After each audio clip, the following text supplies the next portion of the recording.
In this world, the Melvinger family is the #1 magic family across the continent, and our protagonist Elric hails from this very family. 30 years ago, during the war with the Demon Clan, the Melvinger family led humans to victory. However, most of the key members of the family also perished in this battle. And when Elric just turned 8, his father, who had been affected after the battle with his mother, a mage instructor, also passed away. Only Elric and his sister remain as direct descendants of the Melvinger family bloodline. Since then, the vassal clans that had sworn loyalty to serve the Melvinger family have betrayed them. At that time, Elric vowed to become the greatest mage and restore the family's honor. That was his plan, but what happened afterward was not as he expected. Because Elric, the great-grandson of the first patriarch, who couldn't even open the first magic circle, this happened because he suffered from a very rare condition called magic blockage. Because of that, he could not use magic. His dream of restoring honor to Melvinger was gradually abandoned, and he became a joke to everyone. For many years, Elric trained himself to exhaustion just to find a way to cure that magic blockage, but he was completely powerless, yet heaven never abandons the good. Elric suspected that his prayer had reached the heavens, and one day he encountered a dragon. This is also the only chance he has to restore the family from ashes. "It is you will free me from this cursed seal, my new vessel. Come here, become one with me, and together we will conquer this world." Kid human, that's what the black dragon told Elric back then. Then that fierce black energy gradually invaded his body. At first, the sensation was truly uncomfortable, and if Elric had known that it was the Devil Lord's test, he would never have sought that dragon again.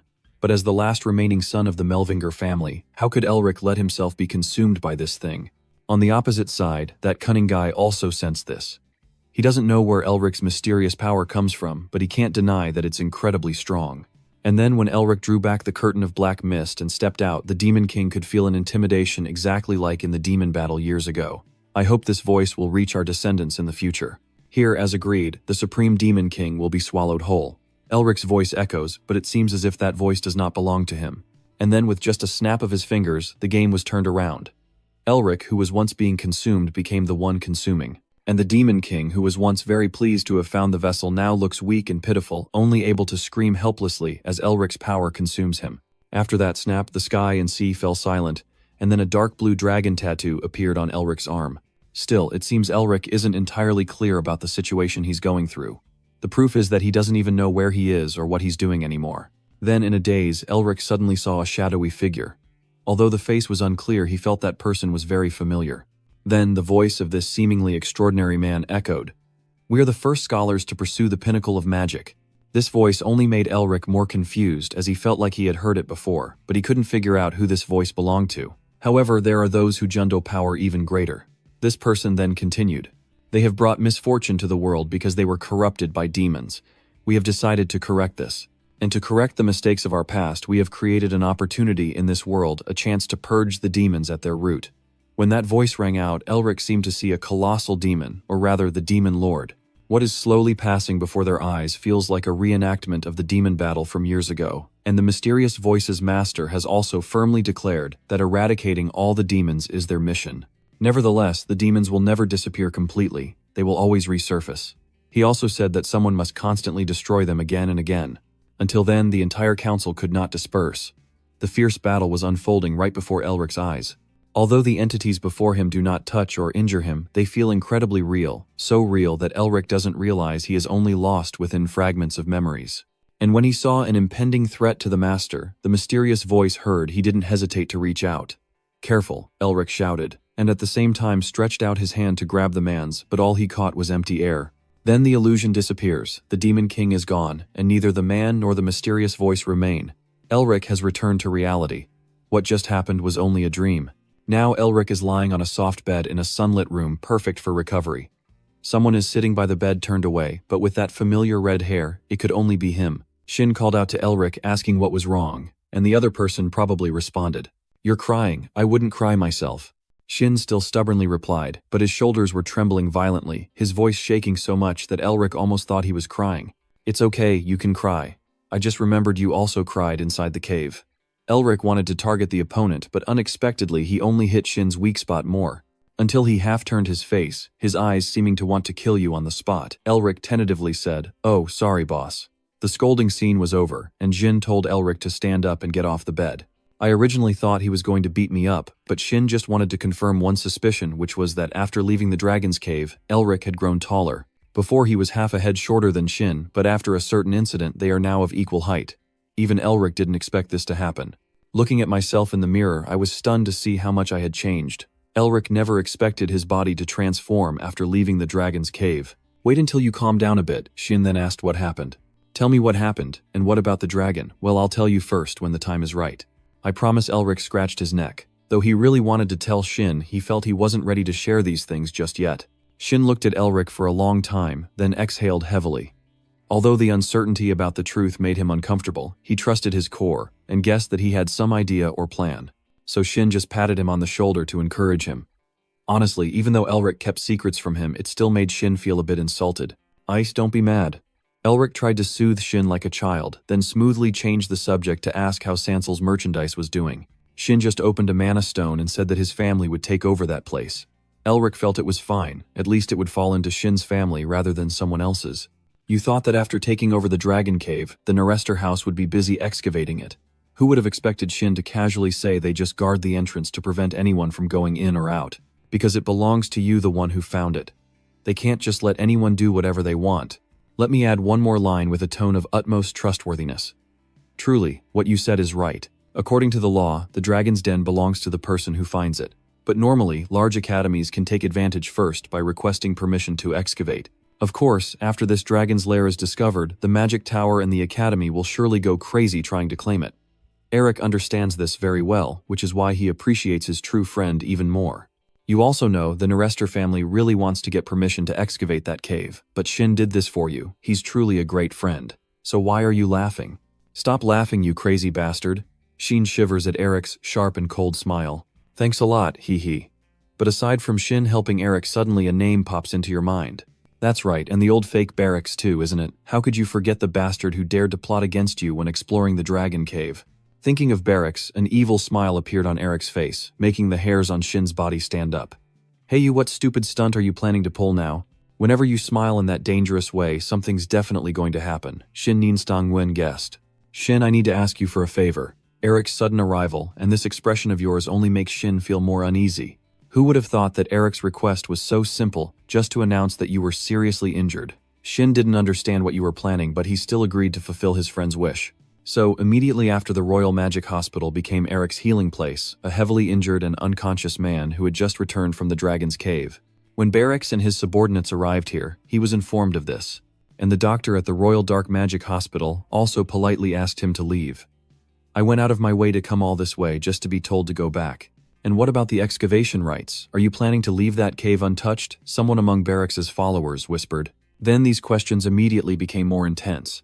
They questioned why the Narester family's people were blocking the hospital gate.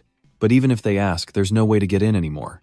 Eric stood on the third floor, looked down through the window, and smugly mocked these old fools, as they truly are fools. After he left, Eric finally heaved a sigh of relief, because the space finally became a bit more private enough for him to talk to another creature present here that no one else could see.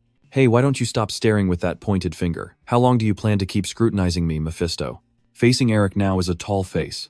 Mephisto Follett is the demon lord whom he overpowered in that cave earlier.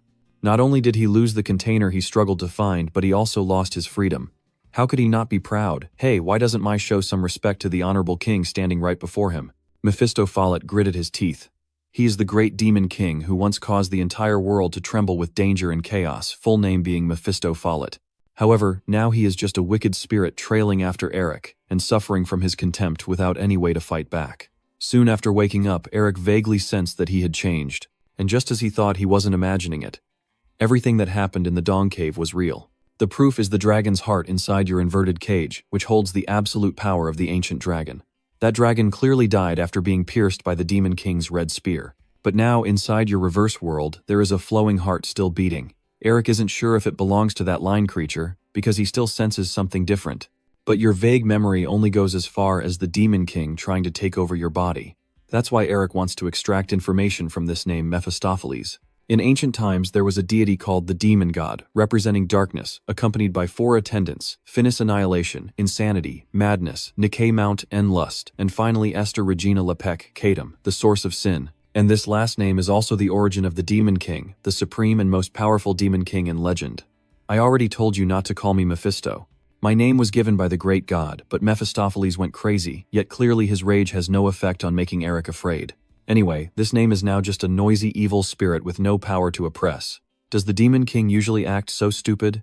I've told you many times, but you still don't understand. Are you losing your mind because of old age? Eric yawned as he responded, then went back to bed. Mephistopheles was so angry he was trembling. After waiting for 1,000 years, he not only failed to revive, but also had all his mana stolen by a mere mortal. He once made the entire world bow before him.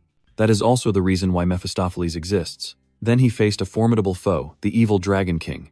He blocked his path to conquest, and in the final battle both were buried together. So 1,000 years passed, and Mephistopheles waited and waited until finally meeting Eric, the vessel capable of freeing him from this seal. During the exploration of the cave, you courageously passed all the tests he set, tests Eric thought were just for the line.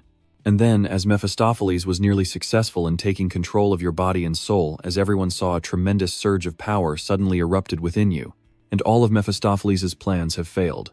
Now he only has a fragment of demonic energy left, and even his avatar is pitifully weak. Still, Mephistopheles remains very curious, and has yet to understand what kind of enormous power Eric possesses, how terrifying that power must be to be able to dominate even him.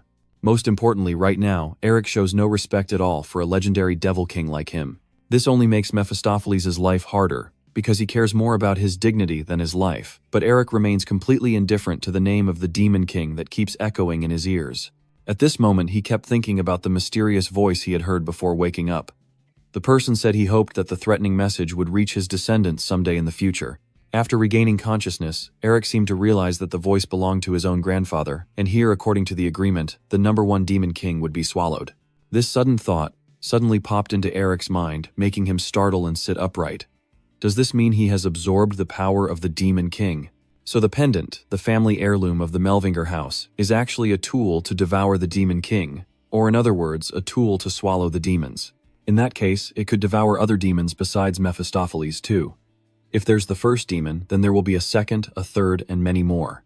Thinking this way, Eric couldn't hold back and turned to look at Mephistopheles, then sneered. If his suspicions were correct, then the demons would soon become his mana.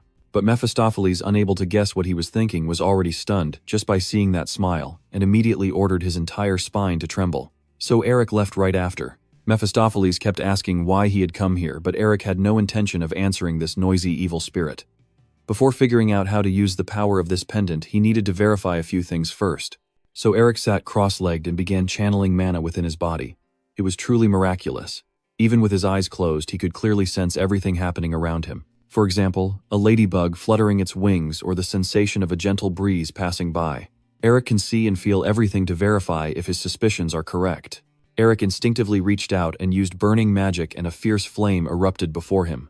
As soon as this happened, Fist of Flesh's face paled because it was a dragon spell, but how could an ordinary person use magic from a dragon? Even if Eric has Melvinger blood, this is going a bit too far. When face to face with that flame, Eric stood there numb for a long time. Only then did he tilt his head back and let out a few dry laughs. The feeling at this moment is truly hard to describe. So now, Eric is able to use magic. At last, the magical blockage that had plagued him for so many years, those cruel insults calling him the disgrace of the Melvinger family, has finally been overcome. Everyone who betrayed the family and abandoned you, it's time to settle the score once and for all. Below, reporters with cameras keep flashing their lights without end. They keep asking questions. Is it true that student Eric Melvinger is in a coma? And what about the rights to excavate the Dragon's Cave? The ministers should give their responses. The official announcement will be made at the Magic Tower, so please confirm the statement. When the press conference ends, he quickly leaves and returns to his workplace. Kak's whole body is still trembling, his voice trembling with confusion. Master, please don't make me do things like this. At this moment, Shin is rubbing his temples, muttering curses under his breath. You're here, huh? Well done, Kak. He complains that nothing's wrong, but every time you cause trouble with Eric, I almost get killed. I worry that if your scheme is exposed, the Magic Tower and the royal family won't support you. Can you handle the consequences? Please hand me the handkerchief in front of you. And I hesitated to reply. Well then. He continued. Eric said he had already planned everything, so I trust him. Your face is all cold. Sweat wipe it off. Eric's excited face flashbacks in Sin's mind. The greater the risk, the higher the reward. He was furious, cursing inwardly. Eric, you bastard, do you even realize how much I can endure? While wiping the sweat, he asked where Eric had gone, and Sin nonchalantly replied, I don't know, he wandered off somewhere. I remember the note he left. Sin, I'll be gone for a bit. Do you have friends to hang out with, relying entirely on you? Huh? In his mind, he wondered where he could go with such a fragile body, then suddenly he found a letter among the documents in his hand. Slowly, he approached Sin in a frail manner, stammering and calling out anxiously, It's a problem. At the same time, a figure appeared at the door, and Sheng's voice rang out, what's going on, their eyes fixated on the bright red seal on the letter. He hesitated, and didn't dare to speak it out, that thing. The door burst open with a powerful kick. She shouted in fury, your sister's younger brother. Are you planning some conspiracy but not telling me? His face was filled with horror. Sister, why are you here? The woman said coldly. Why are you surprised? Standing in front of them is the fire elemental witch. I am the best, she sneered. Is it strange for your sister to come see her brother? The Magic Tower, the Royal Court, and the Necromancer Alliance, each producing great geniuses of the century in the same generation, they are the three alliances that will lead the Empire and are called the New Triad. Tao Za, why did you not show it to him? He brushed it off. I've been a bit forgetful lately. Sister Chua Shin, the youngest in history to achieve the Grand Mage title, is one of those three. He frowned, sounding a bit annoyed. Why are you here then? She calmly replied. I heard your friend is sick, and since she also holds a magic certification, I can't just leave her alone. Eric isn't in the room, he's somewhere else. Shin's heart sank with unease. Damn it, if she goes into the hospital room, he will be freezing in fear. He silently plotted. My sister is eavesdropping too quickly. I need to send her away before she finds out. For now, Eric is not in a situation to meet others. Ta Xe looks at him with a cold gaze. Is that so? Shin quickly says, so don't bother the doctor and go back. You unexpectedly grab his hand, little brother. Yes, Ta Sa frowns and asks sharply, are you ordering her around? She presses on, continuing our conversation. What happened with the Dragon's Lair excavation? I silently wonder in shock. The Dragon's Lair, I forgot. This witch is a dragon fanatic. I remain cold and untroubled. No one has gotten it yet right. He nervously replied with sweat pouring down his face. I had to betray my best friends because Eric decided so. She frowned, her eyes full of threatening intent as she stared directly at the person in front of her. Then France instantly burst into flames, illuminating the whole room. Ta Sa sighed heavily, then there's no other way. Her hand clenched tightly around his trembling arm. Suddenly, Ta Cha gently released her hand, leaving Shin standing there looking fierce. She suddenly walks away. Tell your friend to contact me when he's ready. I'll keep talking, but only if you contact her first. If you threaten, get ready to get hit, little brother. The image of your sister laughing suddenly flashes in my mind, making me shiver. Brother muttered a plea. Hurry up, Eric. The faint call reaching his ears made him startle young one. At this moment, he looked extremely miserable. Has she left? Yet he exclaimed in panic, and at the same time, news spread quickly in the town that the heir of the prestigious magic clan was unconscious. Eric stands in front of a newspaper, dressed in a fully covered outfit, concealing his identity as the sound of a bell echoes through the street. Who will get the honor of starting the dragon's stairway? He praises silently, trusting that everything is being handled well on his behalf. Right now, a shadow on the newspaper catches Eric's attention. Huh? Who's that? His eyes fixed tightly on the paper in his hand. Ardeen looks quite photogenic. Eric muttered to himself, just keep smiling while you can. Director scene changed to the academy, viewing the information displayed on the newspaper. Riven sweet talks, congratulating the headmaster. He bows his head slightly. Now you can do what you wish. Hold on, don't be so hasty. The old man gently shook his head. The election hasn't even started yet. Riven's heart was pounding. I was too impatient. I can't fully understand the feeling of wanting to protect the future of the academy and its students, sir. The sweet words echoed like honey pouring into his hand, making Din laugh with delight. Honestly, I told you I haven't been promoted to headmaster yet. Then he asked about the situation, and by the way, how is that student Eric doing? Han immediately replied that he'd heard he had to struggle to survive every day. Though his face couldn't hide his joy, Din still pretended to exclaim, oh man, what bad luck. Riven immediately suggested, but if he's easily awakened, it could become a big problem. We should hire a few assassins to do it.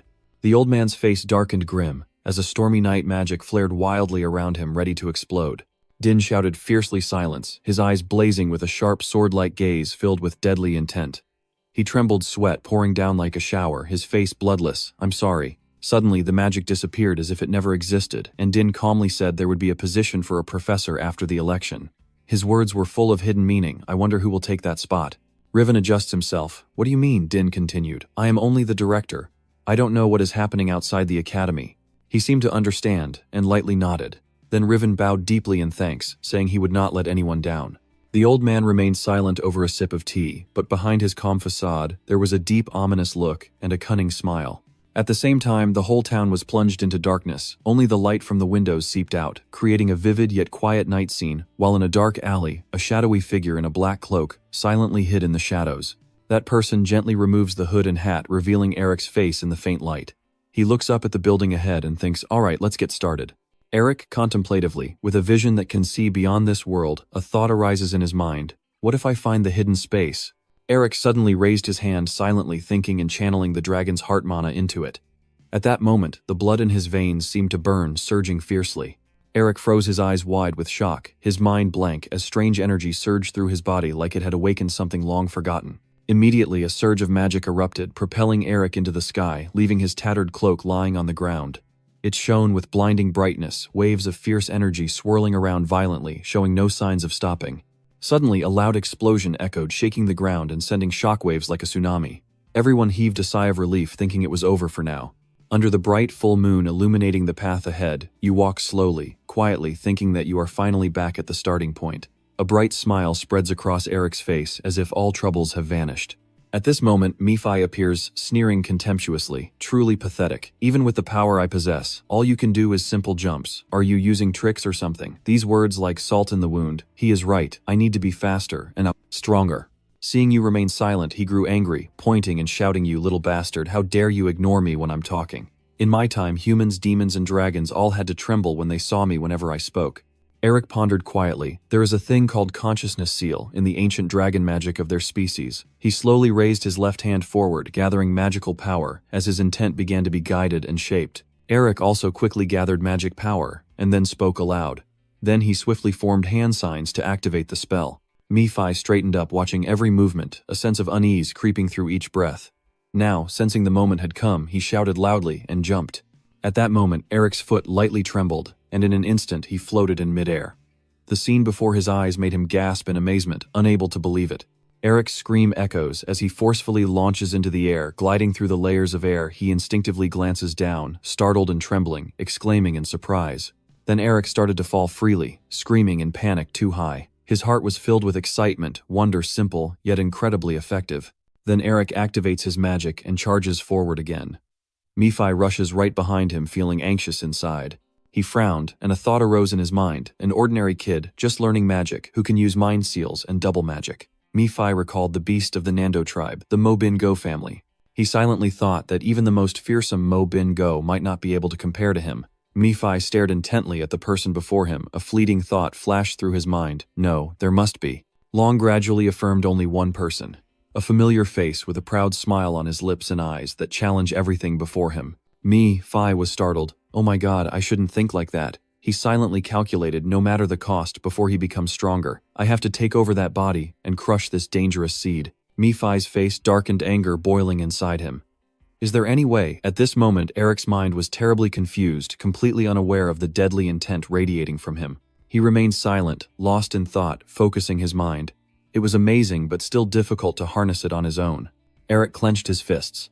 To become stronger, he needed to understand the core of the dragon technique, and he required a teacher who could keep the secret. He was disappointed in an academy already seized by madness, no one capable of teaching him. Soon after, Eric descended gracefully and landed softly. He kept thinking at least someone with a level equal to Heisegram, but there was no way they would accept him as a disciple. Eric sighed softly, thinking if he were still alive. He shook his head to himself. No, not even his father and his brother's father. At this moment, Murphy was still lost in his own story, trampling the roots of the future, still wearing his own shoes. Seeing him, an idea came to Eric's mind.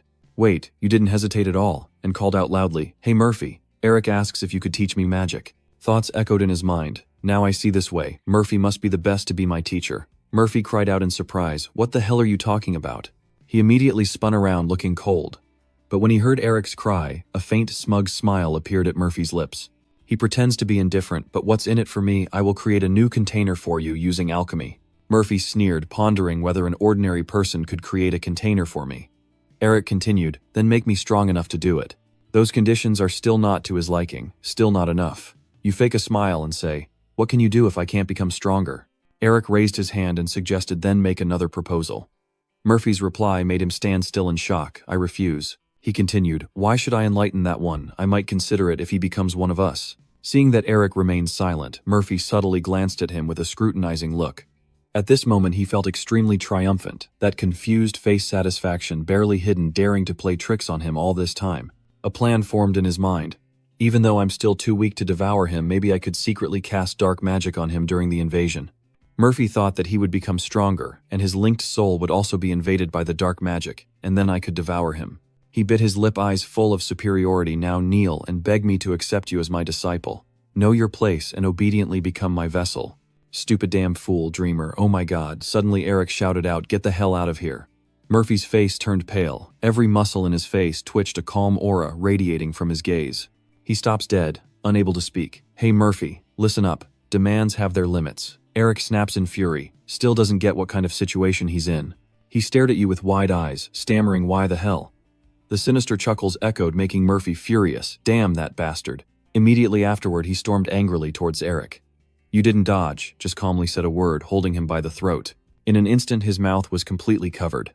Eric chuckled delightedly, more successful than he had hoped. Murphy was furious and kept cursing, but his mouth was already sealed shut. He could only make squeaking sounds, and the boy quickly covered his ears, his voice playful and teasing. Oh my god, you're so noisy. Those insults are impossible for me to be defeated by just the power of the chi imprint. Then Eric hugged him, and the cute act continued. Soon a little Murphy with pink rabbit ears and adorable pout appeared before his eyes. This transformation leaves Eric speechless, blood draining from his face. Finally, unable to bear it, he vomits forward. My eyes, oh dear. After throwing up again, Eric looked up at Murphy, still holding that adorable act, blaming himself. Why did I ask him to do such a ridiculous thing? I feel like I might throw up again just watching more. Trying to suppress the horrified feeling churning in his stomach, he handed him a notebook. Stay calm, I don't want to see what just happened. Alright, if you change your mind, write down all the explanations about mind, magic, and charms here.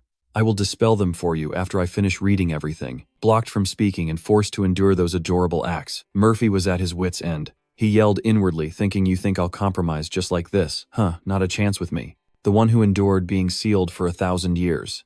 Eric obviously isn't very patient. He stretches and murmurs, so maybe now is the time to practice. At night, Eric continues practicing with a fireball in his hand, ignoring Murphy, who's being forced to act adorable while screaming internally. I might forgive you if you mistake it. The next day, Murphy was furious, seeing Eric completely ignore him, secretly thinking that he should be the one begging for instruction in magic. The next day, Eric became more proficient with fire magic, and Murphy had started to attract attention. He was confused what was wrong with him. And on the day after the next, after many days of being ignored and not talking, Murphy began to think, anyway, he would just teach him, so should he pretend to compromise? Logic tells me I can't lose, but my body is so honest, holding the pen to write the fundamental principle of the mental seal, that is. Seeing him finally concede, Eric smiles contentedly. Murphy is furious. Do you really have to go this far? He was furious inside, pride swelling up. No, I am the demon lord Mephistopheles. There's no way I will hand it over to a human. But my body didn't seem to listen to me very well. When he looked again, Murphy saw himself trying to please Eric. What is this? Why am I acting like his pet? Eric took the notebook. The fundamental principle of mindfulness was an ancient knowledge he couldn't find in any book. He flipped through it, then praised it, saying, good, very good. Shouldn't you be happy that I eased the situation for you? Keeping his promise, Eric snapped his fingers, ending the cute act and freeing Murphy's body, but then he continued to ask, by the way, about that information behind this. Can you tell me a bit more details on that part of the relic? Maybe I will let you speak. Isn't it a bit frustrating not being able to talk? Murphy trembled with anger, cursing inside you bastard. When he received the additional details, he angrily said, what the hell is this? Didn't he know he should have written more than before? Seeing Eric's teasing face, Murphy was boiling with rage, but only he understood what he wanted to say. Which bastard decided this, and Eric just ignored his resistance. You persuade me so you can write multiple times a day, adding a little each time. I will lift the 3-day silence ban. How about that? Can you accept? Murphy is now meat and fish. Eric is the knife. If it falls into your hands, he can only grit his teeth and endure your complaints. Oh, and your stuff is so ugly and rough, try writing something prettier. I've reconsidered writing many times, still isn't enough. Why don't you just write everything out in one go? Have you ever thought about teaching me some secret techniques too? Murphy wrote while planning, and wait, the hidden magic in these notes will completely tear apart the body and soul of those who underestimate the heavens and the earth. After studying and learning magic from Murphy, Eric has achieved some success with a shining ice block in front of him. He has only learned the beginning. The coldness emanating from the ice spread through the forest where there shouldn't be snow, but with only this much power, he could already create an ice mass several times larger than his body. Murphy didn't want to believe it, but the cold air around him made him alert. It couldn't be true, there should be no sign of magic activation, he remembered. Clearly he had infused there. Suddenly, Eric turned around abruptly. What's with that expression on his face? Is it that Mephisto on your face was secretly planning something shady with my body, but nothing happened, so you're disappointed? Murphy turned away, hiding his guilt and saying, I have no idea what you're talking about. Eric replied, you think I'm stupid enough to just give you something and have you learn it without questioning, looking at Murphy's proud face. Eric chuckled softly, well, that's fine anyway, thank you. Thanks to him, I reached a new level. Murphy broke out in a sweat, feeling panic inside. He knew already, damn it, all these damned things. Eric checks the notebook, wondering if there's anything else, as he's growing stronger every day and doesn't want to stop at all. Murphy shouts, are you dreaming, you human? Feeling he's too noisy, you threaten about to snap your fingers. Fine, then no more curses. Murphy hurriedly said, there's nothing else. Eric was quite surprised by this. What do you mean, Murphy said. Apart from my powerful thought magic, there's nothing else I can teach you. The surrounding atmosphere suddenly fell silent, and birds took flight from their nests. Eric silently thought that thing called true mind consciousness. He meant the highest level of mind magic besides divine speech. You call that a mental incantation? Murphy scoffs openly. You can't fully understand it at your current level. You could be consumed by it. Seeing the opponent's attitude, Eric scratched his head, calling he wasn't lying. And then Murphy suddenly declared that magic could only be completed on the battlefield. That has always been the destiny of your Melvinger family. Those words made Eric hesitate. Is magic only perfected on the battlefield? The childhood memory haunted his mind. His father once said that it was the motto of the Melvinger family, those who would continually protect the continent from demons. Eric's father taught him and her about the honor of the Melvinger family on the devastated territory during the war against the demons. Even though he didn't say a word, his father, wounded from the aftermath of the war, probably still remembered the days fighting as a wizard alongside his grandfather. After the war, he was wounded, and his body grew weaker and more frail every day. As a child, Eric once harshly said, Dad, when I go to the battlefield in the future, I will be able to use awesome magic like Grandpa, right? Great mage, Eric is here. He hesitated and said about that. Then his wife also, Eric's mother, filled in smoothly. Eric, she placed her hand on her husband's shoulder, making him shudder. And she looked at her little boy and smiled, saying, I told you so. If you want to become a strong wizard, what should you do? The little Eric confidently replied, learn. Oh, she was pleased. Yes, learn. You can't just have the superficial appearance of being a silly, strong magician like your father. I didn't tell you that your grandfather became the greatest wizard before he became the strongest on the continent, did I? Seeing his wife unfazed, Eric's father gently reminded her mistress, I still remain the head of the family. That said, Mother Eric raised her voice, respectable lord. Stop planting illusions for the children. Honestly, men from the Melvinger family never know how to listen. The mother then turned to praise her daughter, Haigi, who always listens well to her mother. So the father took the opportunity to whisper to his son, saying that magic should only be perfected on your own battlefield. Just when Eric thought he was finally being taught something useful, he vanished before his eyes. Your mother quickly wiped her tears and pushed him away, not forgetting to assign you a task, Eric. Make sure to read all the research rights concerning the relationship between the ancient magic system and the modern language system. By the end of the day, understood. Haigi, Eric's wife. Haigi sharply pulled Eric away, despite his protests, shouting, Mom, please don't. I want to play with Dad today. Sister, my hand is about to break. Let me go, damn it. The father spoke up to rescue his son. Fairy studying is good, but after all, they are just kids. The mother sighs, blaming herself for spoiling the boy too much and giving him bad habits. Yeah, like father, like son. As the sun sets behind the powerful mansion, he can only helplessly sigh and say, Dear. The scene shifts to a stormy night, with dark clouds obscuring the moon, sobs echoing from the bingo residence. Father, mother. Father's condition worsens, and mother, who has been caring for him tenderly, suddenly collapses. He spends his final moments by her side, and they peacefully pass away together. Before passing, your weak father apologized and said, I'm sorry, you always shine brighter than anyone else in this world. It's all my fault. Your gentle mother reassured him, Don't say that. Since meeting you and having good children, I've never felt unhappy even for a day. The two hold hands and he whispers, Thank you. You are the one who raised our children to be someone you really are. A wonderful mother is Haigi there, do you know? Haigi responded, Yes. The mother told her to take care of her little brother, apologized, and thanked her. Hearing these words, Haigi trembled and couldn't hold back her tears. The father looked at his little son Eric and apologized, saying the magic blockage was his fault.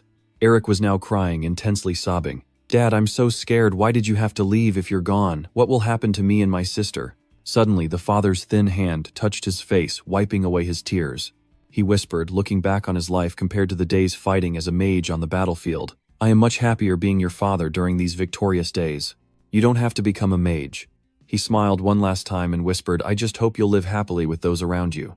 Without a word, the hand on Eric's face drops, and he falls silent, tears streaming like a river. Watching his parents' hands still tightly clasped, Eric softly calls out, "Dad." But when he received no response, he was startled. The tears suddenly stopped, falling, replaced by a scream of pain, "Father."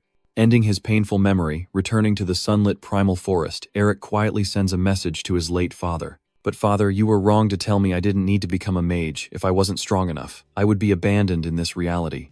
I clenched my fists and made up my mind. That's why I have to become stronger, so no one can turn their back on me anymore." He muttered to himself, "Magic can only be perfected on the battlefield." Eric agreed with that.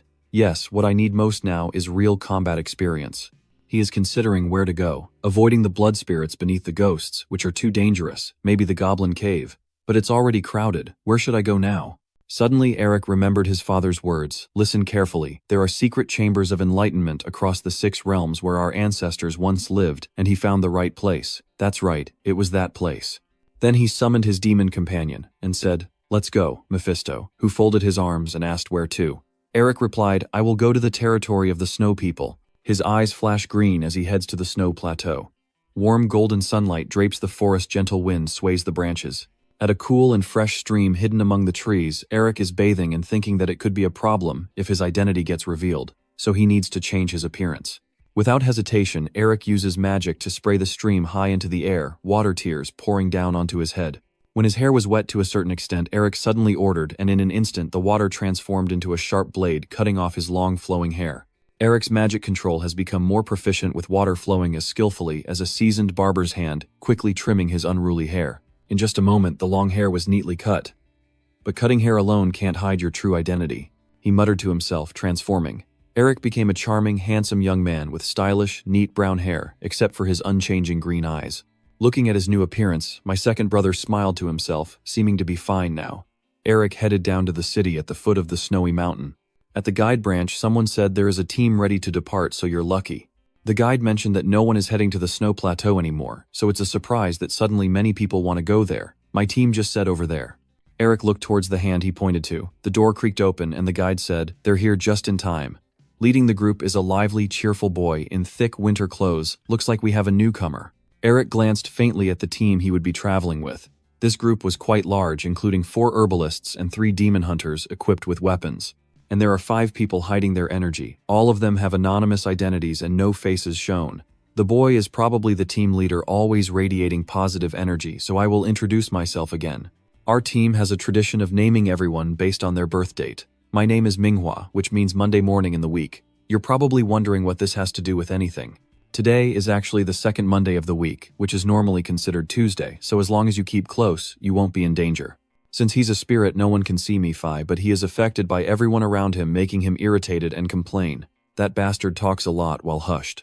So one day I'll tear that smug face apart. Eric ignored the complaints, raised his hand to ask, "Yeah, Manhwa, can I buy a crystal spear to continue?" The apothecary muttered, "What's the point? Our village doesn't have crystals." Someone suggested you could try using a bow, or sending a letter instead. Suddenly, Manhwa spoke again, remembering a hilarious incident that happened before involving the carrier pigeon and sending messages someone cursed. "How unlucky, let's go." Manhwa didn't lose hope, the boy said as he walked away. "What a shame, I'll tell you on the way, let's go." Eric feels worried that she will be angry if he doesn't contact her soon. Everything is getting more complicated, but after all, he already told Shin, so he believes he can handle this. On the way into the snow plateau, Manhwa recounts the story of the messenger bird, and then the bird suddenly plunges its head into the chimney before anyone can realize it. Based on that, the chimney must belong to the person who stole money from the neighbor of the oldest woman in the village. On the way, Nephi looked around, feeling that this place seemed quite familiar. It's where the snow people live. Eric curiously asked, "You know about the snow people, have you been here before?" He replied arrogantly, "Of course they are a worthless scum who refuse to accept me." Hearing that Eric was stunned, "Are the snow people the Kwai?"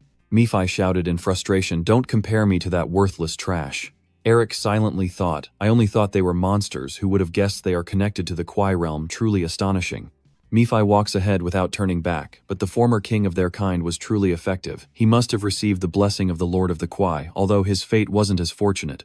Eric wondered to himself, did the snow people have a ruler in the past? I misheard Nephi saying that his tomb might still be nearby. So I asked his tomb, "Do you know where it is?" He shook his head, resigned. Even if it still remained here, it had already been desecrated. Eric glanced at Nephi, pondering that if the snow people are indeed priests, then their tombs must be linked to the family's secret vault in some way. When you were little, you used to lie on your father and listen to his stories about the past. The secret chamber was the hiding place of our ancestors, built to protect the family's legacy. Eric, when you grow up and become the clan leader, go to the first snow plateau. Make sure to verify all the family's heritage there and show respect to the ancestors. Holding the pendant in his hand, Eric pondered, deeply uncertain if he could learn more about this magical pendant once he arrived. In front, Manhwa was still moving her mouth, not knowing where the boy got so much energy to talk all day. If you follow the legend passed down through generations in the tribe, the first snow person appeared after being abandoned by her husband and left here on the plateau. That woman has died. After her revenge, she met Jukiona, who suddenly appeared, and that's how the story began. Minhoa's childish voice echoing in Mayfi's ears made her feel crazy. He covered Eric's mouth and questioned him. Can't you make that guy shut up with magic? Look, my ears are bleeding. Eric didn't care, just endure it. What kind of ghost would bleed like that? Pay attention and stay alert to your surroundings, especially regarding Tuyet, the person that guy keeps mentioning. Why haven't they shown up yet? Just then, in front, Manhwa turned to look at everyone and announced, "All right, everyone. From here, the road will be quite difficult, so before continuing our journey, we should eat something." So the group stopped to rest. The decoy team escaped. The group split up to sit together. Eric sat alone, and someone got up and approached the 3 demon hunters. Eric overheard him asking the demon hunters if they could lend them some fire. Since he's the mysterious masked member hiding his identity, you can't help but glance at him secretly. The mana energy emanating from him is quite strong. Eric quietly notes he's a powerful noble knight. After asking for fire, he returned to his group spot. Thanks to the flame, their fire started to grow and spread warmth, and Eric quickly assessed the situation. They don't seem to be targeting me, are they? Perhaps on some secret mission. I notice one person with a blue headscarf, the most distinctive and different in the group, and that is their leader. He doesn't seem to belong. As you were lost in thought, the other person reached up and lowered their hood. Eric was a little startled to see their face. Even the demon hunters were blinking in disbelief. It was Isabel, a beautiful and polite noble girl. "Thank you, we will cherish it." Eric was stunned, a fairy woman indeed. The hunter took a deep breath loudly and teased, "Why are you hiding your lively face like this?" The young girl, another, smirked wickedly. "Oh my god, I never thought I'd be so lucky to have such an amazing experience here." As the 2 men finished speaking, a swift figure drew a sword, aiming straight at the filthy mouth of the hunter with the mustache and hat. That figure moved swiftly like the wind, and the hunter barely had time to react. He had just finished smiling when he saw the tip of the sword right in front of him, and his smile froze. The young man with the dark sword calmly warns, "You have offended the lady with your words. Surrender your life as punishment," Isabel shouted from afar, ordering to lower your weapon. Sitting off to the side and watching, Murphy held back laughter until tears welled up. Even Eric felt sorry for the hunter who dared to flirt with a noble. Does that head even contain a brain? Suddenly, something glimmering behind the snow-covered trees made both you and Murphy turn your heads to look back. Eric sensed that something horrifying was coming. His eyes gleamed with a dark light, utterly shocked. On the other side, Chen argued, "But dear lady, these bastards." Isabel was very displeased with Chen's act of making his own decision, she repeated, lowering her sword. Chen turned to look at her, his eyes a bit unwilling. But in the end, he obeyed and put his sword back in its sheath. Just then, Eric suddenly jumped up and shouted, "Everyone run!" Chen turned to look at him, clueless about what was happening. The hunter who had just escaped death hesitated, but it was too late because his body was already riddled with bullet holes. Seeing that, Chen bent down and instinctively drew his sword to defend. Immediately, his sword successfully blocked the sudden distant gunfire coming toward them. Manhwa and her squad looked terrified. The hunter who was shot through just now has fallen, and his frightened companion blinks in shock. Chen narrowly blocks a distant attack, trembling from the force, and immediately orders to protect the lady. The knights stand up in unison, surrounding Isabel, all shaking with fear, unsure of what just struck them. Eric frowned. "This reminds me of that nest." A whirlwind approaches, signaling an attack. "Wow, so many arrows and spears flying this way," Eric exclaimed, the sound of them tearing through the wind, rushing past his ears, heading straight for him. The large arrows and spears are getting closer, and there's nowhere to hide near Eric. He swings his arm forward and mutters a spell blocking. A shield made of numerous hexagonal shapes, resembling a beehive, appears in front of Eric, blocking the enemy's thick arrows. He's unharmed, so he turns around to check the situation. What about the others? Isabel's group of 4 knights are taking turns to fend off the arrows, but Minghwa's team isn't as lucky. They are just a guiding group and herbalists who can't protect themselves, only crying out for help when they see their comrades fall. "Save me." But no one steps forward to protect them, only fresh blood splattered from the fallen companions. Seeing this, Eric furrowed his brows tightly. Meanwhile, Murphy pretended to gasp as if this was a very normal thing. Just then, there was a muffled explosion behind the pine trees at the back of the mountain. Because he is a spirit, Murphy cannot be injured at all. He just barely smiles and calls the Blood-Eye tribe fools. Eric quickly uses his special eyes to scan for enemies and sees the glowing spots behind the trees, hearing that the snowmen usually follow a pack of 10. Done, the number of spotted lights has increased by more than 10 and is approaching rapidly. They charge forward and suddenly appear in front of the group. Eric is terrified, but there are too many now. Chen quickly commands, clear them all out. The snowmen, with their large stature and superior close combat abilities, outnumber the others enough to overpower the group. Chen struggles to dodge the attacks of the many snowmen. Murphy cheerfully said, "The first fight is already pretty tough, huh?" Eric softly calls for Murphy, but he doesn't hear and keeps jumping. People start to feel nervous as the moment to fight has arrived. That's right, humans. Eric was so annoyed he sealed his source and took his lessons. With just a small spell, the omnipotent Demon King was silenced. He said again, "This is not the time for nonsense." I guess the Demon King is a bit unconscious. Eric watches Chen and can't help but praise silently. I have to admit they are incredibly astonishing. His eyes light up, he spots a perfect opportunity to counterattack. And he swung his sword, the blade slicing through the snowmen like a mirage as blood rain poured down. Eric stared in awe. Is this what a radiant knight looks like? He turned his face away, wanting to watch longer, but knew it was not the right time. The snowmen's ambush is a real problem, but this isn't all of them. In the distance, Eric sees many more spots of light. There is another group of snowmen waiting to ambush us. Everyone could be in danger if we make the wrong decision now. However, the story will change if you intercept them first. You crouch and leap up the force of your jump, causing the ground beneath your feet to shatter. As soon as he jumped high, Eric dispersed the imposing form of the other, removing the transformation. Immediately afterward, he cast another spell, equipping his weapon. As he finished speaking, a pair of wings sprouted from Eric's back, and he flew far away, leaving the group to deal with the battlefield on this side. It seems that recalling certain enhancement spells has proven effective. From above, he easily spots a group of aggressive snowmen heading towards their resting spot. Then a snowman notices something falling from the sky. Eric lunged at it, still a bit worried inside, although he wasn't sure if his attack would be effective, but he went ahead and stomped his foot down forcefully onto the snowman's head. Eric successfully landed on its head, causing it to suffer a traumatic brain injury and be taken out of the fight. His sudden appearance threw the remaining snowmen into total disarray. Yet Eric was unfazed, at least able to slow them down. Before the snowmen could react, he continued his assault, exploding forward. With a loud bang, a huge explosion erupts, blasting away the nearby snowmen. Then Eric lands on the ground, his sharp eyes narrowing as he glances at the remaining snowmen.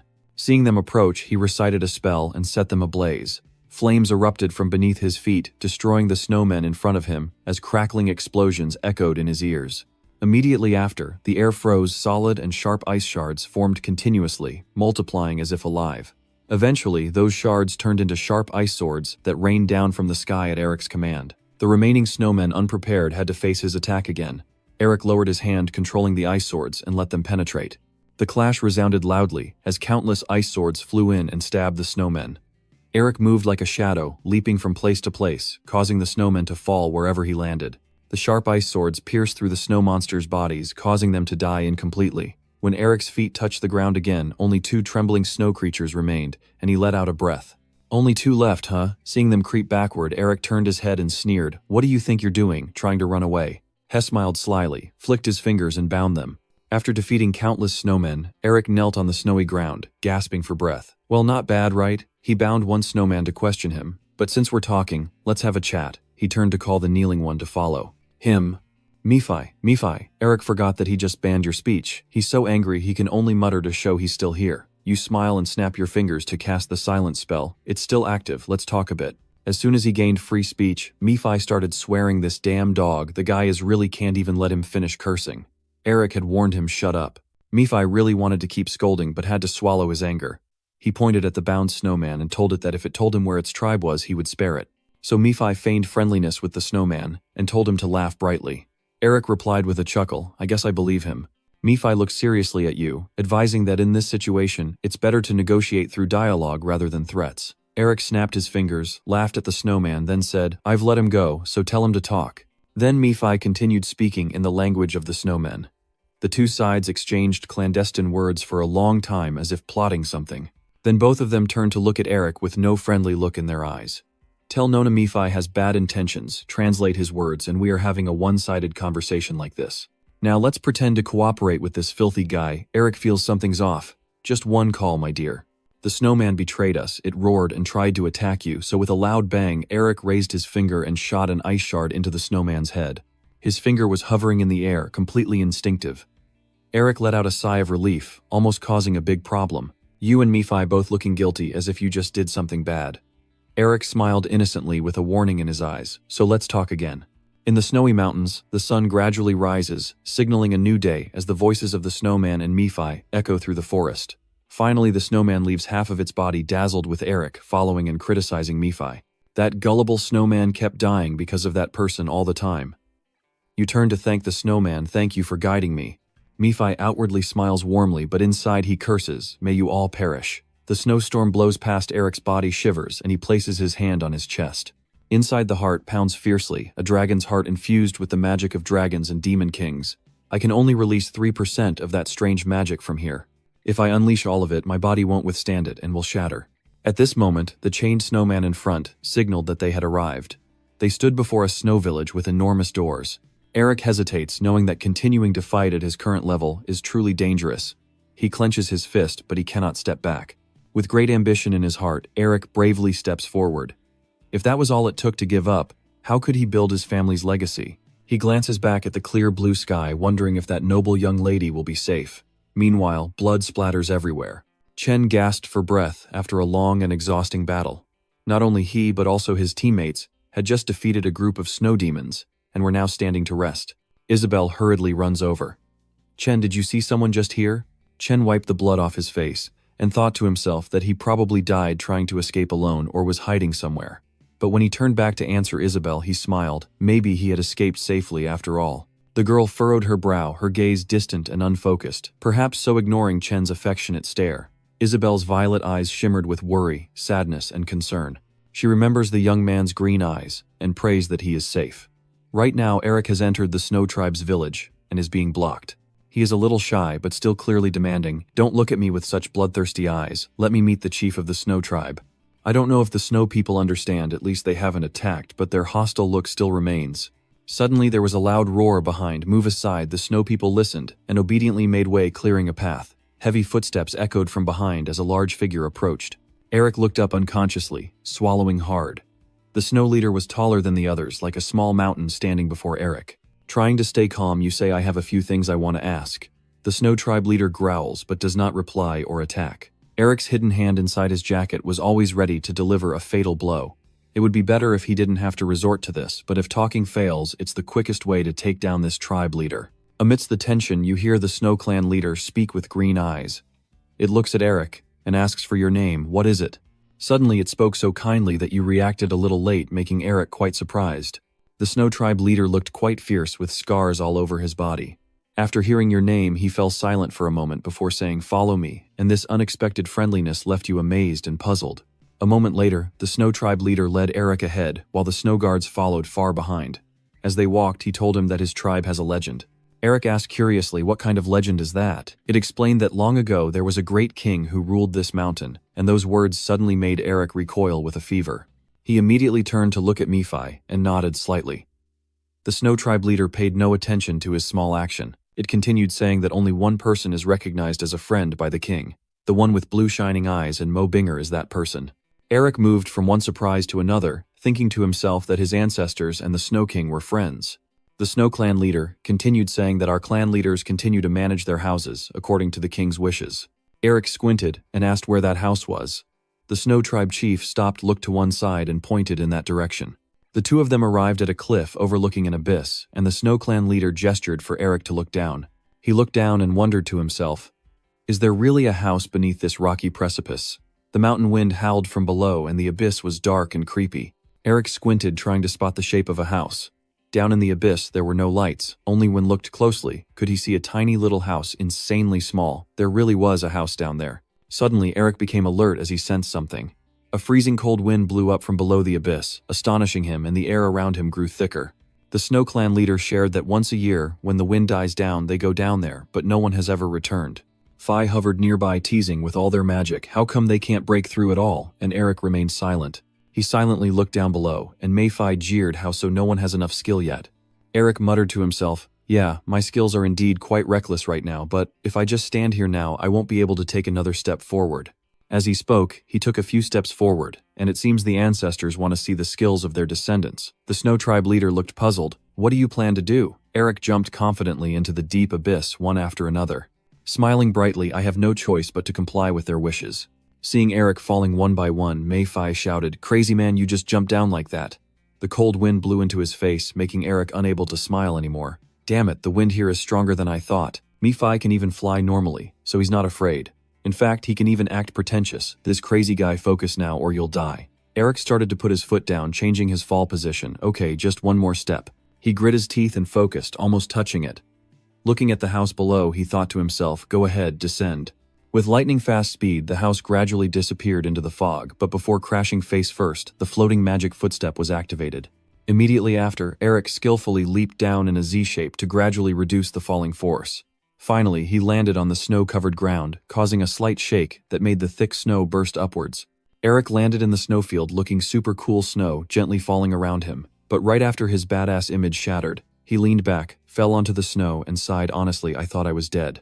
After a while, Eric sat up and asked himself, I did it right, didn't I? I was amazing. Do you agree? I agree. Mayfi was speechless. Right. Eric stood up and looked at the house in front of him, but anyway, it looks really normal, like a simple thatched hut. He steps forward, reaching out to open the door, but a magic circle appears, preventing anyone from intruding on the house. Eric is surprised. It seems to be sealed with ancient magic. Try inputting the spell mana, Mayfi thought and suggested casually. Eric, reach out channel mana and recite countless spells. Dark magic, demon lord, monster hunter, entrusted rolling dough, storybird, dinosaur goat. After many failed attempts, he started to brainstorm. If mana doesn't work, maybe it's something like a lock.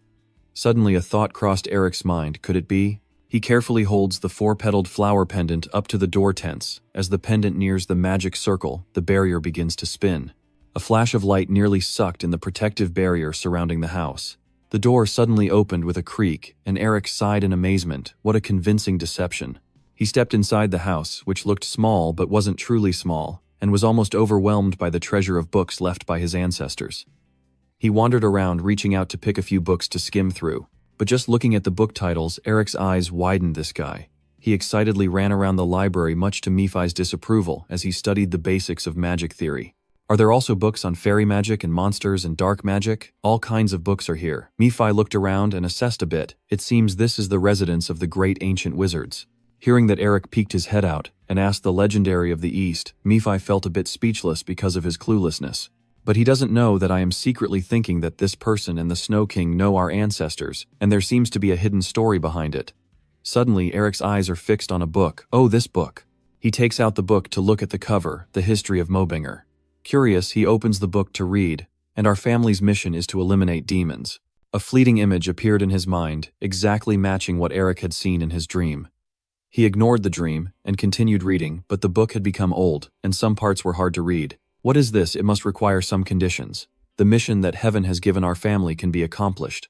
As Eric reads this information, the words from the book begin to escape and devour demons, and then devils if they can be properly digested. Will there be a new harmony of the devil path? Suddenly, a powerful burst of energy erupts from the grimoire, originating from the words themselves. Eric's eyes glow green as commanding phrases hover in his mind. Eat the demon, swallow the demon, drink the demon. Suddenly, a cracking sound echoing and the facade showing signs of cracking. As if it doesn't break but transforms, becoming radiant, like a precious jewel. Eat, swallow, drink the demon. The black gem in the center of the face shifts like a projector, emitting a flickering beam of light. Numerous images flash before Eric's eyes, accompanied by the information he reads from a book. If that's the case, all demons will be contained within a person.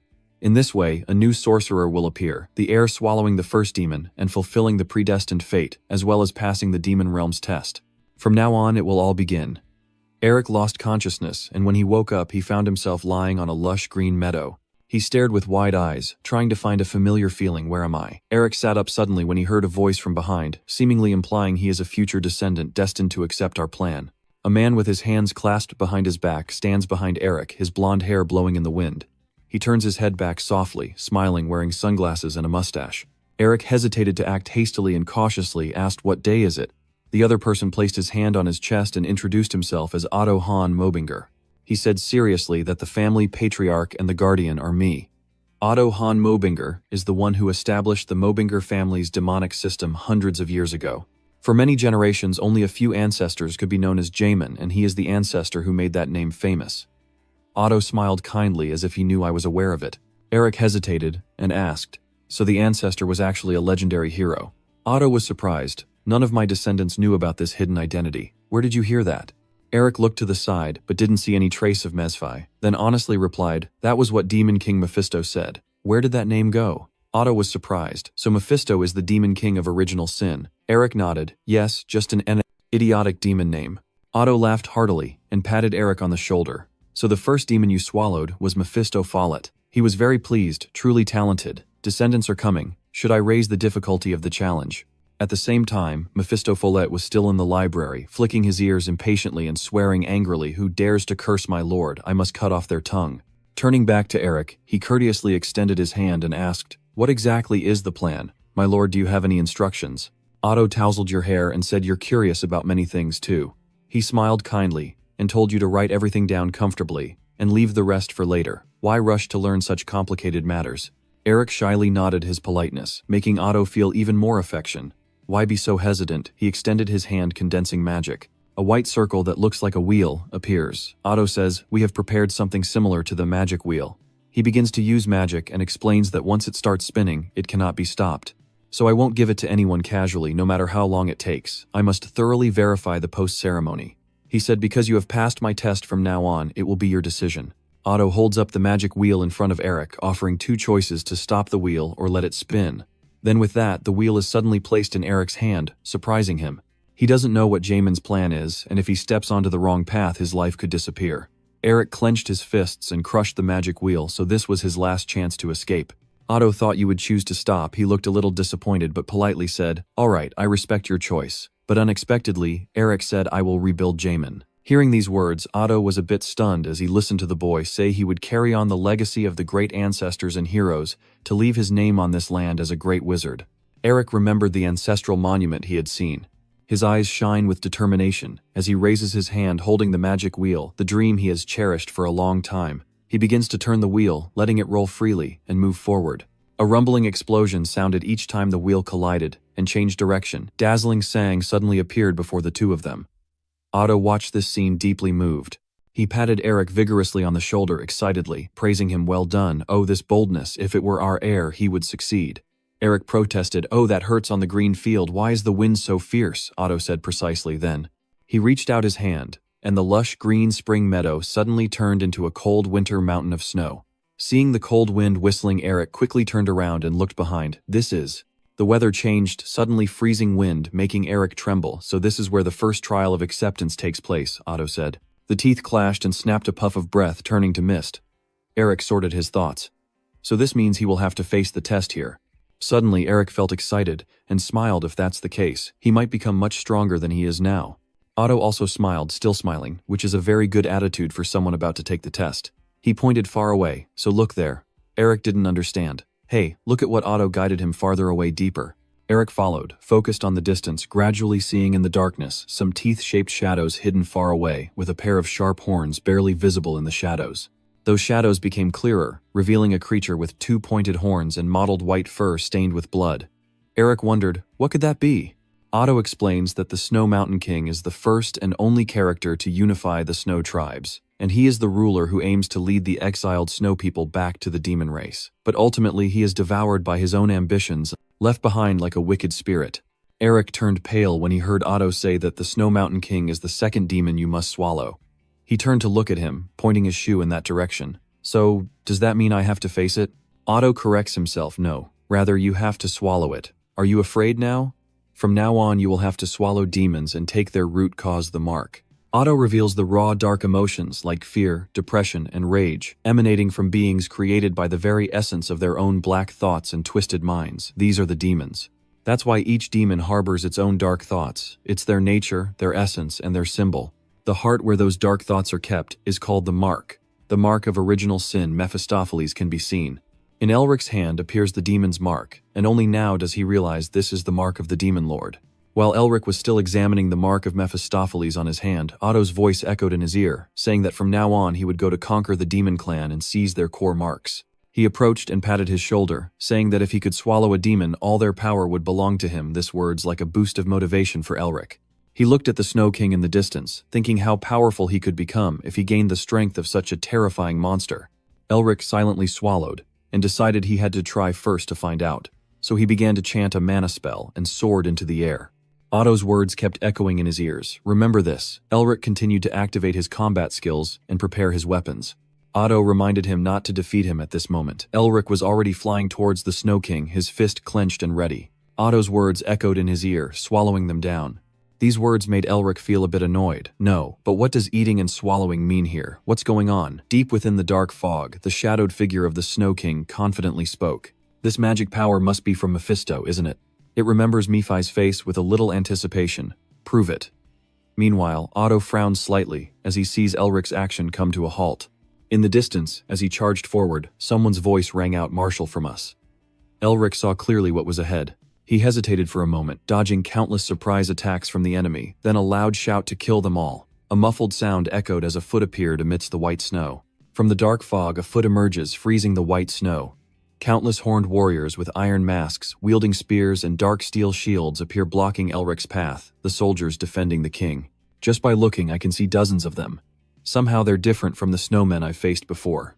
Especially their leader. Can Elric's current strength really beat him? If I only use the residual marks of original sin combined with the power of the Demon King, I believe I could catch the king of that snowy mountain. Then sweat dripped down as I thought, damn it, if I don't know how to use it properly, it's no different than just scribbling on spiritual threads. To prevent Elric from having much time to think, the warrior charged forward at full speed. I thought to myself, but since this is the first test with the power of the Demon King, it can't be considered cheating. The mark of the original sin glows, a fiery orb condenses and explodes. Elric points at the charging warriors, and then boom, and deafening explosion echoes loudly. The bright explosion burst out and the shock wave spread outward. However, the outcome Elric hoped for did not happen, and he stared in disbelief as the sharp spear stopped just in front of him. The outcome of the battle came so quickly that Elric's eyes barely had time to adjust. The warriors moved with incredible speed, launching their spears straight at him through the explosion he had created. Elric hesitated for just a moment, then swung his right arm from left to right and his left arm downward, raising and thrusting forward. Instantly, countless sharp ice pillars sprang up to block in front of him, challenging the warriors. Even some of the warriors couldn't dodge in time and were dealt with on the spot. Elric's voice was cold as blood splattered around him. But before long, the warriors broke through your ice wall. Elric faintly said, "I hear you used to belong to the demon clan, but were abandoned, so I suppose you know that when you are weak you will be thrown away." The soldiers annoyed by that gritted their teeth and clashed. Seeing them rush forward, he told himself he needed to be even stronger. The warriors are getting closer. If you can become stronger, this kind of challenge won't scare you. Elric spread his 5 fingers in front of him, as if preparing to cast a spell. You are determined to overcome the challenge, ready to crush it 100 times if necessary. With a single thought, Elric unleashes the Judai fireball, its heat burning across this snowy mountain space. The fireball explodes, enveloping the entire screen in light, burning everything it touches. Suddenly, a burst of light repelled the flames of the fireball. The snow warrior crossed the firewall and swung his weapon at Elric. The attack was so powerful that he was internally injured and bleeding. With a loud bang, the snow beneath Elric's feet exploded. Then his body tilts backward, a slash wound on his stomach pouring blood. Elric glances at the warrior who just attacked him, unable to hold back, cursing inside, damn it, damn it. His body heavily collapsed onto the snow. Elric shook himself to get up, coughing heavily, watching the warrior approach through the mist, and he silently lamented. If this kept up, he would lose. He grit his teeth, his breath turning into a greenish-black aura swirling around him. No, I can't fall at the first challenge. Elric pushes his hand against the ground, struggling to stand up as the dark, blue-green aura grows more intense, even though his body can no longer withstand it. He tenses his muscles, and his energy keeps overflowing. The snowy field where Elric stands is immediately shattered by a surge of energy. Elric does not hesitate to face the powerful warrior before him. He clenched his teeth and silently vowed to draw more energy. The warrior narrowed his eyes and remained silent, so no one knew what he was thinking. Suddenly it swung its sword and Elric swiftly ducked to dodge. At the same time, he widened his eyes and began reciting the spell from the heart of the dragon. A streak of light flashed like a shooting star in the dark night. It was Elric moving at the speed of sound, piercing through the warrior, in an instant exploding into spray. He gasped for breath as dark energy like mist poured out of his body. Elric collapsed to the ground, exhausted with the swirling black fog hanging in the air behind him. Elric squinted with a triumphant smile, took a light breath, then suddenly sensed a difference, opening his eyes in surprise and wondering if this was real. He looked at the black mist like ink stains on a watercolor painting, and muttered in regret. No matter how he looked at it, the first circle was already too deeply engraved. The black mist started to gather to one side. Elric felt something was wrong. Damn it. His heart felt like it was about to burst. The soldiers were taking shape again. What should he do? But no soldiers formed, only black mist continuing to pour in. Elric hesitated, then raised his hand to stop it, However, what responds to him is a faint stream of dark greenish-black mist settling on his arm. Elric looked down at his right arm in disbelief. This is an seal. The black mist continues to pour into his body. Elric examined the new seal, and although it was more open than the original curse seal, it was clear that a new seal had been created. You're not sure what happened, but the energy from the heart stream just about exploded, and now it's stabilized. At this moment, Otto speaks, and that's why demons call their seals by their real names. So if you want to use their power, you have to know their true name. Elric wondered how to find out, since they wouldn't just tell you their names. Otto didn't give a clever way to ask for the name, he just said, "Don't worry. When the time comes, you'll naturally sense it," and right now Elric is facing a new group of warriors forming. He closed his eyes, sensing the new energy he had gathered. Elric extended his hand, forming a white, snow-like energy circle, and the true names of the snow monsters were evil. A cold snowflake left his hand, though he couldn't explain why. The surrounding blizzard blew stronger than ever. All Elric knew was. He closed his eyes again and whispered to himself, recalling the sealing method. The cold, snowy mountain where he faced the challenge before him, the battle squad charged up, and what is their real name? The howling wind rushes past your ears. You mutter to yourself, your gaze stern and ruthless, as a white and blue energy of snow radiates outward, destroying the approaching group of warriors. But then they quickly condense into solid forms within the freezing wind. This time they are more careful, using a protective shield in front of themselves, ready to attack again. However, that also proved useless, because immediately after, they triggered a massive snow explosion that shook the heavens.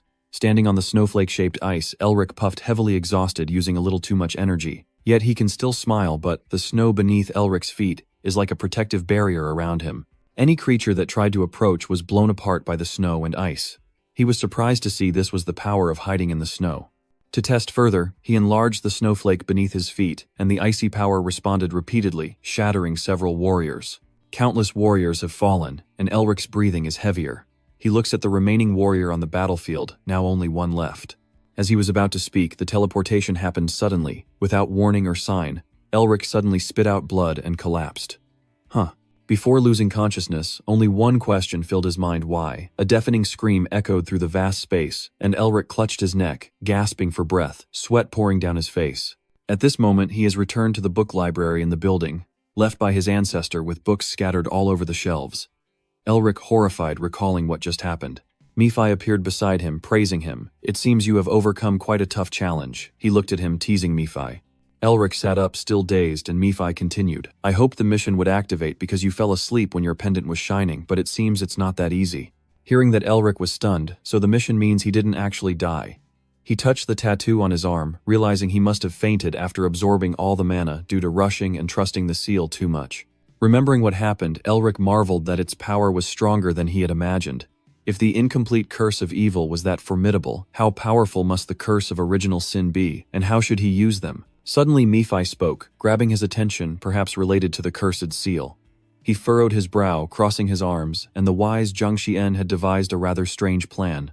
Elric sat upright and earnestly asked Nephi, "How should I use the seal of evil?" Nephi replied, "I guess he has told you my real name." He sneered, "Do you really think I would tell you? Nephi still holds deep hatred for you. No matter how much you insult me, you will never get anything from me." Elric scratched his head and said, "I was just asking, no need to get so tense." Nephi didn't care and turned his head away. Elric thought to himself, I knew he'd say that after all, seals are the most important thing to demons. If Mephisto agrees to let you use the seal of the original sin, it means what is most important to him has been stolen. That's unfortunate, but now you won't touch it. Don't think too much about this. Elric pulls down his sleeve to cover the seal on his arm. After all, the seal of the original sin is the seal of the Demon King. Right now, you still can't control the power of the Snow King, so there's no way you can control the power of the Demon King. Elric changed his tone, happily asking Nephi, "You said you know the Snow King, right?" Nephi looked uncomfortable and asked why you suddenly asked me about that. And you replied, "This is his graveyard, and it seems I have to capture him." Nephi thought he must have misheard, Odo Hanmabinger, I know you're crazy, but do you dare to send someone like you to capture a being? I recognize. Elric looked at him and asked directly, So do you know how to handle that matter or not? Your gaze makes him shiver a little. Nephi chooses to avoid it. No, Elric doesn't let it go. He steps closer, trying to persuade him. Come on, he's no longer a demon lord. At least tell me that much, huh? Nephi shouted, what are you talking about? Revealing the secret of the seal includes both the secrets and weaknesses of their clan. No way before he could finish speaking, Elric made a condition 3 days free for the cat. Nephi closed his eyes, ignoring it, thinking that they could somehow conquer my pride with such a trick. Elric continued to bargain, holding up 5 fingers, 5 days. Nephi clenched his fists in anger once again, scorned me, and seeing his fury, Elric gave up and let it go. Nephi immediately changed his attitude and looked down on him, but because of my immense tolerance, I will forgive this time. Elric sneered just for the 5-day break from work. Nephi hesitated and cleared his throat to hide his awkwardness. Then he became serious, listened carefully with the seal in his hand. Now, forget about completing the mission. He can't even get close to the Snow Mountain Garden. Elric deduced, meaning that Nephi continued, but he smiled smugly with white teeth shining, which didn't mean he was out of options. After a while back in the freezing snow mountain during the test, Elric complained it's freezing to death, and that's why I didn't come back. Looking at the Snow Mountain Garden through the dark fog, he hopped around, but it seems I have to use the hint Mephisto gave me. Without hesitation, Elric charged forward to fight the warriors created by the Snowy Garden, as the seals could be classified into common, enhanced, and valuable tiers. Unique and legendary based on their rarity, there is also a rank called achievement level, which can lead to different power levels even within the same tier. Thanks to previous experience, he quickly dodged the warrior's attack. The malevolent seal is valuable, certainly not ordinary, but Elric's achievement level is only 1 star. The battle soldiers continue their assault, demonstrating the strength of their creator, while the seal of Snow Mountain Garden has reached 10 stars in cultivation, forcing Elric to upgrade his rank to 10 stars, or elevate his status to legendary. He smiled, feeling the thrill of battle, knowing his rank was only 1 star, so he had no hesitation to defeat everything, consume everything, and turn his defeated foes into his strength. I don't know how long has passed, but the snow fell thicker. A footstep strides through the white snow temple. Elric braced against the freezing cold, feeling a bit disoriented from the cold, and finally we meet again, the Snow Mountain Garden. Seeing the mighty presence before him, he sighed no matter how many warriors he has defeated. Your achievement level keeps stuck at 2 stars, meaning Elric has to face the Snow Mountain Garden to raise his rank. You shudder upon realizing that the green glow is not a shadow, but the entire energy of a demon. In the end, even though the opponent is still alive, what kind of creature could be so powerful? I haven't died yet, but I still feel scared. Are you really our noble ancestor, or are you just an enemy who won't join forces with us? Still, I have to complete the trial while the snow howls fiercely across the snowy plateau. Elric is determined, but he will try and see how it goes. It will be difficult, but if he keeps trying, he's ready, and sure he can win. A moment later in the library, Murphy was slightly startled as he saw Elric had regained consciousness, his face frozen for a few seconds. Then he lay flat on the ground, laughing at himself. Elric was late after collecting all the seals. After doing all the hard work, the bastard was already dead. How could he win against him now? Murphy, seeing your failure, smugly advises you to give up that task now. Elric ignores him and continues to mutter, but if I can seize the seal of that entity. You sit up suddenly, staring intently at Murphy, making him panic again. Suddenly Elric asked, right, this might be a bit abrupt, but Queen of Snow Mountain is a woman, isn't she? Murphy was taken aback, realizing what he just heard. Receiving no answer from him, Elric continued to stare intently at Murphy. He dare not meet your gaze, his pale face, showing signs of fear. Murphy was silent for a long time, noticing the unusual look in Elric's eyes. He glanced over. He saw that Elric's gaze was full of secrets, like he knew everything. Murphy involuntarily felt a chill down his spine. Why was he looking at me like that? What's with that eye contact, you damn it? Seeing his overly reactive response, Elric chuckled quietly, realizing that there is something between the Snow King and Mephisto, and he would uncover it gradually. Holding the reconstructed face in his hand, he arranged his next move. At this moment, preventing the Snow King from advancing became the priority. Placing the mystical mirror between his hands, he continues to challenge himself, even though he doesn't know how. Yet the light from the mirror flickers and Elric will figure it out if he beats her to a pulp. Entering the challenge space, Elric quickly rushes forward and yells, "Die." But before he could do anything, an ice-cold frost suddenly covered him. His body froze instantly, looking like a perfect ice sculpture. But if you end up in this situation, no one would see it as a desperation. This time, Elric is freezing to death. Then, countless times he is destroyed in various ways, cut in half, beheaded, disemboweled, losing limbs. His mind is only filled with one thought. It hurts so much his head is about to explode. But you didn't give up. Elric was very persistent, constantly finding ways to break through despite the freezing cold mist covering his body. After many attempts, he finally managed to fend off the attack from the Snow Mountain King. Gradually, he got closer bit by bit until Elric finally saw her face. The Snow Mountain King roared fiercely, her mind seemingly lost as she charged at him. Elric also did not back down, now that he saw it, the cruel seal used by the Snow Mountain King, even though someone who has obtained the seal finds it hard to surpass one who has mastered its use. The Snow Mountain King roared loudly, releasing everything as black fog surged out. Elric stretched out his hand forward, secretly thinking he would overcome. His hand faced the Snow Mountain King in habits, actions, methods, and theory. A small hand clashes with a large hand's spiritual energy, overflowing the living shockwave, spreading outward. Gradually, water stains appear on Elric's hand, even if he has to take everything from her. With a loud bang, ice magic explodes, pushing both of them backwards. Otto stands on the mountain cliff above, watching this scene unfold. He comments that it's no surprise if his throne collapses, if he keeps dying out like that. As the dazzling explosion occurs, Elric finds an opportunity. He's not just naturally talented. He has an unyielding will, and an endless desire to perfect himself. Yes, that child. Elric spun around and cut off the Snow Mountain King's arm. Otto remarked he's the kind of person who would never appear, not even in our family. The severed arm of the Snow Mountain King flew out black energy, spilling out in place of blood, but since her entire body was made of demon energy, her hand quickly dissolved into energy.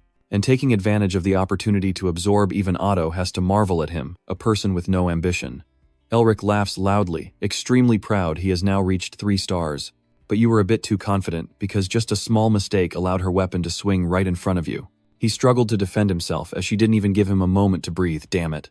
The Snow Mountain King shifted position, grabbing her weapon, and then thrust her icy-tipped spear towards Elric. He was utterly stunned and quickly crossed his arms in front of him to create a defensive barrier, but Snow Mountain King's powerful direct attack was too overwhelming for a normal barrier to withstand.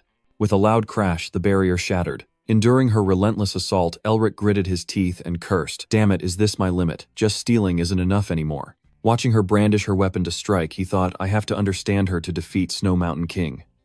Elric exhaled smoke, dismissing that thought. No, I must. He lunged forward, regardless of the energy of the demon attacking him, concluding that he must become her. Thick black fog surges through Elric's body. The demon seal on his hand lights up as if accidentally triggering some mechanism. Suddenly, Elric felt his body freeze, everything in front of him blurred, and he wondered if he was going to die again. When he opened his eyes, he saw Mephisto hovering in the blood-red sky. Proven to me. Elric hesitated, his mind filled with 1,000 questions. Mephisto, why is Mephisto here? He looked at the Ying Spirit King lying on the ground and challenged. Prove that you are worthy to become part of our race, Ying Spirit King. A strange feeling rose in Elric's heart, and he realized that at this moment, he was the Snow Mountain King. In a respectful demon stance, he noticed that she also had a demon seal on her hand. Suddenly, the seal on the Queen of Snow Mountain's hand lighted up, and Elric lost consciousness. When he opened his eyes again, he saw a strange face wearing a skull mask and a long white beard. The image gradually becomes clearer, and he sees his small hand with pure white fur. Elric screams inwardly what is really happening. He hears that man say the demon gods have blessed us with a prophet. He held Tuyet Sun Vuong in his arms as the commanding voice declared, our queen, the leader of the highlands. Then Tuyet Sun Vuong was lifted high, her tiny body stretching out her arms to wave, looking incredibly adorable. Standing on the high cliff, the old man shouted that this mountain range would be ours, and many people below cheered in support. Suddenly, a female voice echoed beside Elric, saying, I was born to be a king who would rule Snow Mountain, and he realized this was the past of the Snow Mountain Queen. She said, but well, the first person to unite the tribes in the history of Snow Mountain couldn't be satisfied with just Snow Mountain. Obviously, Snow Mountain Lord is an ambitious woman. She has always been driven by the desire to reclaim the glory of the Snow Tribe. In front of her people, the Snow Spirit Queen boldly declared, listen to me, for we once were part of the mighty demon clan. Once again, we will return to our rightful place. Beyond the Snow Mountain peak, she and the Snow Tribe made countless humans and demons kneel before them. Wherever Snow Mountain King goes, destruction and annihilation follow. And in the end, they become part of the demon race again. And above all, she tried to become a demon king. However, her clan failed. Even the Snow Mountain King has to kneel before someone, the Demon King Mephistopheles. To the demons, Mephi is the ultimate existence revered by all. And he, the prince, is just as unpredictable, because he has the right to be so. The Snow Mountain King realizes that the wall of the almighty Demon King is too high, and she can only taste the bitter failure. However, she never stopped, and did everything just to shine her true name and strengthen her seal. So the Snow Mountain Queen took the first step.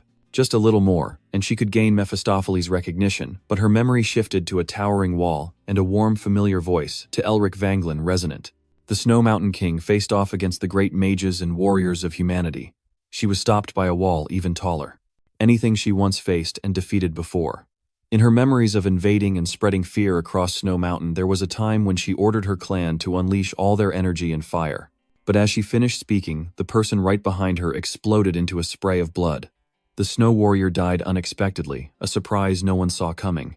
Her death threw the team into chaos, and the screams of defeat echoed. What? A human warrior rushes forward, swinging his sword in a wide arc, and succeeds in killing the Snow Warrior. An explosion erupts, blasting away not just one but countless Snow Warriors. The cry for help from the tribe echoes in front of Snow Mountain King. "Save me, I don't want to die." The warriors faced their powerful opponent with fear. The figure before them was like an unstoppable mountain, making them bow their heads. "I want to live." But no, the giant hand struck down and everything turned to dust.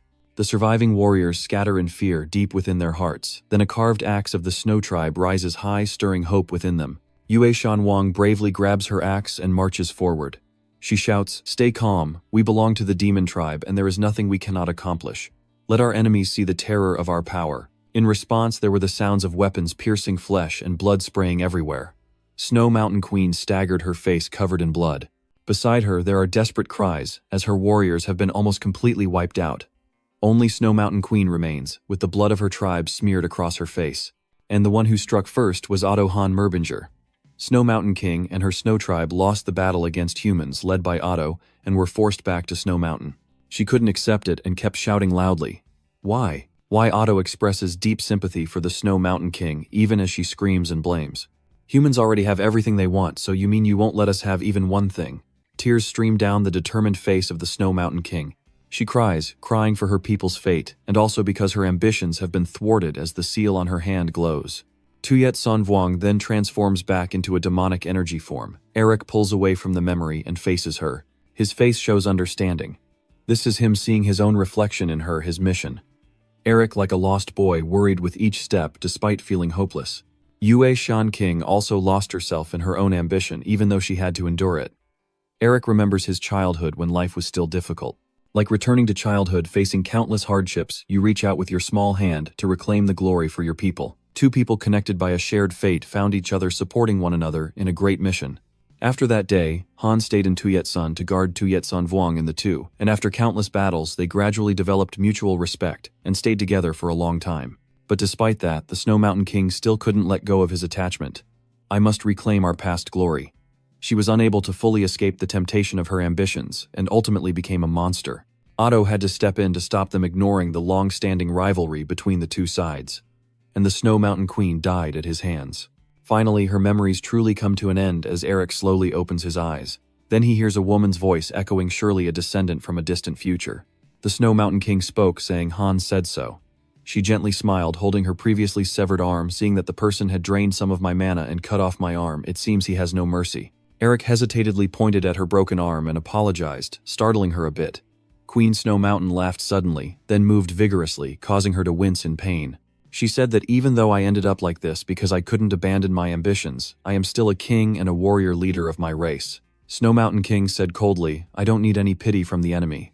This remark stirs Eric's emotions. He has never felt pity for her. Snow Mountain King continued, "Now it seems time to end this fierce battle, so I can apologize to my people and honor their sacrifices." Eric clenched his fists, his hands trembling, as he listened to her words of self-blame. Why did I so desperately want to join the demon clan? The dark energy of the demon swirled around the Snow Mountain King. Just being happy with the ones I love is enough. The intense energy made Eric sweat, as she was finally consumed by the demon's power. "You protect her, so what do you do now?" Watching her be overtaken by the demonic energy. Alright, Eric was only slightly confused. He composed himself. "No, stay calm, the opponent is Tuyet Sun Vuong. The Great King unified this huge snow mountain, and is the greatest warrior of the Snow Clan, and an enemy he must confront and overpower, even though she is now in a chaotic state." Eric extended his hand, channeling mana. If he didn't use all his strength to defeat her, he would be disrespectful. The mana energy then burst out from his body. The Snow Mountain King, in a berserk state, charged forward. "I will show her." Eric also leapt to confront her, fulfilling the great task she set forth. Both rushed to attack each other, magic and contact exploding in the middle of the duel. Eric's spiritual energy flows like a surging river, carrying the distinctive blue of ice and snow. Meanwhile, the spiritual energy of the Snow Mountain King is being eroded by the blood-red energy of the demon. The two energies entwine like an ice lightning bolt from a classic ghost ice attack. Tuyet Sun Vuong's axe infused with dark red and black energy strikes down once more. On Eric's side, he also reforges a similar axe, only this one is imbued with cool blue ice energy. With a loud clash, the two weapons collided fiercely. Eric clenched his jaw, accepting the powerful backlash, and took her down. The battle between them raged fiercely with red and blue energy explosions, strikes spiraling out of control, and Eric and the Snow Mountain King charging at each other in a tense confrontation, neither giving way.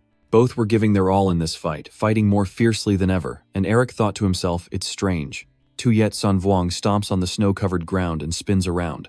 Eric does the same, clearly this is a life or death battle. He almost copied every move of the Snow Mountain King, trying to counter with poison using poison. Eric gritted his teeth and attacked, his eyes blazing, but somehow he's having so much fun. She refused to back down, almost losing her senses as she kept attacking non-stop. The deafening boom echoed loudly as rocks and soil flew everywhere. The aftershocks affected not only their fighting area but also spread far away, almost causing the nearby mountains to break apart. Falling rocks looked like winter snow, but if unlucky, hitting their heads could mean a high chance of reincarnation. But for those two, these bits of earth and stone are nothing.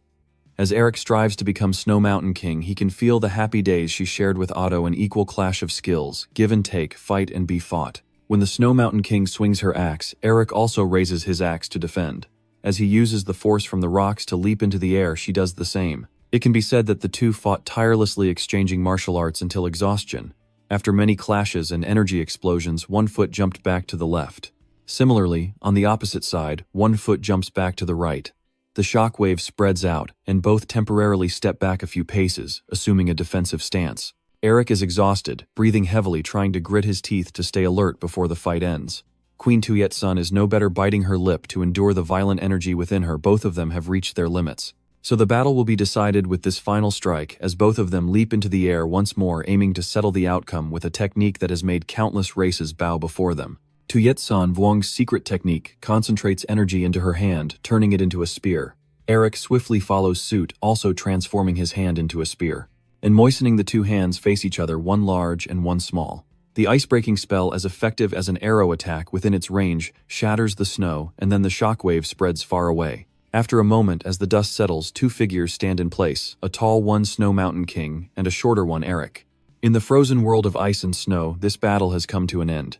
Tuyet Sun Vuong's body was pierced with a large hole, and Eric is the victor. He hesitated for a moment, then gazed intently at her, unable to believe he had won. The body of the Snow Mountain King cracked apart like an ice sculpture damaged. Gradually, her body dissolves into demonic energy. She laughs a laugh of liberation, haha. Tuyet Sun Vuong looks at Eric, stuttering a few words of apology at last. It seems you understand what she wants to say, your facial muscles trembling slightly. You bow your head, grit your teeth, trying to hide your complicated feelings. But unexpectedly, the Snow Mountain King said thank you. For the first time, I saw tears of happiness on her cold face. The snow mountain is no longer cold. The warm golden sunshine has shone down, and Tuyet Sun Vuong's body loses control and collapses to the ground. The dark clouds in the sky have dispersed, making way for warm sunlight. The sunlight shines on her face, highlighting her happy smile of liberation. The cold sheer from the Tuyet Sun King has melted away, and she peacefully departs on this sunny day before Eric, as her body forged from her energy begins to disperse. In the blink of an eye, Snow Mountain Queen was no longer here. She transformed into a stream of energy surrounding Eric. Finally, she became a Snow Mountain seal in Eric's hand. And where the Snow Mountain Queen disappeared, a small, vibrant branch grew. Soon it bloomed and swayed its form in the warm sunlight. The fresh white flowers symbolize vitality, a new life, and a new journey. Eric softly whispers, "Rest now, his first task is finished." Otto appears and applauds, praising his achievement of swallowing the Snow Mountain King. Excellent. Eric turned to look at him, sighed, and spoke reproachfully. It seems that this first test was too difficult from the very beginning. Otto showed no remorse and chuckled, "Our family is unbeatable. If even this can't be overcome, then you can't truly call yourself a member of the Mo Bingo family." This statement made Eric wake up, but feel helpless, thinking to himself why he calls the dreaming family members arrogant and overconfident. Otto continued to marvel, but honestly, I have to say I was truly surprised. Even with talent, I think it should have taken you at least 1 to 3 years. But a kid who has only been learning magic for a few years managed to defeat the Snow Mountain King in just 1 month. Eric calmly corrected him that it was actually 1 month. Otto thought you were talking about the time it took to defeat King Snow Mountain and nodded yes, 1 month. Eric shook his head, holding up 2 fingers. No, I've only been studying magic for about 1 or 2 months. Otto burst into laughter. Haha, that was a bad joke. but seeing Eric's serious face, he suddenly stopped really, and the boy sincerely nodded. He asked again, "Isn't this just a self-deprecating joke, like a daydreaming bingo?" Eric shook his head seriously. "Oto keeps looking more pleased with you." He laughs loudly. "Ha ha ha, my eye for people is really good indeed." Eric is very skeptical. "You quoted what he said just now, and I just finished repeating it exactly. Even if I had talent just now, I saw that the successor didn't wait a bit of face for himself." Oto unleashed his secret move, embraced Eric and patted him on the back. "You little brat, ha ha ha, I knew it." Eric had to beg for forgiveness. It hurts my daughter-in-law, my daughter-in-law." After joking around, the two sat together and talked. Oto asked how she was during her final moments, and Eric honestly shared that she had smiled. Oto felt relieved upon hearing this news, truly glad. Now that it's time to say goodbye, Eric bowed politely and thanked him for everything up to now. Oto nodded and said to take care on the way home. Eric shyly warned that he probably wouldn't be able to visit often. Oto didn't blame him. "I understand, after all, the head of the family is a very busy position." Then Eric turned around and left. "All right, take care." But after taking a few steps, I turned back in front of Oto's surprised eyes. Eric asked a very naive question. "Wait, how am I able to go outside?" Oto raised his hand laughing and saying, "You've gone outside so many times already, don't you remember?" Before Eric could fully recover, a sphere of light slammed into his face. "Immediately after I woke up in the real world, damn it, the ancestors would be proud." I hold my face rolling back and forth on the floor. My face, my handsome face. Mi-Fi laughed loudly. "Ha ha ha, that crazy Oto guy probably killed someone." Speaking of which, Eric became even more furious. Who wouldn't be angry if someone just killed people without saying a word? Mi-Fi asked with apparent concern, "Have you already devoured the Snow Mountain King?" Eric rolled up his sleeves to show the seal just finished. Haha. Seeing that Mi-Fi tilted his head back and praised himself for the help, Eric lazily agreed. Yes, our great demon king is #1. But secretly he was thinking this guy really loves to turn everything upside down. Mi-Fi was smiling outwardly but inwardly, a bit panicked by Eric's progress. There's still a long way to go. I only told him a few things, and this guy has already surpassed a genius. He's truly a monster. After flattering him, he asked, "I'm still curious about this. Wasn't your relationship with the Snow Mountain Lord quite special before? So why didn't you make her a demon anymore?" Mi-Fi broke out in a sweat, wondering how you, Eric, got so curious. Then at the end, I glanced through the Snow Mountain Lord's memories. "So why did you do that?" Mi-Fi hesitantly replied, "I am the Demon Lord, and she is just an ordinary face of the Demon Clan, nothing more or less." He recalled old memories, and recounted at that time I was just a little bored. And I heard someone from the Snow Mountain King say that he would definitely become a demon, so I came to see what kind of person he was. Well, she is a bit lacking if she wants to become a demon, but her ambition and skills are commendable. Mi-Fi praises herself. If the person she met wasn't the genuinely good demon king like me, but someone like Aracel or Lilith, she would probably have been blown away by now. Anyway, I told her to come find me again when she's stronger, then I just left her there. Eric asked if that was it, if I would never see her again, and Mi-Fi startled, shouting why I would meet her again. But the truth is, he secretly went to the Snow Mountain and saw the Snow Mountain King happily spending time by the car.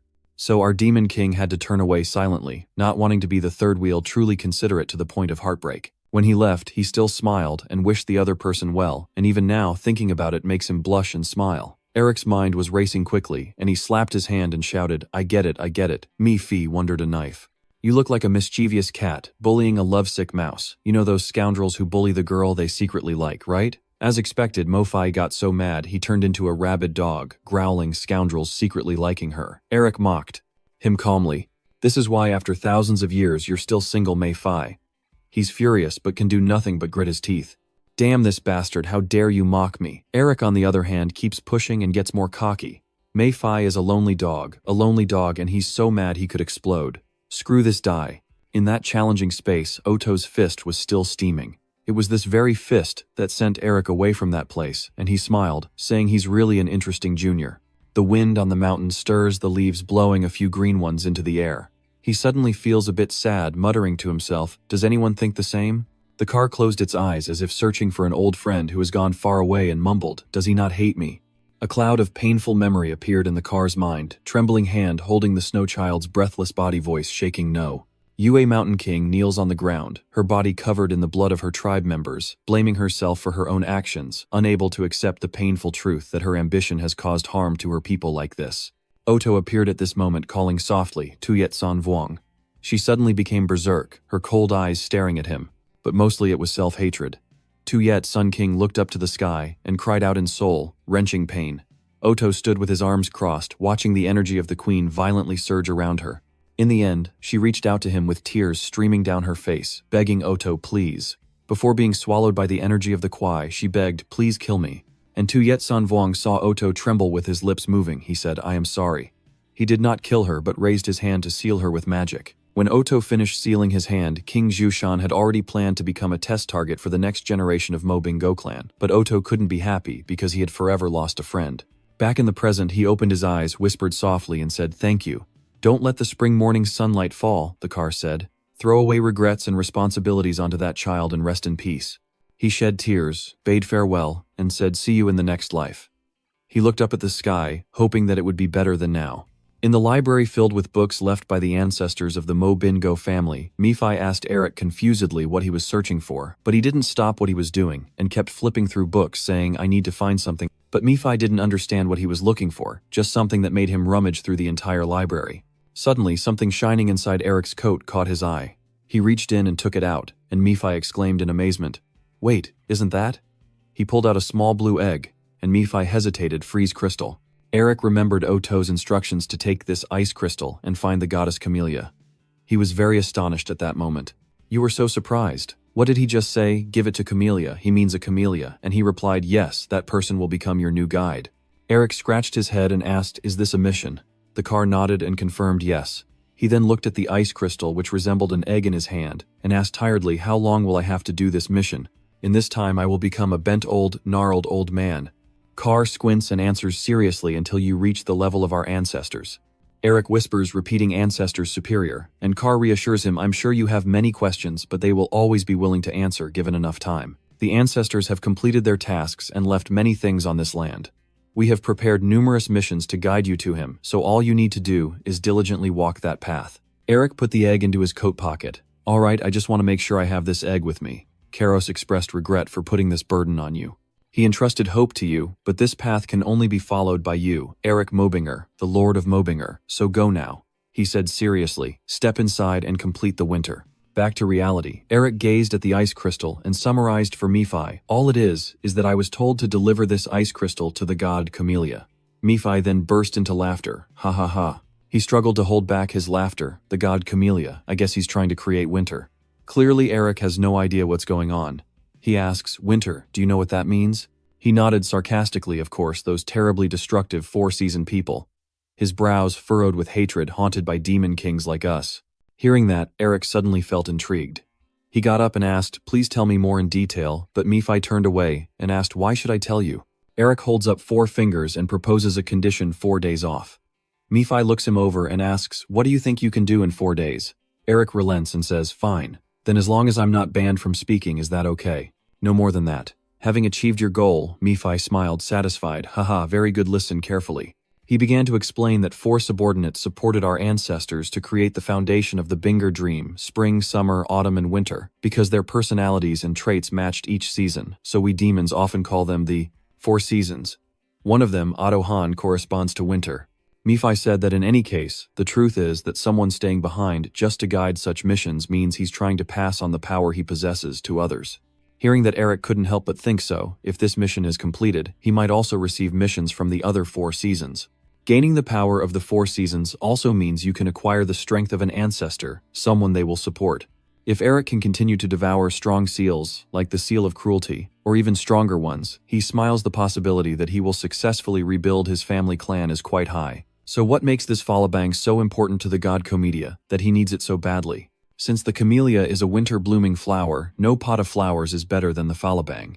Eric turns into a curious boy, so where should we go to meet the god Comedia? Maybe it's in the Flower Palace down south somewhere. Hearing this name, Eric was immensely surprised. He had only heard of the Flower Palace in legends. But it actually exists, yes. Mifai nodded indeed. That noisy name must be ruling over the Palace of Flowers. Hearing this, Eric began to seriously reconsider. From this moment on, he could be sure of it, after reviewing the records in the Emperor's library. But isn't he becoming too friendly? What kind of trick is he planning this time? You suddenly realize a strange, faint aura around Mifai, and his soul form seems to be becoming stronger. But he showed no sign of hiding. Instead, he seemed pleased, thinking that I had noticed my power had returned a bit. Still, even if you notice my strength, you can do nothing. You will have no choice but to complete the tasks to become stronger. At this point, Eric also has a similar idea of completing tasks to get stronger, and they can also make Mephisto stronger. And in the end, you could receive a great demon king capable of plunging the entire world into chaos. Seeing Eric gently rocking his body, Mifi thought he indeed looks truly miserable. Anyone should be afraid, and of course you have every reason to be. Mifi was extremely excited, although feeling uncomfortable about leaving a binger just to become stronger, he had no choice. His recovery process needed priority, but his eyes suddenly caught the abnormality of Eric. Mifi saw the satisfied smile on his face, and suddenly howled inwardly, "That bastard is smiling again." He doesn't know that right now he's the tempting bait in Eric's eyes. If that's the case, it means he could potentially absorb all of Mephisto's power. After all, for him to restore his strength and escape from you, he needs to become stronger. Eric's increasingly inhumane smile makes a demon lord like Mifi feel cold all over. He keeps trying to reassure himself he's losing his mind, or maybe he should just stop thinking for now. Then Eric adjusted his mood. "Alright, once I have finished everything I need to do, should we come back here?" The two of them didn't think much and decided to leave, and he looked up at the distant small water gap above. Because the ancient carved power, Eric could easily fly up the water crevice. After gently climbing onto the high cliff, he praised himself, thinking that just a month ago, it was very difficult to return here. "But now it's as easy as pie," Mifi muttered. "You're really too arrogant." The two of them didn't stop and charged forward like a gust of wind blowing away the snow on the path. "Now that I have a guide, should we head straight to the red-eyed tribe?" Eric smiled sedately. He quickly returned to the snow tribe. He wasn't sure if it was because he had fought the snow people a long time ago, or maybe because he had swallowed the sealing curse of the Demon King, but he wanted to see them. But when he arrived, Eric's eyes widened in disbelief. The snow-covered snow tribe was heavily damaged, with patches of bright red blood turning crusty. What happened? The snow trolls' corpses are scattered on the ground. Some victims were brutally tortured with spearheads piercing through their bodies, Murphy observes. It looks like they were killed slowly, even though they could have been killed instantly, so they must have been used for entertainment. Han Nanling concluded, "I don't know who the murderer is, but they have a cruelty far worse than most demons." Eric looked at the bloody wreckage before him and said, "I feel a bit uncomfortable." He winced as he moved forward because the snow monsters are monsters and could die at any moment. Even if you have killed countless snowmen, you will never see them as toys. Eric clenched his teeth, trying to suppress the unusual emotions rising within him. This uncomfortable feeling must be because of the Snow Mountain King's mission. He takes a deep breath, trying to calm himself down. "Calm down, you're not the Snow King. You have no right to pity the snow people." As he thinks this, the person in his eyes suddenly shrinks. In front of him are the bodies with their legs pointed up and their heads buried in the freezing snow. Eric approaches a small snow mound nearby. He reached out his hand to dig through the snow, despite the icy horns biting into his hands. Eric clenched his teeth as a single drop of water slid down, uncertain if it was sweat or tears. Gradually, under the white snow, he uncovered a small, furry hat. Eric couldn't hold back, and yelled out in disbelief and pain spreading through his heart. The more he dug through the snow, the more he wanted to find out who was underneath the white, cold layer. In the end, tiny Manhwa appeared after the icy white snow, no longer breathing, having departed with tears still lingering on his cheeks. Eric's memories of Manhwa flood back. "Looks like we have a new addition. The boy is always lively and adorable. From now on the journey will get tougher, so let's eat something before we set off."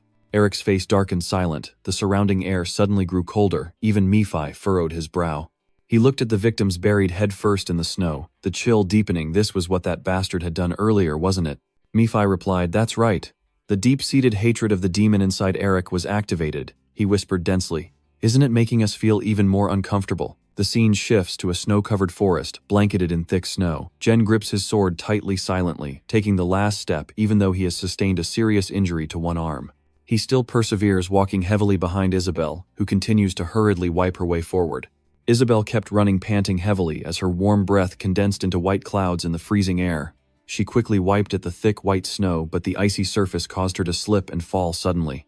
Seeing her suddenly fall, Jen hurriedly brushed over and asked, "Mistress, are you all right?" Isabel was gently helped up by him, and she reassured. "I'm fine, don't worry about me," Isabel commanded. "We don't know when the assassins will return, so focus on finding him," Jen said worriedly, "but now you should rest."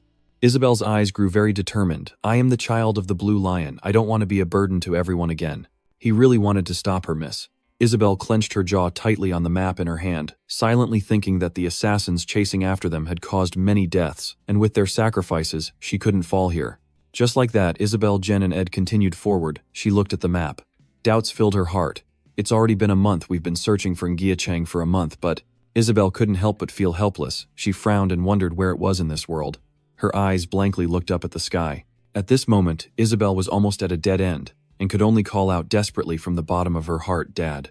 Suddenly a voice full of tension echoed, "Your only daughter of the Blue Lion, she can't even wield her sword properly anymore." The scene shifts to a grand imposing tower, shrouded in a dark, ominous, moonlit sky where the Green Lion family's estate stands majestic. The servants inside endlessly gossip about Isabel's strength, noting that according to the rules declared that lions follow only the strong, she is undoubtedly the lady of the house. The others saw her approaching and warned her, "Suet, are you trying to let her hear?" Of course Isabel could hear everything they said, but instead of responding she chose to stay silent and quietly leave. Because she was weak and frail, Isabel worked tirelessly to train every day, practicing swordsmanship alone in the courtyard from dawn until late at night. Even though Isabel had been determined and newly, everything still remained unchanged. At this moment, the sword in her hand suddenly fell, sticking straight into the ground. Why? She gasped for breath, constantly questioning in her mind why she could have no talent at all. Isabel helplessly bowed her head on the sword, as mocking words echoed in her ears, each one like a dagger piercing her heart. Green Lion's only daughter who couldn't even wield a sword properly anymore. The future of the Quayo family is very uncertain, and it's unfortunate that the Green Lion has a child like this. The beloved child of the family is a girl, and it's only because she's the Green Lion's daughter that she's treated well. What are we expecting from a woman like her? The lion only follows the strong, at least she should try. A flower that has no scent but calls itself the child of Green Lion. Just when Isabel was in despair, suddenly a familiar voice rang out from behind her, "Isabel."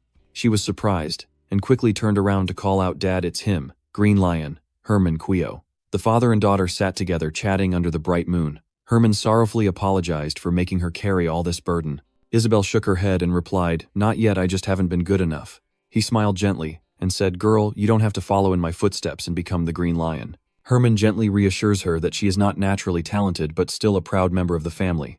Isabel is about to reply when he suddenly laughs, loudly pats her arm and says, "I am still as healthy as ever, try touching these firm muscles." She softly responds, "That's Dad's armor." Still, Isabel was very sad and apologized to her father, but Herman gently smiled, exuding the aura of a caring father, advising her not to worry about the green tiger Herman.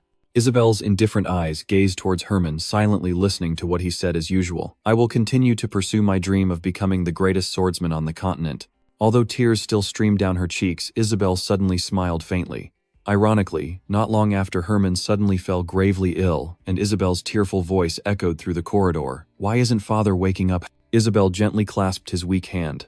After the doctor finished his examination, he immediately reported Herman's condition, indicating symptoms similar to a blockage. The doctor carefully explained that his health had deteriorated because he was using too much spiritual energy carelessly. If we don't treat him soon, his muscles will wither away. Isabel looked sadly at his exhausted face. Now all she could do was silently listen as the doctor continued to analyze. The problem could be solved if we could restore his vital energy, but that is almost impossible with human abilities because he has drained too much life force from his body. His voice deepened, and at this moment the gods would have no choice but to rely on some kind of magic to help if possible. At that very instant, all thoughts in Isabel's mind vanished. She only knew one thing: she had to save her father. "Since normal items are completely useless for treating my father, I will risk everything to acquire advanced magical tools that are seized by the Magic Tower or the Academy. Even though I have risked my life searching everywhere for a cure for Herman, their magical instruments are also useless." Isabel collapsed, realizing she couldn't find anything that could cure her father's illness. Suddenly one day, while she was resting with Jen and Ed at a tavern, she happened to overhear a conversation between two men there. "Hey, do you know there's a cemetery ruled by the Snow Mountain King in the Snowy Mountains?" The man nibbled, talking casually. "Really? If it's the king's tomb, it must be full of treasures and magical tools that humans cannot obtain. If we get one of those, we'll be rich beyond our dreams. Should we try to steal it?" Isabel listened carefully and nodded for Ed and Jen to go ahead. Then the man suddenly boomed, "Moron, do you really want to be eaten by the snow people just for that legendary item?" After receiving her signal, they immediately understood. The man continued to persuade the other to not waste his life and to keep drinking. Then Isabel stepped forward to question those two guys, and after trying her best to find out about the graveyard, she realized that it did exist and she could find it somewhere. She thought everything would go smoothly, but then a problem arose because this plan had fallen into her uncle's hands. Everything around suddenly became chaotic. Screams and shouts continued to echo. "Run away, miss. Save me." My Uncle Powell, well, the one waiting for the right moment to seize the Green Lion's throne, sent assassins to kill me because I am the heir. Suddenly, Chen shouted urgently, "Miss, run and hide." She panicked and asked, "What's wrong?" Without waiting for Isabel to process what was happening, Ed suddenly appeared, grabbing her hand and forcefully pulling her back. He firmly stayed close to her, then a slow, calm voice sounded, making Isabel startled. "We had to search everywhere to find you guys." Chen quickly drew his sword, his eyes immediately alert, and the man calmly replied, "We wondered where you had hidden yourselves, but since you have shown up after all." With his sharp eye, Chen quickly glanced and recognized the man, the sixth handsome knight, the Knight of Love secretly sent by Powell. Hanoi sneered, "Because you are still members of the Powell family, I will at least let you leave peacefully." He slowly asked, "Once you're here, surely the lady boss must be nearby too." Chen angrily shouted at him to attract attention. "Nonsense, Hanoi, someone will pay for Isaac and Guy's deaths with his own life." He secretly hopes that Miss run and don't look back. When Isabel saw that scene, she immediately lost her composure and wanted to rush in, but like a frog blocking her way, she couldn't go there. "Only the two of us can't stop them." Isabel stubbornly replied, "I have to go, or Chen will die." He explained loudly, "Chen is risking his own life to buy us time. The one who wants him to sacrifice himself in vain is you." She couldn't accept it. Nguyen clenched her teeth, but then Chen suddenly shouted loudly, his scream echoing through the forest. Isabel immediately turned around, then went silent, her eyes wide as she looked at Chen. Hanan smugly stepped on Chen's body loudly, deliberately, so Isabel could hear telling her that her loyal subordinate is about to die. "Are you really just going to leave him here?" He desperately used his last bit of strength to signal to Hanan that the stupid one, the lady, had already gone far away. Without a word, he directly thrust his sword through Chen. Hanan sneered maliciously, then began to pretend to be disappointed. "I guess she has abandoned her loyal hero. She's pretty cunning so now." Hanan intentionally baited Isabel to appear by attacking him, "And I will behead you." Just as the sword was about to strike, Chen Isabel couldn't hold back and shouted loudly, "Stop, she doesn't want anyone else to lose their life because of her, so she chose to appear." Though Isabel was terrified inside and tears kept streaming down her face, she firmly asked, "Are you targeting me? Then just kill me and let Chen go." "Ha," Nan calmly replied. "I'm sorry, but I won't do that," Isabel exclaimed in shock. What Udung explained that we have decided to kill everyone involved or who witnessed this. Isabel's throat immediately tightened. "No way you." Han-nan inflicted a psychological blow on her with a scolding remark, saying that if she hadn't run away, everyone could have survived and been happy with their families now. He slowly uttered 4 words, "truly," and the image of those who sacrificed themselves for her kept flashing through her mind. Minhoa's painful face is etched deep in Isabel's mind, but Han-nan barely suppresses. A bitter smile, regret flashes across Isabel's face as her world collapses from the venomous words spoken by him. She keeps blaming herself, believing that all innocent people died because of someone like her. Hung-nan immediately seized the opportunity, raised his sword to her and said, "End this." In the midst of the danger, suddenly another voice rang out. "I understand now." "Ha," Nan shouted in surprise. Someone. A dark branch gently swayed in the cold snow wind. The voice from earlier echoed again, moving, and at that very moment, a foot suddenly appeared softly stepping onto the branch. Eric calmly sits on the branch and responds, "It's just a passing demon." In his fury, Ha-nan screams, "Rua the bastard." It is said that after completing his first mission to make winter perfect, Eric received another task. He was about to leave the snowy mountain to carry it out when a bloody scene suddenly appeared, revealing the snow people. Minhoa was also one of the victims and a human. They all were murdered brutally. Meanwhile, Isabel, who was searching for Snow Mountain King to cure her father's illness, was being chased by a gang of assassins, the Blue Wolves. It was Ha-nan and his group sent by her uncle at that very dangerous moment. Ha-nan sneered at Eric Demon Spawn. "What kind of idiot are you to dare interfere in my affairs? Are you using demons? If you hadn't crossed here, maybe you would still be alive." Then Eric suddenly surged forward, leaping off that branch with incredible speed, catching him by surprise. It wasn't until he recovered that Eric charged at him, landing right in front of Ha-nan, who shouted in shock spell. Ha-nan quickly stepped back to keep his distance, furious, beyond control, wondering what monster that was. Eric asked if everyone was okay. F and Isabel were startled by him, and she hurriedly responded that they were fine, but still Isabel looked worried, and asked if he was okay too. Eric slipped and fell in front of everyone, quickly answering through the pain, "Of course." Hanan's followers stood aside, gossiping. "Is it normal for a mage to land like that? Did he just fall? Why doesn't he get up? How disgraceful." Eric slowly stood up, his whole body trembling with shame, helplessly sighing inside. If only he hadn't slipped on the snow, he could have made an impression on them. Isabel looked at Eric's back, and suddenly remembered something. Wasn't that the missing person? She silently vowed that she couldn't let him fight alone like this. Isabel shouted a warning, running over, "You can't win this way." At this moment, Ha-nan also stepped in to remind her. "Miss, didn't I already tell you that we won't be coming back for any witnesses?" He stared at Eric intently, then ordered his subordinates to kill the damn Satan. As soon as they received the order, they all shot towards him like arrows. Isabel screamed in fear, "No." Eric lowered his head and muttered, "Yes, compassion is a gift." He looked at them with fiery eyes full of hatred. Scum like you are truly a waste. Eric immediately uses his first technique, the warning wave. He yells and directs his power toward them. Hanun's subordinates were thrown into chaos, unaware of their limits, and only able to keep attacking Eric. Within moments, they were all swallowed by a beam of light that emerged from a single source.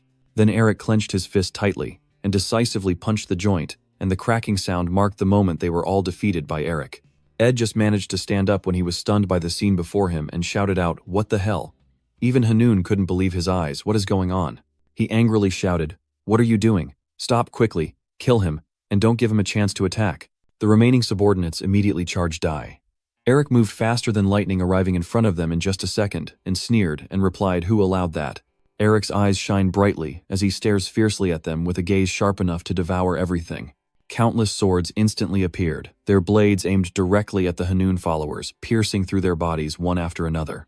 They scream in pain, breaking free. One of them, too frightened by Eric's overwhelming power, quickly runs away repeatedly, begging for mercy. But still, he could not escape the tragic fate like the others. Only Eric was able to easily destroy the entire Hanun group. Hanun also started to tremble in fear of your overwhelming power. Who are you anyway?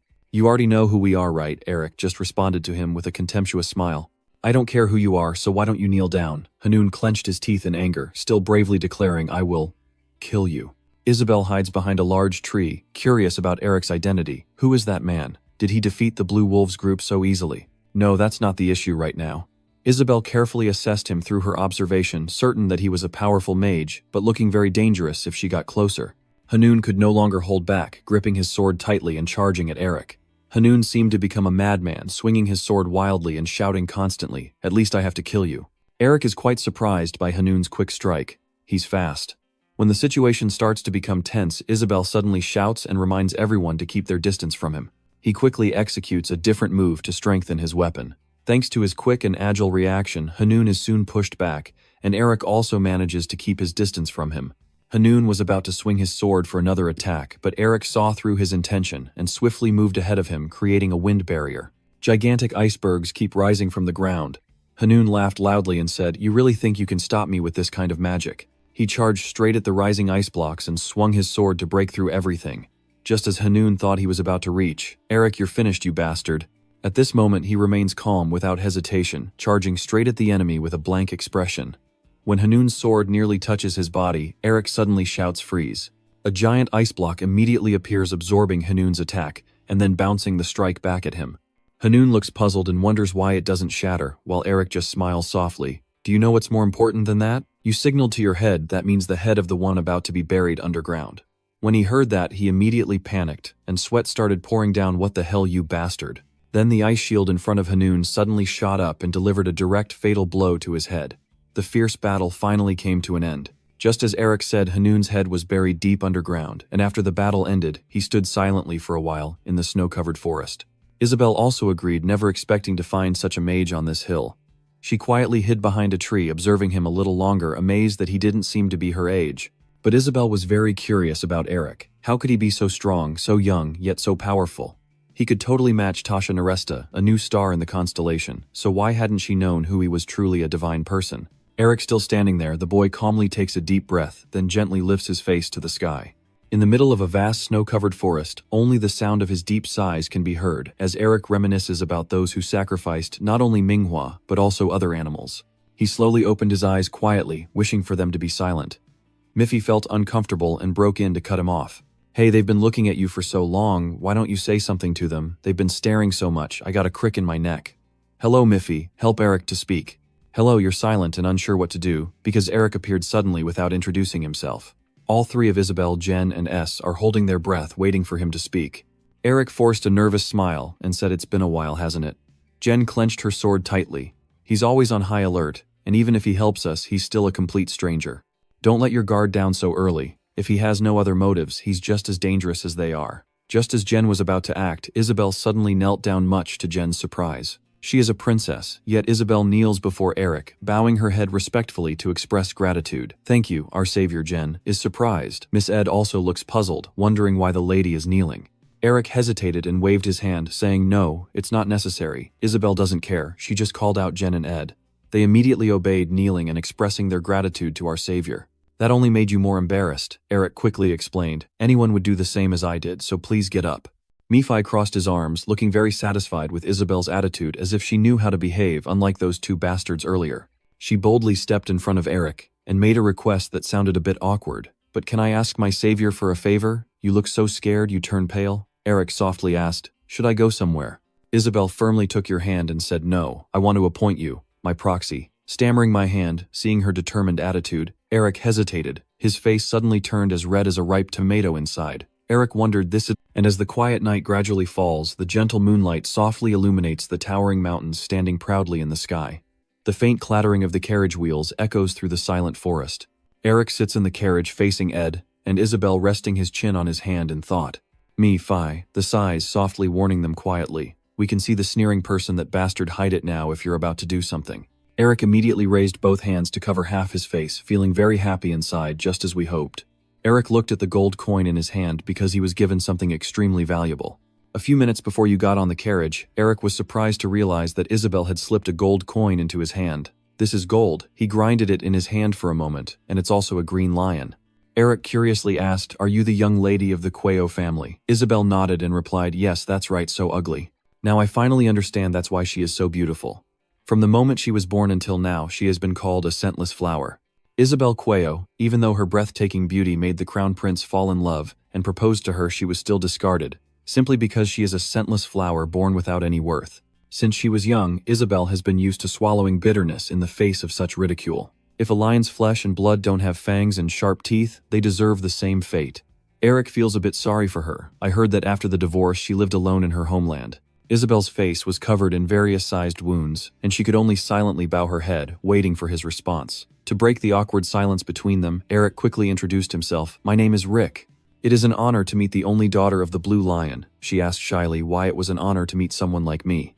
The boy smiled happily. Eric gently reassured Isabel. She should be proud of herself. From what I can see, your persistence is not something to be ashamed of for the name Blue Lion. Since this is the first time Isabel has been praised by someone, she shyly replied, thank you. He carefully mentioned her request. Oh right, didn't you say something about a mandate? Isabel tilted her head and replied, that's correct. I don't have anything right now, but… She decisively made a request. Can you escort us back to the kingdom? Chen exclaimed in panic. Miss, we haven't found that place yet. Isabel turned back and explained, Chen, I don't want to lose you all because of my greed. First, I have to meet my uncle to negotiate, the lady said firmly. Hearing that, Eric became curious and whispered, uncle. Then he subtly glanced at Hanun and guessed to himself. Surely these knights are also part of the Well family. Could there be some hidden secret within their clan? Eric frowned, suddenly remembering something. I also heard that the Green Lion Lord is suffering from a serious illness. She is searching for a cure. I must have forgotten. Shin previously told me about this. Just then, a bold idea suddenly appeared in his mind. Wait a minute, can't I make the Green Lion Lord owe me a favor? Eric envisioned a promising future scene in his mind. In that scene, you and Herman happily shake hands with flattering words, constantly ringing in your ears. If the Melvinger family is rebuilt and grateful to the Green Lion Master, the Melvinger family is rebuilt, and a treaty is signed with the Green Lion Master. The Melvinger family cures the Green Lion's illness. Melvinger and the Green Lion share a smile while shaking hands, symbolizing a strong bond between the families, and you secretly think it would be a truly wonderful scene, right? Eric smirked, smiling confidently, and feeling proud of himself, always wise, and keeping a cool head. Isabel saw him stay silent for a long time, thinking he wouldn't agree, so she made another suggestion. It's true that we can hardly count on your support, so I will give you twice as much as I just did as a reward for completing the task. Eric did not answer, but just stared intently at the gold coin in his hand. Isabel nervously asked, I guess it's impossible, right? She stepped forward to withdraw her request, feeling embarrassed, so… His lips suddenly curved, confusing. Isabel. He held her hand tightly, and immediately agreed to Isabel's request. I will escort you safely, my lady.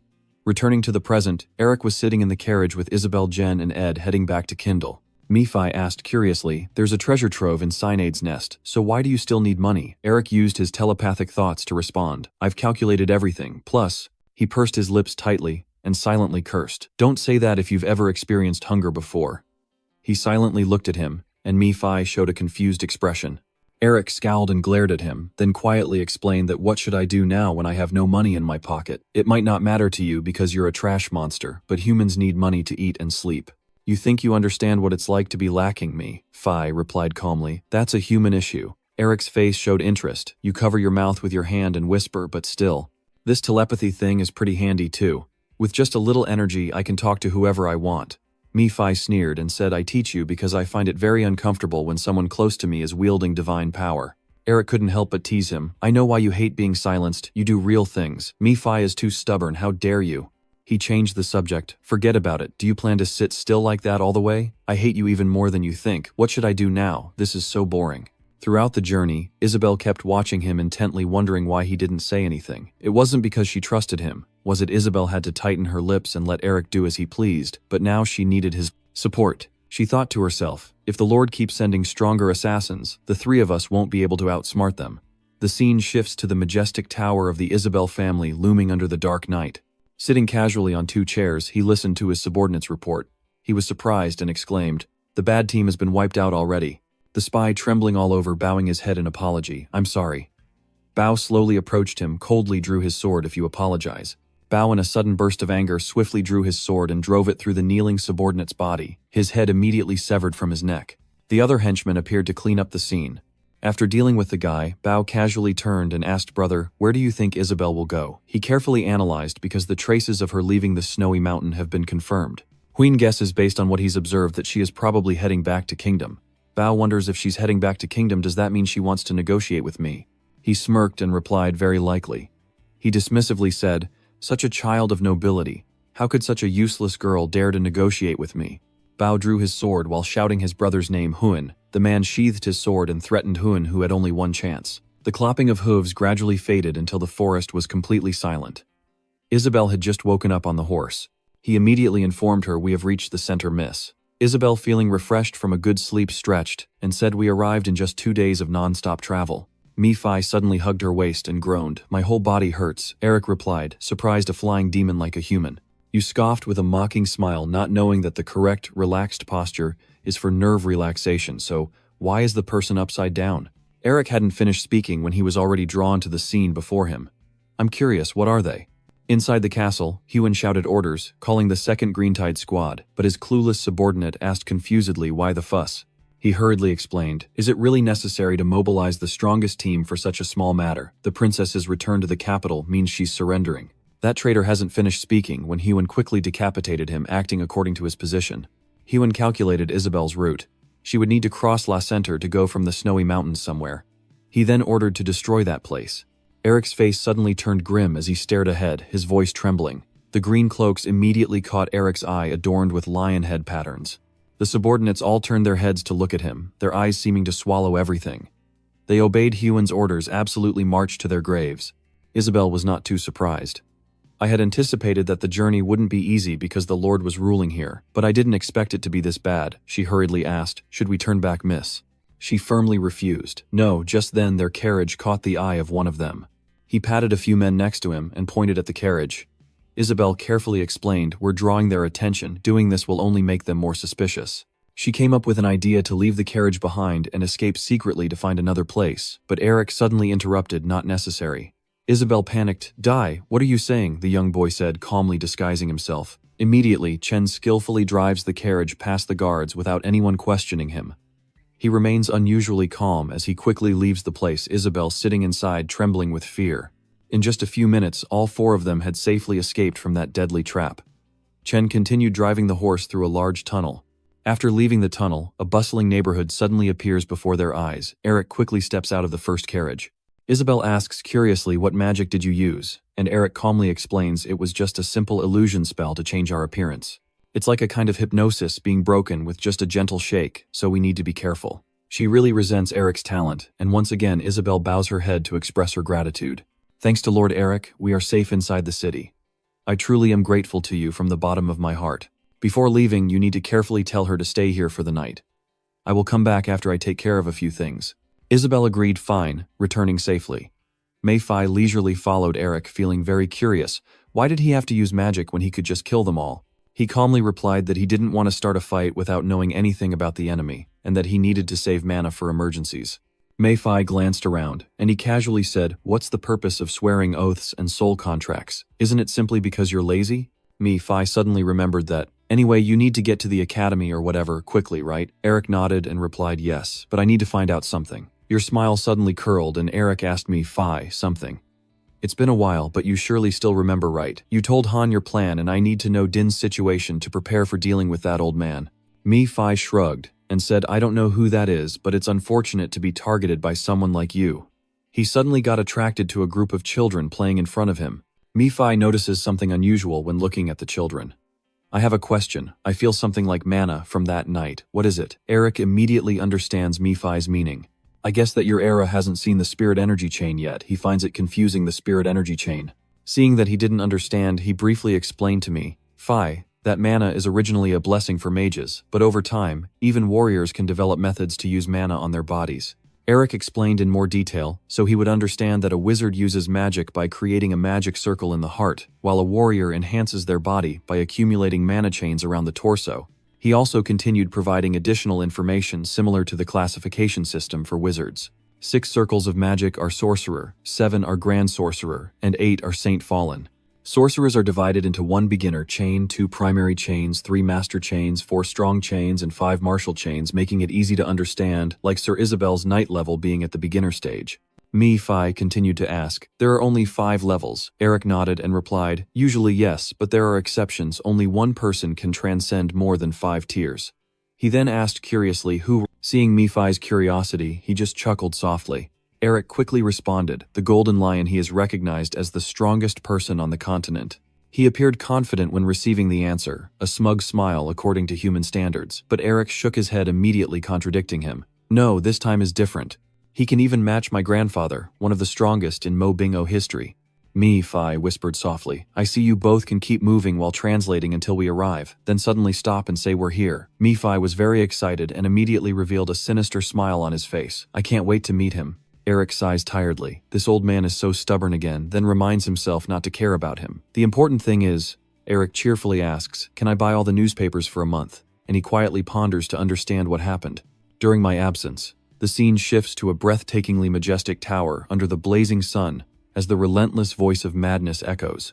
Raven kneels on one knee, bowing respectfully. Apologies. The Narrator guards surrounding the hospital like an impregnable fortress. His anger erupts. Narrator, you ungrateful bastard. Raven quickly shifted the topic of conversation, citing your achievement in discovering that the hideout was being maintained by the high-tier academy and the press.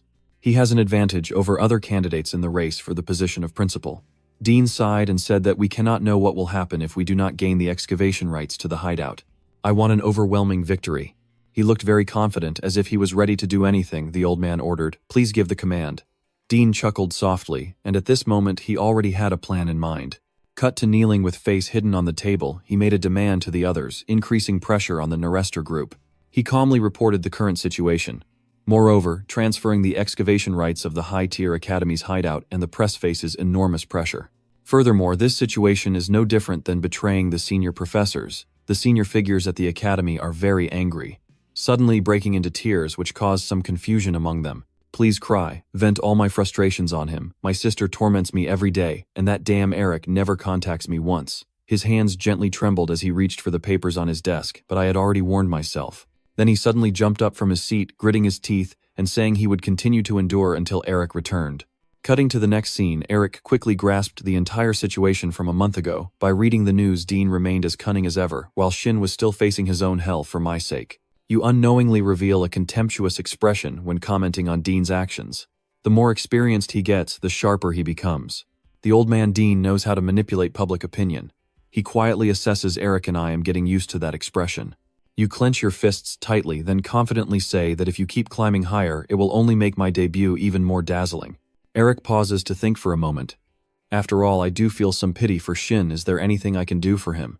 As he was thinking of how to make it up to Shin, suddenly, a bright flash of light burst outside the window. In an instant, a deafening explosion erupted, where the light had just appeared. A sudden loud noise startles both Eric and Mi-Fi, and they quickly turn towards the source of the sound. Outside, chaos erupts with frantic screams from nearby residents. It's on fire, bring water quickly. Everyone was panicking and running in all directions, and there were also the shouts of children, mothers, and nearby people continuously calling out for help. Someone save us. Eric quickly stood up and threw open the door, and the scene before him immediately left him stunned. The whole neighborhood in front of him seemed to turn into hell, everything swallowed by the sea of fire. Eric screamed in panic, "What is this?" The scene shifts back to a few minutes earlier before the disaster struck, with Chen skeptically asking Miss, "Do you truly trust Rick?" Isabel calmly answers, "He's the one who saved us." He carefully shares his thoughts. Even though he's not a subordinate of Powell. Well, maybe he's a hitman sent by another master to take over the Trang Temple, right? Chen tried to persuade Isabel, "I'm not sure about this either, but we should still be on guard." First. She remained silent. "I understand what you're trying to say, Chen, I get it." Isabel sternly ordered, "But don't speak that way anymore. Doubting Rick means doubting my decision." Her decisive attitude made Ed and Chen dare not argue. Isabel recalled the moment Eric stood silent in the snowy sky. Based on her observation, she was sure of one thing: she believed in him.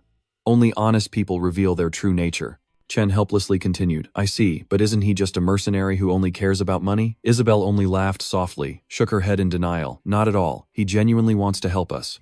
Chen was surprised. "So you mean," she analyzed, based on what she observed, "that even though she wasn't paid, he still helped us, which shows that even if we ask him, he wouldn't help us." Ed replied, but his expression changed when he realized we are family. Isabel explained that he had considered that our family's reputation might decline, so he deliberately lowered himself like that. Ed cheerfully replied, "I understand now, he did it to protect the reputation of the Blue Lion." Chen nodded nearby. "I see." Isabel was about to speak when Chen said so. She hadn't finished speaking when an ear-splitting explosion suddenly erupted outside. The entire neighborhood was instantly engulfed in flames, and Simona happily commented, "The fire burning fiercely in the middle, isn't it?" He widened his eyes in disbelief, and then laughed like a madman, channeling the fourth circle of primordial thermal magic. "As expected, she dares to do that." Beskop sighed heavily. "Even at this point, can you still smile, Simona?" Simona shook the magic scroll in her hand and reproached him. "Hey Beskop, didn't you agree with my decision just now? Why are you suddenly so serious? You know how much I've invested in this." Beskop frowned silently, cursing him idiot. "If it weren't for her, I really wouldn't have thought of a better plan. I hope that given her personality, no matter what happens, she'll do her best to get through it and help everyone." Simona excitedly asked what to do next, burn more or not. Beskop carefully warned that Team 6 has been wiped out. According to Huyen's calculations, our enemies are still at least 3 or more, and he said some might be mages, so we must be cautious. He showed a cold attitude, then replied, "Fine, even if it's the 6th team, I can just close my eyes and burn them all easily. You and Huyen are overthinking." Beskop was quite uncomfortable, but he followed his order, "So let's get started." Simona ordered her subordinates to find her. Despite the chaos in the entire neighborhood, they still insisted on finding Isabel's whereabouts. He instructed to bring the girl in charge, then kill everyone else, worried very much. "Lady, you should hurry and hide if it was the greenwashers doing their target is you." Isabel slowly got up, first confirming that her 2 knights, Chen and Ed, were safe, while the brutal scene suddenly erupted before her, leaving her no time to react. She stopped and looked up, then froze in place, as the villagers outside kept shouting, "My shop, run away." Everyone was very panicked, and in the face of danger, they could only clutch their heads and scream. Innocent people were gradually slaughtered in the fire, and Isabel tremblingly wondered, "Well, this is the harsh reality, what do you want?" While she was unsure what to do, Chen suddenly shouted, startling Isabel, "Watch out, miss." A small explosion suddenly erupted right next to her, and due to her momentary lapse in caution, Isabel was instantly blasted backward by the force of the blast. Luckily, she reacted just in time. Isabel landed safely on the ground. Chen, buried under a pile of large rocks, desperately begged her to run. "Please, please run." Isabel erupted in rage, grinding her teeth together. She clenched her sword tightly on the ground, her body filled with helplessness. "My desire for strength keeps growing. I want to go out and face this to save everyone, but..." I slowly stand up in utter helplessness. I don't have enough power nor enough talent to stop them. I bite my lip until it bled. I want to run away. I don't want to live a shameful life like this. Eric's image suddenly flashed in her mind. Isabel remembered his encouraging words, and with fiery determination she wanted to become someone like him. Isabel suddenly spoke with conviction. "I am a member of the Imperial Protector clan." Well, she suddenly drew her sword and declared that even if I have to die. Isabel's gaze turned resolute as she shouted, "I will fight until the end." Just as she was about to speak, a loud explosion sounded again in front of her, making her close her eyes in fear, and her whole body involuntarily tremble. Suddenly, everything around became silent. Isabel's curiosity slightly opened one eye. The raging flames from the bonfire in just a moment froze into large chunks of ice, she exclaimed. In amazement, "What is this?" Isabel looked around puzzled, asking what had happened, as Eric suddenly appeared like a hero standing tall to block her path. The mysterious source of power from Eric darkened as he charged toward the remaining fires, harnessing a gust of wind that carried icy air through the flames. In just a few minutes, the entire neighborhood, still engulfed in flames, has now escaped danger. The people around are overjoyed, cheering loudly as the fire is finally under control. We are saved. Isabel remains confused and unclear about what is happening. It's only when she sees Eric's familiar silhouette that her hanging heart finally lowers and tears stream down her face. She quietly gazes at that steadfast shoulder from afar, tearful. Isabel softly calls him Eric. Eric remains silent without replying, and she quietly thinks, I don't know how long it will take. Isabel still holds on to a faint hope, but if possible, she quietly expresses her only wish to herself that someday she will be able to stand beside him. Eric quickly rushed forward like an arrow shot from a bow, excited by the Green Wolf's actions as a knight, even killing innocent civilians. Nephi chuckled softly, quietly observing him from behind. Stronger people are usually very good at keeping their anger in check, but once it erupts, it's hard to extinguish. Nephi chooses not to interfere in Eric's affairs, as he knows very well this is something he has experienced before, unlike ordinary people who often make mistakes when they lose their reason. After countless confrontations in the past, he learned that they are calmer, more patient, and stronger. Nephi calmly reminded him, it seems they are more numerous and powerful than the last time we met. Do you think you can win? All the innocent people are gradually turning their eyes towards Eric, who calmly responds that it will be difficult and he doesn't know how long he can sustain his energy. Eric reveals his proof of power now, but even he can't comfortably use his magic like an ordinary civilian anymore. He suggested to you, so why don't you run away? Eric calmly said that our family has a saying like this. Then he immediately uttered the words that the previous family left behind, those with power, have the duty to fulfill their responsibilities. Eric's entire body emits a powerful aura, as if to swallow everything confidently, declaring that this is why the strong always lead in every battle. In summary, Isabel decided to negotiate with her Uncle Powell. Eric decided to go with Isabel after accepting her request. In addition, Powell has lost his subordinates to Eric and has sent a team to erase the evidence. They turned the city into a sea of traps to kill Isabel. Furious, Isabel had to draw her sword even though she could die in the fight, facing a moment where death was inevitable. In that life or death moment, Eric still stood firm like a steel pillar in the storm. He stared silently at the city engulfed in fiery red. Suddenly, Eric's eyes glowed brightly, and immediately a raging physics vortex spiraled wildly, engulfing his body like a storm ready to be unleashed. Watching the blazing gold magic shine against the dark sky, the blue wolves and the humans stared in stunned silence. Simona stammered, breaking, clutching the scroll I bought with the tears I sold, which should have been the 7th circle of magic. Where did someone like him come from? Does he come out of the magic tower? Best cop? What should we do now? We can't mess with the magic tower. He cautiously warned, I know all the mages in the magic tower, but I don't recognize him. No matter what, we must be careful. The cold man suggested we only need to kill the young lady and retreat. Simona licks her lips, her face showing a savage look. What if that mage intervenes then? Immediately afterward, they launched their attack with lightning speed. Hearing the sound of the attack approaching, Isabel panicked, her body instantly, tensing up, fully alert. She quickly casts a spell light bursting around her body, ready to face the relentless assault from the enemy. The voice of the best cop echoes coldly, kill him. At this moment, Isabel feels overwhelming anxiety, her legs feeling completely powerless. But fortunately, Eric arrived just in time to rescue Isabel, and she quietly gasped in surprise. Eric turned around with a determined look in his eyes as if to reassure her. It seems Isabel understood, and her face gradually softened, showing quiet trust. Then they sped away like lightning, escaping the encirclement in an instant, while behind them chaos erupted from the crowd. Someone shouted, they're running away. He quickly ordered Team 3 Formation A to follow me. Eric held Isabel tightly, constantly wiping her tears, thinking to himself that they had more than 40 enemies. He quietly calculated that he had to lure them to a place without people, when suddenly a deafening whistle tore through the air, and instantly dozens of figures from all sides rushed in, sealing off the escape route. Eric cast a magic spell, his figure flickering like a gust of wind rushing past them. But another group of green spirit wolves immediately blocked his escape route. Eric hurriedly hid Isabel away, then quickly turned around to wipe her back, but another group had already closed in behind him.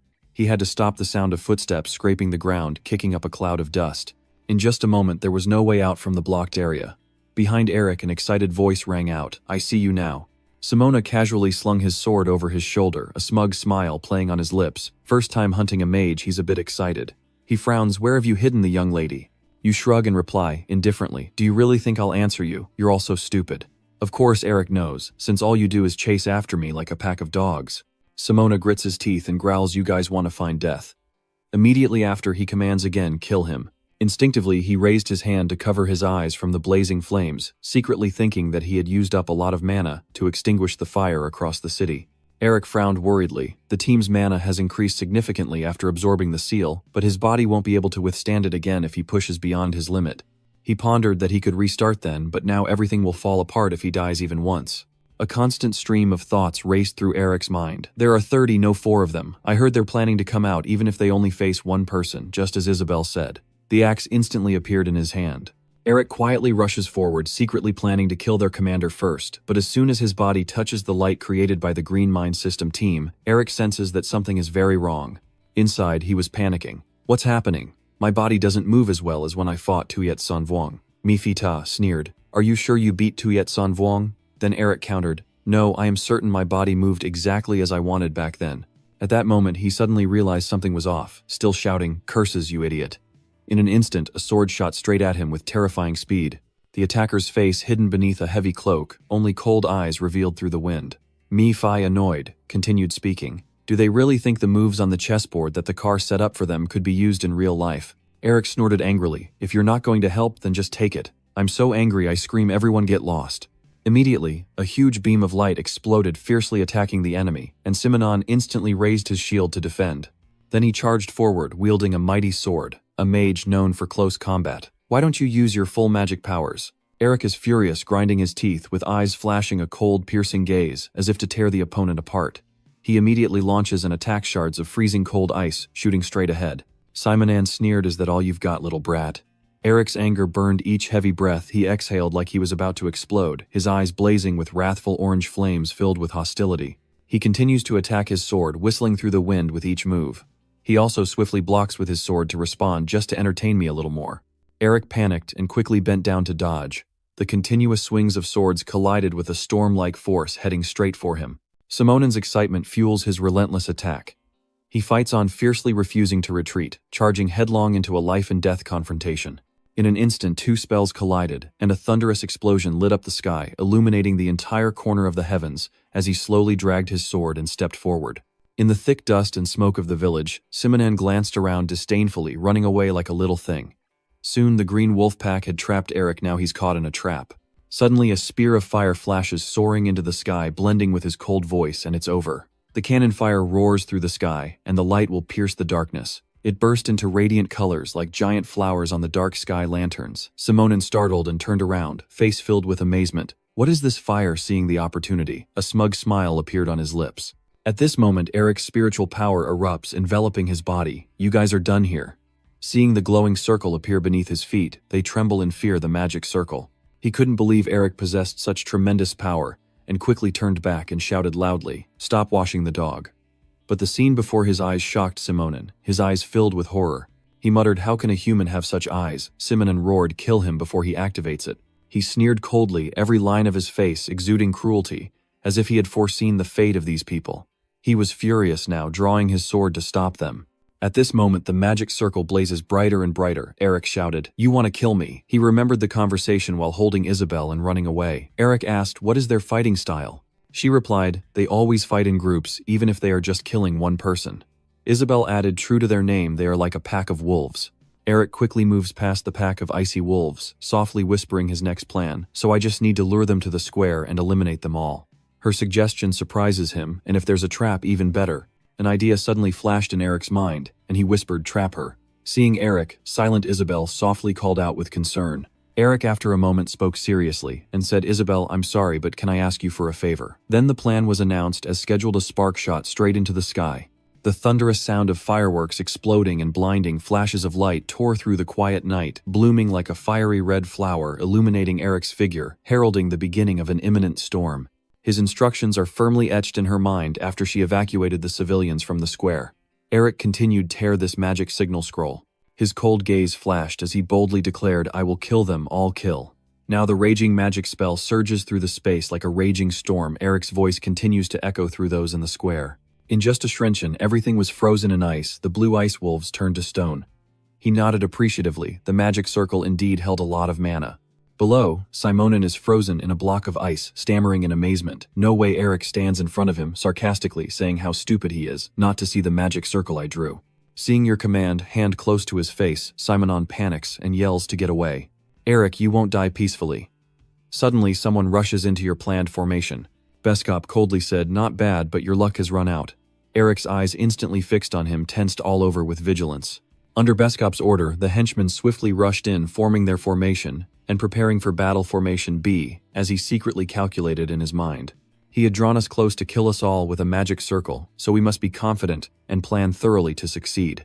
Seeing your expression, Beskop subtly furrowed his brow, surprised in his heart. Is he smiling? Does he know we're watching him in hiding? Confused, his eyes flickered. No way he knows we're here. If he did, he wouldn't have used a magic circle. Beskop suggested I would spare you if you handed over the young lady. Eric calmly replied, "Is that so? But the thing is, I firmly declare I don't intend to let you live." Immediately afterward, divine magic blazed intensely like a raging storm rushing toward the tower. Eric's voice echoed coldly, "Such actions shouldn't be done. Corrupt knights will not be spared." Beskop tightly grips his sword, ready to strike. Then he rushes towards Eric at lightning speed, shouting to protect his body with spiritual energy and maintain the formation.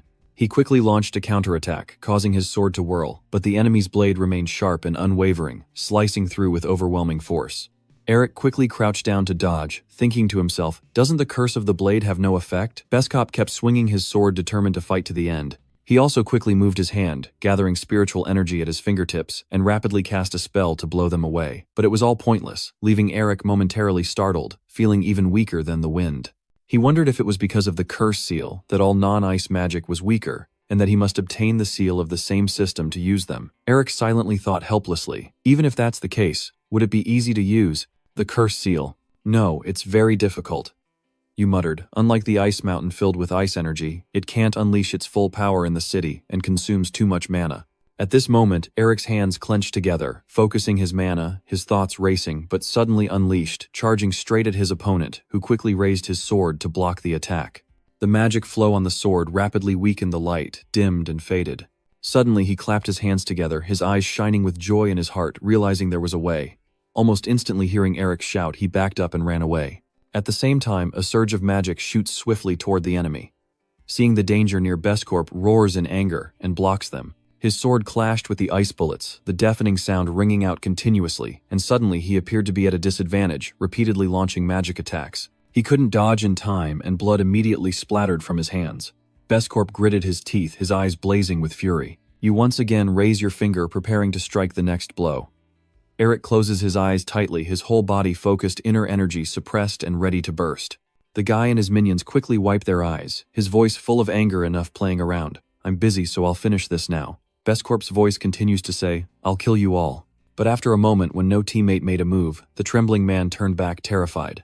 Beskop panic-stricken, a long sweat running down his face as he realized his body was slowly freezing. Just a light touch on the deadly ice and you'll freeze instantly. Eric taunted, your mistake was blocking them instead of rushing in to fight. His whole body trembled with fear. I've never heard of such a curse. The calm reply, what are you so surprised about? Eric smugly says, I only added a curse to the ice spell. Beskop bitterly remarks, the captain of Team 1 really is the dumbest, he shouldn't have only sent us. He sneered and said, I admit you're very capable, but you'll soon regret messing with us. Beskop chuckled darkly. You'll die soon at the hands of the captain, the boy said coldly. So is he. Eric angrily unleashes all his spiritual power and delivers a final blow to the schemer, who is stunned, eyes wide and mouth agape, completely shocked by what he sees. The boy declares that he won't be alone on his journey to hell. Eric's eyes blazing with fury. I'll soon send him down to meet you. Then a thunderous explosion roared through the sky, and in that moment elsewhere, Simonen's voice rang out. Take it, the man looked stunned. What is this? He knelt on the ground, sincerely recounting that it was a scroll containing a level 6 fire element spell, and we escaped because Beskop held him back. But Simonon continued, our Green Dragon squad is the sword masters of Lord Pao Queo. The next Green Lion, we can't just run away like cowards, we can do this. He continued, run until your feet blister, light a fire, and if that's not enough, set yourself on fire and run away. Simonen's face showed pure cruelty. It doesn't matter if the lady dies, use your life to burn this city down. His voice echoing with the explosion, we are the Green Shikari Lord Pao Queo's ace. How can we turn tail and run like this? He chuckles triumphantly, and looks at you as Simonen's voice continues to ring out. Even if she dies, it doesn't matter if she must sacrifice her life. Let this place turn to dust. Miffy modestly smiles. It seems they're planning some crazy evil tricks. Again, you turn around in surprise and ask Auntie why. Elric quickly concentrates his spiritual power scanning and searching for the remaining members of the Green Wolf elite team. He suddenly erupts into the sky, swirling dust, obscuring everything. You're furious, gnashing your teeth and cursing at the bastards. Miffy firmly stated that in this world the only species more corrupt than demons are humans. He criticized loudly, saying no matter how much they pretend to be civilized, their true faces will always be revealed when they gather together. Elric charged forward, scanning everywhere with a worried look. Now only 3 members of the Green Shaman remain. I don't see anyone else, and the greater danger is that the magic techniques are in their hands. A thought crossed his mind, at least a 6-circle spell, just a small-size shot, and the entire city would turn to dust. On the other side, Simona gritted his teeth and smiled smugly to see how you would stop this. At this moment, Elric had spotted him his heart, a tangled mess, sweat beading on his forehead. Simona raised her scroll, a smug smile on her face, but it was already too late. Suddenly he sensed an ambush and swiftly retreated backward. At that moment, a figure suddenly swooped in towards Simona, and immediately afterward his arm was torn off, blood spraying everywhere. Elric frowned. I suspected it on the mountain, but I didn't expect you to be so fearless. A moment later, Isabel's figure appeared, clutching a sword, daring to steal what I gave you and run away. Senza, even my A+ crafting technique manual is worth it, right? That silent manual doesn't really show its effects. She suddenly sensed danger approaching and instinctively looked up. Simona roars and charges at Isabel with a knife die. Immediately his body is frozen by your technique turned to ice. Elric mockingly said, Senza tried hard too, but in the end everyone dies anyway, so what's the point of exhausting yourself? What's with that attitude? Just lost a hand and already acting tough, already a bad person, now even more disgusting. You say your piece, I'm tired too, let's end it now, he said, with a tense look. Do you think that's it? Elric sniffed and exclaimed in surprise. Auntie Simona continued speaking. Have you forgotten about those 2 returning to the moment just now when you were still focusing on magic? Elric's eyes swept across the square, not missing a single corner. Simona recounts that when you were still busy creating a barrier here with me, my subordinates had already prepared everything. He confidently declares, even though I have lost to you, we the green sandworms, the Lord's trump card will never fall. Simona excitedly exclaimed, your witches are too careless this time. This place will soon turn into hell and regret it. I smiled. I've already stopped them. He couldn't believe what he had just heard. What? Elric asked. You told me to use the magic I'm so proud of just now. He remembered the moment as he brushed past Simona, holding the scroll, standing proudly on the roof looking down. At that moment, Elric noticed something was wrong. Just a faint curl of the lips, but everything was exactly as he had predicted. Immediately, Elric unleashed earth magic ice bullets whizzing out from his side. The remaining enemies were all defeated. He coldly announced, see. His face turned ghostly white, no blood left when he heard Elric's words, even your trump card is gone.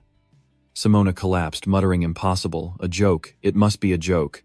Then he turned to Isabel, pleading, please miss, please listen to me if you let me live. I will definitely speak well of you to Mr. Powell, seeing you pick up the banana sword. He was sweating nervously. We only intended to scare you a little and then take you to him. I am the team leader of the Blue Wolf Squad, and I am sure he will listen to me. You interrupted Simona's apology with a graceful sword/blood splattering everywhere. Do not tarnish the reputation of the Powell family any further. Immediately his head fell with a crack, eyes, still wide open, dead without closing. Isabel slumped down, trembling as she apologized. I was too impulsive. The boy immediately crouched down to comfort her. It's okay. I was planning to hand him over to you. Are you hurt anywhere? Although shivering from the cold, she managed to respond, I'm fine, Eric. Worriedly, your body is probably in shock. Just wait a moment. Then he quickly used his spiritual energy to warm her up. Isabel softly called out, Eric, it's me. He immediately replied, I'm here. She hesitated and asked, can you spare a green wolf? Isabel recounted that she could never have imagined that the knights from the noble family had never wanted to be involved with someone as useless as her. Even if they respected Isabel, that respect was only because she was the daughter of the Blue Lion, nothing more. As for the Blue Wolves, they sometimes show kindness to Isabel, but mostly they don't. They always stare at her with cold, disdainful eyes. However, Isabel remembered when her father was imprisoned, he wondered why he was still alive, and Bao replied that it was because they wanted to send a message. Now those those green wolves, are afraid of her, Isabel boldly declares, telling her uncle that he will never become a green lion. Eric stood silently staring at her, but actually it's them who are afraid of him. At this moment, Isabel was filled with thoughts. If only I had power too. The endless thoughts echoed in her mind and her abilities. Isabel clenched her fists and silently made up her mind. I must grow stronger. Complaining won't help, she thought firmly, to gain power. I need to overcome my nature like this. Suddenly he gently asked, where will you go now? Isabel smiled. I will go to the Cap, Noi. My father is nurturing future plans there. Eric exclaimed in surprise, you want to expand your influence? She nodded. Yes, I will ask old acquaintances who once owed my father for help. You encourage her, and make a wise decision. No one dares to approach the Green Lion's territory. These words inadvertently touched Isabel's secret heart. Yes, because that is where the green lion is. She quietly looked at the person in front of her, but if her father didn't wake up, it would be a tough battle. If Eric helps us, maybe we stand a chance, but the lion must not get involved in the swamp estate. Isabel fell silent, and moreover, I have owed Eric too much already. I don't want to rely on him anymore. Now is the time to say goodbye. Suddenly, he took out a piece of paper and said, "Take this." She reached out to take it. "What is this? An important document." Eric calmly said, "I apologize for the abruptness, but I heard that the illness the green lion is suffering from seems similar to a blockage. I wonder if it can help in any way." You squint and smile, but that's the healing remedy. Isabel stares in shock, her eyes wide open, exclaiming in amazement, "What is that?" Then both quickly went to examine Ad's wounds. He frowned, trying to bear the pain, and looked at you with confusion.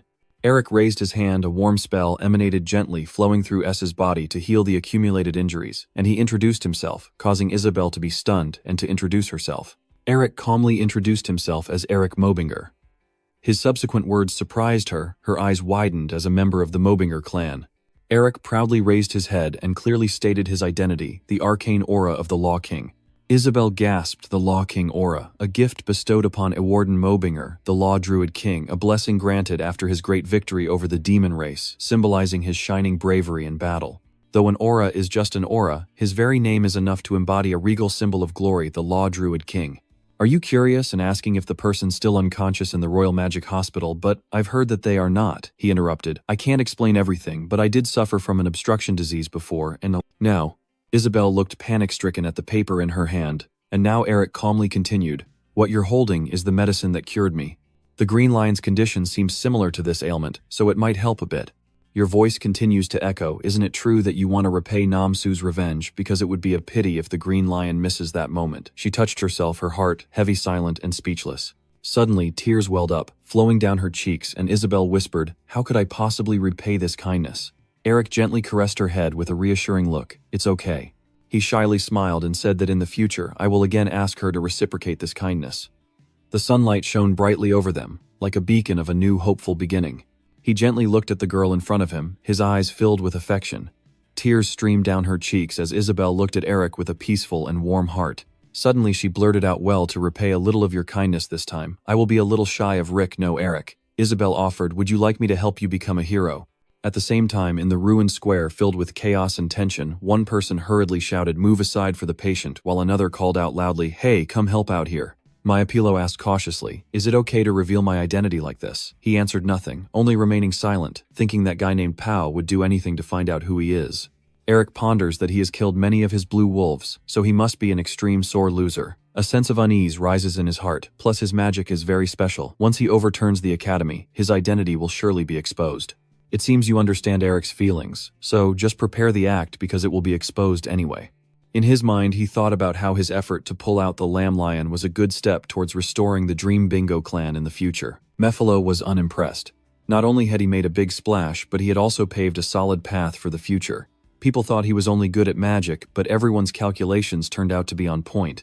A woman approached and softly asked, "Are you leaving now? Won't you stay a little longer?" The busy Eric replied, "No, I've caused everyone trouble for too long. It's time for me to return to my life." She expressed her gratitude, thanking you if it weren't for you, destroying those bad people we might have. Before she could finish her sentence, another voice suddenly spoke from behind, making him startle and turn around. "You've gone through so much already, I don't know how to repay you." Eric pouted and asked why your face looked so worried. "I already said I was just doing my duty." The man quickly introduced himself. "I, Chen, Knight of Queo, will never forget this kindness." You frown and complain bitterly. "I told you it's not necessary," Mephilo sighed. "This guy only does it for love in the future." Eric silently cries out in his heart, "Just use it already." Then he asked what he planned to do from now on, and Chen immediately replied, even though the wrongdoer was Powell. Well, it was ultimately the fault of the Well family. Chen expressed his resolve without hesitation, "So I am willing to support everyone here to the end, and then I will go to meet her lady." Mephilo smirked coldly. "So they want to win public favor, while hiding Powell Wells' major scandal." She seemed innocent, but was extremely cunning. Eric spoke in a low voice, uttering only one concise word: responsibility. His subsequent words made him fall silent, his gaze gradually turned cold as if he was contemplating something profound that was the responsibility of a noble. At this moment everyone had gathered to bid farewell to Eric. A person exclaimed, "Thank you, Your Excellency, the Mage." A child looked at him with admiration, crying out, "As I grow up, I also want to become a wizard like you." The person next to me waves goodbye. Please come again next time, thank you very much. Everyone is full of emotion and gratitude, waving goodbye. Mi-Fi is furious, blaming that damn monkey just making excuses. Eric walks slowly, his figure gradually disappearing into the bright sunlight. Eric mutters to himself, well then it's time to meet Din. Transition to the office of the director at USD University, where Din is so angry, he's speechless, pointing ahead and shouting loudly. I told you to get the excavation rights for me, even if the Narrister family tried to block the way. What the hell did you do? Raven stammered in fear. I'm sorry, Din snapped angrily, asking Narrister why did he dare to block the guide. I will never let him set foot in the academy again. The old man roared, we must do whatever it takes to win, even if it means buying the press or bribing officials, we have to find a way for me. Following the order, he left the door slammed shut, leaving Din sitting alone, frustrated. Staring intently at the newspapers on the table, Din clenched his teeth and muttered, damn it. Immediately magic burst forth to burn the papers, and he sighed quietly, only 3 days until the election. For the principle, if I can't gain the right to excavate, I'm doomed. Soon they turned to ash as if they never existed. Now Din has gradually regained his composure, but inside he is still troubled. You don't know how long you've been standing there, do you? Please repeat what you just said. A twisted smile appeared at the corner of his mouth as he turned away, his eyes filled with suspicion. His voice continued to echo, so today he finally wants to cooperate. Elric has finally arrived at the capital, where the Greek palace, bustling streets, and dazzling lights fill the city. But beneath that splendor, events are waiting for him. This is not just a splendid capital, but also a place full of lurking dangers. Now Din said coldly, you plan to make me the headmaster, how do you intend to help me get promoted? The calm points reply that everything is ready, and I just need your approval. Have you made your final decision on cooperating with us yet? The old man questions, how can you do something? Even we can't manage. He impatiently said, since you don't trust us, it seems we no longer need to negotiate with you. Danae, with a dark, piercing gaze fixed on the opponent, you're not the only candidate for the rector position. Din hurriedly explained, I trust you, so what do you want? He calmly suggested, just support us. Our CSA, the provocations, isn't it much simpler than what you want to achieve? Headmaster, the old man pondered for a moment, and then replied softly, so that's it. The figure of the young man flickered uncertainly, excitedly, saying that's enough. His cold eyes gleamed with brutality, and he smiled contentedly.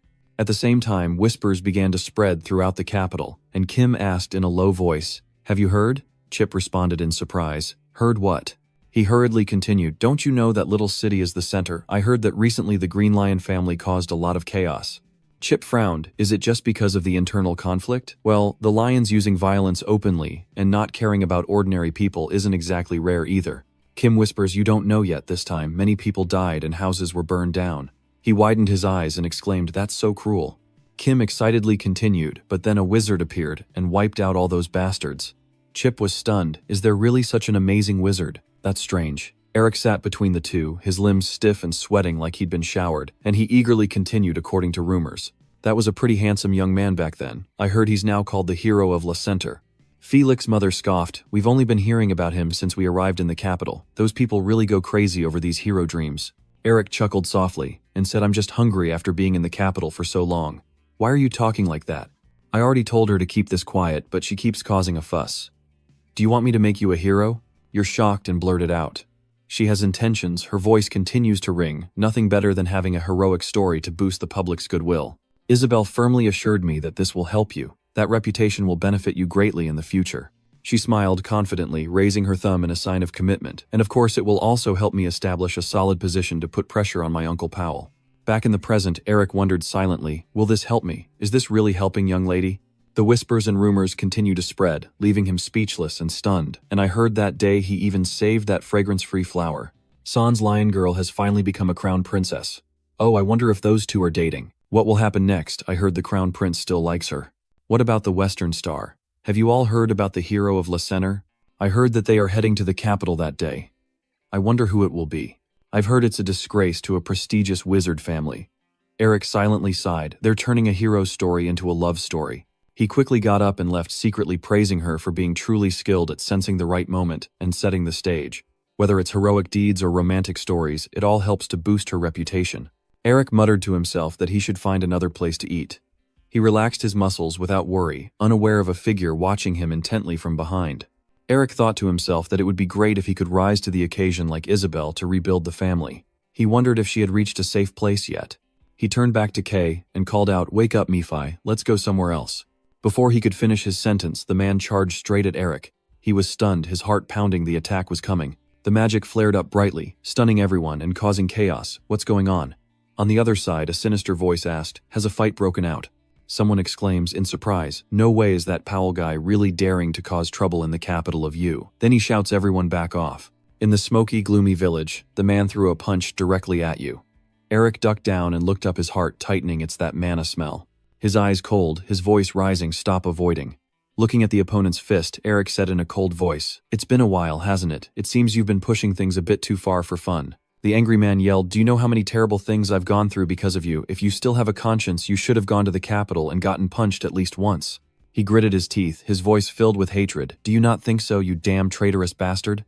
His face was swollen with veins from the anger, shouting out, that guy, this man is the third son of the Narester family, the one who punishes Eric for his ingratitude. I beg Narester. Suddenly, a loud shout rang out, oh my god, look who's there, you raise your hand to stop him, my wonderful adorable friend please, he yelled angrily. Damn you bastard outside, someone shouted in shock, what's going on, and the person next to him tried to calm him down. It's just friends greeting each other. Then they sat down at a table in the corner begging each other please after having to wipe the ass of a guy like you. What can I still rely on from someone whose morals are beyond saving like you? Fi quickly appears. I like this guy of yours. Eric took off his jacket. If you can't fix things anymore, why don't you pee beer on me and take a break tomorrow? You're already established and still leeching off me. Sorry, but this is the last time, you damn bastard. And what's your relationship with the Green Lion's daughter? The kid hurriedly explained, it's fine. And these guys aren't the type of relationship like that. He waved and called the waiter, it's fine, put it on my bill, I won't be easily fooled. He pointed at the menu, we want a glass of iced tea, an O'Neef beer, a Caprice oil, spaghetti, and some bacon. Although he is smiling, friendly on his face, inside, Eric is cursing himself. That bastard has probably sensed his different mana aura, but didn't ask anything. He's likely waiting for Eric to reveal it himself, so Eric is surprised, and asks why he looks so serious. It doesn't seem like him at all. Please man, that's enough, can't you stop already? He agrees with the chicken, he's right. He points at the food, urges him, the food's ready, eat before it gets cold. You're showing off, then you act surprised and say you don't know why lately everyone keeps calling you handsome. Just a heads up, I haven't been paid back for that punch yet. Eric said seriously. By the way, besides, that is the play we're preparing, exactly as you instructed it. Are you sure it's okay? What if you lose everything because of this? Please gently shake the glass of water and speak softly. Don't worry, there are only two things that matter to me, sending that barracks bastard to hell for trying to kill me, and the powerful rebirth of the dreaming Bingog clan. I declare that I will make both happen at the same time. All right, he nods slightly. I will continue preparing what you asked for. Suddenly, he remembers something, his face turning pale, and now they are all extremely troubled because of it. He hurriedly looks around in panic. Damn it must be that your witch family has also heard about those rumors. Eric casually asks, which that sorceress? Don't be afraid, trembling all over. Yeah, that's right, after hearing the rumor that damn guy must have gone crazy for sure. A wave of worry filled his heart, our plan will fall apart. The scene shifts to a large, ominous house, shrouded in darkness, creating an atmosphere of silence and mystery. At this moment, hurried footsteps. Echo, has the promotion order been sent to the academy? Already. Hanabi nervously reports, yes, transferred to Dean Barracks at the Elemental Magic Institute. I can't believe he let this happen. Get ready to go to this hospital. She snapped sharply and turned back to Hanabi, quickly reporting to me, there was nothing in the newspapers yesterday, except excitement over that monster. But now everything has changed, and he hesitantly replied, why are all the newspapers writing it like this? Hanabi gently flips through the pages. Dean Barracks, who received the promotion order, has regained his wings. The suspension of the Academy's principal appointment, the Narester family's statement on the promotion, and the expected pressure on the Heisegram family. Ta-Exa remained silent. Even if the Heisegram family put pressure on us, Father wouldn't overlook that. So, what about the request? The young noble mumbled. The young master didn't have any specific response. She was so furious, what's with that? Ta-Exa frowned angrily after hinting about it being your friend or something. Now that guy is silent, yeah. The magic quickly flared around Ta-Exa's body. I will change our destination a bit. Hanabi, frightened, dodged away strange. She continued, don't you understand yet? The promotion order isn't ours, or the Academy's, so how dare they deceive us? Should I go meet those cunning Mu-Mo bastards? The principal of Usden Academy may seem like a regular head of a magic school, but the position holds great significance and power. Not only is it on par with a marquis, but this title also carries immense influence in academia and politics, comparable to the Master of Heisegram Tower, the Supreme of the Magic Empire, Knights, and many other titles. Star Witch, a prestigious position created for the successor of Euston Mojinber today, is the day of the principal selection. Inside the large auditorium of Used Academy, someone is speaking clearly from the stage, thanking everyone for coming from afar for the future of our academy. I wear a noble and grateful smile as I express that, as you all know, discovering the lair of the Jade Dragon may not happen again, and I, Barracks, am present at this historic moment. Just as I confidently declare that if you choose me, I will establish a system to allow us to continue uncovering extraordinary things like this. Then someone from afar, full of disgust, shouted that the academy was already in their hands and that the other candidates hadn't even arrived yet, while things had already started. That person was none other than Shin, but at this moment he was a bit worried, gritting his teeth and wondering if Eric could do this on his own. As he reached this point, he couldn't help but recall his conversation with you, Eric, noting that Director Barracks' approval rate is far exceeding expectations. I know you have a detailed plan, but the supporters bought with money won't be effective with them. While Shin was still speaking, Eric suddenly smiled mysteriously and said, "Suit yourself. They can do whatever they want." When Shin's memories ended, Lazuli stepped forward to congratulate Din, saying it was a great speech, Principal. Hearing him, the old man happily burst into laughter. "I haven't even been chosen yet, so why are you praising me like that? I will follow CS's wishes even if you don't act like this, so don't worry."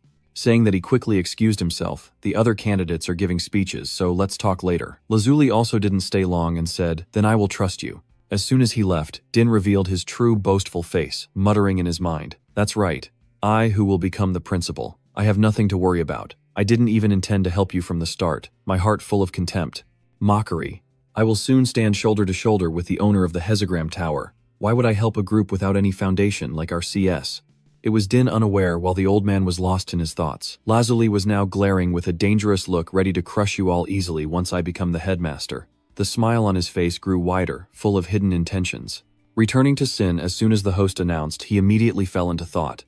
The speeches of the 7 candidates had ended, the voting would begin soon, so please be seated. Looking into the empty space before him, he quietly called out Eric. The spot he's looking at is the empty chair in the middle. Just then a sudden sound rang out from somewhere, and Shin was a bit surprised when he saw something. Over by the stands, a familiar figure marchingly steps in. Seeing her red hair, the heads of the noble families are a bit surprised. "Sister, why are you here?" At this moment, an elderly lord quickly responded, questioning me, "Do you not know where this is, lady of the Nerester family? This is not just Hexagram's trading camp." She boldly retorted without a hint of fear, "Why do you think I don't know? I know very well, because I am here representing the Nerester family head. I believe I am the rightful one. I sit straight in the second position and confidently respond, fully aware of what is about to happen." Seeing her expression, Shin from above suddenly felt nervous and internally exclaimed in panic, "Does she know something? No way, what does she see?" To avoid making things more noisy, the host Revan quickly spoke up to calm them. "Please pay attention. I want to announce the voting before the selection begins. I suggest everyone sit down and remain silent. You should have received the magic stone, and you can check the candidates' information using this stone. And among the 7 candidates, the results will be announced once everyone has voted." As soon as he finished speaking, Din, full of excitement and anticipation, muttered to himself, "I've been waiting for this day. My promise can get anyone involved with the academy to pay attention and even offer me a chance to cooperate with the Magic Tower, and the royal family and I have already negotiated with all the selection representatives, so everything is settled." And based on the actions of the selectors, Din was completely certain it was decided. After the voting period, Revan also spoke up. "Now I will announce the results excluding the votes from the Binger Dreamer family, who weren't present. The one with the most votes is..." Just as Din, with no expectation in his mind, called out my name, and Revan was about to give the answer, he desired suddenly a voice interrupted and blocked him. Suddenly, a mysterious person in a black cloak appeared from nowhere. Seeing them, the entire audience erupted into noise. What's going on? They all looked here with suspicion and questioned who dared to defy the sacred selection ceremony. Only I from afar seem to know who that person is, breathing out a wave of pleasure. Not just her, but it seems everyone knows the way to dance. "Step forward, Eric. What you just declared also reveals your identity, the head of the Dreambinger clan, Eric Dreambinger." With each word he uttered, Din's body involuntarily broke out in a cold sweat, standing as a radiant rule and a representative of the selection. Eric took off his hat and cape, smiling confidently and saying, "I am here to exercise my small but important voting right." After your introduction, the entire hall started to get noisy, Eric. Other nobles exclaimed in shock, ashamed of the noble magic family. They were confused and bewildered, asking what was happening. Isn't he supposed to be in a coma? And of course, Revan is also surprised with a steady voice calling your name, Eric. Then flashes of light kept flickering from both sides as you calmly walked straight towards Revan. The reporters kept snapping pictures of Eric non-stop, and he seemed satisfied with the reaction, faintly smiling. At that moment, Dean, who thought he had secured victory, was panicking and sweating profusely, wondering how that bastard managed to get here. What's going on? Since the other nobles haven't reacted yet, the other students already started protesting against intern Eric. How dare an ordinary intern cause trouble at the principal selection ceremony? Hearing what they said, he slowly spoke up to protest. Do you all look down on the imperial law? At this moment, I am no longer an intern at the academy. When the black cloak disappears, Eric, in his elegant attire, declares, but as a representative of the empire and the selection process. The bench in the middle is Melvinger's seat, and Melvinger's owner is not allowed to congratulate the new principal afterward. At this point, there's no choice but to force a stiff smile and ask you how you're doing. Although I am pleased that Lord Melvinger's health has improved, I wonder why you acted this way after the election had ended. While the old man was still talking confidently, the election was already over, and the announcement was made. Eric swiftly interrupted and challenged the USDN Academy's selection process around 2-2. You look at Revan with a tense expression, suspecting the candidate was chosen before the end of the selection ceremony. As you speak, Eric marches straight ahead. The election could be restarted if the majority agree. Seeing your action, his eyes slightly narrowed and his eyebrows furrowed deeply. Eric smoothly passed by. Revan patted him on the shoulder and said, I am the Light Empress Eric Melvinger. Based on what you said, everyone seemed to hold their breath in tense silence, revealing that Principal Barrack was not qualified as a candidate due to suspicions that he had been planted with important documents and had a conspiracy to assassinate the Count of Enlightenment. In the silent space of the hall, he calmly responded, as if he didn't understand the seriousness of what just happened. Can you prove that I am a criminal? He calmly retorted, stating that, since you are participating in the election as a representative of the prestigious magic family, we must follow the procedures you mentioned. Then the crazy one immediately signaled to the others to ask our beloved voting members. He looked toward the High Council with a hint of suspicion and asked, did everyone hear Eric's unsubstantiated words, Lord Melvinger?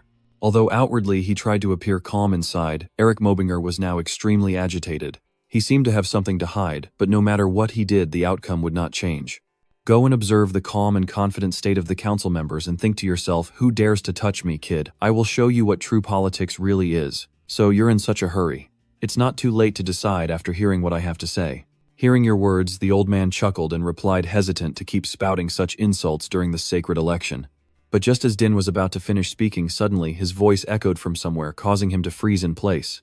Are you really saying there's a dragon's nest there? Eric is holding a magic orb that is playing a recording of Din's voice. No, we must deal with Eric as planned. Keep his magic necklace as a keepsake. Seeing that item, the old man stiffened. That voice belongs to... Carefully examining the image inside the orb, Din was filled with shock and silently exclaimed from that moment on. After playing that recording, Eric began to expose the truth, contrasting with what the public believed. Director Barracks did nothing to help the great discovery of Director Narrister and me. On the contrary, he wanted to destroy me and steal my family's heirloom. As he spoke, sweat beads appeared on Din's face, who still believed. Eric gazed deep and serious, looking directly at the others as he asked, my words are just baseless excuses. Director Din quickly responded with a trembling voice, no, he's accusing me. How dare he say I deceive everyone with dishonest magic? Hearing that, Eric felt amused and said, how could I deceive him, I, who am a 7th Circle mage? At this point, Din was a bit skeptical and stopped being hostile, wondering if I belonged to the 8th Circle of magic. At the same time, the spectators watching had started to murmur and discuss loudly, yes, how could a fraudulent spell ever deceive everyone here? And a patient afflicted with a sealing curse being of the 8th Circle would be even more ludicrous. They seem to doubt what they've heard and speculate, so did the director really try to destroy the Starlight formula? And of course, Din is now extremely panicked. That crystal ball is what I gave to Revan when I ordered him to kill that guy in the hideout, so how did he keep it? At that moment, as the old man was confused, a hiccuping sound suddenly interrupted him. He looked toward the shadow where the sound came from and scolded, you bastard. At that time, Revan tried to suppress his hiccups and reminded him, right now the voting council members are having an important discussion. Please remain silent. As he finishes speaking, Din secretly curses in his heart, damn, Revan, how dare you betray me? Rewinding the moment of happiness between Shin and Elric in the restaurant, he resting his chin on his hand, with a contemplative look, revealing that yes, we caught a suspect wandering around the hospital last night. It's Revan. Hearing this from him, Elric was surprised, really. I bet that bastard Barrett ordered him to do something again, how cruel. I gently shook my head and said, no, this time it seems like he has something to say. He said he has something to give you, and will wait until you wake up. And upon hearing this somewhat surprising reply, Elric hesitated for a moment and asked if it was true. The reason for Revan's actions back then at the school was because a loud, aggressive voice shouted loudly, trying to take it away even if it meant using the press or bribing high officials. That voice was Director Din, whose entire head was throbbing with veins as he pointed and ordered to find a way out. His furious roar terrified Revan into fleeing, but Din showed no signs of stopping and kept shouting non-stop. "Those bastards keep bothering me, including that useless Revan, damn it." His constant sneering words keep echoing, making Revan grind his teeth in anger until his whole body trembles. And when he could no longer bear it, he charged out of there in one go, and that moment helped Elric's plan come together. He smiled happily and raised his hand as if greeting someone. Luckily, Revan was holding a piece of evidence, which of course was enough to justify killing Barracks, but this made things easier. And the person he was waving at was Revan, who was briefly surprised and waved back, without realizing that Elric was a bit puzzled by his own action. But why did Revan ask to end the conversation and keep it as a backup? Maybe saving him in the hideout is enough. Not stopping there, he continued to accuse Din of more crimes. This isn't all according to the law. The ownership of the dungeon lair, like a den of the lineages, was seen first by the team, but Barracks' chief took control of its exploitation without my consent. Hearing more about your crimes, the old man's eyes widened in horror, as he was not only sentenced for conspiracy to assassinate the brightest star of the Empire, but also tried to seize the Melvinger family heirloom and the rights to exploit the lair. After listing all of Din's crimes, Elric turned to the council members and made his proposal. "I not only demand that Barracks' candidacy be revoked, but also that he be punished for his crimes." As soon as you finished speaking the election, council members started panicking and debating. "What should we do now? Should we even ask without the mining rights? Barracks' director will be useless." At this moment, the oldest man in the council hesitantly asked his question, "But Elric, I can sense mana emanating from him. Has he recovered from his seal?" Hearing this from the old man, others realized the issue and joined in. "I also heard that he was in a coma, but he seems fine." There was even a hint of someone asking Tarza, the representative of the Nerester family, if he knew anything, wondering what was really going on. In response to them, she remained completely unfazed. "I don't know. The person connected to the Melvinger representative is my younger brother, and that doesn't really matter, right?" Although the symptoms are clearly evident, Din still refused to give up, still trying to counter. "I am certain that the crystal ball has been manipulated. I'm sure that when I analyze it, the truth will come out." He grits his teeth, desperately trying to salvage the situation. "Damn it, if this keeps up, I'll lose the dean's chair along with my head. I've already begged the council for help." Just as he's panicking, suddenly a strange sound from somewhere draws his attention. Din looked at the couple in front of him with confusion. How could Lazuli be standing next to Shin? Only then did the old man suddenly realize the issue. As Lazuli's action of putting on glasses revealed his true identity, Din stammered that Bastard is none other than their comrade, Shin's accomplices. Once again, returning to the restaurant scene, Shin helplessly expressed, "After all, they are really struggling because of that." He dismisses it with a joke about playing with Barrett, and Eric quickly retorts, "Are you calling me cunning? And that bastard CS is no such bad." After the curtain falls on that performance, Din looks at Eric's triumphant grin, with fierce anger and resentment, wondering if he planned everything from the start and why Barrett would let such a bastard deceive him. Immediately after, Eric turned around and looked at the election council, startling them. The esteemed members seemed to have everything settled. He stroked his hair, and with a mischievous smile like the sun, declared, "We can hold a rerun of the election, anyone interested in buying the position of principal." After a while, the new election results were announced, and the new winner was standing on the podium thanking everyone for entrusting me with the noble position of principal of USDN Academy. At this moment, from Murphy's position, the head of the Melvinger family, he couldn't hide his disgust, and shook his head speechless, surprised that someone could deceive so blatantly, whether they are daring or simply gone. Eric chuckled confidently and replied, "If not for times like this, how would I get my share? I need to postpone the Academy's patrol and my scholarship. You don't know anything." After his words, he continued to ask Han curiously, "And also, are you really planning to leave that human like that?" He looked very embarrassed. Eric, apparently catching on to who he was referring to, exclaimed, "Is that the fake bald guy? And it seems that the person being mentioned also heard your mocking laughter, causing him to halt his steps briefly." Eric noticed Dean's reaction and realized something quickly, saying, "I'm sorry, did you receive my radio transmission? I didn't mean to send it to you, sorry about that. You still belong to the 7th Circle, even with a bald head. You've always been able to hear my radio transmitter, that's great, but why don't you say anything? You can use the radio communication, right? Despite your endless chatter, Dean just looks at you silently with a fierce gaze and, well, maybe just hearing it already means you're talented. I understand you didn't hear it because of your skill, huh?" Until Eric's teasing comments became unbearable, it got to him because he had no hair right, and that pushed Dean to his limit, and he immediately cast a lightning spell towards the boy. Dean roared fiercely, unleashing his power at full strength. "You little brat, how dare you mock me?" Seeing this, everyone in the audience shouted in panic, "What's going on, Director Barrick?" They panic and scream as they run away.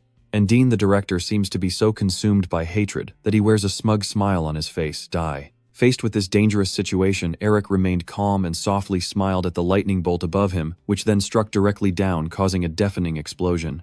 Eric calmly gazed at the lightning bolt, a gentle smile forming on his lips. Then he used his marked hand to cast magic. Immediately, a magical circle, resembling interlocking ice blocks, appeared, catching Dean's strike as it struck the main support. Facing the blinding light ahead, the spectators became enraged. They gasped in amazement, unable to believe it. Looking at the barrier above their heads, they became even more confused and curious who was the level 5-star mage blocking it. But Dean showed no sign of stopping and continued to cast spells to attack once more. Just then, a sound of something jumping suddenly erupted. A familiar figure rushes straight toward Dean to face him directly. The oldest member of the council, full of amazement, exclaims that someone from the center can block a tier 6 magic circle. Everyone else soon realized who it was and said, "Wait, it's this person." They looked at Eric with awe as he landed on the ground, and exclaimed in amazement that he was the worthless scion of the magic clan. How could a cripple like him use magic? Eric raised his head to look at Dean with a slightly amused smile, thinking to himself that since the old man was already so old it should be easier to handle him, but after all he was a level 7 mage, so it would take a little more time to deal with him. You look at the opponent attacking you and think, but according to each thought, Eric utters a pair of hands, raises, and snaps their fingers. "I think you've forgotten where you are, Dean." Immediately, a column of fire appears out of nowhere, blocking Dean's attack and the position in front of Eric. Seeing the dazzling flames before him, Eric confidently asserted that if this old man kept acting so annoying, someone would eventually end him from within that blinding fire. Following that gigantic wing, Tasha confidently steps forward. To everyone's amazement, the Phoenix is a mythical firebird. Seeing her, Eric's youngest level 7 mage boots titan capable of summoning the Phoenix. While you were lost in your thoughts, Tasha seemed to sense your gaze and slightly glanced over. "I don't know if Sister Tasha is involved in this, but the battle is about to begin now." "I suspect it." A powerful voice loudly declared that any of his actions would be considered terrorism and punished. Dean Barrett, following that voice, along with the people from the great clans and the black-clad figures, immediately appeared to block. "Eric, raise your hands quickly." Seeing their actions, Dean instinctively hesitated at Eric's cry, "Oh, 6 families and distinguished ones." It seems Revan didn't anticipate this move either, so he was a bit surprised. Then a series of loud noises and Chiho's voice rang out. The owner of Melvinger was attacked. Quickly capture Barrett. On the other side, Nephi looked at the black shadow lying on the ground with a hint of helplessness. "I don't know if calling myself the Demon King is right or not." The figure he saw was Eric's battered and wounded body. Indeed, the one born as a demon would surely become the new Demon King. Hearing Nephi's words, the young man subtly smiled and transmitted via sound. "Don't you recognize it?" Eric looked at Din being restrained tightly by the chains with satisfaction. "This is the fate for those who stand in my way." Time passed quickly, and after that day, rumors spread through the bustling town. "Did you hear anything about the incident at US Academy? About the commotion caused by Eric Melvinger, the one in a coma? What's the spoiled descendant of the magic family trying to do? Is that murmuring coming from a luxury restaurant only for gentlemen? No way do you understand who Eric Melvinger really is. What are you even talking about?" Under their suspicion, someone quickly revealed the key point. "I heard he was the one who saved Lockenthal." Din Barrett was expelled from the academy, then arrested and charged with murder, and he was constantly bombarded by reporters asking about this. As for Eric Melvinger, the grandson of U.S. Den Melvinger, a wizard defending the Demon King, the battered hands from that day faintly radiated residual dark energy visible in their eyes. They simply couldn't understand how he could cure illnesses believed to be incurable. Could it be that he uncovered a secret when he entered the Starstream cave, causing the Narrister family to face their rightful punishment? Cut to somewhere else. Shin loudly reads the latest news. The Melvinger family is gradually restoring their honor. A hero has appeared despite being laughed at by many. But not long after he started complaining and whining about his butt. "Why should I read this stuff to you?" Eric, looking pitiful, replied. "I'm still a patient and I still hurt from the spot, mister."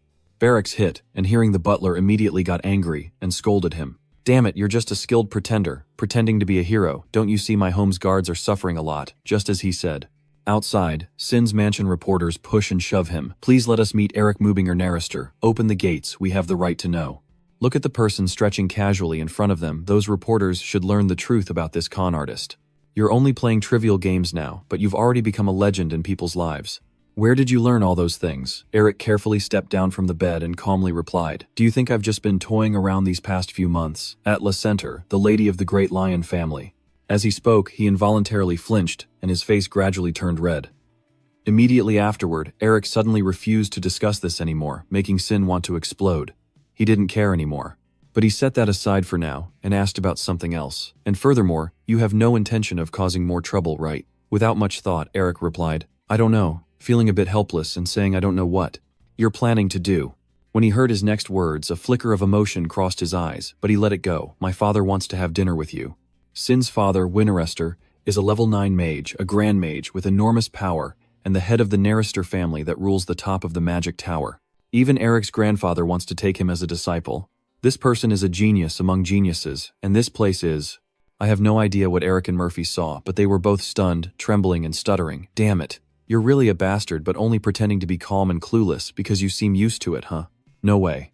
Eric is still trembling and stammering. I know he's rich. If I knew it was this intense, I would have looked into his feelings much earlier. This is the master house of the Narester family, a pair of bones. Eric reluctantly said this is a house. No, it should be a whole castle. And then he imagined himself standing before a gate, leading to another mysterious place, thinking that Eric's eyebrows subtly furrowed, his eyes full of determined excitement, ready to smile. Immediately after, he slowly took a step forward, muttering to himself, passing through a certain day. And at this moment, Eric was about to step inside the castle, when suddenly he remembered something and said, Oh right, your sister is also there. Hearing that, he paused briefly and asked, Why are you only telling me this now? Here is Heigi's letter to Jack's brother. Do you know how busy I've been lately because of you? You should have contacted her earlier. Eric took the letter, and with a nervous state opened it to read, My dear Eric, I hear you're planning to go to the Narester family estate. Don't bother them until your sister arrives there and get ready. And at the station, a familiar figure has also arrived at the destination, so you better run. She carried an enormous suitcase, unaware of what was inside, and on the Narester side, as Eric read the last line, his face drained of all blood, and covered in sweat, he would die. You lower your head in desperation and cry out, It's over, I'm dead. Seeing you like that, Mephi could only sigh. It seems that among the Melvinger members there is a demon king we don't know about, because he is making you, the worst sinner of Satan, tremble in fear. Shin quickly tries to comfort Eric by saying, If you don't cause trouble, she is like an angel. Have you really forgotten that she worked herself to the point of nearly dying just to get you into the academy? Hearing this secret from him, Mephi has even more reason to poke at you. I knew it, the problem is you. Eric reluctantly replied, Of course I am grateful to her, very grateful, but if I saw her true nature I wouldn't dare say things like that. As he was about to finish, he suddenly paused and looked toward the approaching figure. Only Shin remained unaware of the danger coming closer, and kept criticizing her. Your sister is even better than mine. Do you think that old woman was called a witch just because she was praised as a genius when he was too busy whining about his sister's father? Her personality totally changed to that of Sid after being lauded as a genius, and I can't even see her as a real person anymore. Then Tasa unexpectedly moved closer with a friendly smile and said, I believe I told you I would give you a beating a long time ago, right? Listening to her voice, Shin's eyes suddenly showed fear. If you really wanted to be beaten that badly, you should have just told me. And then after the sound of something breaking, Tasa became the guide. Eric gratefully thanked her for helping with the principal election. Immediately after, he turned to mock Shin grow up and pouted as he argued back, I don't want to hear those words from you. Tasi doesn't realize they're just joking around and says politely, It's nothing, you should be able to handle things yourself. Isn't that right? Hearing this, Shin finally voiced her concern. But why would such a stubborn woman do something like that? Could it be that she's interested in Eric? Before she could finish speaking, Tasa subtly warned him that blow was too soft. He didn't agree so easily earlier. Are you really planning to behave like this in front of my friend? She calmly retorted. Oh my god, who's the one lying to you first? At this moment, Eric suddenly saw something and his eyes widened in shock. Immediately afterward, he disappeared into thin air as Tasa's warning just rang out. Once we complete this mission, we can go to where my father is staying. There are traps set up, so stay alert and follow us carefully. This place is very hard to escape from, even for a sixth circle mage. By this time, both of them realized that you had disappeared, Eric. At that very moment, Eric stood in a vast empty space filled with darkness. He was confused and panicking, shouting loudly, What is that, Shin? She's gone. Where did they go? Eric hurriedly ran around trying to find everyone as darkness gradually engulfed him. Where am I right now? In front of you is a massive amount of magic, forming 2 rings surrounding a black hole in the center like an eye. With magic at this level, is the Narester family that powerful, and all the elements are filling this empty space. Eric carefully examined the center of the eye, noticing areas that were intense, others that were gentle, some that were thin, while others were thick, to the point of pain. They might each represent different magical elements, since they had no common features, but they blended together at one point thanks to the wind element. After a moment of surveying his surroundings, he opened his eyes wide with a craving and thought to himself, I don't know where this place is, but as long as I research, I can make it mine. Just then, a huge cloud of smoke suddenly appeared behind him, and someone said, You're looking at something pretty interesting, kid. Eric suddenly turned around as someone watching me. The man who just appeared behind the fog announced again, "Do you know what you're looking at, or are you just staring without knowing?" Hearing the old man's footsteps, Eric muttered to himself in despair, "I truly am lost, but seeing someone else's magic without permission is a deadly offense. If they control this space, they must be at least a 7th-tier archmage. What should I do now?" The mysterious man then chuckled a few times. "Haven't you heard what I said? I am sure you responded, 'Haven't you heard me, kid?'" But Eric no longer paid attention to his words, and was trying to calm himself down. "Wait, objectively speaking, this is the fault of the Nerester siblings for not guiding me carefully, so I have no reason to be questioned. I will pretend I know nothing and find a way out of this maze. But it seems that person figured out your plan and shouted, so you're planning to ignore this old man and run away now, huh? I can hear the gears turning in your head." Hearing the old man's words, Eric no longer hesitates and immediately casts his magic to hide himself. Before this action of yours, Augustine's pursuer was full of admiration and paused his cruelty. He slightly admired your cleverness. "I didn't see inside the maze. Did you use your own fog to hide?" Thinking about it, Augustine muttered with a hint of admiration, "Eden, you left too soon, but it seems you left behind a pretty interesting kid." After escaping the old man's surveillance, Eric continued wandering through the infinite space. If not for that elder, he would have already deciphered it. "But unfortunately, I might get caught in a big mess if I stay here any longer than I already have." Just as your words were finished, suddenly a sudden tremor occurred. The one who did that was Augustine, who had been watching you all along. He created a gust of wind that swept Eric into the middle of the chaos, and things only just started to get interesting. "But you were already planning to leave, huh? Because you desired something that wasn't yours, you have to pay the price right." Meanwhile, outside the Nerester estate entrance, Shin is anxious and urging us to go. "What should we do now, sister? We have to tell Dad." Before he could finish speaking, someone appeared and spoke up, causing the ambush to open. The person who just appeared is the head of the Nerester family, Winnerester. He looks upset and is questioning what exactly happened. Seeing him, Shin wanted to call his father, but quickly corrected himself. "Father, no lord, it's just that Win ignored his words and continued to ask questions. Aren't you going to give him a proper guide? Quickly find a reason to answer his question." He disappeared before we even stepped through the entrance. Hearing this, Win's stabilizer trembled slightly as he realized he vanished before entering the palace. And then he looked at the mysterious magic circle in front of him and confirmed that it seemed Uncle had a hand in this. Hearing that Shin was surprisingly confused, wondering why he would do that, while Win sighed in helplessness and muttered his illness must have worsened again. Seeing that, he mustered up all his courage and quickly suggested, "We can't just stand here watching. He is a guest of the Nerester family, officially, Lord Melvinger." Just as Shin was about to finish speaking, Ifsa immediately cut in to praise, "You're so adorable." Receiving her unexpected compliment, he stiffened slightly, then gently smirked and replied, still surprised that he could make your brother, who is even indifferent to his own family, worry this much. But her eyes and words carry a slightly dangerous look, the romantic formula of this generation. Now I am even more curious. Seeing Tasha's expression, Shin feels a bit chilled. What kind of devil is this worrying now? What's surprising is that not only she, but also Win said the same thing. "I'm also curious," and his words made Tasha's brows furrow naturally, her eyes glinting coldly. "And I feel a bit nervous and sweaty hearing every word he says about the new ruler of Bingo." At the same time as Win speaks, Elric inside that other dimension is struggling terribly, knowing how powerful the noble wizard family is comparable to the magic tower. As the loud explosion echoes, Elric's thoughts immediately race to Mephi Otto and that old man. He grits his teeth, rubbing his palms together to summon fiery sparks, muttering at the old men around him. Shortly after, a quick barrier was raised to block the falling snow. While he cursed himself for losing control, everyone's going crazy. After establishing a double defense, Elric looked at the scene before him to calm himself down. Stay calm, assess the situation first. The mana here doesn't have just one attribute, but the characteristic of the Nerester family is wind. In other words, he's just using the wind attribute to shape other attributes. The hot wind carrying the fire attribute turns the moisture into steam, while the gentle breeze gathers them to create fog. And when the cold wind with the ice attribute freezes the fog, the strong wind pushes to stop the fog from moving. But after analyzing for a while, he still couldn't find a way, if that old man is strong enough to control the wind to such an extent. Creating a storm would be nothing to him. Is he even capable of shaping this mountain out of wind? But that didn't dampen Eric's resolve, even though he didn't intentionally hurt himself, because he provoked first he had to decode the part he hadn't finished before. Eric also felt it in his core, but apart from ice magic, all his other magic was very weak. Eric will use Augustine's method to manipulate the flow of mana and wind here, with his own mana and ice magic, and if he extends further to reorganize the flow of mana, connecting the speed of the soul and the seal to reduce mana waste. Thinking of that, he suddenly recalled the movements from his battle with Hanun. At that moment he had accumulated mana into one of his hands. Along with his previous plan, he unleashed a massive spell like a volcano erupting. Perhaps this way he could also utilize other attributes with his ice magic. At the end of the flashback, returning to reality, Elric still stood firm before the snowstorm blowing past. Then he began to channel his magic, and a sudden burst of light appeared in front of him. Elric slowly raises his hand forward as the wind roars from behind, and then a blue light, like a blazing flame, bursts forth. From Elric's marked arm, a massive surge of ice power is unleashed, and not only that arm, but also his other arm releases its energy.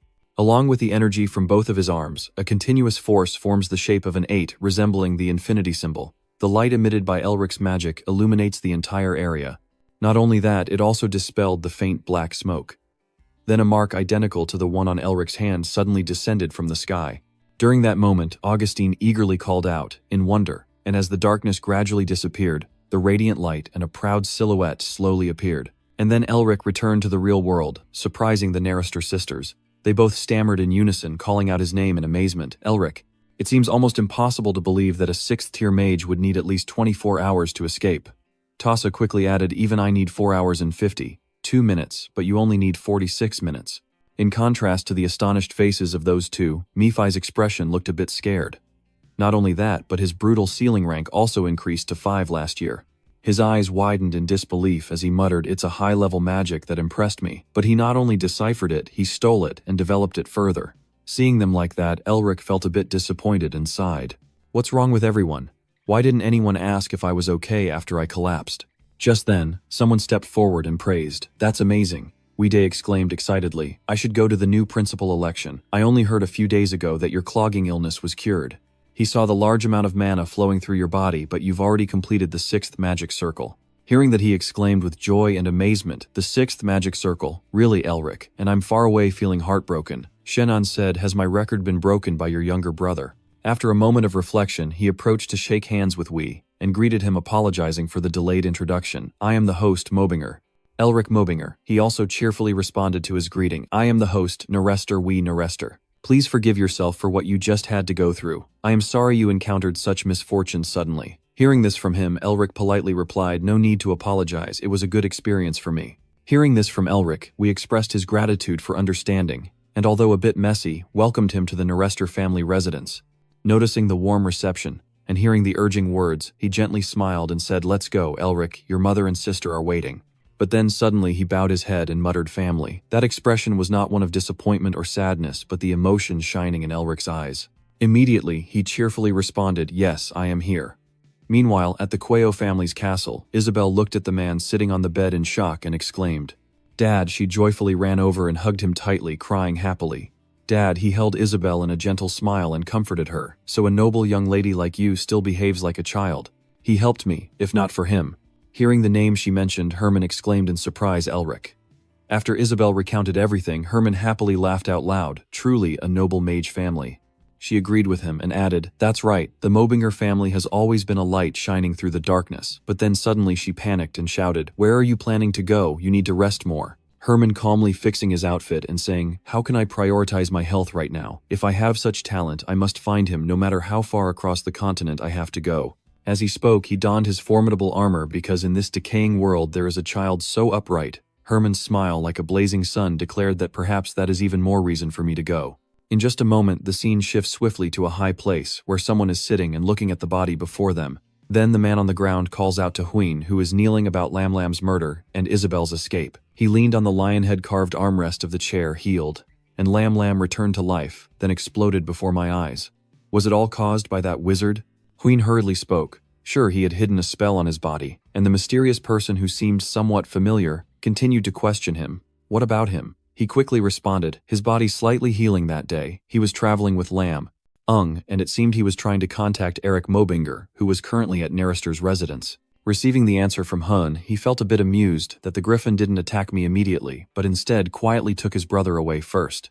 And the mysterious man was none other than Paul, he sneered when he saw the mocking smile on Lam's face. The mage has probably grown weaker. And then he immediately ordered the person below to ensure that you and that Melvinger bastard do not meet. Kill him as soon as he leaves the Narester residence.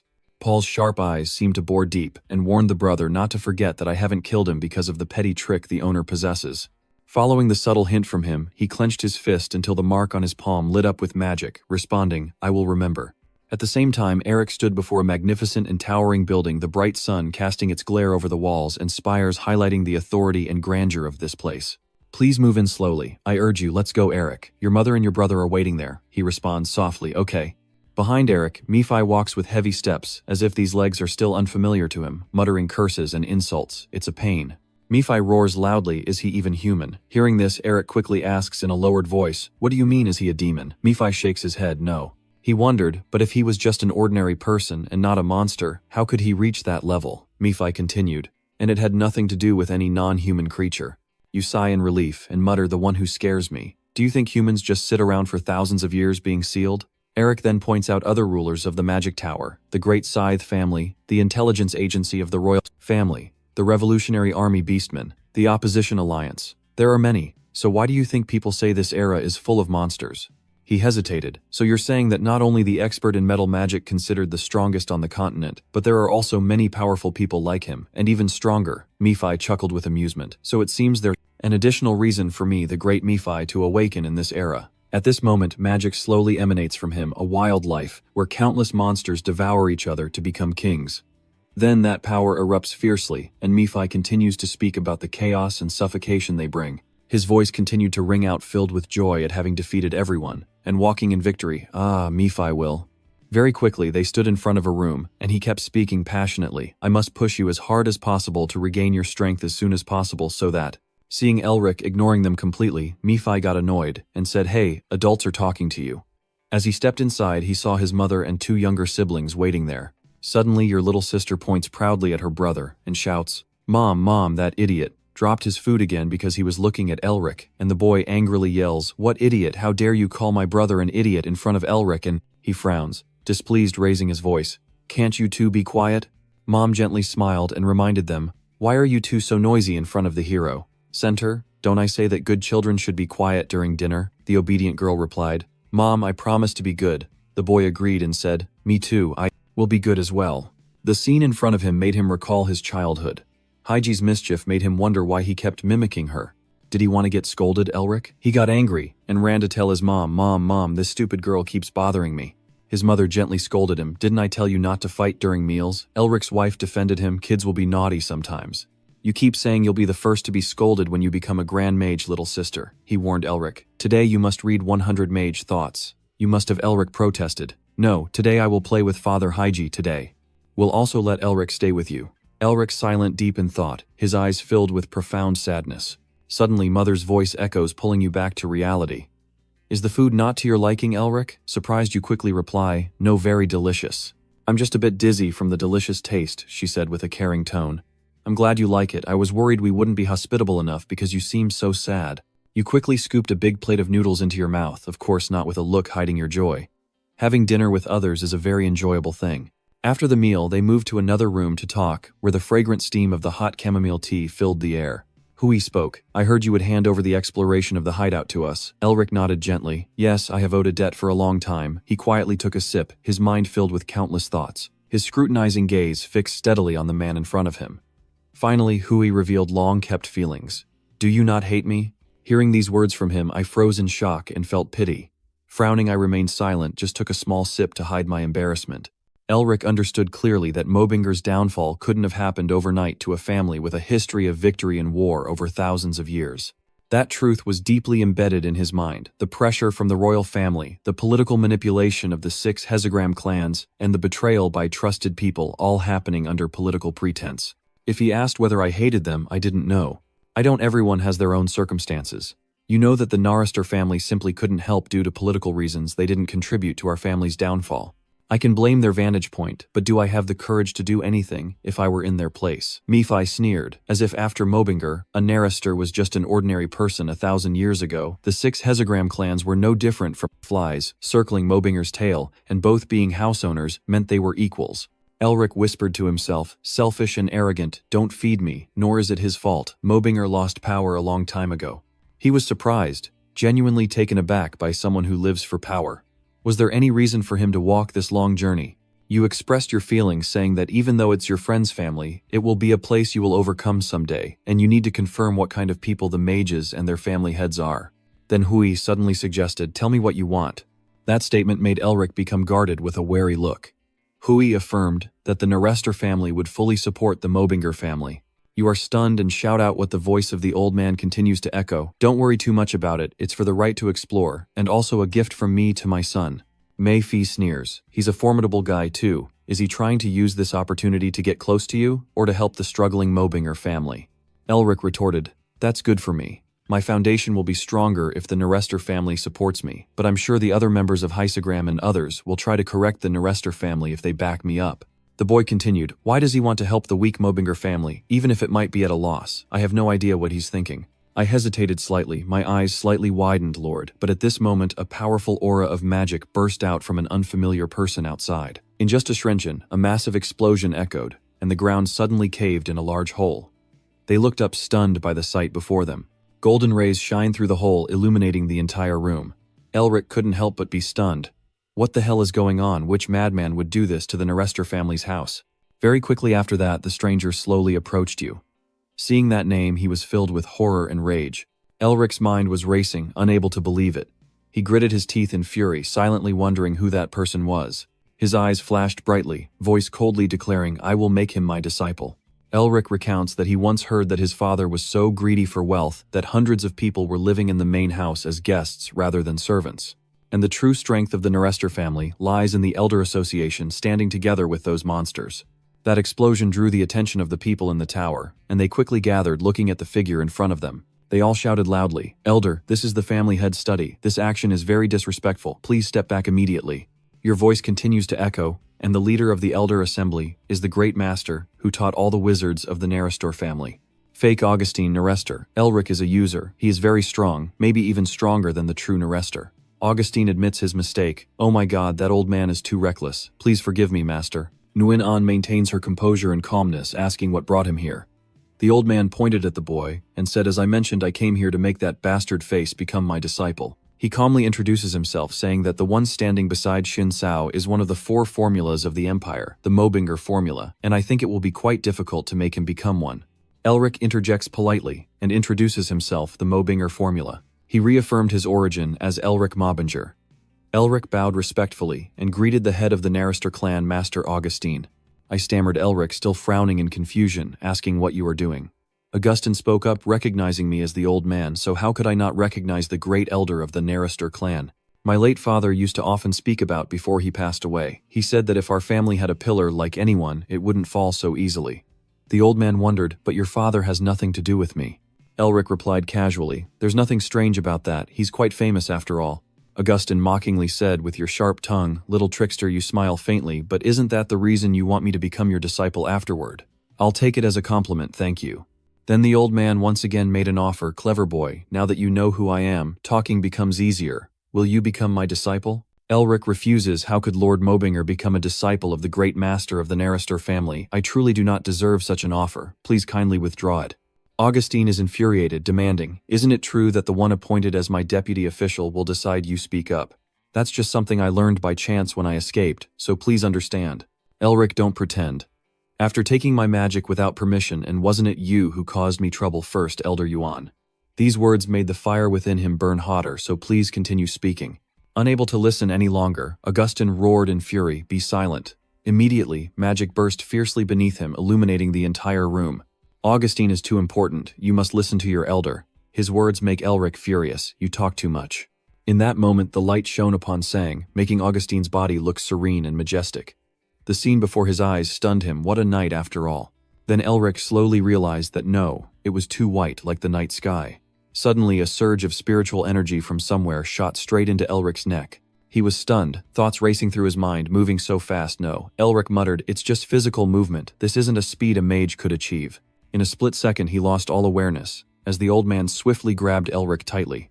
Amidst the blurry magic, although the creature saw him being taken away, it made no move at all. Augustine happily laughed and said, you are mine. Then Elric was taken away, leaving everyone stunned. I grab your hand firmly and scold you. Hey, what are you doing? Why did you just stand there when your friend was taken? Please explain, sister. You still don't understand what kind of person Elric is. That bastard made me die early, she exclaimed in surprise. Why the flag? Answer quickly, he's messing around, and at the same time Mi-Fi sneers, you're making me speechless again. It seems there's another victim stepping into my place, and you're really brave to choose that old monster as your master." The magical flow slowly vanished as if it had never appeared, and he exclaimed, "No use me as a pawn." In another place at that moment, Elric slowly opened his eyes, the surreal light seeping through his eyelids, making him frown. A heavy sensation envelops his body, as Elric blinks rapidly, trying to make sense of everything. Augustin's figure looms before him. "You're awake." Elric suddenly sat up, quickly created some distance, eyes wide with shock. "What are you talking about?" Suddenly he sensed that something was wrong and whispered softly. Elric lost his balance and fell completely towards the cliff wall. In that dangerous situation, he quickly rushed forward. In an instant, Augustine grabbed your collar, his eyes fixed intently on the person before him, sternly warning, "Be careful."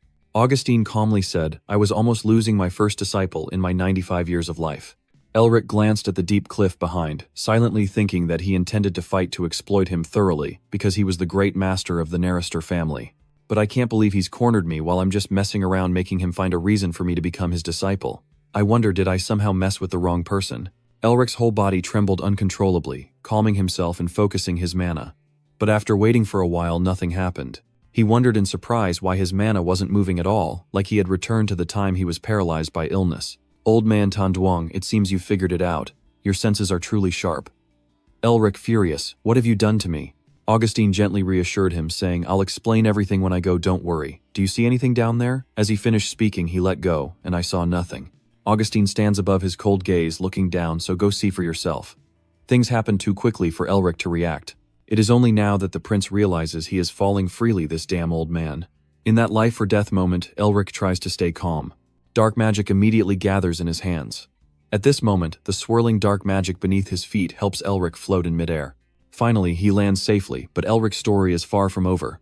The great darkness threatens him, gnashing old fangs. Earlier, when Elric visited the Narester family and was enlightened at Lamvu Tran Kung Paul, who lost his chance to become a Lamb Master due to Elric's interference, sent the Lam Lang team leader and his brother to prevent Lam Lang from awakening and meeting Elric. Meanwhile, Elric was kidnapped by a mad old man and fell into a dangerous place with his mana sealed. Augustine ignored everything and went home happily while the boy was in danger. Elric gritted his teeth in anger at that damn old man. Mi-Fi immediately appeared, smirking. "So you finally found a worthy opponent to fight with.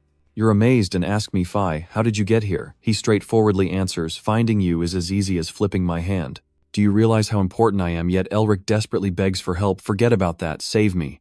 If I die, you'll die too." Mi-Fi's voice rings out, filled with implication. "That's probably it. How can I help you? Seal the foot crime, you must teach me that so we can escape from here." Han suggests, "You think you're fooling anyone? Your mana is blocked. You might as well use the mana in the air." Hearing that, Elric focused, and within a moment, magical energy gently enveloped his body. He listened as the divine clock absorbed that power. After Elric's scream, it whirled fiercely, flowing. Megfi shouted in delight, "You got fooled once, huh?" That power was so strong it pulled the earth and stones toward it. Each shard zoomed rapidly towards him, and soon afterwards a massive explosion erupted, shaking the earth and sky. From within the thick fog and dust, Elric's pitiful figure appeared, and a thought crossed his mind. "I really am about to die from mana sealing. It feels just like when I was suffocating." Elric, exhausted and panting, wondered where he was, now after ignoring that. He knew the continent's terrain so well, but nothing like this, similar to the Chan Kung operation. Suddenly Augustine's voice echoed. This was the Labyrinth mission, and the crossbow mission was just a part of this place. He continued, "And furthermore, I sealed your mana, as if you were drawing mana from the air to cast magic. It seems I've picked quite a talented kid, and you scowl angrily. If I die, it's your fault. Why did you do that?" "He says he wants me to be his successor." Augustine continued, "And I still want that, but I won't teach you anything related to Narester." "But the person who said that I can't teach you the magic of the Narester family." Elric wondered what on earth he was trying to teach him. The old man slowly said, "Even though I am the leader of the Narester Ancestral Hall, I am also the principal of a school called Grassland." Augustine explained, "Its magic is only passed down to a single person and has nothing to do with Narester, so I guess you wouldn't mind learning it." You pondered, Grastico, "Why have I never seen it in any historical records before?" Suddenly Mi-Fi uttered a name that made Elric startle and turn around. Grassland. He paused slowly, unable to believe it's still active. "Those bastards are really persistent. I'm surprised," and asked, "Have you heard about it?" "I have never heard of it." Mi-Fi immediately replied, "They come from the west and are a source of trouble for me, while I am still active using martial arts instead of magic." Elric asked curiously, "So they operated 1,000 years before AC in the west?" He then asked what martial magic was, if it was like the martial arts of that master. Han frowned, and slowly replied, Similar in nature, it is a combat art that uses the flow of mana as the foundation to strengthen the body. Nephi confirms that basically it teaches what you need most right now, because Grassland is a school specializing in harmonizing different types of magic, making it perfect to balance the chaotic mana within you. Han sneered, even finding a master is lucky, the world truly isn't fair. These words made Elric feel a rush of joy. I don't know how to handle the chaotic mana inside me, but this must be the reason that old man sealed my mana. Thoughts kept racing through his mind. He couldn't believe he was about to learn the perfect knowledge for himself. Without falling into the Narrister family's trap, there was no better opportunity. Elric inquired, "So you will teach me Grassland's martial magic?" Augustine responded, still knowing about martial magic, despite no records of it, once again astonishing me. His next words immediately made my body tense up, and my eyes sharpen with suspicion. "So, let's get started then." Mephefi explains that he is in the territory of the fierce wolves, struck harder and larger than regular wolves 3 times. Augustine cautiously reminds him that the martial magic of Grassland is taught through practical experience. So, he spoke in a cold voice, "Survive," and in an instant, countless fierce wolves leaped out from the mountain crevices. Elric shouted in panic, "This mad old man is sealing my mana. What am I supposed to do?" Augustine said nothing more, merely observing silently.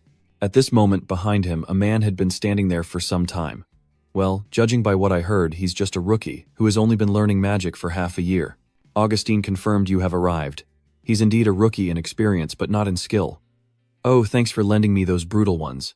The old man revealed his concern that serious problems would come if they tasted the flavor of that human. Seeing the bloodstains all over Elric's face, the man was worried that his disciple might be in trouble. He carefully reminded him that if things continued like this, he would die. Augustine's heart was certain he would succeed, and he exclaimed, "Just watch." At this moment, the magic scroll rolled up in Elric's palm, emitting a faint glow. The magic surged, and he threw a thunderous punch at the ruthless face, shattering its fangs and sending red blood splattering into the air. Augustine triumphantly exclaimed, "I told you so." The old man's voice was full of excitement, and he was very different. Augustine's eyes shone with pride. "I believe he can pass my test and fulfill Grassland's 1,000-year-old wish." Suddenly, the old man's voice deepened as he asked Augustine for help, but because he was still weak. The old man continued, "Zilidi, you will have to step forward as the leader of the Revolutionary Army. The Revolutionary Army's true identity is so elusive that even the Empire's secret police cannot uncover it. Their actions aligned with the masters of the magic towers and the caravans, and they exist solely to free the continent from the Empire's tyranny. The most notorious terrorist gang, and that is, the former leader of the Revolutionary Army." He nodded in agreement, saying he would do it because it was his master's request that man is the Beast King. He hesitated, but the man was very excited to have a new disciple. "That person is Zilidi," he inquired. "Are you okay with losing him?" Augustine's voice echoes in the dark cave. "This place is the territory of the savage wolves. They are 3 times bigger and stronger than ordinary wolves." After a brief pause of about 2 seconds, he continues, "The ones who know about the martial magic of the Grassland region rely on real combat experience, right?" As he was opening his mouth to breathe heavily from exhaustion, Murphy calmly said, "The last time you managed to take down a single one, it was only because you encountered Mai, but this time it will be more difficult for you, especially in your current state." Even though he's not friendly, he warned them that they would become more aggressive after seeing their kin slaughtered, so now they can't rely on luck anymore. Hearing this, Eric thought to himself, "Murphy's right. I can only absorb surrounding energy once or twice. But how can this crazy old man kill these things with his bare hands? If only I could have my weapon from Snow Mountain back. If I had known earlier, I would have trained my physical strength a bit more. Wait a moment, I need to train my physical strength." Suddenly I remembered, that's right. The strengthening technique, developed through extensive experimentation on various factors, is what Eric has been studying, and it is essentially about enhancing physical strength.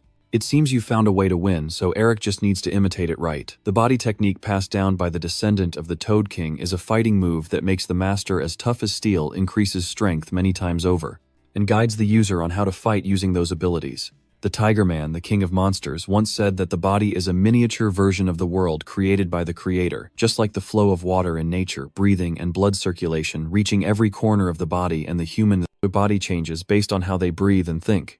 And from the thoughts constantly circling in the mind, countless subconscious are unlocked, including one instinctively chosen subconscious. The transformed body acts according to intuition.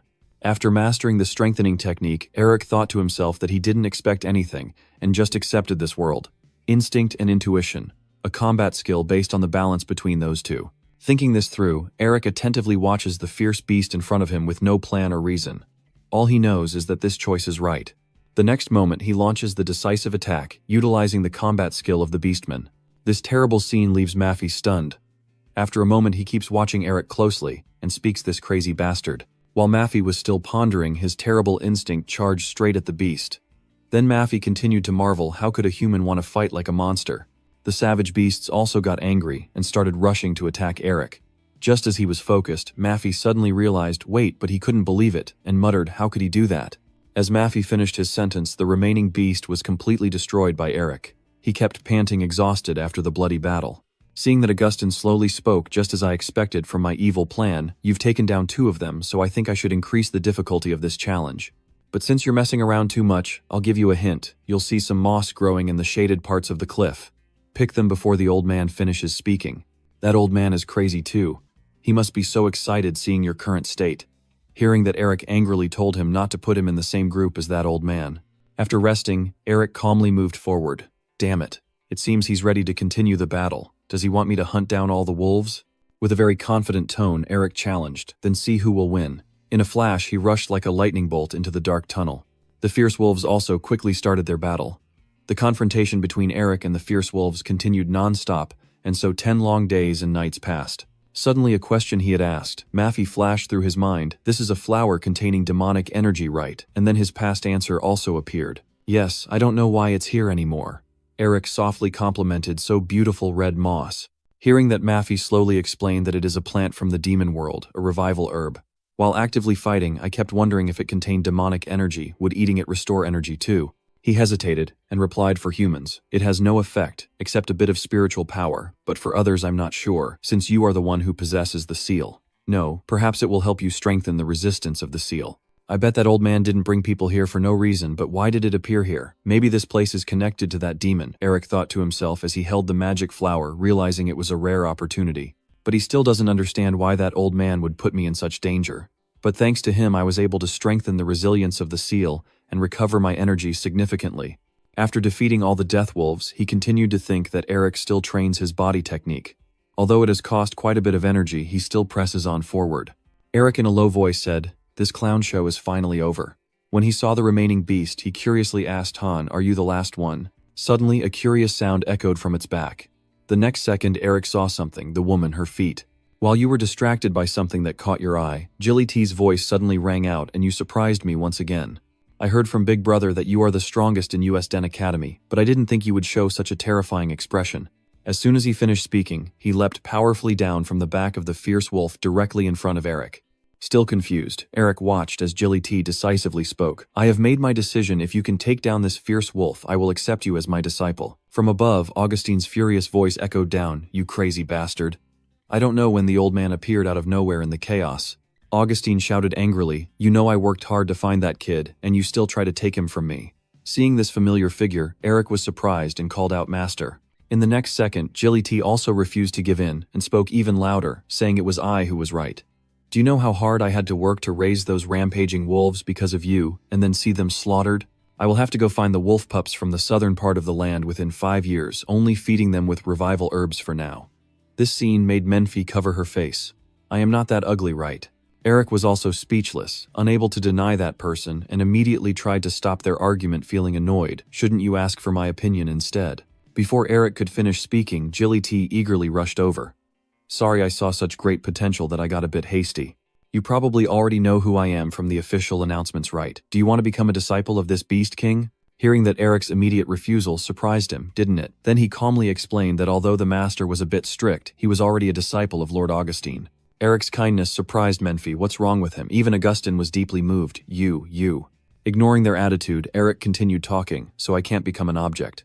Jilly T immediately interrupted him. I will teach you how to take a photo. He smirked confidently, the technique that allows you to control demon beasts by will alone, and also enables me to claim the title of Beast King. You saw me controlling the silver tiger and the savage wolf, right? Hearing that, Eric's face changed even faster than flipping a pancake. Having only one master is nothing but an empty social rule. I humbly seek your guidance if you don't mind. I am very satisfied. The sight of the monks and followers in front of me makes Augustine furious. That bastard, he's too used to. Eric sighs and laments, of course. I know he doesn't understand what respect means at all, poor guy. Eric smiled enthusiastically and asked, so now please teach me. But before he could finish speaking, Jilly T gently replied, no. He humorously challenged him. Didn't I tell you earlier that I would take you as my disciple if you could defeat this beast? The ability to control mana proficiently is essential for those with influence, as martial magicians effectively harness the flow of mana to amplify their powers. It seems you're already supplementing your mana with healing herbs, but this is the final test if you can defeat this one using only martial techniques. While Jilly T was still rambling, Eric delivered a decisive strike, and in an instant the beast next to him was hit. It was knocked away by your simple but direct punch, a scene that made Augustine very proud while Jilly T was so shocked she froze in place. Mephi knew this scene was coming, and only sighed softly. Then Eric, so calm, asked, "Is it over now?" Although very surprised, he still hesitated before replying, "Yes, that's right." After a moment, Augustine slowly walked over to him. Seeing the old man, Eric began to speak. "The one who delights in my suffering has finally appeared." He asked seriously, "Are you satisfied now?" After finishing, Eric watched Augustine closely. The old man didn't reply, only remaining silent for a long moment. Then Augustine softly praised, "Well done, it seems, I can finally." Suddenly he paused and began to concentrate his power around Eric. At the same time, the sky brightened, and Augustine continued teaching you about the hatred of the Shadow Dark Age. Then they exited the cave, and walked along the path full of life-restoring herbs. Eric's determined footsteps have already reached the place. As he arrived at another cave, he looked around curiously, and asked, "Where are we now?" Augustine immediately replied, "The Dark Chronicle Temple." This answer surprised Eric. He came later. "So you have sensed the strange aura here, a gloomy mana flow and energy. This must be the demonic realm of Kwai." Mephi also realizes why there is such a demon zone here. Hearing that, Eric was even more surprised. "A demon realm, really? Isn't that just a domain that only Lord Kwai can create?" Then with a serious face he said, "No wonder the resurrected grass only growing in the Kwai below appeared here. This energy, this must be his domain, right? But as far as I know, he mostly occupies the eastern side." Before Mephi could finish his sentence, Augustine spoke up, asking, "Can you sense it?" Before Eric could answer, he confirmed, "I am sure that a descendant of the Melvinger clan, the Kwai hunters, can feel it." "You don't deny it, but ask Han instead." "Yes, but why is the ancient warfare temple that uses darkness a Kwai realm?" Augustine calmly explains, "Maybe you know, but the ancient warfare of darkness comes from the far east, crossing over here." As Lang spoke, Eric secretly mused, "Isn't that Eastern architecture? Isn't that an Eastern language?" Noticing his confusion, Augustine continued, "The founder of the Shadow Calendar was originally an alchemist, searching for herbs in the East. One day he lost his wife and daughter to a certain Kwai king, and eventually Drytham to the west for revenge. Because the Kwai king was very powerful, the founder changed his plan, combining Eastern wisdom and Western magic, and even merging the power of evil kings without distinction to become stronger." "So you mean to say that the founder's hatred has endured until today?" The old man replied, "Yes, nearly 1,000 years. When you heard that, you guessed that because he accepted me as his disciple, the revenge was still ongoing." Augustine calmly denied, "No, the revenge is already over." This answer leaves Eric utterly stunned. "So it's the end. Who could have done it?" As he slowly led the way, the old man casually responded, as if it was obvious. "Wasn't it already clear?" Eric paused for about 2 seconds, his eyes wide with horror at the scene before him. After stopping in front of a dark area, Augustine softly finished the unfinished sentence, "It is me." Murphy stands behind him, and comments his origins might be ordinary, but he's quite strong. "I can't believe he managed to capture that strange guy. He must be incredibly skilled." His words made Eric ponder deeply.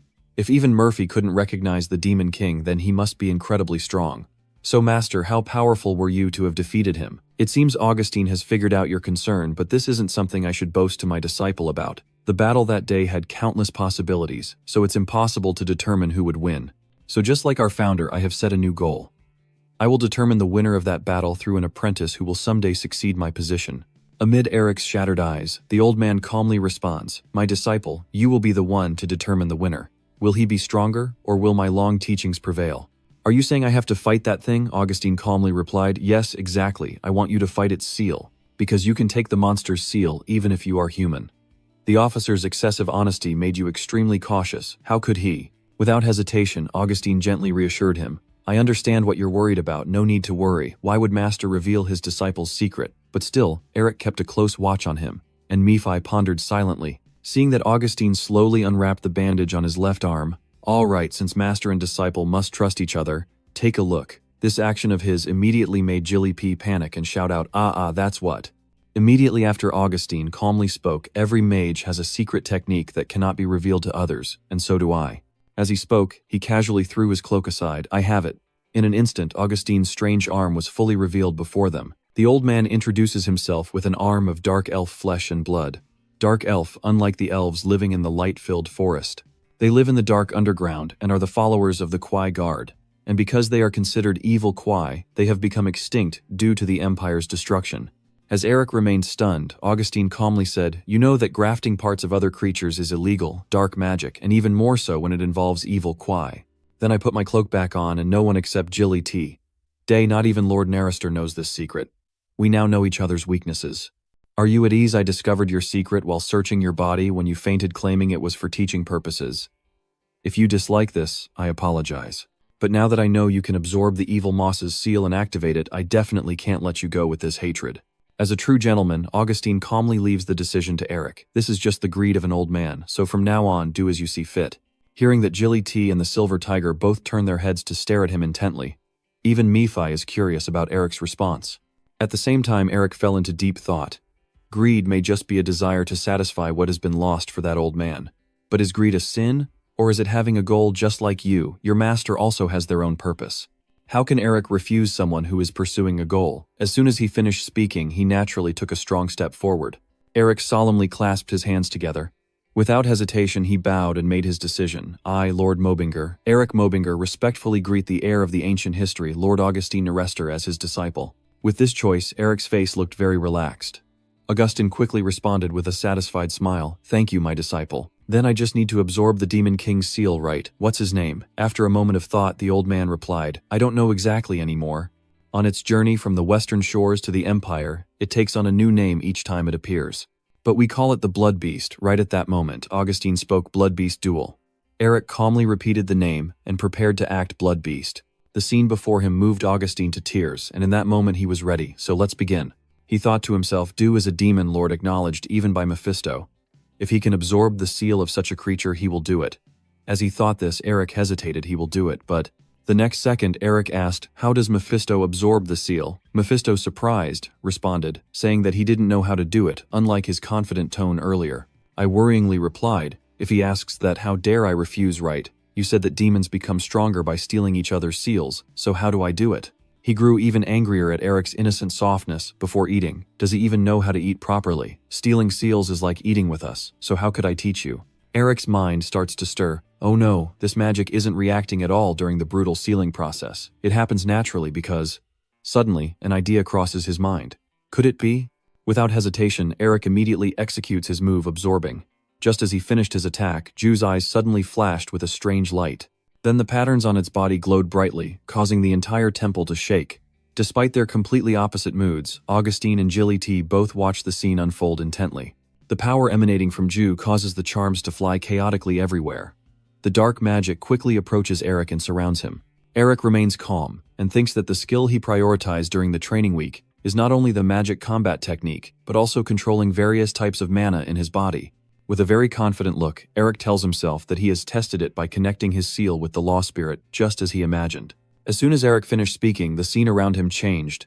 It seemed the dark magic had led him into an unfamiliar forest, a mental world, and he wondered if he had to pass the test and be recognized like he was with Tuyet's son. Eric kept suspiciously glancing around. What's going on here? Usually swamps should have insects or birds, but there's nothing at all. He didn't think it was just because this was the world of the mind. It was too silent, like everything had been swallowed by something. After a while, Eric noticed some details. The sound of wind, the rustling of the swamp, palm leaves rubbing against each other, something strange, gloomy but intense. In this place, a difficult-to-reach predator lurks. Before he could think of anything else, he was drawn to something strange. The movements of the surrounding trees suddenly seemed unusual in Eric's eyes. He keeps moving forward but still feels the danger is something moving just now in the forest or in the sky. No. Although he sensed something lurking, Eric couldn't find any evidence or feel it anywhere. As expected, Du suddenly appeared behind him, and there was an interesting person here. Previously, Eric became a disciple of Augustine and Jilly after passing their test, and was tasked with absorbing the demon lord Du, whose sharp teeth are now aiming at Eric's neck. Eric faces Du, and thinks to himself that its shadow and teeth flicker faintly through the sunlight, filtering through the leaves, while the rest is endless darkness. He considers that he must fight just like how he defeated the Snow Mountain King. He thought again, no, I still don't know how to absorb Du's seal. I should observe the situation first. Maybe there's another way. I'm not sure I can win suddenly. Du spoke. Melvinger often plays the first melody, as if he has an unusually patient demeanor. Eric was surprised and wondered that's not the only strange thing about humans at the same time. Du also whispered, there's something off about this person. Da continued, an ordinary human with a seal, and isn't that the seal of Mephistopheles? He clenched his teeth and thought to himself that he could feel his hunger just from his voice like a hunter. Du was hiding something. And even a lower-ranked human like him still has a seal, a human-like heart, and the ability to use spiritual language. With him, I'm just a prey. Eric thought to himself, alright, attack now, I'll strike as soon as he makes his move. Du suddenly spoke fine. If he's just an ordinary human, I wouldn't care, but suddenly a vertical shockwave caused Eric to fire at the person, revealing a set of sharp teeth. Despite appearing fierce and ferocious, he opened his mouth wide and roared, you seem worth it. Even if you speak the dreaming child, Bingo keeps craving. Eric stops the evil one. He continues, keep craving more, fill your desire and ambition. He questions himself, his body can't move. Even if you come closer, if you do that, you will meet me again. Returning to reality, Eric slightly stiffened, raising his arm with the tattoo. Nephi wondered if it was over. Augustine hesitated and said, I think so. Nephi looked at him and said that crazy guy actually revealed his real name, while Eric closely examined the tattoo and wondered if seals were usually this easy to break, impossible, right? Nephi quickly explained his suspicion. That was his only choice, as he had to keep the seal from failing for a long time, and now it was at its limit. He made your body numb to revert to the previous form, and he even lowered the seal significantly below the original. He quietly thought to himself, he said, I would meet him again if I continued to crave. He means I should upgrade this seal back to its original form. Eric asked, someone has a family now. Nephi, can you tell me his real name? He replied, I won't lower myself to save my ass. Augustine suddenly spoke Zula's real name, the evil god. The old man continued, probably his rank has dropped after losing to me, so he might be pretty intense. Nephi sighed, this man is crazy, no one asked him to interfere, and he even knows the true name's value, someone must have possessed him. Eric quietly thought about asking his master if Nephi refused to speak, but then wondered why he looked at himself. Augustine spoke again, fierce and commanding, master of destruction, the seal of malevolence.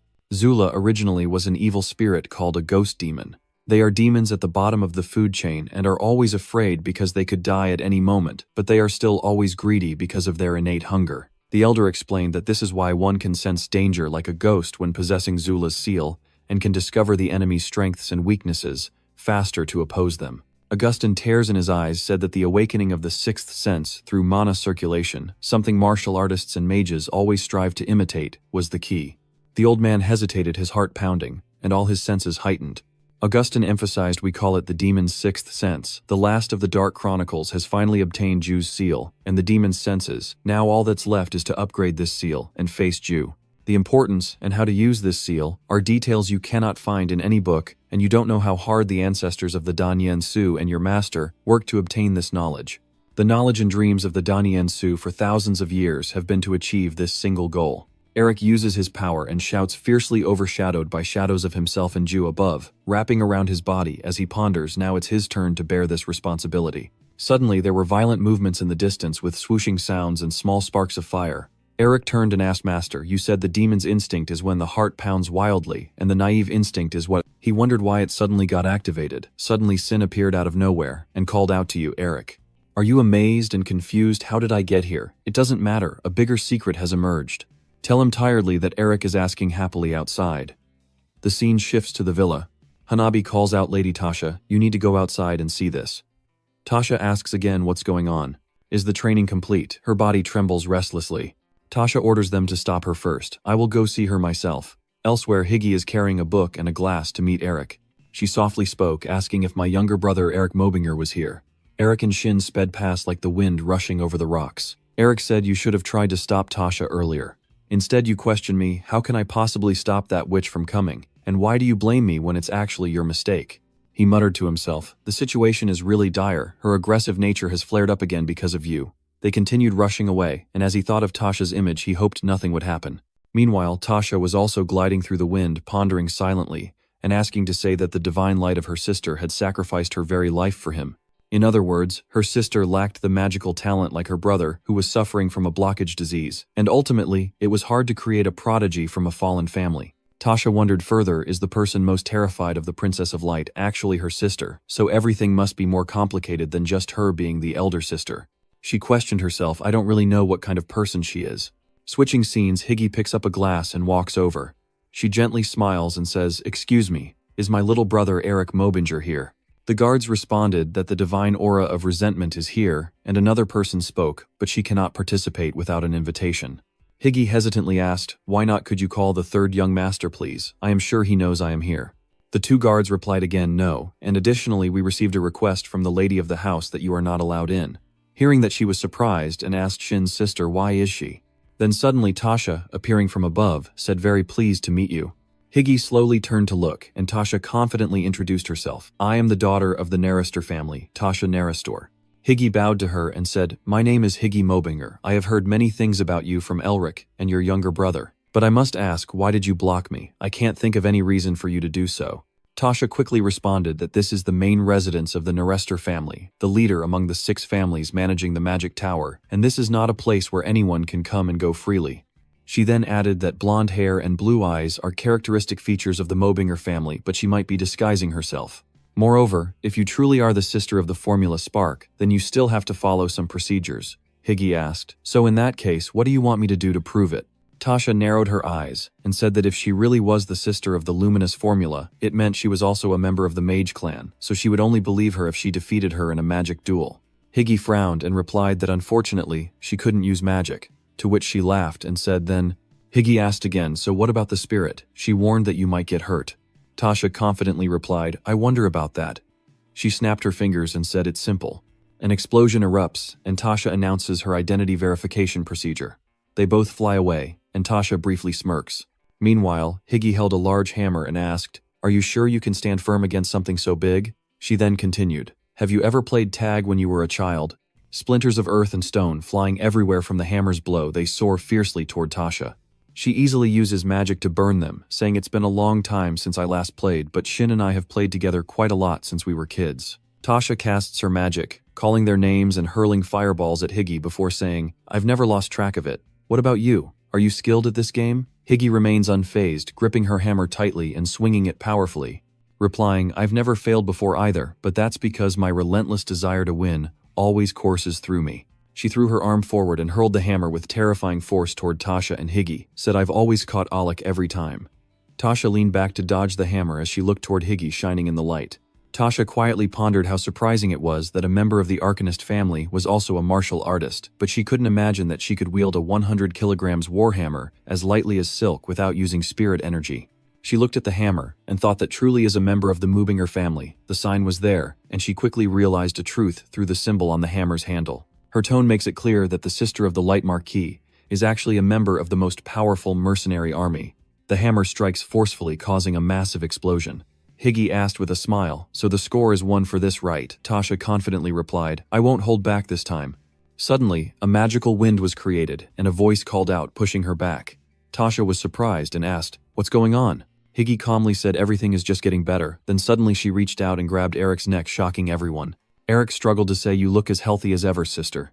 He hesitated, seeming to think that you and Tasha are having a good time together. "Do you have a car between the two of you? That will be a problem when we get the editing fee. Now stay calm and let me go." Higgy raises her voice slightly. Eric, she slightly tilts her neck and a cracking sound is heard. Higgy widens her eyes and says, "Let's chat for a bit, shall we?" Tasha frowned and focused, gripping the paper and pondering. She asked aloud, "Is this correct?" the words appearing on the paper. Higgy is still confused and cannot determine. Hanabi stammers and replies, I apologize. According to the intelligence gatherers, the information is classified." She clasped her hands together and said, "Well, it's just as I expected." In the end, Black Lao is also the most powerful underground mercenary organization. The number of their enemies is proportional to the number of completed missions, so I am confident their identities are classified as well. The woman narrowed her eyes and continued, "Very well. I will seize this opportunity to become a peer." In Tasha's mind, she pondered that it would be difficult to meet even one member of Black Cloud, since they have no ties to anyone outside the Grey Lion family. And what if the young lady of the Melvinger family was a member of Black Cloud?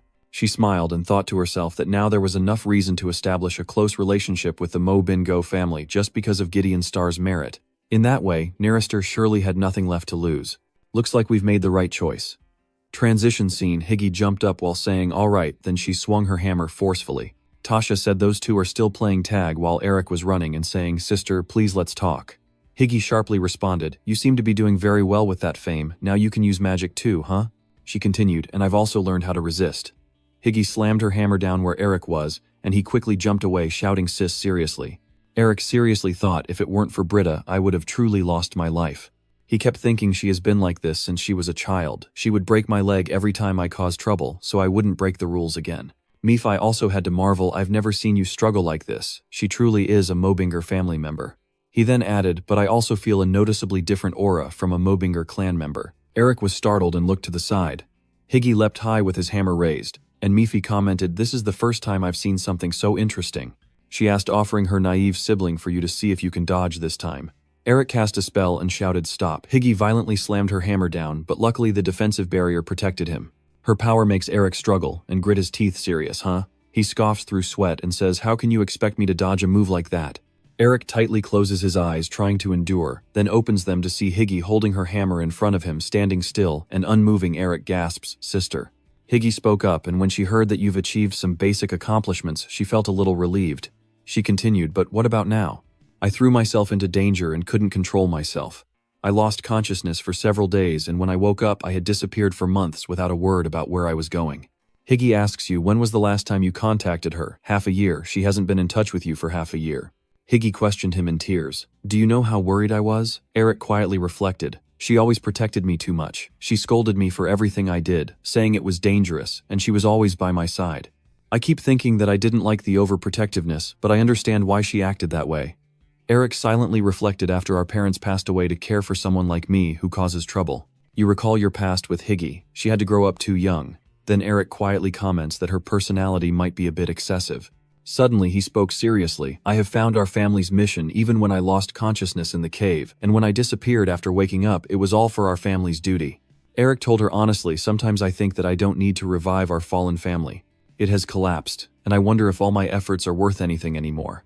I firmly believe that after everything we've been through, this world could fall into chaos at any moment. Eric continued, avoiding as a Melvinger is disrespectful to our mother, father, and ancestors who fought for our survival. He clearly declared that I would head north where the mission our ancestors left behind awaits. Eric speaks with determination. Whatever that mission may be, or how dangerous the path ahead, I will pursue it. He says this while thinking of the images from the past, just as our ancestors did, until our family, this world, and every place I set foot on shine brightly. Eric seriously said, like stars. Higgy fell silent when she heard his declaration, then she smiled gently, tears softly falling. Higgy asked Eric, if you keep silent and leave again, I will really break your legs. Understood? The boy hesitated. What?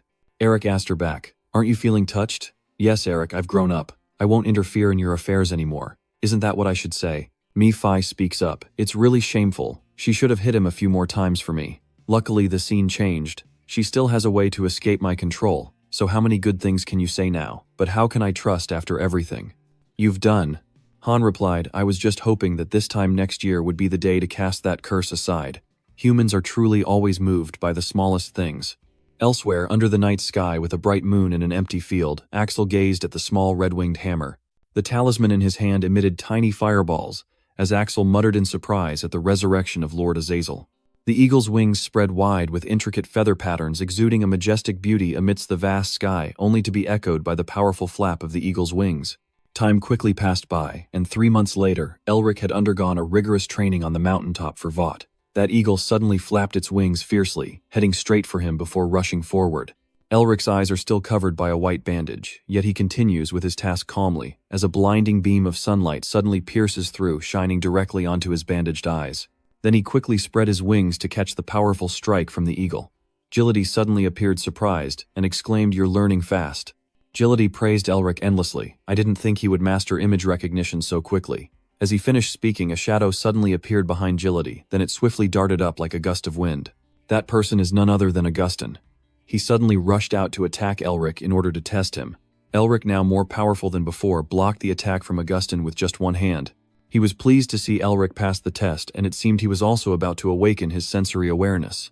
Augustine carefully evaluated, having learned everything possible here. From now on, actual combat will help him attain enlightenment more quickly. Elric sighed with relief, patting his head before sitting down heavily and asking, So it's finally over, and we'll never meet again, right? The old man calmly replied, as if just yesterday you were begging to become my disciple. GDT was a bit annoyed by his attitude. I have to say you are quite a disciple with strong spirit. Elric straightened his posture, knelt on one knee, and expressed his gratitude. Did you forget that this was supposed to be training to torture me? Anyway, I've learned a lot from you. Thank you, master.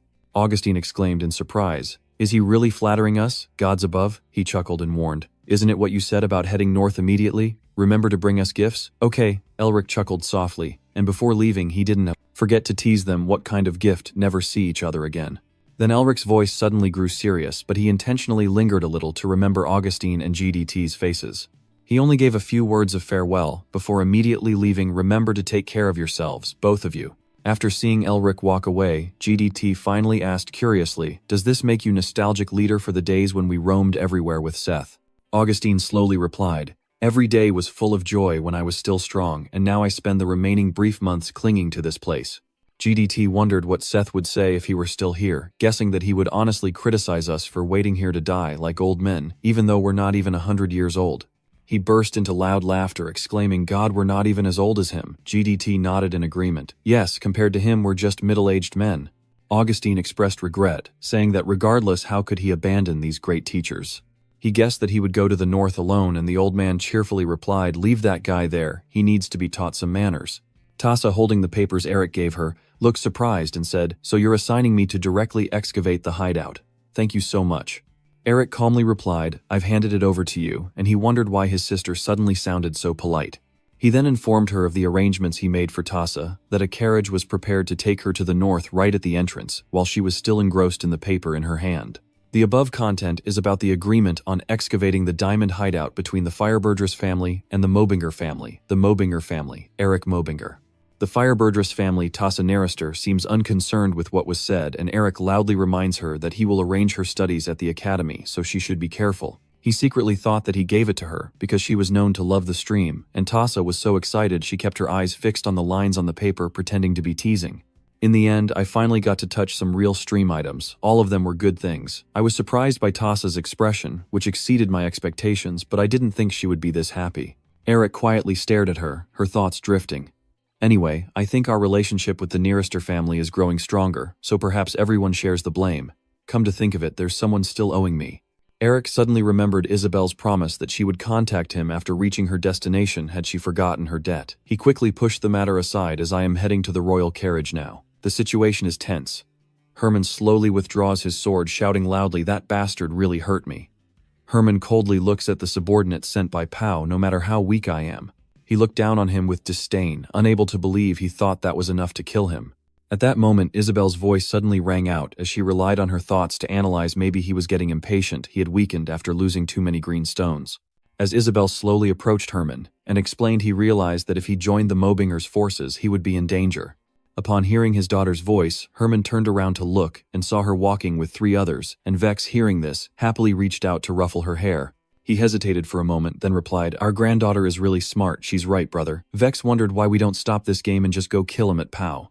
Isabel hesitated and said, just don't treat me like a kid anymore. Gray agreed with his idea. That's right, all 3 of us will go together. He suddenly chuckled, his tone slightly scolding. I told you all the Quell family's problem will be handled by me. You 3 just protect Isabel. Herman's face suddenly grew stern with deep-seated hatred. He announced coldly, I will face this esoteric directly myself. Isabel, Vex, and Gray immediately became serious, all attentively listening to him. Herman continued speaking, then decided on how to deal with Pao afterward. The scene shifts and Axel suddenly stops raising his voice to ask why Pao hasn't been appointed as the druid yet. Herman calmly responds, there's a minor issue. He reassures Axel not to worry. The plan still faces no obstacles. I thought destroying a mana-blocked forest ranger would be easy, but the Melvinger family's decline might stand in our way. I impatiently demand that Pao Queo be quickly appointed as Forest Ranger leader of Team Green Wolf 1 Huyen. Huyen's face gradually darkened, but Axel ignored him and continued to say, once he becomes a forest guardian, both his body and power will be seized.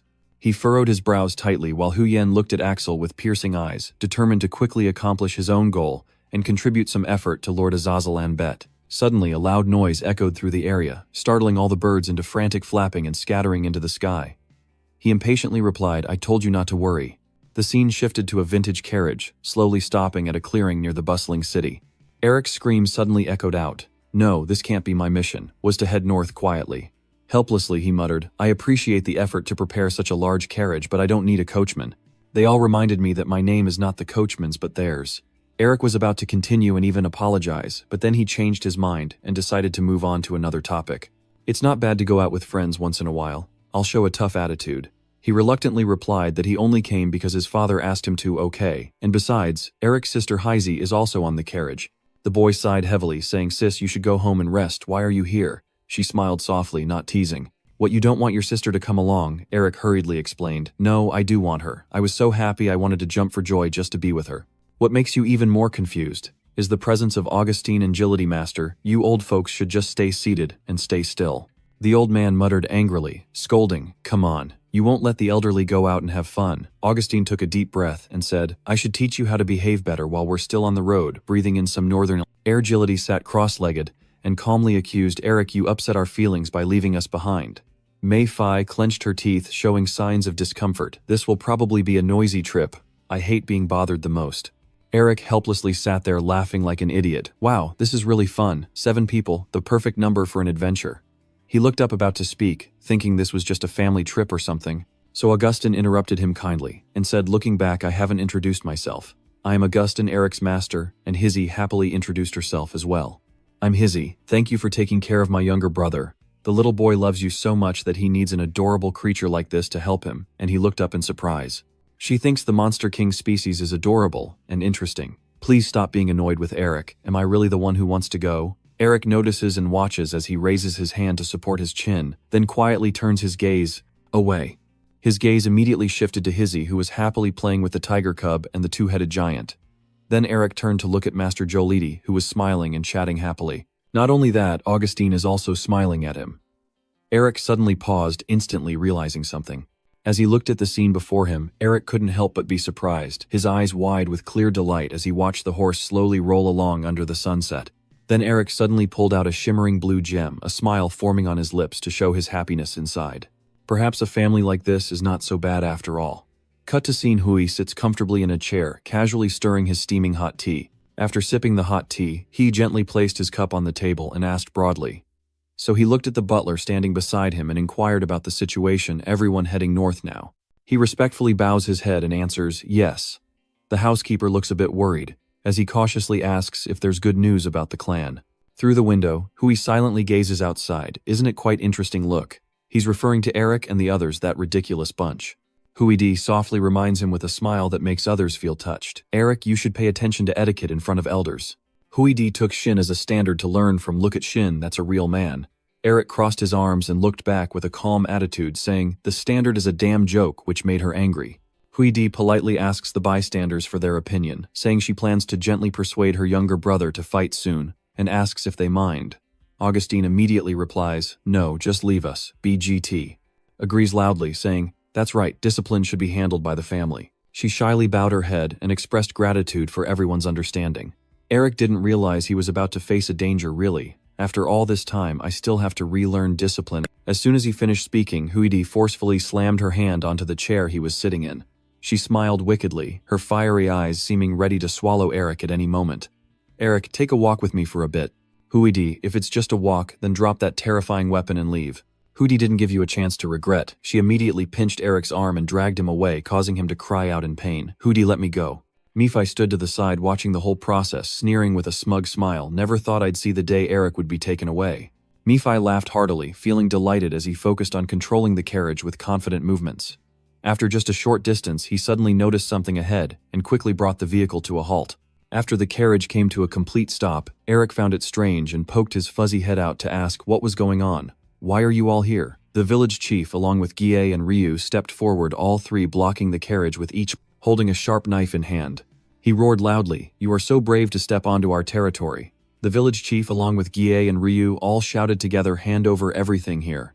The atmosphere grew tense as Eric and the others looked at them with confusion, and seeing their expressions, he also felt puzzled. Eric's innocent look still fixed on the chief, angered by his provocation. The village chief roared and threatened loudly, "You little bastard, do you want to bleed to death?" Eric immediately stepped off the bike, silently thinking what a nuisance.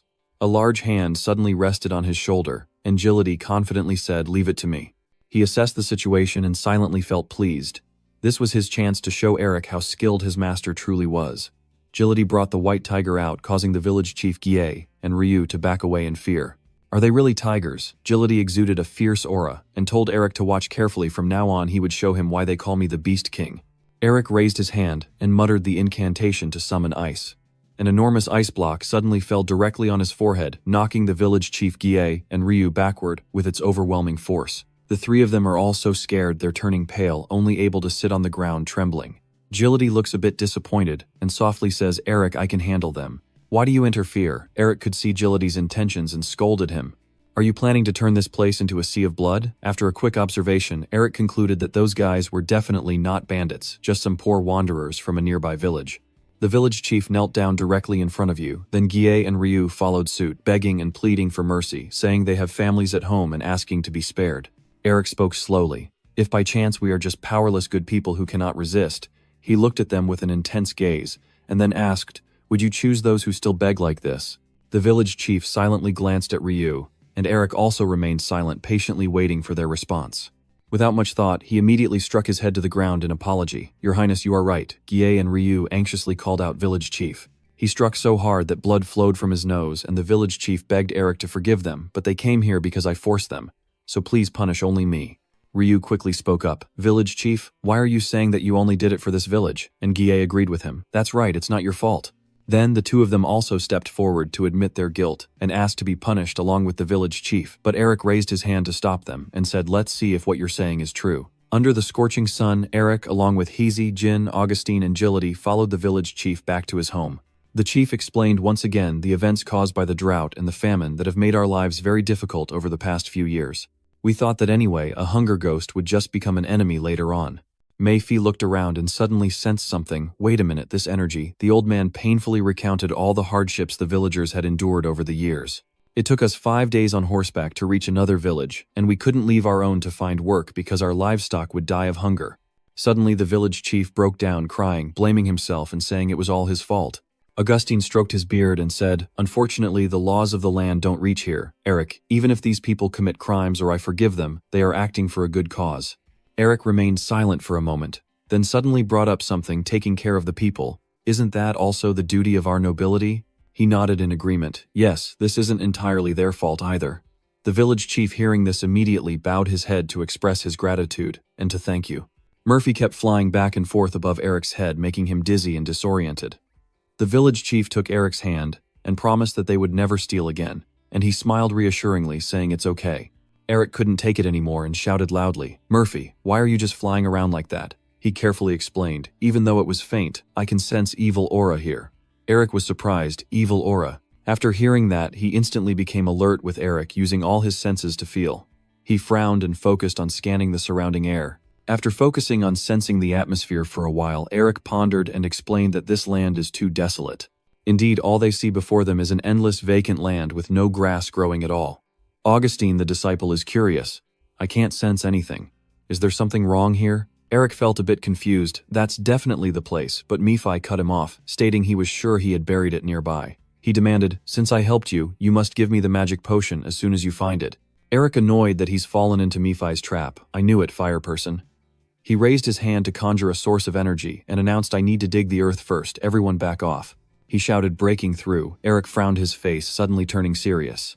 In just a moment, a gigantic block of ice dropped from above, destroying the ground completely beneath. The leader of the sect was so stunned that his mouth was agape. He exclaimed in amazement, "My goodness, in just a moment you dug such a big hole." Then Eric took a running start and jumped straight into the newly dug hole below. Eric safely lands and adds a cool vibe to his stance, looking down in surprise at a box beneath his feet. Augustine also follows you, quickly climbing down to Eric's location. "You found Gia, the disciple." He nods and answers, "Yes, a box buried deep underground." As Eric opened the lid, a strange purple gas immediately escaped. Mephisto cautiously approaches to observe as the demon energy continues to pour out uncontrollably. After all the air inside the box has been released, the figure of a winged goat sitting upright inside the box gradually becomes visible. He puzzledly wondered, why is it here? According to legend, the 4 demon kings, the descendants of demon gods and rulers of the demon world, are Mephistopheles, Original Sin, Satan, Apocalyptic, Lilith Rebellion, and the God of War, who possess the largest demon armies among the demon kings. That is the demon of madness, Azazel. When he was in the past, Azazel was very greedy to possess the human world. During the invasion of the human world, he didn't just destroy 12 villages. Eric held up the statue and asked curiously, "This is the symbol created by Azazel's demons, right?" Mephi explains that it was specially created for human sacrifices. After finishing his explanation, he suddenly realizes something unusual. Wait a minute, after you learned about Azazel, you explain, I read about it in a book in the car's warehouse. Eric glanced carefully at him. So if it's all about human sacrifice, then everyone in those villages must have sacrificed themselves to resurrect Azazel. Nephi turned his head to gaze into the distance, assessing the state of this village. Then he concluded that it was probably the most reasonable guess. Inside, Eric kept asking himself what secrets the demons were hiding in the human world and what they were plotting. Nephi requests to now absorb the magic and pass it on to me. Many have promised to do so.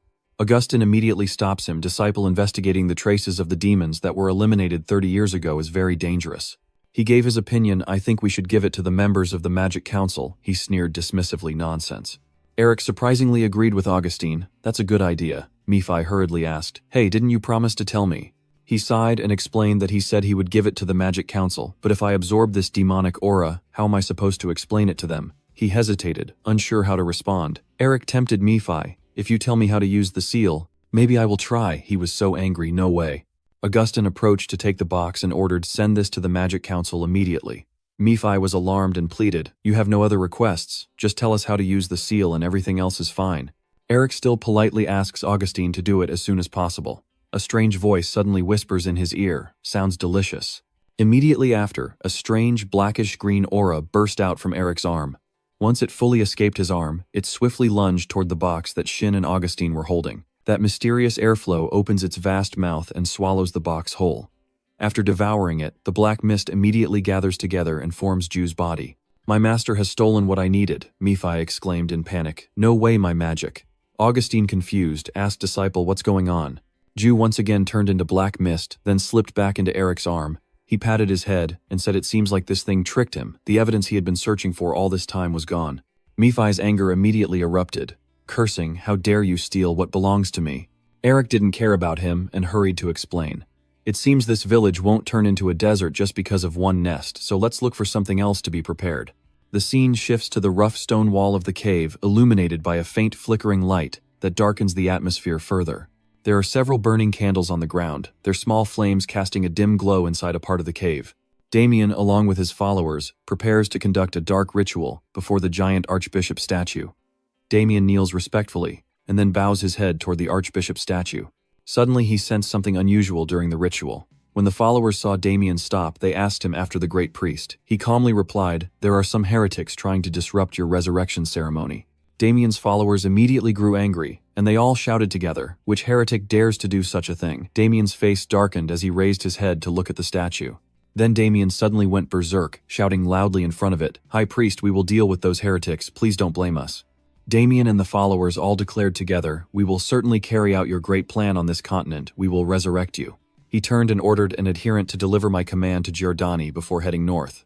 Damien's entire body immediately exuded a chilling aura that made everyone's spine tingle, so meet Kaza and carry out the initiation ceremony. The scene shifts and the sky begins to darken. Not far from the nearby river, Elric's group stops to rest after a long day. Elric's face shows a hint of sadness as he wonders why no one has paid attention to the evil the demons have been doing all this time. The nearby villagers, seeing the water level of the river rising, were very happy and didn't notice anything else. Now we can farm again, the water is rising quickly. You pity the innocent people. They have taken the lives of many innocent individuals. Augustine stepped beside him, gently patting his shoulder to reassure him, saying that since we've given the Magic Council evidence, they will investigate soon, and all of this will be held responsible by the regional lords. Augustine looked into the distance and expressed his true feelings. I also want to behead the bastards who caused all of this, but it seems like this matter is beyond our reach now. Eric fell silent for a moment, and then nodded, knowing that with the council's intervention, those bastards would act quickly, and the first step was to find the source of corruption in the area. His eyes immediately turned firm. Eric silently swore to himself and then crushed those bastards responsible for this. The village chief joyfully burst into tears of happiness, thanking everyone sincerely. The Eric group bid farewell to the people, and before leaving he advised the elder, The drought is over now, take good care of everyone in the village. We're leaving now. Wait a moment. Can you at least give me the name of the wizard? Eric Melvinger. The village chief felt reassured upon hearing that name and smiled. Melvinger, the stars of the empire are shining once again. They then resumed their work of driving everyone on their way. 5 people, Sine, Eric, Higgy, Augustine, and Agility, sat quietly inside the carriage. As it started moving, they suddenly called out to him, Eric, I think you should step outside for a moment. Eric immediately poked his head out and asked what was going on this time, clearly nervous, and then a group of masked individuals with mysterious symbols appeared in front of the two of them, quickly introducing themselves as members of the Royal Inspection Council. Soon those people approached Eric. Bai-chan crossed his arms arrogantly, questioned, "Are you Eric Melvinger?" He responded with a cold gaze, secretly thinking, who's the troublemaker now? These people belong to the Imperial Intelligence Agency, the Imperial Intelligence Agency of the Emperor and the royal family by the Emperor, and for the Emperor. Everyone knows they are monsters disguised as humans, using any means necessary from kidnapping to killing to complete their mission. Their combat ability is on par with those in the Magic Tower and the Liang family clan. At this moment, Eric's thoughts echoed in his mind, but since he didn't even know the way to a place like this or the movements of the demons, he hadn't had time to analyze their actions or send a report to Tutuang before they already rushed over here without hesitation. He let out a soft sigh, feeling uneasy inside, but still. Then Eric chuckled softly, thinking to himself that even with an emperor backing them up, beginning a conversation like this might be a bit too polite. His face showed a disdainful look as he uttered those words. He froze his eyes, slightly widened in surprise, stammering to confirm again there. Seeing himself insulted, Ba-chan was so angry, her eyes turned red. "How dare you say like that? You just said what now?" At this moment, your spiritual power erupts, fiercely displaying your formidable presence, and Eric mocks. "Even if you are part of that great intelligence agency at most, you are only strong enough to kill once." The surge of power shaking the ground left him terrified and stunned. What's happening? Eric shouted in anger. "Since when did officials have the audacity to disrespect a duke?" Before long, your spiritual power whirled into a gigantic beast. Ba-chan was terrified and quickly knelt down, feeling panicked. How could he do something like that? He widened his eyes in horror, and thought could his magic level be already close to that of a sorcerer. After a while, the magic disappeared gradually, and the clear sky returned. Ba-chan briefly glanced behind. Hearing the footsteps approaching, the prince subtly winked. Lady Chan seemed to understand, and nodded in response. He quickly took off his mask. "We apologize, Your Highness." Then Lady Chan bowed deeply, asking for your forgiveness for our improper conduct towards you. Seeing that Meng Fitan Yang, you really know how to show others what courtesy is at all times. You replied seriously. "I did that only because if I pretended nothing happened earlier, they would take me for a joke and try to challenge me later." Lord Vu sneered at me. Eric continued speaking. "If you make such a mistake again next time, I will speak directly to that noble." He replied politely, "I will remember that, Your Grace." Although she outwardly bowed to obedience inside, she was boiling with anger. Just a mere marquis's granddaughter dared to act arrogantly towards me. "Damn it, you little bastard, consider yourself lucky." Suddenly a shocking voice rang out, making him turn pale with fear. I didn't expect anyone to dare disrespect my disciple. Augustine steps forward, tall and imposing, with a voice as cold as ice. "If it were me, your head would have rolled on the ground by now." He sweat nervously and muttered, "Bailey da Augustin Narister." A wave of astonishment washed over Mrs. Chan's heart. Could he really be the disciple of the strongest person in the Magic Tower? That's impossible. I secretly thought to myself, as soon as I return, I must replace all the intelligence agents. Long rays of sunlight spread everywhere, and the two of them sat down together to start a conversation. Mrs. Chan spoke first. "Please allow me to reintroduce myself." He calmly introduced himself. "I am Madam Chan from the 4th Intelligence Bureau." Elric's eyes fixed intensely on the opponent. A fleeting thought crossed his mind. The 4th Intelligence Bureau. They have sided with the Crown Prince in this grand power struggle in the palace. Has the Crown Prince already caught wind of what's been happening lately? Mrs. Chan continued. "It seems I'm wasting today's time, so I'll get straight to the point." The boy fidgeted, answering rather than wasting time saying so. "Just go ahead and say it." He cursed bitterly at the little bastard, but then forced a smile to hide his anger. "We've been secretly tracking the scent of various demons all this time, and recently we've found a group of demons whose information remains unclear." Elric tilted his ear casually and said, "Oh, Rigori, right." Ba-chan was stunned. "How did you find out about that?" The boy rolled his eyes and immediately turned cold. "Did your intelligence agency forget which family I come from?" He bowed his head, his voice shy, and muffled with a hint of admiration, as he heard the opponent say those words, "the enemies of the demons." Mrs. Chan questions. "According to the report, 9 datum have been found, but only 1 has been handed in. Where are the other 8 now?" The boy points to himself and says, "I'm holding them," and he exclaims, "What, that's illegal." Lady Chan stricts her tone. "According to Article 11, Section 2 of the Imperial Law, the royal family will keep all items related to the demon clan as evidence." Elric immediately counters Article 8, Section 1 of the Property Law. "If authorized by the administration, a person may possess items related to the demon clan for research purposes." "You're joking. I already have the administrative permit and the intelligence agency knows too, huh?" He was so angry he was shaking. So may I ask one last question, how do you know the exact location of the 9-tongue dishes? Elric frowned, sighed softly. I already told you I am from the Dream Warrior clan, honestly. He was so angry that such a vague answer was all there was. I understand, so you want me to reveal the family secret to the intelligence agency. Mrs. Chan was speechless, her face tense with veins bulging. Feeling annoyed inside, this scoundrel really doesn't know his place. He keeps using the family secretaries as an excuse. Elric waved his hand and said, I think I've answered enough, let's stop here. Knowing he couldn't push further, he suppressed his anger, clenched his fist tightly, and thanked the serf for his cooperation. Then Lady Chan quickly turned and walked away while you stood behind quietly watching his figure disappear. Suddenly a voice rang out, breaking the silence. Wow, your guts are really something. Even in the midst of a full-scale intelligence operation you dare to talk back. Haiji praises you. You did very well, Elric. If you had just kept calm earlier and let them go further, I would have knocked their heads off. He ruffles your hair and sighs, my goodness, this sister and brother really are just alike. Jilitai warns Elric that the intelligence agency is very stubborn, and once they bite, they never let go, so can we leave things as they are? He immediately replies, no, that's not okay. Elric continued, you know that I'm not the type of person who would let things end so easily. Hearing this, they start to panic. What deception will he try to cause this time? Elric continued in a firm voice, I also am not the type of person to let someone hostile towards me go, without a valid reason. His eyes flash with a sharp glint. It's not that easy to leave. Soon the night falls, and the full moon hangs high, casting a faint light over the silent space. In a deserted forest, the night wind softly stirs the leaves, whispering like secrets of the darkness. At this moment, Bachan kneels before a man. I am truly a disgrace, I apologize. He whispers softly, raise your head, go ahead, third prince. The man exclaims, the lion's command is not from a person. He solemnly nodded, but it should be me, the crown prince. This man is indeed the crown prince. From now on, a bird is watching intently, not missing any gesture or sound from them. Suddenly its eyes lit up. The spy bird was set up by you. Here's the big catch. The crown prince reassures his subordinate in front of him. I am the one who wants you to meet the Melvinger family. I am also the one blinded by envy, that I underestimated my enemy. The reckless one is me. Sanjun is stunned and heartbroken. He continues, I have made others suffer humiliation for my own incompetence. Han Wang was startled and interrupted. Your Highness, please don't say that. The crown prince raised his hand to stop him. However, everything that has happened so far has been personal. He decisively designated our priority target as eliminating the remaining hidden remnants of the demons. Bachan bowed and responded, yes, Your Highness. The crown prince stared intently at the person in front of him, and the one who claimed to be from the Rot family was one of Grigori's lower-tier enemies, right?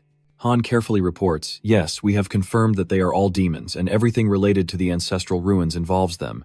To secure dominance in the battle for the throne, we must succeed in defeating the demons this time. He narrows his eyes, leaving no room for mistakes. The three chancellors bow their heads and respectfully answer, yes, Your Highness. Then he slowly watched the prince's back walk toward the carriage. Bachan pondered, unable to forget his former fiancée, Miss Isabel. He has no other choice but to prioritize politics over his love for her in order to seize the throne. Deep down, he thinks that the reason he's hidden his identity and decided to reveal himself now is probably because he wants to see for himself what kind of person Eric Melvinger, the one who saved Lady Isabel, truly is. A continuous stream of thoughts filled Bachan's mind, perhaps to bring him some peace, but now they gave him a reason to do what he always wished, to completely eliminate the rebels. In his heart there was hope. He was the son that would lead the country to a better future. Thinking of Eric's arrogant smile, Bachan was furious, and his mind immediately conceived the next plan. We must avoid further involvement with Eric Melvinger, or this trouble will be impossible to continue. In other words, we need to eliminate Eric Melvinger quickly. He was lost in his thoughts, paying no attention to the falling leaf that was watching him closely from afar. Then Bachan gathered his subordinates, listened carefully to the royal espionage story. This is Kwai's territory where lizards crawl all over the land. The enemy commander ordered to search every corner of this place and leave a gap for me to wipe them all out. Transition to scene on the territory of carrots, bombs, or falling gunfire echoes non-stop and lightning illuminates the sky. Eric and his team stand high above their cold eyes sweeping across the scene below. Then he signals it seems they have started. Now it's our turn to move. Immediately, Eric takes a step back and jumps down. The whole group also rushes forward swiftly like arrows tearing through the wind.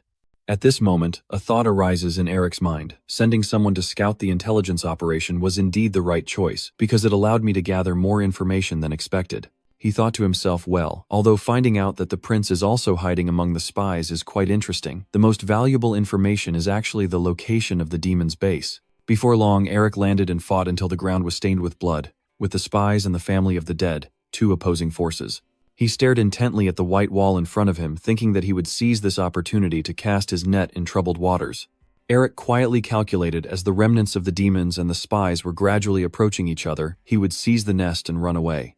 You quickly put on your mask, thinking to yourself that your teachers will make a way for us to escape. They are willing to pretend to be spies and go inside to distract the enemy and find food. At this moment, the continuous explosions roar through the sky, buildings collapse, debris fly everywhere, and smoke and fire fill the entire horizon. The siege has officially begun, and as Eric runs, he suggests that it's only a matter of time before the espionage attack arrives here. We need to infiltrate the mansion as quickly as possible. Suddenly, a figure dashed past, causing the two to startle and turn around. Shin nodded quietly, eyes full of seriousness, understood. They didn't say anything else and kept running straight ahead. As they got close, he quickly cast a spell, breaking through each obstacle and moving forward. Sharp, icy arrows quickly appeared. Eric flicked his hand, each arrow shot swiftly amid his shouts saluting. A deafening explosion echoed across the sky, lighting up the entire corner, and soon a hole was burned through the wall, with dirt and rocks scattering from the impact. Eric subtly leans back, preparing to strike again. Look closely. The cold arrows pierced through the nearby soldiers without mercy, causing blood to spurt instantly. They looked at each other and gently nodded, as if agreeing on something. In an instant, they transformed and tore off their hard armor. Immediately after, a fierce beast swiftly appeared, its hair matted and its large wings spread with power. Its eyes shone brightly, flashing with a cold glint. This is the truth. Eric remembered the warnings from before his teachers would protect the kind-hearted people here. The furious Keelan charged at him, "Die human." The warning continued to echo in Eric's mind, so don't hesitate to unleash all your strength. Please unleash a massive energy flow called Wind Slash. Immediately, the wings of a T-Rex were torn apart, weaving between the others and splitting their bodies in two. The swarm of Ki is growing more numerous. They have sensed the intruders and are blocking them. Then Higgy quickly tucks her legs and jumps up after all. She clenched her hammer tightly and swung quickly at the monsters, just needing to smash the heads of anyone who appeared in her sight, right? One by one, the creatures fell beneath Higgy's strength, and the scene before her stunned her. Teammates, their eyes wide with horror. With the bloodied hammer on her shoulder, she confidently suggested, "Eric, leave this place to me and everyone else." Higgy held her head high and firmly commanded, "Hurry up and go." At her urging, Eric hurriedly runs off but is stopped by her. Meanwhile, elsewhere, the herd of giant lizards is carrying the Grand Bishop statue into the underground museum. Alad shouted angrily, "Be careful with that thing." He thought to himself, even the intelligence agency would have a hard time finding this place. Alad calmly leans against the wall, feeling pleased while they're still searching for the location. "We will take the artifacts out through a secret chamber." Unexpected ice chunks rise through the layers of earth and debris, while water stains start to spread above. Dirt and dust pour down chaotically, swirling with each shockwave. Alad instinctively stops, heads up suddenly, face filled with vigilance. Suddenly, a rock fell and hit its face, and Eric forcibly shattered a piece of debris into Alad's face. Bright red blood gushed out like a stream, and it died a merciful death, unable to even close its eyes. "You arrogant fool, I told you I'm not that bad, right? The other two demons are trembling like birds. How did he find this place?" French flames quickly erupted around him, and Eric cheerfully declared that we were lucky to have fallen into a lavish feast once again. Outside, the fire blazed fiercely, consuming everything in its path, as if intent on sweeping away all life in an instant. The angry man slams his hand on the table. "What did that person just say?" He roars. "So the Imperial Intelligence Agency has already found the underground museum. My subordinate anxiously suggests we need to get out of here quickly." The man was so enraged, he trembled. "Only my closest allies knew about that place. How could they find it? He is the traitor, the spy." He stood, frozen eyes full of horror, muttering to himself, "No way, is there a spy, our troops?" Suddenly, a deafening explosion shattered the sky and threw rocks into the air, destroying the wall completely with debris scattered across the ground. A subordinate of Tutuk Garot fainted from fright on the cold ground, clutching his face tightly, as if to hide the shock still lingering. Soon after, Bachan slowly stepped in, and I couldn't help but wonder who Tutuk Garot really was. His cold eyes fixed intently on the man in front of him, so he was the one. At this moment, the madness slowly removed his disguise to reveal his true identity, and Bachan called out his name coldly, "Kajia." Hanroa Kote drew his sword, the steel gleaming in the dim light. "You bastard, the one always escaping, we finally caught you." He clutched his wound, growling in fury. "Bachan, not only did you hide spies in my house, but you also stole my museum. Which one of us is the real bastard here?" Bachan asked in surprise the museum. "What are you talking about, old man? Don't pretend to be stupid." Just then, his claws extended like living blades and magic circled around his fingertips, emitting a dark and dangerous glow. "Old man, I guarantee you'll spill everything after I cut you in half." He clenched his sword tightly, the demon magic around him surging fiercely, ready to unleash at any moment. From now on I will punish traitors, old man, in the name of the royalty. Soon after, he charged forward like a violent storm. Bachan also held his ground, immediately meeting him with all his strength. Both of them charged at each other like wild beasts filled with rage. In just a moment, their magic blades clashed fiercely, causing a cataclysmic explosion that shook the entire surrounding space. At the same time, on the other side, a shockwave spread like a blazing storm. Heezy and Shin stood frozen, their bodies, tense eyes wide as they watched the fierce billowing smoke. He wondered, is Eric causing chaos again? While she hesitated, suddenly, Eric's voice rang out from behind, Kai, A. Without hesitation, he lunged towards them like an arrow shot by the wind, shouting loudly, eyes blazing with fire, now is the time to act. Seeing Heezy suddenly smile, I couldn't help but be surprised. How could she smile at a time like this? Without hesitation, she swung her hammer in a circular motion, each spin creating a terrifying screech like tearing through the plane, surrounding air. Then she spun around and threw her weapon. It soared with enormous force, shattering illusions that seemed unbreakable. In the blink of an eye, the demons all panicked and scattered, screaming as they ran, the mansion collapsing behind them. We need to get moving fast. Eric and his team quickly turned and rushed to find the professor. They kept running non-stop through the ruined hallways, ignoring the smoke and the thunderous explosions behind them. Soon they reached their destination, and Yu joyfully called out, Professor. Augustin chuckled happily, his voice full of amusement, never expecting any student to ask the professor to do this. GDT shrugged. I have no idea who said it was fun to play espionage while pretending to be a hero. Then the two quickly climbed onto the carriage. Before the wheels started turning, the old man turned to ask Eric. All the villagers have evacuated. What do we do now? You hold the door tight. What else is there to do? Eric's eyes harden. It's time to get out of here. At this moment, Bachan reassures him, her gaze fixed intently on the wreckage ahead. He frowned silently. Furious, damn it, Kata. I didn't expect him to drag everyone to their deaths. Bachan bitterly muttered, who would have thought he had a criminal record outside the territory? You little rat. Then a subordinate hurriedly ran up to report, Lieutenant. We saw what the museum mentioned today. A voice in his head whispered that the explosion had toppled everything into chaos, and his mission was to find the demon clan's traces and report back to the prince. Lady Chan secretly plotted that this could help him seize the throne, allowing her to become the head of intelligence. He pondered, and if he could find the fake trail that Eric left behind connected to this event. Bachan's eyes flickered with a cold, sharp light. I can end the Mo Bingo family here. Just as he was deep in thought, a subordinate suddenly ran over, panting urgently, Deputy Commander, please come here. Bachan was startled and turned around quickly. What is it? He pointed ahead and stammered, a disaster. Lieutenant Lini's treasure is unprotected. He snapped angrily, damn it, has that demon cleaned out this place already? He's confused, I'm not sure anymore. Remembering Kaja's angry face earlier, Bachan slightly furrowed her brow, feeling a strange sense inside. No way Kaja didn't know about the ambush, he only discovered the beautiful snake along the way. Suddenly he froze, a flash of understanding in his eyes. Wait a minute. Bachan clenched her teeth, fists tightly clenched. Yes, it's clear now, the beautiful snake was from the demon in the intelligence operation. At the same time, Eric was sitting relaxed, joking cheerfully. Augustin asked, surprised. What's so funny? Eric happily replied with a mischievous glint in his eyes. I just imagined how the Bureau's people would look when they see the museum emptied. It's hilarious. The old man chuckled loudly, boasting that the intelligence agency's rookie had messed up again, just like my disciple. Eric subtly shifted aside. Mephi, you're the leader. I sigh helplessly. I've already had someone absorb the demon energy as promised, so how can a demon king like you be so petty? Mephi saw the blue veins prominently on his forehead, his face a mix of anger and restraint. Wouldn't it be better if you told me how much stronger you've become after absorbing the demon energy? Eric tightly clenched the mass of magic in his hands, his eyes shining brightly, raising his head excitedly, eager to show how much power there was here. He cheerfully sang and collected the magic power from the demons. Han angrily threatens that if he doesn't keep his promise, there will be no more translations in the future. Eric sighs softly. I know. Very quickly afterward, he cast a spell, sending the magic structure soaring into the sky. Then he clenched his fist and a burst of magic erupted. In just a shrint, all the magical energies were absorbed amidst Eric's shouts and the whirlpool. Mephi was so happy tears streamed down, gnashing his teeth. Finally, the magic. I wonder if it belonged to Azazel. It's so delicious.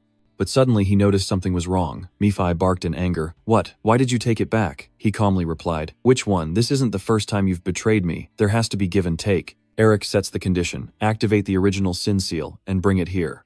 Only then can I add more magic to you. Hearing this, his face darkened and his Adam's apple moved nervously. Rage surged through Mephi, making him tremble, but he forced himself to stay still, eyes carefully analyzing and calculating the most advantageous option for himself. Annoyed, Nephi cursed under his breath, "You're a damn bastard," and he retorted, "It's just one matter, exploitation, a good exchange."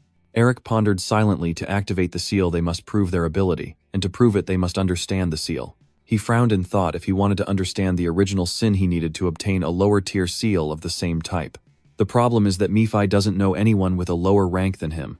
There's no other choice but for him to find a way to use it himself. Suddenly Eric sensed a streak of death energy approaching. He glanced out the window, his eyes instantly sharpened with maximum vigilance. The man slowly trudged forward, the wind sweeping through the entire area where the treasure was stolen. Kaguya follows the magic flow, carefully advancing, seeing the spiritual energy gathering here becoming more and more dense. He immediately guesses that the treasure is very close. Kaguya ragefully shouted, "I saw you, thief." In an instant he streaked through the forest like lightning, with leaves and branches whipping wildly with each frantic step. Kaguya gritted his teeth, his eyes burning with fury, then rushed forward with determination, vowing never to give up so easily. Kaguya muttered that the relic they stole has a scent only he can smell, and his mind endlessly raced with the thought that once he absorbs the relic and enhances the seal, Kaguya silently swears to tear him apart. Transitioning scenes. Augustine, now aware of Kaguya's presence, speaks anxiously. A demon that can walk under the sunlight, he seems to be angry at someone. Higgy immediately stood up. "I will go check." Augustine quickly stopped her. "Sit down, girl. There's nothing for you to get involved in." The girl frowned uncertainly. "Sorry, you mean the old man?" responded calmly. "Isn't it best if the one who sent the invitation to that person is the one to go?" Eric stared intently at the archbishop statue in his hand, his eyes flashing with intention. "Yes, Higgy, you're the one who called him here. I think there's still much to gain from him." Higgy was startled and turned around. "Don't tell me you're aiming for the seal," he replied, calmly refusing, even when the cat's milk was at his mouth. "That's very rude, isn't it?" Kaguya silently watched, sneering inside a bunch of palace guards with no protectors. "I can't believe they're planning to deceive me with this. Damn fools."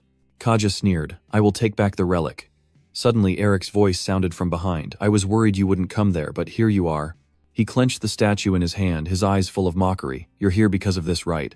Kaguya's whole body tensed up in readiness. "Who are you?" he calmly asked. And Eric, without hesitation, immediately took off his mask, smirking as he sneered. "I already did." Seeing the item in Eric's hand, the man was stunned to recognize that cheap mask. Kaguya was taken aback and stammered, saying, "No way."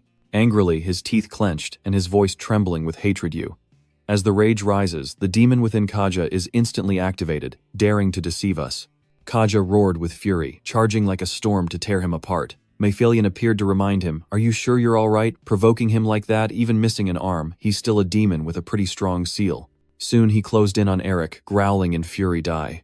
The boy leaned back to dodge effortlessly. "Perfect. I've always wanted to see how much I've grown since I left." Then Eric quickly jumped up to dodge the next sword strike. "And I have already decided on some things to do." He landed firmly, his eyes shining with determination. At this moment, the tattoo on your arm glows brightly as streams of magic flow across it, and beneath Eric's scream, giant golden ice shards swiftly appear and pierce through. Your careless flick of the wrist sent it flying like an arrow straight at the enemy. The creature's skin tensed, clearly sensing the imminent danger heading towards it. A surge of magical energy erupted from his hand, his sharp claws as if made of leather. He tore apart the rushing ice shards, arrogantly declaring that anyone who thinks spellcasting can stop him is dreaming. The rest of his words made Eric's face darken. "What kind of mage would dare let me get close?" The man swung a powerful fist toward him, full of arrogance. "You're doomed, full of misery."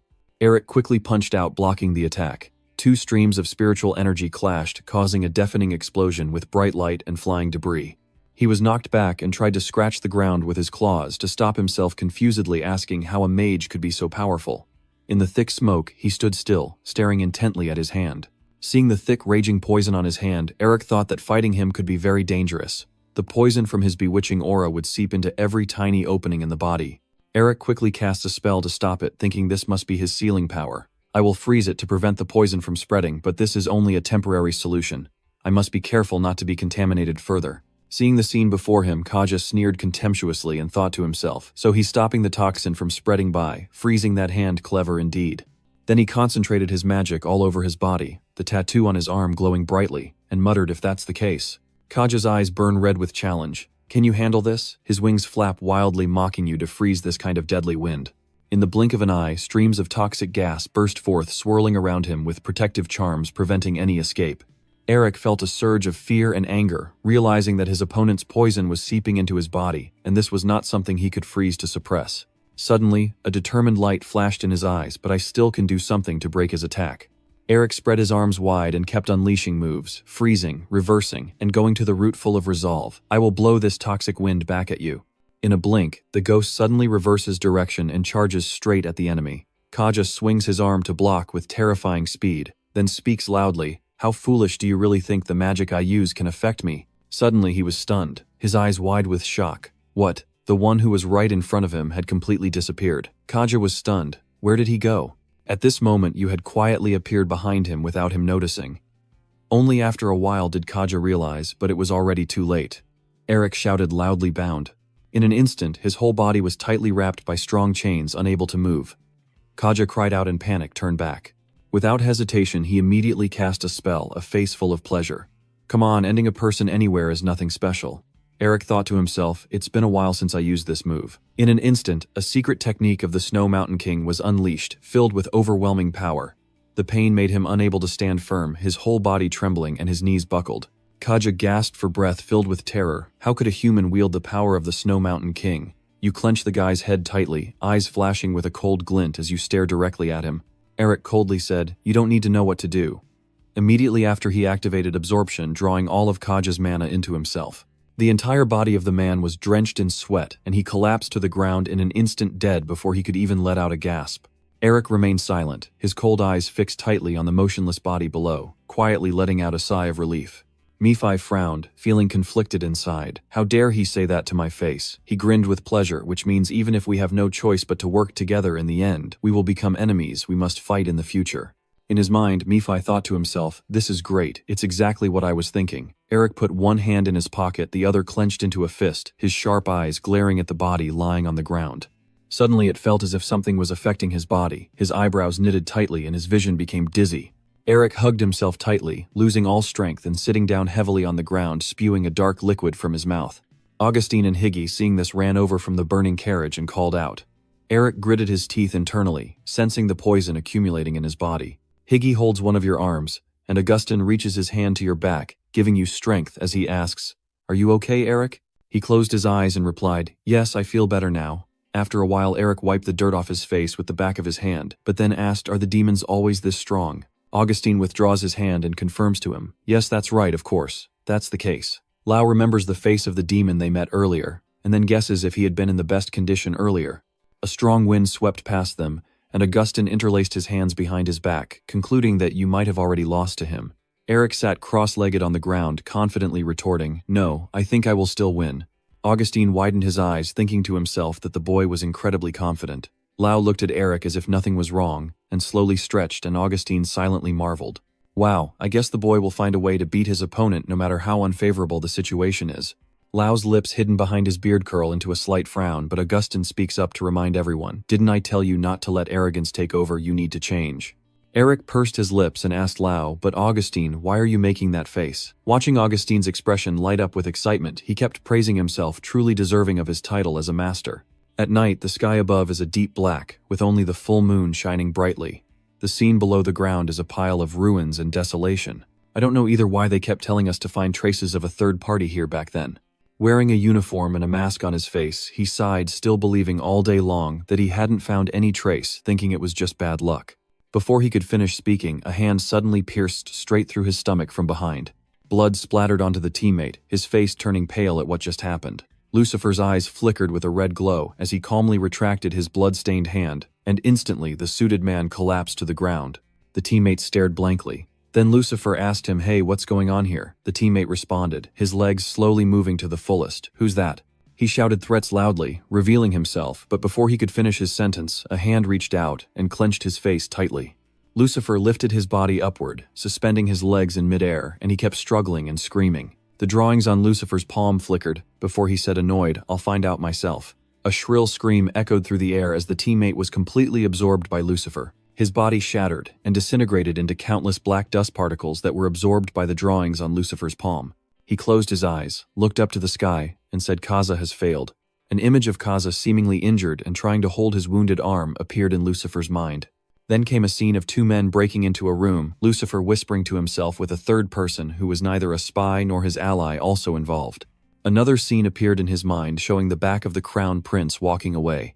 Lucifer smiled with excitement, truly an incredible prize. When he opened his eyes had turned into a fiery red, looking extremely terrifying, thinking about the prince's direct involvement. In a square with a giant statue, Ba-chan kneels in front, and behind him are the intelligence operatives also kneeling on the ground.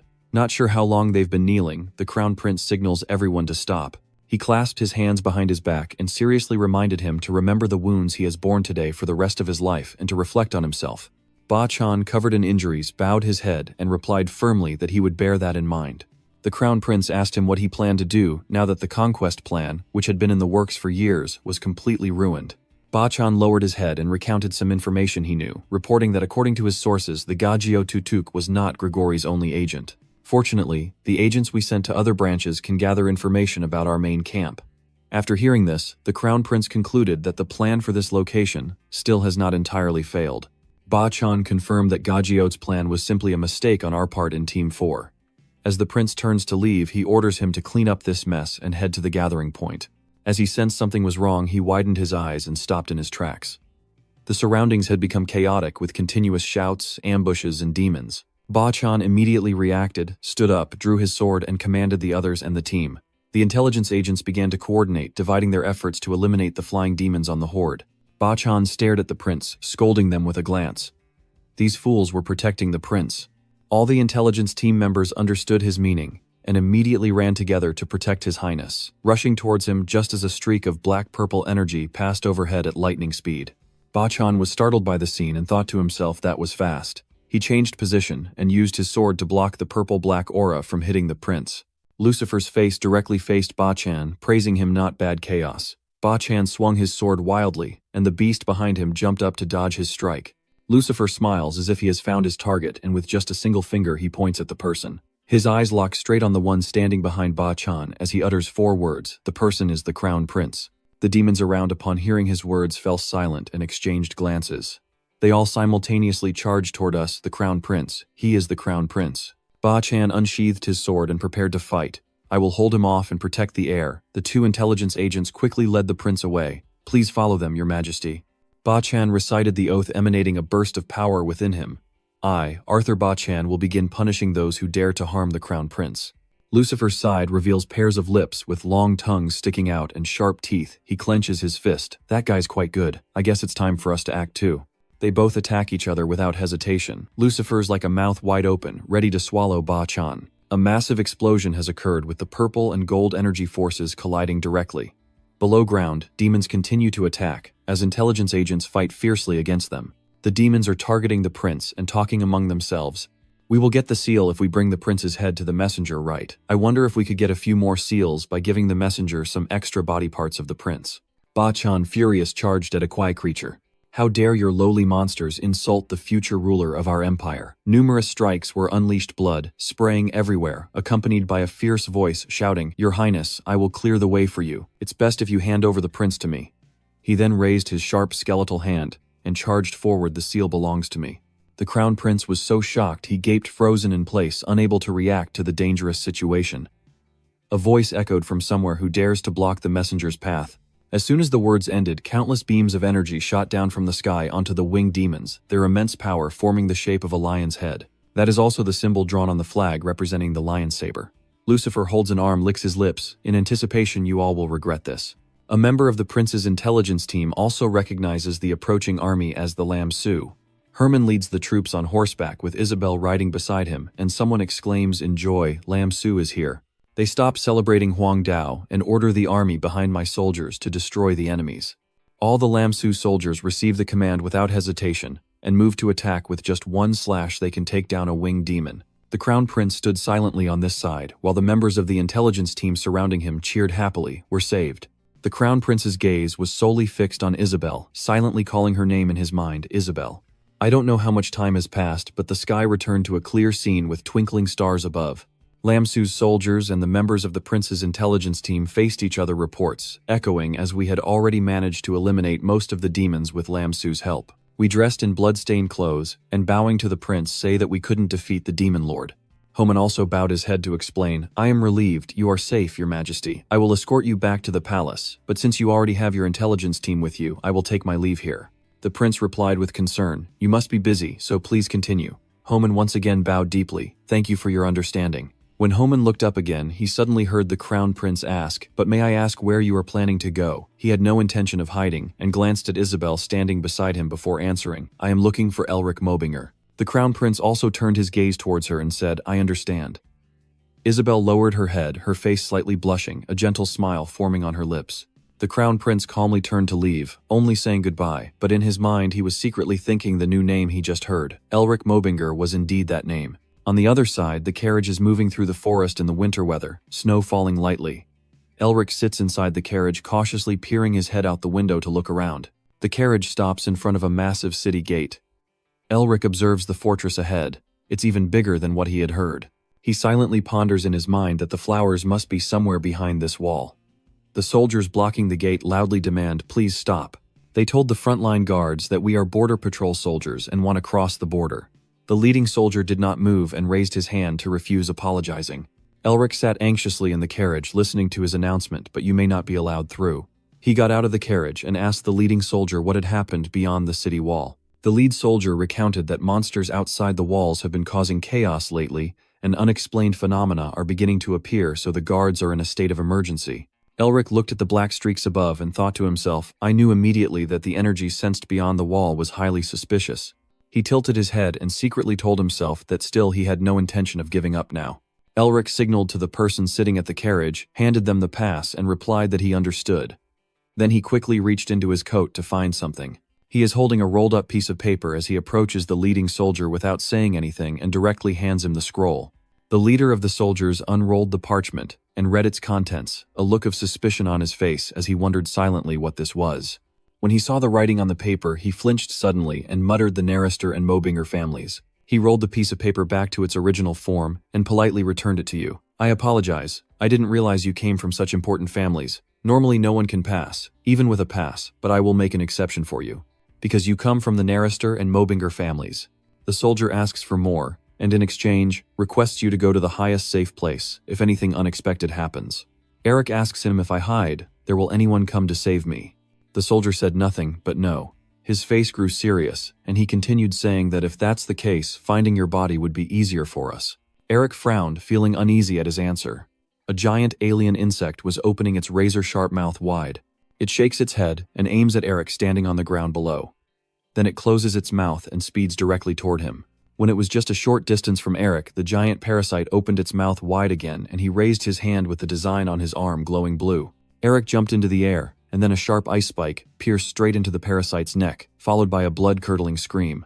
He gritted his teeth in anger and said, "These monsters keep rushing at us like this." Another monster appeared behind Eric, opening its sharp-toothed mouth and charging to attack. He sensed its movement and glanced back. As Eric jumped and twirled in the air to dodge, he silently thought that compared to his fight with the kneeling one before, it felt like he couldn't fully utilize what he had achieved. You extend your hand forward and think to yourself, "If I attain more seals in the future, my mana will become an obstacle and I won't be able to unleash my full power." Eric shouted a greeting just as dozens of ice blocks flew toward and pierced the creature. The alien beast roared loudly before collapsing, lifeless large cracks appearing on the ground above. Eric also landed right next to it, silently setting a target, a magic meant only for himself, and he knew he had to create an entirely new kind of magic. You lift your head and think to yourself, "I need to be stronger, so no one can look down on me anymore." A person approaches behind Eric and asks, "Are you finished yet?" Shin and the others have no idea how long they've been waiting. He tightly fastens his coat, sighing about the cold. Even though he's wrapped his body in mana, it's still freezing, and I'm running out of mana too. Eric turns to look at the scene before him, pondering whether this place should have been a hot land like Zamak. "I never expected it to be this freezing with such strong wind. I wonder if this is one of the strange phenomena they mentioned." He recalls what he knows the place is called the Black Snowfield. The name is just a metaphor because the land here is poisoned and blackened. This place looks like a black snowfield, which is the meaning behind that name. Eric looks at the carcass of the insect on the ground, and this area is also completely filled with monsters. Even the Empire has had to abandon its claim to this place. This is a forbidden area where even 8th Circle mages may not be safe. Suddenly a hand reaches out and clasps onto a few of the kids. I gently close my eyes and curiosity calls out, "Hey, Eric, is the Flower Shrine really a place cursed by the spirits?" He asked suspiciously if the Flower Shrine was really a peaceful garden where the flower gods live happily with humans, and whether this place looks like a garden. Eric stretched his arm out of his cloak and confidently affirmed that the Flower Shrine exists. You can confirm its existence based on the records of your ancestors in the royal family. Augustin, also interested, asked further, so do you know its exact location? I don't believe you can find that just with the information in those records. Eric expressed his intention. I am thinking of searching for the half-beast guardians guarding the flower shrine. Augustin exclaims nervously, hey, half-human beasts have unresolved grudges against humans. Are you sure this is safe? Eric confidently reassures him, we'll be fine, I have a plan. I don't know what you're planning, but I'm really looking forward to it. If I knew your intentions, I'd be even more pleased. Eric responds, that's what I've been thinking about. Heisey also asks, do you have a map of the 2 sea routes? We can't possibly search through this entire snowy field. Eric replied, no, we have nothing at all, unless we at least had a compass, then maybe the floating mist above could show us something. He flew close to Eric and whispered, hey, the ice crystal is glowing. You should reach into your shirt and find the one you stored in your pocket. Eric held the glowing ice crystal in his hand, wondering why it suddenly started to shine. Then the ice crystal suddenly soared into the sky, making everyone gasp and stare what was happening. Eric's eyes widened as he silently realized that the light from the ice crystal was opening a path for us. Eric smirked and looked at everyone around him. I think we found a way out. In the night sky, a full moon emits light, illuminating the darkness while the shimmering stars surround it. In the forest, a breeze blows through, causing the leaves to rustle and sway. On the forest trail, the lantern-lit carriage slowly moves forward. Eric, holding the ice crystal in his hand, scans around, and then commands cut stop, and he hears the response. Yes, Eric. May I ask what's going on? Eric lowered his head to look at the item he's holding, and explained that the ice crystal stopped shining after we entered the forest. I think we need to search around here. In the evening, in the forest of towering ancient trees, the space is shrouded in darkness and looks gloomy and frightening, but beneath the ground, warm yellow glowworms illuminate an area. Are we really going to find something here? I can't see anything either. Gillity's eyes glowed as she said, I was looking from above with my spirit beast, but I didn't see anything either. Eric stared intensely at the ice crystal, which no longer emitted the same light. Then he clenched his fist around it, tightly closed his eyes, and turned back toward the carriage. Perhaps the crystal will continue to guide us. A sudden scream pierced the air, causing both you and Gillity to startle and look in the same direction. Eric and Shin exchange glances, understanding each other, and nod in silent agreement. Then the 3 of them, Eric, Shin, and Gillity, sped away at incredible speed, moving like lightning as they dodged and glided past the trees, heading forward. Not sure how long we've been traveling, Eric caught my eye and signaled that something was there. You and Shin had hidden behind 2 trees, while on the other side a few horned demons surrounded a woman. Eric quietly wondered to himself upon closer inspection if she was a female beastfolk. Nephi, standing beside the tree, crossed his arms and said she was a female feline beast. On the other side, the goat-horned demons with fiery red eyes opened their mouths wide and roared deafeningly.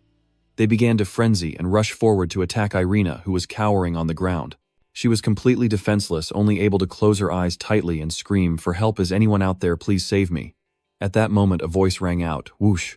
Irina, still terrified and gritting her teeth, kept her eyes tightly closed, waiting for her fate. But after a long while nothing happened, so she gradually stopped being so hostile and opened her eyes.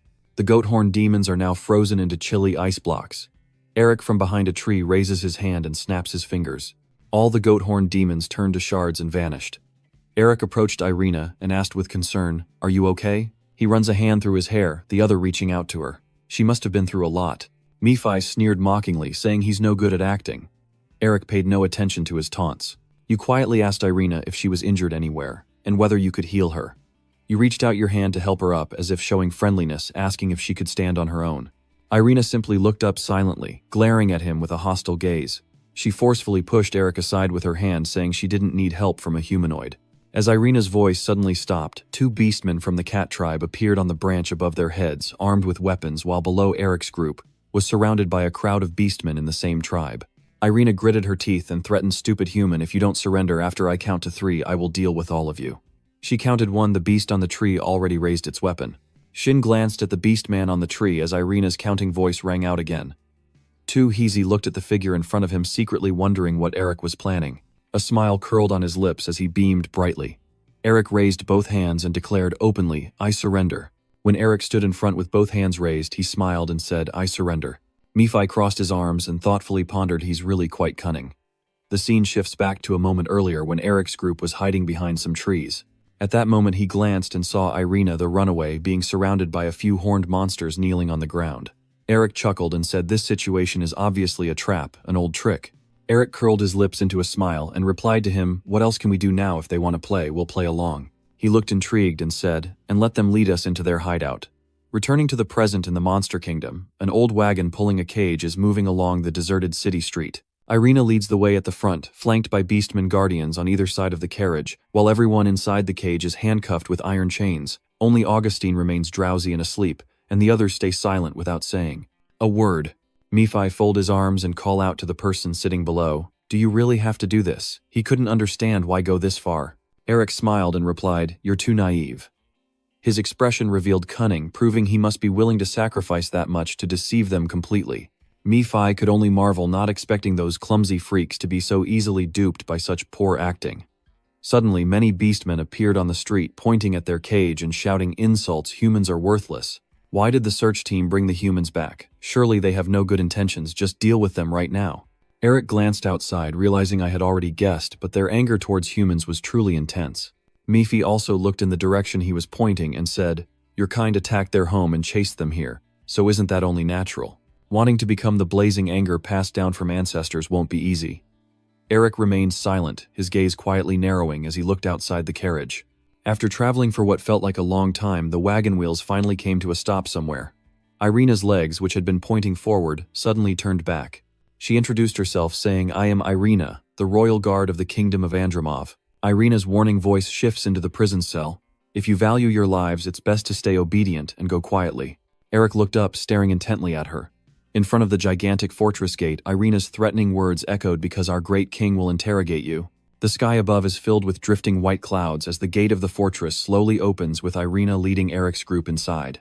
She leads them along a long corridor at the front, while Eric and everyone else behind are chained with iron shackles. Nephi crossed her arms, and Tomo asked, "Probably because someone has a plan.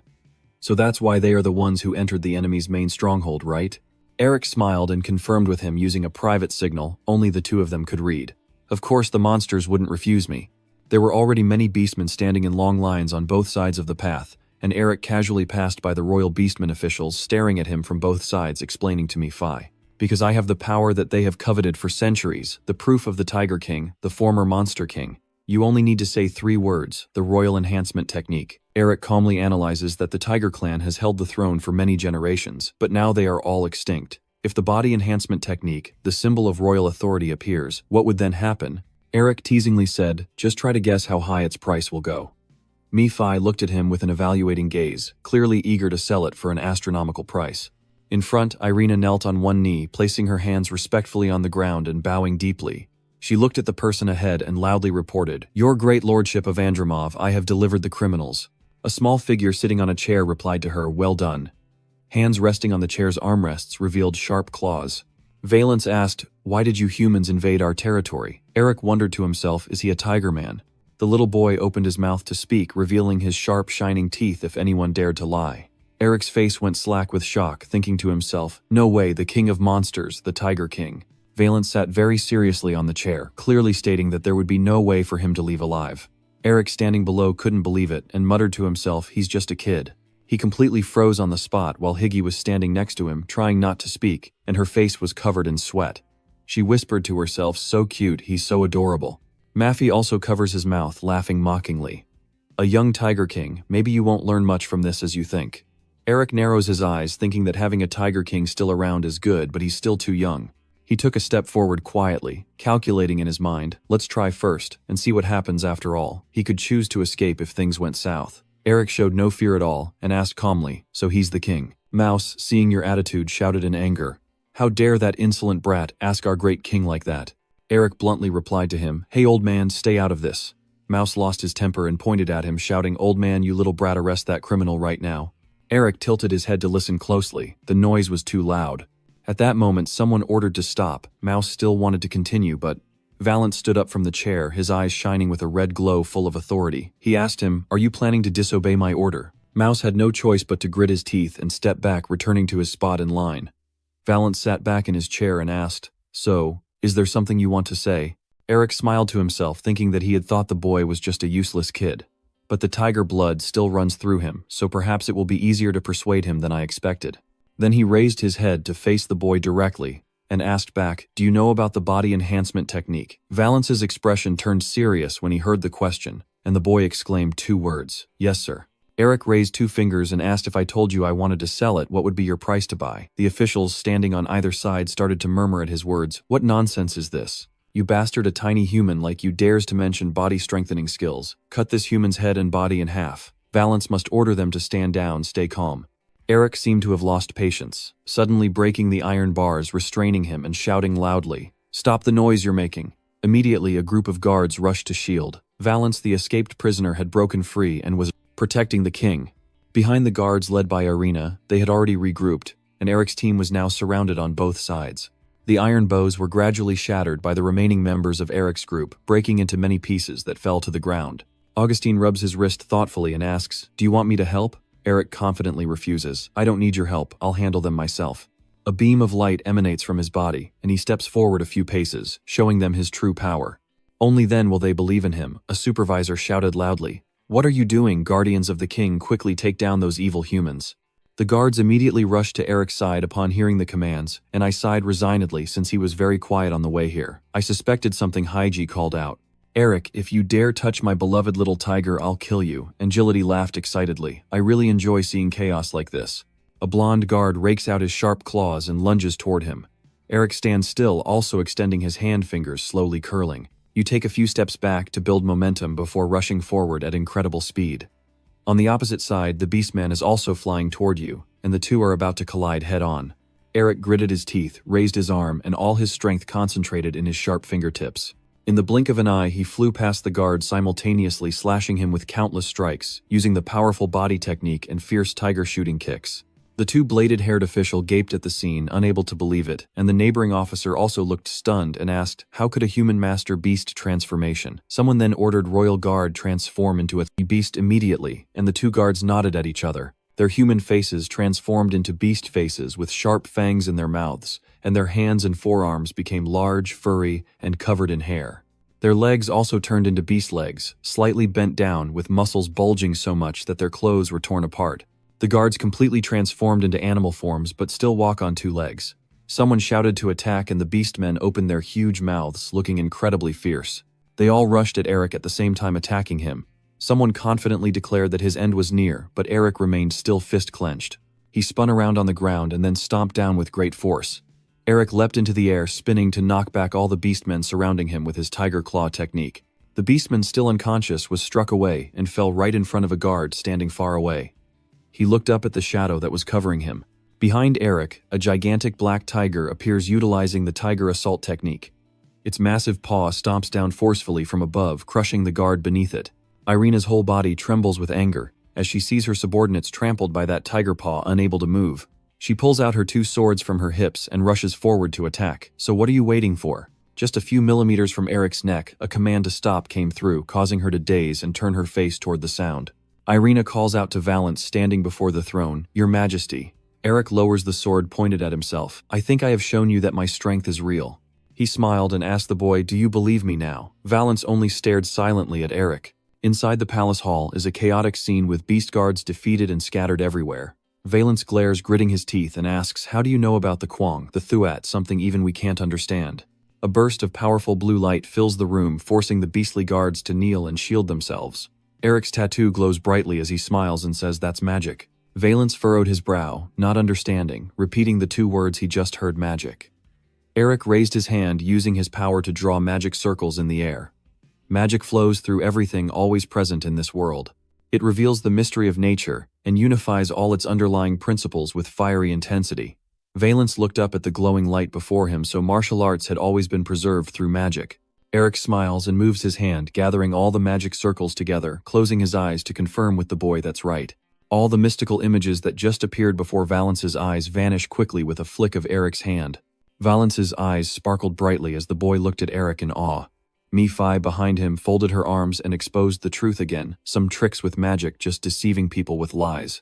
Eric pursed his lips and smiled softly. After all, the monster tribe is somewhat familiar with magic. If we stage this in an intriguing and mysterious way, they'll fall into the trap. Look over there, not only the king but others are starting to believe too. Mi-Fi also remarks those monsters are too unbelievable. Eric glanced to the side and chuckled, "That's why they're perfect to exploit. It's time to close the deal." As soon as he finished speaking, he suddenly bowed to Valance, standing in front of him, catching the boy's attention. Eric closed his eyes and bowed deeply in a gesture of utmost respect. The secret fighting technique is a hidden treasure of the royal family. Even though I have attained it through magic, its true power always remains in the hands of its rightful owner. Valance smiled, a look of pleasure on his face, and his 2 ears wagged as he listened to those words. Eric straightened up, spreading his arms out dramatically. And so we want to use this deal to build a new foundation for the royal family. And those then a voice cut in enough already. Eric opened his eyes but turned his head toward the voice. Finance Minister Noros clenched his fists and stepped toward them. Basically, you want to sell us the Kwang the Thuat at a high price, right? Eric glanced at him and thought to himself, I can't believe he saw my true motive. This old man isn't enough. Then he smiled and patted his chest, admitting, you're right, what I need is information. Noros was slightly startled when he heard Eric say, I want to know the way to the Flower Temple. Lady Ni looked at the person next to her with curiosity. The Flower Temple, why would a human want to go there? Mouse also looked at him with tears in his eyes. Besides, right now that place is… Suddenly a voice cut him off, saying stop. Noros turned and walked toward the door along with a statement, we understand your desire in this deal, but we need to discuss it further, so please leave for now. He tilted his head and ordered Irina, the captain of the royal guard, to escort them to the resting peak outside. She bowed respectfully and replied, yes sir. Before leaving with the others, Eric turned his gaze toward Noros, quietly lamenting that it almost became a successful deal just because of that old man. Nephi furrowed his brow tightly and watched Noros intently for a long time. Sensing something, he felt a dark force surrounding the old man. Noros's eyes were completely consumed by darkness, with cunning red light shining from them. Nephi recognized this was a demon. After Eric's group left entirely, only Valens remained above, surrounded by the busy discussion of the Beastmen officials, while Connie clenched his fist and directly suggested that of course we should accept the deal. This is our chance to revive the bloodline of the Lion King and restore glory to our tribe as before. Mouse also agreed and spoke up, right now those damn cunning bastards pose a greater threat to us than the humans outside. If we can unite the will of the Tiger King and his people, they will have to obediently listen. A person steps forward and affirms they are right. But the Thuat is a symbol of unity among the beast tribes. Its loss has caused many of our people to fall into discord. Many species are no longer united in purpose. This is the opportunity to regain it, and once we do, it will eliminate the reason why they do not accept a Ho Vuong, because at that time there was no Kwang the Thuat. Valance, sitting in the chair, closed his eyes and nodded in agreement with what he said. All right, if that's what everyone thinks. At this moment, Norris intervened again, saying we must not do that, but couldn't understand, turned to face him, and loudly called out, Minister of Finance Norris, if we lose the symbol of the royal family like this, we won't be able to go on. Before he could finish, Norris used a threatening look to stop him from saying more. Seeing that glance, Boo suddenly grew pale and fell silent. Norris turned to look at the others, understanding the utmost importance of the augmentation technique for both his people and the king. His eyes grew serious and he uttered one word, but then Norris shouted loudly, reminding us monsters why we must exist in this forsaken place. You have forgotten the suffering we endured afterwards. The other officials began to contemplate his words, echoing in their minds. Humans used sweet and tempting scents to lure us, then betrayed us and stabbed us in the back, leading us to this tragic state. Norris then called out to Valens, sitting on the throne, Your Majesty, if we accept this deal, we will once again become puppets in humans' hands, and those painful days of victory and suffering will repeat. He summarized everything he had said so far, which is why we must not cooperate with humans. We need to be careful around them. Valens frowned, his face clouded with contemplation for a long moment, and he said nothing.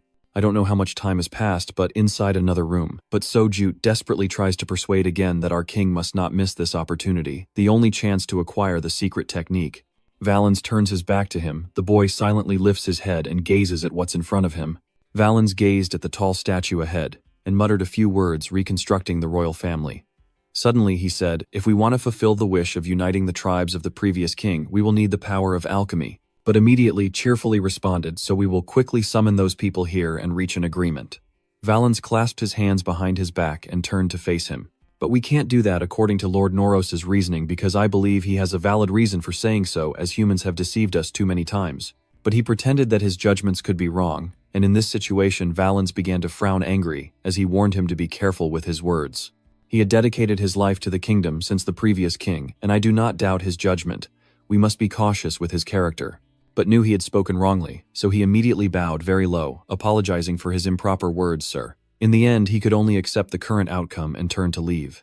Valens walks alone down the long corridor of the castle, quietly saying to himself, Noros, I trust your judgment is correct. At the same time, the night sky above turns a dark ink black, with birds soaring through the air at Andromov Estate. A pair of high leather shoes slowly stepped across the luxurious carpeted floor, while others inside the room looked towards the person standing outside. In the room, Eric, leaning back in his chair with one hand behind his head, called out when he saw the new arrival. Well, what do we have here? What wind brought you here indeed? And he faced the person directly and called out the name, Minister of Finance Noros. He looked down from above and replied, I came here to negotiate with you. Eric sat up straight, smiling and pointing to the other chair. Oh my, so you're a client, please have a seat. You look him straight in the eye and ask, it seems you've decided to accept the deal. I proposed, how do you plan to bargain with us? Noros extends his hand, promising I will give you what you want and pave the way to the flower shrine for you. Eric nodded in approval. Indeed, your generosity is remarkable, just as I predicted today. Noros's face displayed a wildly insane smile as he repeated his demand, the superhuman technique, sell it to me. After finishing his talk with Noros, Eric slumped his head on the table, exhausted, and sighed. I guess no one else will come, you curious, asked. Do they really think they can seize the throne, uniting the tribes just because of the Bodianansmal technique? Why do the finance minister and the other officials all say the same thing? Augustine asked, sitting in the chair opposite him, puzzled. I've heard that the Tiger King lineage has been fallen a long time ago, and they need super physical techniques to revive this kingdom, but I didn't expect the situation to be so complicated. So who do you plan to sell it to? Eric raised one finger and recounted the Minister of Finance still offered the highest price. Augustine skeptically confirmed, the Minister of Finance just keeps bringing that up. Eric reached out, channeling his power as he spoke, filling the room with blinding golden energy, and his question echoed through the space. There are too many clients chasing the secret of body cultivation, so it has become very expensive. If it has become very expensive, can I ask what the royal family intends to do with it, and how you plan to pay me? A shadowy figure emerging from the darkness as Eric's power reveals him. Valence's eyes flashed as he silently listened to Eric call him Lord Tiger. Nephi, standing behind, folded his arms and analyzed, noting that the power held by the king was gradually waning. If it were me, I would have cut the heads and bodies of those vassals in half anyway. I'm not as stupid as they are.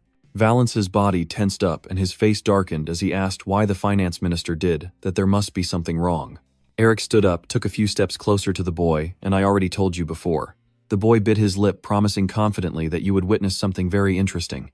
I don't know when Heezy appeared, but she placed her hands on Valence's shoulders and asked him somewhat angrily, how could Eric say such things in front of someone who is truly hurting?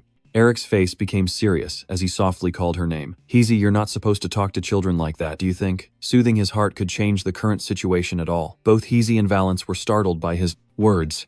Eric reminds her, you know it too. No matter how grand and beautiful the throne is, it will be overlooked without strong backing.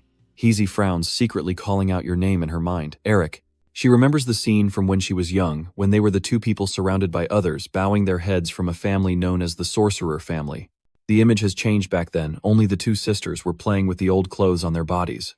When the two children clutched each other tightly, but after losing power, all the gods, nobles, royal family, and even the magic tower abandoned us. They were completely helpless, only able to hold each other and cry their hearts out. Eric, now grown up, walks once again amidst the cheers of the crowd, the hero of Lee Center. He's the son of the Toktin family. Please look at me, Mobingo Mobingo. He looked at the people surrounding him with disdain. Eric remembered their faces mocking him and said that only when he became the hero of Lee Center would those who once scorned and called him a disgrace completely change their attitude towards him. He bowed his head and concluded that ultimately power is what governs the world. Eric called out to the person in front of him, King, you must sharpen your claws. Valence's face looks slightly bewildered as he lifts his head and asks again, my claws are sharp. Eric kneels on one knee, places his hand in front of his chest, bows his head slightly, closing his eyes to show respect to the boy. He must quietly sharpen it so that in the final moment he can use it to take everything he desires. You open your eyes sincerely and say, I will help you throughout this long journey. Valence's face remains dazed, but the boy's eyes now shine brightly when he looks at you. Eric silently sighed. Look at those angelic eyes. I guess he's completely moved. Maffey behind him just shook his head, looking like he's willing to sell his soul. Eric explained with a serious smile, I have to do this to move forward. Maffey pursed his lips, as if he saw through your thoughts, and said, I know what you're trying to do, just trying to boost his fighting spirit. His expression hardened as he declared, even if you help him only, he can resolve the current situation. Who knows if he can be as impressive as those who came before. Valence whispered to the person in front of him, do you know anything about Tiger King Du? Eric was taken aback and asked the boy back, is Hovwang Du, the strongest Tiger King who ever led beastmen to the peak? Valence strongly mentioned all the assets left behind by Hovwang Du. The boy declared, I am willing to trade everything, including the documents we researched to restore the Kwang. The Thuat Eric narrowed his eyes at the next issue. Valance mentioned, however, the flower temple was sealed off by the Eastern General. The boy stretched out his tiger paw hand and said, if you want to open that door, you definitely need me. I will lead you there myself. Valance demanded loudly, so hand over the restoration techniques to me. Eric took the boy's hand smiling as he said, Commander. He pushed himself up and then suggested, let's sit down and discuss this in more detail. Valance followed behind Eric, wondering in her head if this decision was truly the right one. No, I must not doubt my own choice. I am the king just as he said, as long as I sharpen my claws, everything will be restored to its proper place. Walking along lost in thought, I tripped and fell forward, oh no. But soon Higgy's arm wrapped around Valance to catch him, preventing him from falling. Valance turned to look at her, feeling gratitude. Thank you, I tripped myself. Suddenly, Higgy reached out and hugged the boy tightly, her unexpected gesture making Valance startled and shout out, hey, even though I look small, I am still a king, you know. Higgy gently strokes the boy's hair and then comforts him. If you want to cry, then just cry freely. She closes her eyes tenderly and pats Valance, enduring, like this is not good for a child. The boy's eyes opened wide in stunned silence as he listened to her words. Valance felt like he was being embraced and soothed by a mother as she gently stroked his hair and whispered softly, just smile when you're happy, just cry when you're sad. Valance seemed to hear her voice echoing in his ear. Okay, Valance. Tears had already started to flow down the child's cheeks, clear drops continuously falling onto Higgy's shirt. Valance's hand holding Higgy's tightened into a fist. Finally, the boy fully regained his childlike appearance, opening his mouth wide to cry uncontrollably. Eric smiled as he watched them earlier. She still looked like a true king, now she's just a bunch of whiny kids. Nephi also crossed his arms in appreciation. After all, he's still too young to bear the weight of the throne. Eric cleared his throat loudly, and looked up at the person sitting across from him. You said you would take me there yourself, so are you planning to leave Andromov? There was no response. Eric looked at Valance and Higgy playing together on the bench and called out Lion King. He frowned slightly and asked, somewhat annoyed, hey, are you listening to me? If my guess is correct, then we should be leaving now. If we waste any more time here, we won't know what the finance minister and the others will do. We must quickly assemble the royal guard and leave this place. At this point, Valance finally stopped, no longer joking around, and turned to answer him. There's no need for the royal guard team. The boy explained, especially Irina, the leader of the royal security team and also the foster daughter of the Minister of Finance. He only appointed her as a bodyguard to watch over me. Eric raised his hand, frowning, and said, so the finance minister must already know you're here. Valance told me the situation. I left the castle quietly, but now they probably know. At this moment, Shin and Agility hurriedly force open the door to the room to deliver the message. Eric the Beastman is gathering outside the palace grounds, and there are many of them. Eric stroked his chin deep in thought, realizing he couldn't leave quietly. He suddenly wondered, do we really have to leave quietly? Eric looks at Augustine first, then shifts his gaze to Agility next, and finally to Shin standing beside him. Two others, Valance and Higgy, also come into view. With the current team, we can easily win and head straight for the main exit. A plan has been set, and Eric claps his hands together, smiling, and calling out to everyone, all right everyone. Suddenly the room trembled, and a loud noise rang out. Valance quickly broke free from Higgy's arms, jumping to the ground as an emergency signal. He ran toward the window on the other side. The orc tribe has already sent troops here. Eric watched Valance run and silently repeated the two words he just heard, orc tribe. He remembered that it was the beast folk tribe in a fierce conflict with Andromov. Eric carefully observed Valance's expression, thinking to himself that since they were here, they would surely try to stop King Valance from leaving Andromov. There's a big explosion happening below the city with red smoke and fire. Eric thought to himself that this couldn't be at a worse time. Valance's eyes catch a glimpse of something outside the window. Two figures are flying toward them. The boy points to warn the others that enemies are attacking. Eric raises his hand, activating his power, and signals everyone to prepare for battle. Suddenly, a woman's voice calls your name, Eric. You tilt your head up slightly and observe carefully once more. Then Eric turned his head and waved his hand to signal for them to stop quickly. Two people simultaneously stepped down onto the windowsill. Shin and Agility stood behind Eric, startled when they saw the newcomers. Herman and Isabel stood on the window frame smiling at them, and Eric couldn't believe he blurted out her name, Isabel. Eric looks completely stern at the two people suddenly appearing before him, wondering silently in his mind what she is doing here. Murphy on this side crosses his arms frowning as he observes and circles around Herman. Ho, he pointed at him curiously and asked who this monster is, but Eric didn't answer Murphy's question and instead bowed deeply in utmost respect to him. It's a great honor to meet you, Lion sang Herman Quayo. Herman also placed a hand in front of him and bowed in response. I'm just an ordinary warrior, granted the title of Count. You don't need to be so formal, my dear. Now come inside, Eric said, pointing into the room to invite them in. Isabel smiled and replied, "Thank you." Eric quietly looked at her while Isabel was talking with Herman behind him. "Dad, take it slow." Once you and she safely got down from the window, Eric asked curiously, "How do you know I was here?" Herman chuckled softly and explained his reason. "I wanted to thank our benefactor myself. Not only did you save my daughter, but you also cured me." He took a few steps forward, approaching Eric. Herman looked him in the eyes and said, "That's why I came to the capital, but then I found out you had already gone." Eric scratched his head and replied, "Oh my, I should have left a message about where I was going. It looks like we missed each other." Herman frowned and shook his head, saying, "No, we should send a letter first. I wanted to surprise you, so I came looking without warning. It's our fault." Then he turned to look beside him, but Herman glanced at the four people, Higgy, Zillody, Augustine, and Shin, standing nearby, and recognized a few familiar faces. He sighed in amazement. "I never expected the lion's mane dog to be in a place like this." Higgy frowned and objected, "I am sure I have told you many times that I am not their lion's mane dog." Eric was startled, and turned to look at the person beside him, asking, "Do you know my sister?" Herman also looked surprised and asked back, "Oh, is she a close relative of yours?" He stroked his chin thoughtfully and said, "I have a somewhat unpleasant friend. I've met her a few times when I encountered him, but I didn't expect her to be the daughter of the Melvinger family. This world really is small." Herman then shifted his gaze to someone else, staring intensely at Augustine, standing at the end of the line. "It's rare to see the old man from the Norester clan appear outside like this." Augustine then also responded, "I remember asking you not to call me that anymore." Herman closed his eyes, nodded, calling a tame monster. "Like you, a grumpy old man isn't wrong. What else could I call you?" Augustine and Herman face each other directly, the surrounding atmosphere, like on the verge of a fierce battle. Eric watched their aura with concern, silently, thinking they would rush into a fight, and raised his hand ready to intervene. But the next scene was entirely different from what Eric had expected, as the two of them were shaking hands.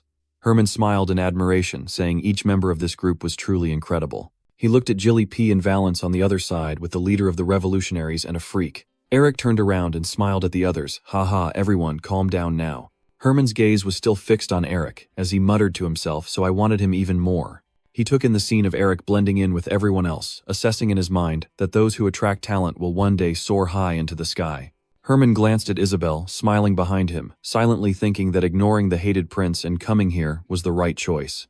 Eric tilted his face to ask Isabel, "How did you both get here?" She closed her eyes and recounted calmly that she heard you had broken through the walls, so we followed suit. "A knight scouting the forest said he saw you being dragged away, so we came here to help you." Isabel glanced out the window, the people outside, creating chaos to distract the monsters, and if we want to leave, this is the best opportunity. The scene of the entire kingdom outside now looks like it's submerged in a sea of deception. Eric calculated in his mind that if he wanted to escape properly, this was his chance, then observed Valance standing behind him, saying luckily it's not an invading race, and turned around once more, placing his hands forward, feet grounded. Eric raised his eyes and asked Valance once again, "Has your decision to leave this place changed?" Valance bowed his head and shared his thoughts. "I want to leave, but if I abandon the kingdom during this crisis, my followers will see me as a traitor and it will throw the city into chaos." A strong hand reaches out and grabs the boy's shoulders. Eric smirks confidently and says, "You don't need to worry about that. I just came up with a great plan." In the current kingdom, engulfed in blazing red flames, and smoke a pair of shoes, steps on the green grass and moves forward. Irina leads a group of royal guard members to the palace. "No, the royal guard's duty is to protect the king." She pointed towards the palace and said, "Our king is currently with those disgusting humans." Irina declared that once we secure his safety and eliminate them, her eyes exuded intense hatred as she gritted her teeth and snarled, "All those humans." Suddenly, a loud shout announced that they were emerging with Heezy and others leading the way out of the palace. Irina quickly raised her arm to stop the others from acting suddenly and frowned, asking them where our king is. Shin, looking up, scratching his cheek awkwardly, replies uncertainly, "Who knows?" Irina's entire body burned with rage as she shouted, "Are you the one trying to provoke us?" She immediately ordered the remaining members of the royal guard team to transform into beast forms. The guards obeyed instantly, shifting into beasts, their savage roars echoing across the sky. Every sharp sword of Irina points straight at Shin's throat, forcing him to step back. Her face darkening, Irina begins to threaten, "I don't know what you're trying to prove, but if you don't return the king to us immediately." Before she finished speaking, a figure appeared on the tall tower and a voice called out, "Stop right there."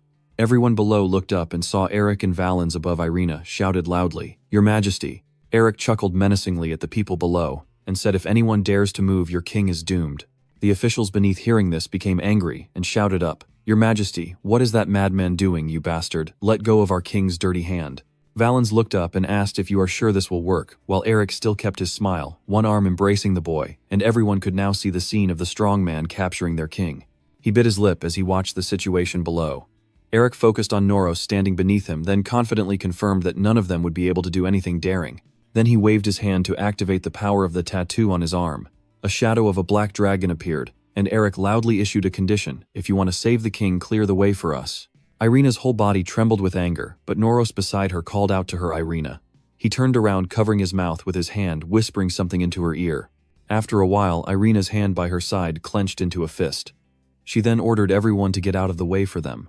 Immediately, the members of the royal guard retreated to the sides to create a path for the others in Eric's group as they stepped forward cautiously, while glancing at the beastmen standing on both sides. Isabel and Herman also remained extremely vigilant, glaring with hatred at the beasts, before turning around and demanding Irina to step back once they saw their group had left. We have cleared a path as you requested now, release our king immediately. Up above, Eric slightly parted his lips. He kicked the ground forcefully, and then launched himself into the central district. Eric, carrying Valens, flew up to the central district, bowed his head, and said to Irina, "How can I trust you? I will release His Majesty once we are safely out of the city. If you chase after us, you also know what will happen to him, right?" Without waiting for her to answer, Eric suddenly embraced Valens and fled into the sky to escape. Irina stands with the guards, and officials only able to watch Eric and Valens fly away into the distance. As the city is engulfed in flames, cries of the beastmen echoing everywhere, "Hurry and help us, we must put out the fire first." Menfi and Eric, holding Valens in their arms, soared rapidly through the city sky. As Valens looked down at the scene below, she heard Eric ask, "Do you want to return?" The boy struggled and refused, saying, "No, I'm the one who wants to leave. I have to pave the way to the flower temple for you." Eric tilted his head to look at the boy and said, "Just forget about that. What I want to ask is," his face serious, as he questions again, "Do you want to go back or leave here?" Valens still stared intensely downward. "Just thinking about the castle made me feel suffocated." The boy remembered the faces of the people, "But for my subjects they are different. They are good people who trust and support me."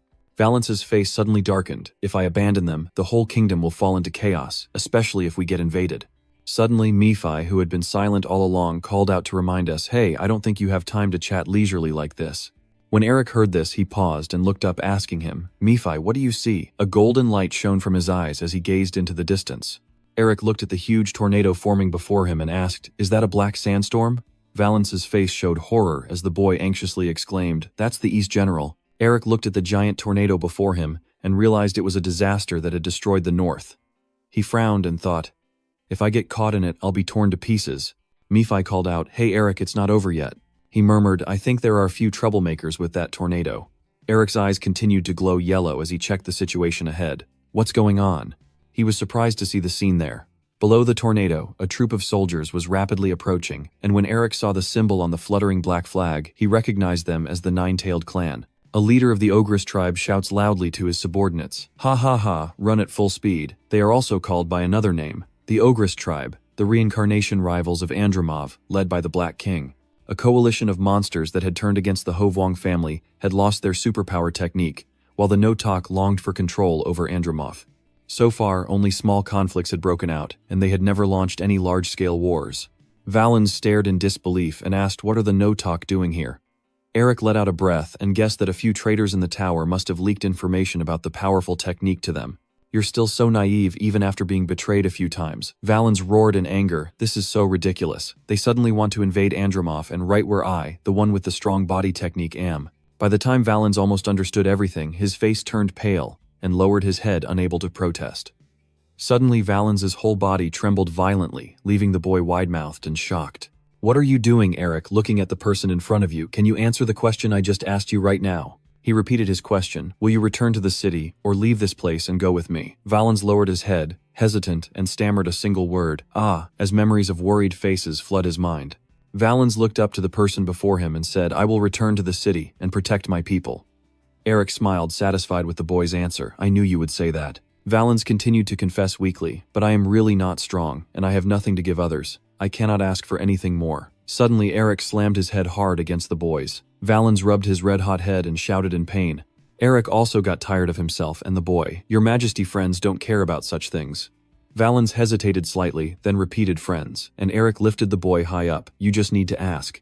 He smiled and continued asking for help. Eric firmly assured him that if he did so, your majesty's friends would go to the ends of the earth to help you. You glanced over to the newcomer, right? Shin somewhat helplessly replied, leaning on one hip. That's not wrong. Valens placed his hand on his chest and asked brightly if he could become his friend. Eric smiled softly and replied, becoming friends is no difficulty at all. I also smile, Eric's voice echoing in their ears. You can be my friend as long as you feel my presence. Valens's face brightened intensely as he looked at the two of them. That way the tornado is getting very close to the savage tribe's army. And Eric continues, since my friend needs help, how can I turn away and ignore it, right? He slightly curled his lips, calling out, brother, tell everyone to change the plan. The two large front legs of an animal sped across the ground as it moved forward. The moth leader of the no-tribe soldiers roared fiercely and ordered his subordinates behind to accelerate. Boss, is the power technique really an andro move? The moth brat scoffed back at him, doubting that this was because an ordinary human possessed such superior martial arts.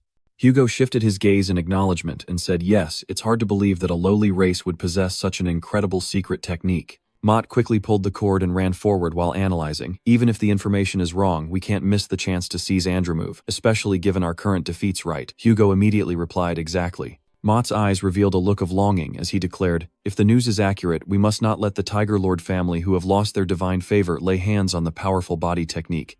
Meanwhile, elsewhere, a vast army of beastmen tribes is gathering. A clawed hand tightening on the edge of the chair as the voice of the Blood Wolf King echoes back to 40 years ago. If it weren't for the green-eyed blonde wizard blocking our way, we could have built a mighty empire atop the blood of tigers. The old man's hairy tails flicked, but if I could get strong body techniques, I could restore my lost tail and finally return to my nine-tailed form I longed for. The Blood Wolf King said playfully, no one can stop me. He started to give orders, frontline soldiers, bring me the powerful body technique. A tribal soldier kneeling on the ground nodded upon hearing the command. The heroic voice of the Blood Wolf King echoed through the space, restoring our honor and glory. He opened his mouth and roared, once I succeed, I will make the entire world kneel before me. Returning to Gong City, Mott loudly declared the chosen one is our king, the Blood Wolf King. He swears that he will protect us. The blessing of the tail is bestowed upon us. Mott raises his sword and calls out, brothers, advance and take the head of the Tiger King. The faces of the savage beast people turned fierce as they shouted in unison, proclaiming their victory in the name of the Blood Wolf King. All the wild tribal soldiers charged forward at full speed, shouting, go and drink the blood of the beasts. Suddenly, the image of a tiger's head emitting a blue light abruptly descends from above onto the ground in front of the tribal soldiers, freezing in place. Immediately after, a long and towering ice mountain appears directly in front of the tribal soldiers. The mounted beasts of the soldiers suddenly became panicked and roared loudly. A strong force knocked the soldier away, who fell to the ground gasping for breath. He seems to sense something, so he lifts his head to carefully observe the surroundings. Seeing his teammates still running toward this direction, the soldier instantly shouts to stop. The mount completely ignores him and snarls with its sharp teeth. They continue to run forward, knocking down the Nothok tribesman sitting on its back. Soldiers are continually being knocked down by the mounts, which are losing control and rearing up on their front legs, pushing the soldiers away. A pair of hairy hands pulls hard on the bridle to stop the horse, and eyes look at the chaotic scene, with many wounded soldiers sprawled in front, asking what just happened. The distant image with the blue hue on Elric's arm glows brightly as he comments, wow, everyone's here. Sin's signature red hair also appears with a voice chiding, why do only we have to fight? Then Haigi's black hammer swings in the middle of the city. She says it's quite fun. The sun rises behind the castle, and the three of them walk out from the main gate of Anramov City toward the front. The dust storms gradually die down in the middle of the ruins. At the main gate of Anramov City, two figures stand. Herman crosses his arms and glances at the person beside him, asking, are you planning to stay outside like that?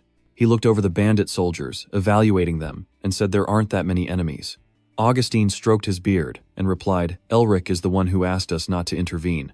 The old man confidently assured him not to worry too much. Herman also looked on curiously to see what he could do while in front. Elric's face was now smiling confidently.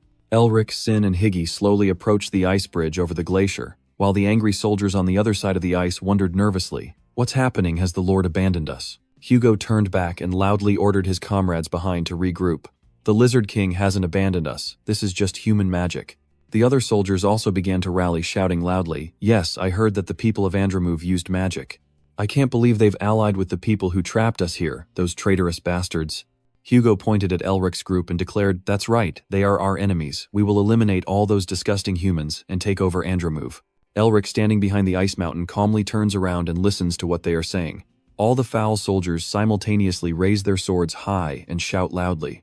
Mott stands silently among the soldiers, staring intently at Elric.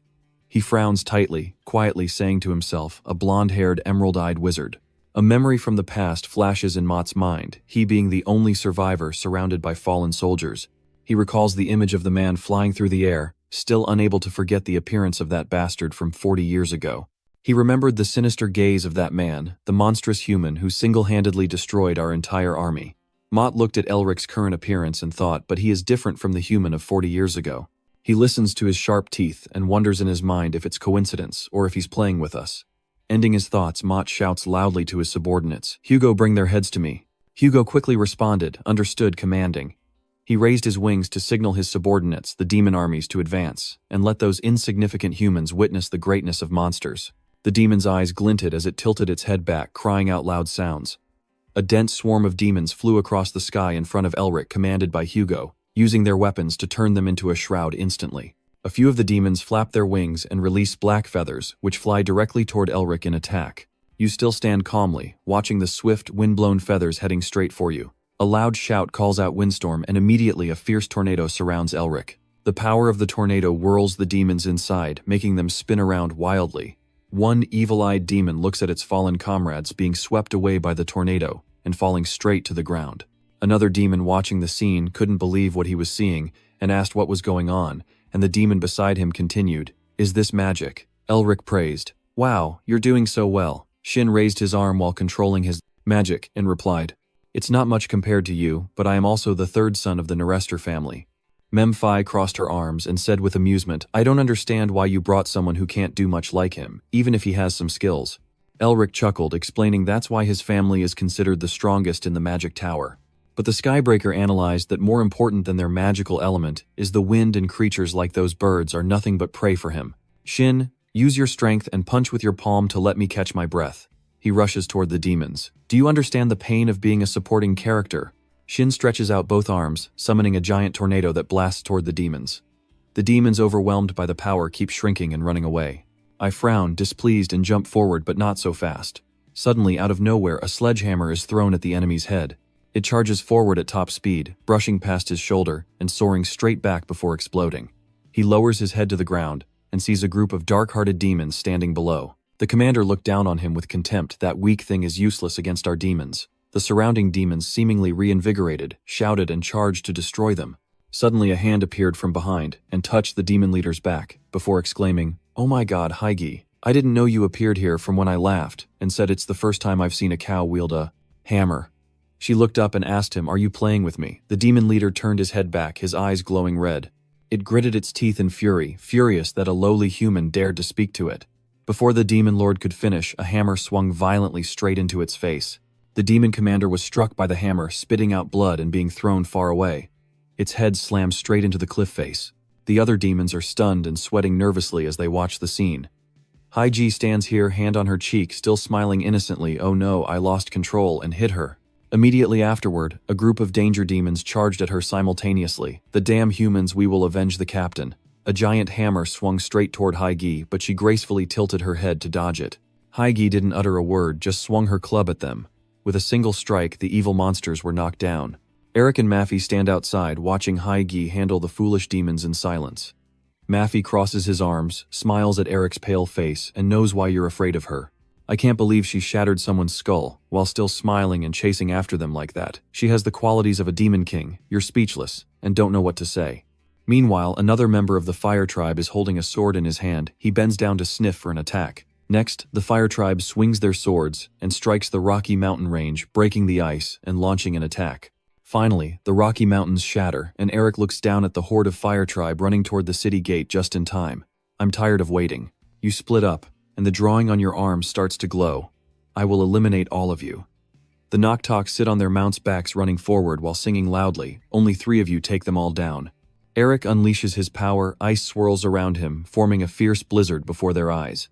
A member of the Orc tribe looks up in shock, eyes wide as a figure soars overhead, with outstretched arms and shards of ice swirling around. Eric nonchalantly glanced down and muttered, "Ice magic." He shot out his hand, but the shards of ice fell to the ground. Sharp shards of ice pierced through the armor and directly hit the orcs. Eric estimated the number of orcs left underground, thinking to himself there are too many survivors. He jumps, landing safely on the ground. Eric smiles as he looks at his arm, the pattern on it becoming more vivid. I will show you the magic I have created. Your eyes flash brightly as I silently calculate in my mind. I will combine the seal of brutality and fierceness, and protect my body with dragon heart magic. Eric placed one foot down, and one hand also pressed against the ground. Then I will freeze everything I touch. You wave your hand, repeatedly conclude in your mind, and destroy them all. The rhino demons began to retreat in fear, stopping him and raising their magic shields. Eric spun in the air before rushing toward the distant shields. You repeatedly strike the shields with your hands, enhancing your body and unleashing furious attacks. In the end, the shields of the tribal soldiers are shattered. Eric smiled to himself, silently admiring how impressive it was. A large foot forcefully stomped onto the ground and rocks, accompanied by a voice shouting about body enhancement techniques and magic. The dark line behind reminds Eric he's dangerous. He glares silently, feeling the energy indeed present. Eric quietly scans the entire body of Mott standing before him, a level 4 beastmaster. He smiles and says, an interesting human. Mott looks sharply ahead with a cold gaze and says in a deep voice, so you're a stranger. He points his sword at Eric and says, the one responsible for this mess. He watched him nervously, trying to stay calm and think, stay composed now, he's not an opponent I can easily defeat. The fish I just caught got away, what a shame. Eric quietly decided that he could no longer waste time here. Suddenly a furious voice rang out, how dare you try to escape from me? In just a second, Mott appeared and lunged at him, his body full of murderous intent. Eric stared in amazement and couldn't help but exclaim, too fast. Refusing to fall behind, he quickly unleashed his own power. Facing Mao directly, Eric felt confident, thinking there was nothing he couldn't block. Eric's fist collides directly with his sword, producing a deafening sound. The clash of two powerful forces causes Eric to step back. He gasped in amazement, thinking that his speed and strength were both astonishing, and just like that, Mao slammed down on his chipped sword, his eyes also showing some surprise. A clear dent suddenly appeared on the sharp sword, and he immediately became furious. Mao stomped on the ground, emanating a formidable aura, and saying, it seems I can't let you go now. Eric looked at the source of the power wrapping around his legs and began to tense up, thinking, damn it, I'm now inside his territory. It's hard to escape using flight magic. He gave the order for his subordinates behind him to move out. Hugo led the army to unremove. Mao's eyes turned cold, and he firmly declared that he would cut his head off, then go after him. As soon as he finished speaking, the monsters, as if provoked, charged straight at him. Hugo flapped his wings forward to signal, leading the beast army to march straight toward unremove. Faced with the chaotic onslaught of monsters, Eric could only struggle to hold back the beast's instinct. Watching the surrounding chaos, he couldn't help but frown in annoyance. Damn it, thanks to that bear, everything has become complicated. Mi-Fi appears floating beside him, teasing Eric playfully. You're underestimating the monster's strength. There was a time even the demon clan didn't dare challenge them. A moment later, only Mao and you are left facing each other, the tense atmosphere almost terrifying. Eric murmured nervously to himself that even when their strength weakens, there are still powerful enemies, which is why Andromov built the walls and remains always vigilant against the slave race. He glanced at you and said, now it's just the two of us. Eric began casting magic, thinking that he had to defeat him quickly at all costs. Suddenly, a powerful blue lion silhouette appeared behind you, and Eric quietly smiled with confidence. His hand gripping the sword trembled, and Moth suppressed the rage in his heart, speaking to forget the humiliation of 40 years ago. I have trained day after day. He jumps towards you, a powerful aura emanating from him. Moth screams, even if you're not him, I still have to tear you apart and become 100 images to stand above. But instead of being afraid, Eric smiled kindly and warned him, then it's unlucky for you, keep training for 10 more years. Moth's fury consumed his reason. Angrily, he questioned, how dare you mock me? The sword swung down, producing a metallic sound and striking sharply. He hesitates, staring at what just happened to him. Facing Moth now, Herman is using his sword to fend off Han's attack. Moth asked with suspicion, who are you? Herman calmly replied, Quayo Herman, also known as the Blue Lion of the Empire. Herman shouted back, let me handle this, you go ahead. Eric quickly used magic to turn around and run off gratefully, replying, thank you, sir. Moth skeptically looked at the man in front of him and asked a lion. He angrily swung his sword down in a dismissive manner, thinking that only an ordinary lion could oppose a bear like him. Herman calmly releases his energy to confront head-on and says seriously, well then, let's see. At this moment, Eric is racing ahead at lightning speed with Miffy. Suddenly, a massive explosion occurred behind him, stunning him. Eric tried to steady his mind and reassure himself, thinking that even without his restored strength, the Green Lion was not someone easily defeated by a bear. Eric quietly wondered if the two sisters, Higgy and Shin, were okay, as the scene shifted to them with Shin fighting the flying monsters and Higgy calmly handling the ones on the ground. Eric hovered peacefully in the sky, blood-stained, but watching the two fight feeling relieved and thinking they're truly a perfect combat pair. The chaotic battle scene below him, Eric observed seriously quietly, planning how to handle it. But they couldn't stop the scattered beastmen all over the place, which is why I wanted to gather them together for easier handling. Suddenly, a sound caught his attention. 3 knights appeared out of nowhere, charging fiercely at the monsters. Eric gasped in surprise and quietly said, "Forget it." The 3 powerful knights easily defeated their target, and he suddenly recognized their identities, Lance Sword Knights, known to be quite exemplary. At this moment, Vex suddenly burst into a jubilant laugh. He continuously delivered deadly strikes to the monsters, resembling a demon of death. Seeing this scene, Eric couldn't help but wonder about life right. He then once again smiled broadly and looked up, saying to you, "Leave it to us, son-in-law." Gray beside him, stamping on a monster underfoot, happily waved and called out to Eric, assuring that not a single ant would escape son-in-law. These 2 excessive displays of enthusiasm make my back go cold. Eric shivered as he wiped his arms, feeling like he heard something strange. He looked up seriously, thinking that now that the Lamb Warrior swordsman has joined the battlefield, I just need to handle the rest.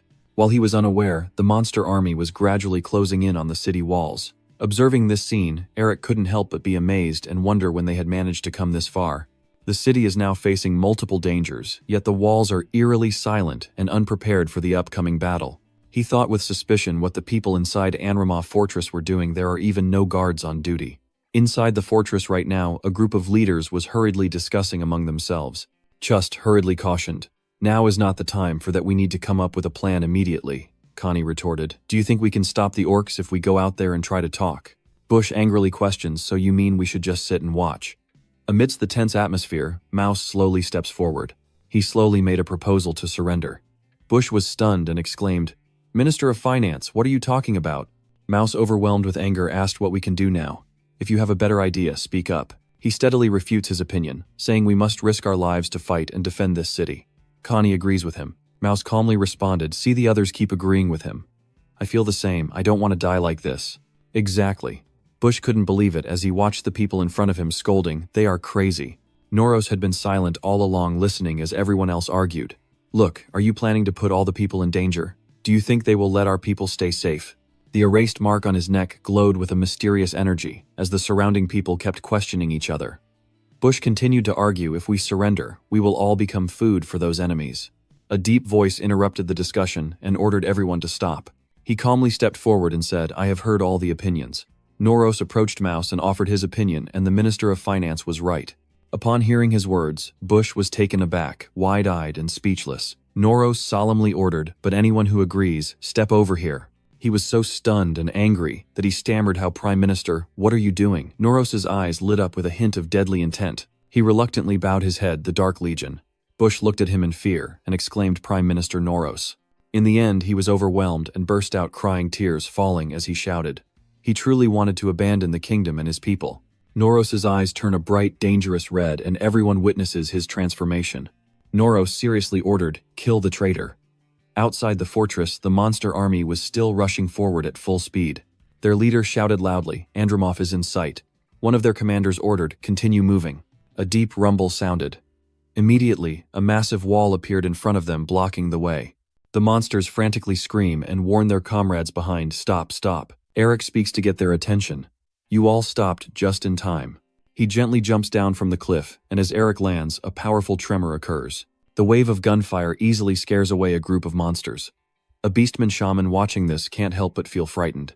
Eric, with a confident aura like a fierce god, smiled and said, "I'm a bit disappointed that I haven't played enough with the bear earlier. Now I'm not in the mood to have fun with you guys." A suspicious wolf wonders how that human is here. The guy next to him gasped in shock. "Don't tell me he already defeated the commander." Barasan calmly spoke to reassure the monsters. "Don't be afraid, the commander won't lose to him." He simply pulled his sword forward, probably saying something smug. He's just a cowardly traitor fleeing from his commander. Barasan, the monster platoon leader. Those words seem to boost the monster's confidence. Barasan sheds tears and kills him. We will tear his body apart and attack the city. Eric casts his magic. Your hand transforms into that of a white tiger's. You quietly speak powerful body technique. A white tiger suddenly appeared and charged straight at the monsters, causing them to panic and stammer. Tiger King. Eric, standing from afar, observed their excited expressions and said, "The aura of the Tiger King from that move has already scared them. Mei fi ho hung bei, lo lung fia sao kon tiet loi." Just because, after all, the Tiger King is a powerful figure among beastmen. Han asked curiously, "So how do you plan to deal with these beastmen?" "Confidence in his palm," he replied, "the perfect body enhancement technique to handle this crowd." Immediately, a barrage of ice arrows was fired, catching the monsters off guard. They couldn't resist, and were easily defeated with a single ice storm attack. As the smoke clears, it seems the tide has turned in favor of Eric. He calmly observes the space in front of him, and says one broad attack is enough. He can recognize a confident bandit, but cannot recognize a confident bandit. He can recognize a confident bandit. You can recognize a confident thug. You can recognize a confident thug. You can recognize a confident gang member. You can recognize a confident gang member. You can recognize a confident thug. You can recognize a confident thug. You can recognize a confident gang leader. You can recognize a confident gang leader. Facing his doubt, he still responded naturally. "No, I really got sick from a difficult-to-cure disease that stemmed from my desire to reach the next level in martial arts I pursue." Mao Thim listened silently, as Herman recounted my son-in-law. "I mean, thanks to him, I got my life back and found enlightenment." He solemnly asserted that he would show the results of what he had learned after waking up. As his dominance overshadowed any words, a warrior from a great tribe would never back down in a fight. The tension between the two reached its peak, leaving only the howling wind in the air. Two powerful beings fight. Herman warns to beware of the lion's claws. Mao Thim usually responds as if the claws of someone like him could really harm me. Both sides charge back into the battle, a lion and a brown bear, both formidable foes. The force of the powerful attack was so intense that the ground trembled, and the battle created a shockwave that filled the entire smoky, dusty space. Mott, suffering in pain, coughed up a mouthful of blood. Under the sunset glow, he had been defeated by Herman's sword. He said with full admiration, "That was a great battle." Mott also has to acknowledge Herman's strength. Humans are truly incredible. The Blood Wolf King raises his head with regret and apologizes for not completing his mission. Then Mott quietly takes out a flare from his body, hoping your plan will succeed. Seeing the unusual behavior, Herman quickly charged forward and angrily shouted, "Damn it!" He dealt a deadly blow to him, but Mott managed to activate the signal flare just before being completely defeated. The sparks shot up into the sky, in an instant bursting into a magnificent display of fireworks. Herman looked up at the sky in regret, blaming himself for being too late and unable to stop it. In front of the city gate, the monsters and Elric also saw his signal flare. He shielded his eyes from the blinding light, puzzled, wondering about the signal flare. The group of monsters exclaimed in shock, "Commander, they've fallen." He issued his final order. Instantly their state changed. The monsters' eyes blazed red as they turned to face the city walls. An entire army of monsters, like they were injected with chicken, blood rushed forward, crying out their lives. "For the Blood Wolf King, for the Blood Wolf King." This scene even made Elric retreat in fear and say, "What nonsense." They lose their minds and fiercely fight to the death, crying out for the Blood Wolf King. He continues to attack with wide-range magic breaking through, but it seems useless now. The monsters that fell down are replaced by others rushing forward. The herd of rhinos, regardless of danger, charges headlong into the huge wall created by Elric. Soon large cracks appeared on the ancient stone wall. Within a moment it completely shattered, and Barrison ordered the combat army to advance. "The vanguard keep running forward. We will clear the path for the main army to advance."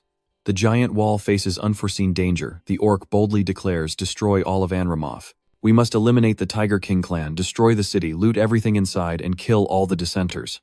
Barrison surged forward, thinking even if it means sending a signal from within. He secretly feels confident with his advantage, as Anramoth's authority has decided to follow the will of the servant clans. Even if the human wizard blocks the way, the outcome of the confrontation has already been decided. Suddenly a strange object appeared on the city wall, and the monsters cheered excitedly. There the flag was raised on the wall, a sign of victory. Barrison suddenly sensed something amiss and paused. Han looked at the spears lined up on the wall with suspicion, and exclaimed, "Wait, what's going on?" Barrison kept trembling and self-hypnotizing it. "Can't be, this can't be happening." The surrounding monsters, when they saw clearly, also involuntarily said, "What is this? Don't tell me." Noros looked down from above and declared, "All the cowards have been executed." He calmly said, "The warriors of the Tiger King, the heroes of Andramoth. The soldiers have already knocked their bows and are ready to fight." Noros issued a serious order, "Do not let any traitor from the vassal race intrude here." As he finished speaking, rain of arrows quickly followed. Barrison looked up at the sky in anger, swearing curses, "This is terrible." The arrows rained down like the end of the invading savage monsters, and the rain of arrows did not stop but grew even more intense. An urgent call drew Eric's attention as the rain poured down. Valens stepped forward and asked, "What's going on? Why is the minister helping us?" The soldier calmly replied, "That is all." Eric smirked knowingly and said, "I've made a deal with him." At Anropomov's second platform, amidst the foggy, gloomy scene where sunlight struggles to pierce through the clouds, "Please sell me the body enhancement technique." Eric Melvinger was feeling conflicted and thought to himself, "Oh God, even he said that you really can't trust anyone." Noros spoke first. He stands up and offers, saying, "There are a few things I want to show you. Can you go outside with me for a moment?" You can immediately sense the power emanating behind, turn around to notice a shadow and glowing eyes. Valens stepped out of the shadows with sharp eyes and replied, "All right then." Eric and Noros stood in the room gazing at the massive stone statue before them. The sunlight streaming through the windows casts a solemn, majestic aura on the statue. You ask, "What is this stone statue?" Noros looked up at the statue with a desperate gaze. In Anropomov's palace there were many spirits. His words trembled as he begged, "Please." Then Noros turned to look at you and earnestly begged, "Please protect our king from them." He bowed pleadingly and said, "I implore you." Eric looked puzzled and asked Nephi why he suddenly said that just now when he seemed like he was about to betray the king. Then he appeared, sighed and shrugged, "I don't know." He continued to beg, "I will pay any price. I will give you all the wealth I've earned and the secret of the divine body technique." Eric was surprised to hear that, and that there are also secret techniques, Noros said, with a somewhat sly face. "Yeah, only half remain. We've lost the first half and the second half." After hearing that, you clenched your fist, your face set with determination not to let this opportunity pass. "My techniques aren't perfect yet, but if I get this secret, I can perfect them." Eric still looked at Noros with suspicion and asked why he trusted me. "I am human, the species you all look down on the most." He sighed deeply and then answered, "Do you know?" Noros looked at Eric and said, "You really look like your grandfather," which surprised you a little. Then he gently presses the statue, activating a secret operation causing the entire building to shake. A mystical door opens, and the one with that pair of eyes will bring light and hope to the world. A bright light shone directly at Eric, making it impossible for him to look straight, revealing another space behind the wall. Eric slowly opened his eyes in amazement. The door opens and he gazes intently at a large photo of himself standing tall. It's the same eyes as his uncle's. Eric freezes as if sensing a connection. Noros moved closer to tell you about that person. He used to wear a necklace like yours and went to the arena. Eric picked up the necklace, looked at it softly, then continued listening to Noros, who said he was alone and had helped us unconditionally. The two continued to gaze, captivated by her mysterious beauty. Without their uncle, the Tiger King might never have existed in this world. When we asked him why he did that, do you know what he said? Eric asked curiously. Noros replied happily with a smile, "Because we are friends." When we asked him why we were friends, he said that the Melvinger family had always been friends with beastmen. "It seems you already knew about this," Eric said, stroking his chin as he tried to recall. "I had seen it in the family records of but..." Noros interrupted him. "Yes, that was 300 years ago. We couldn't help but be surprised that he saw us as friends."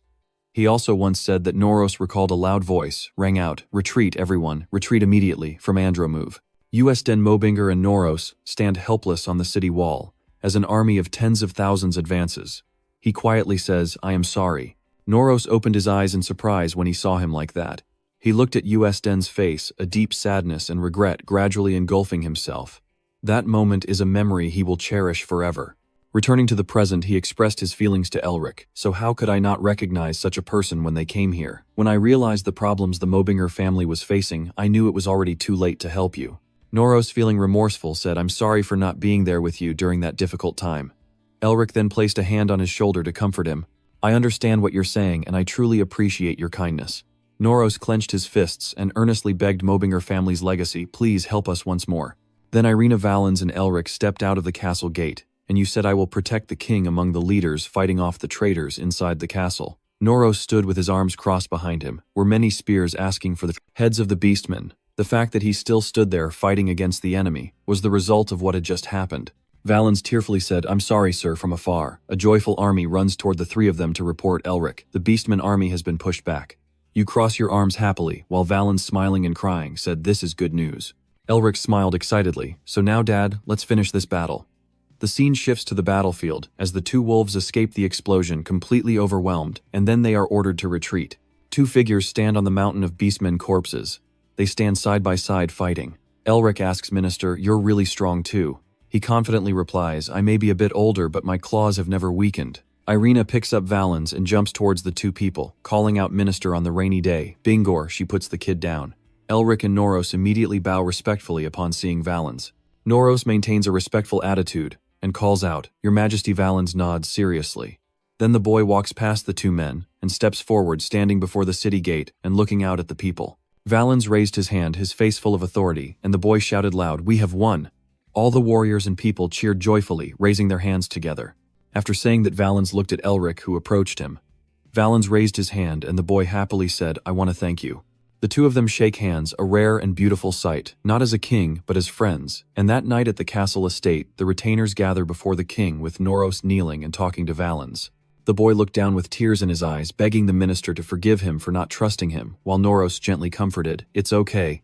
First, I apologize for not informing you about what was happening." He reached out to hold Valens's small hand and said with a pleased expression, "You've become a wonderful king."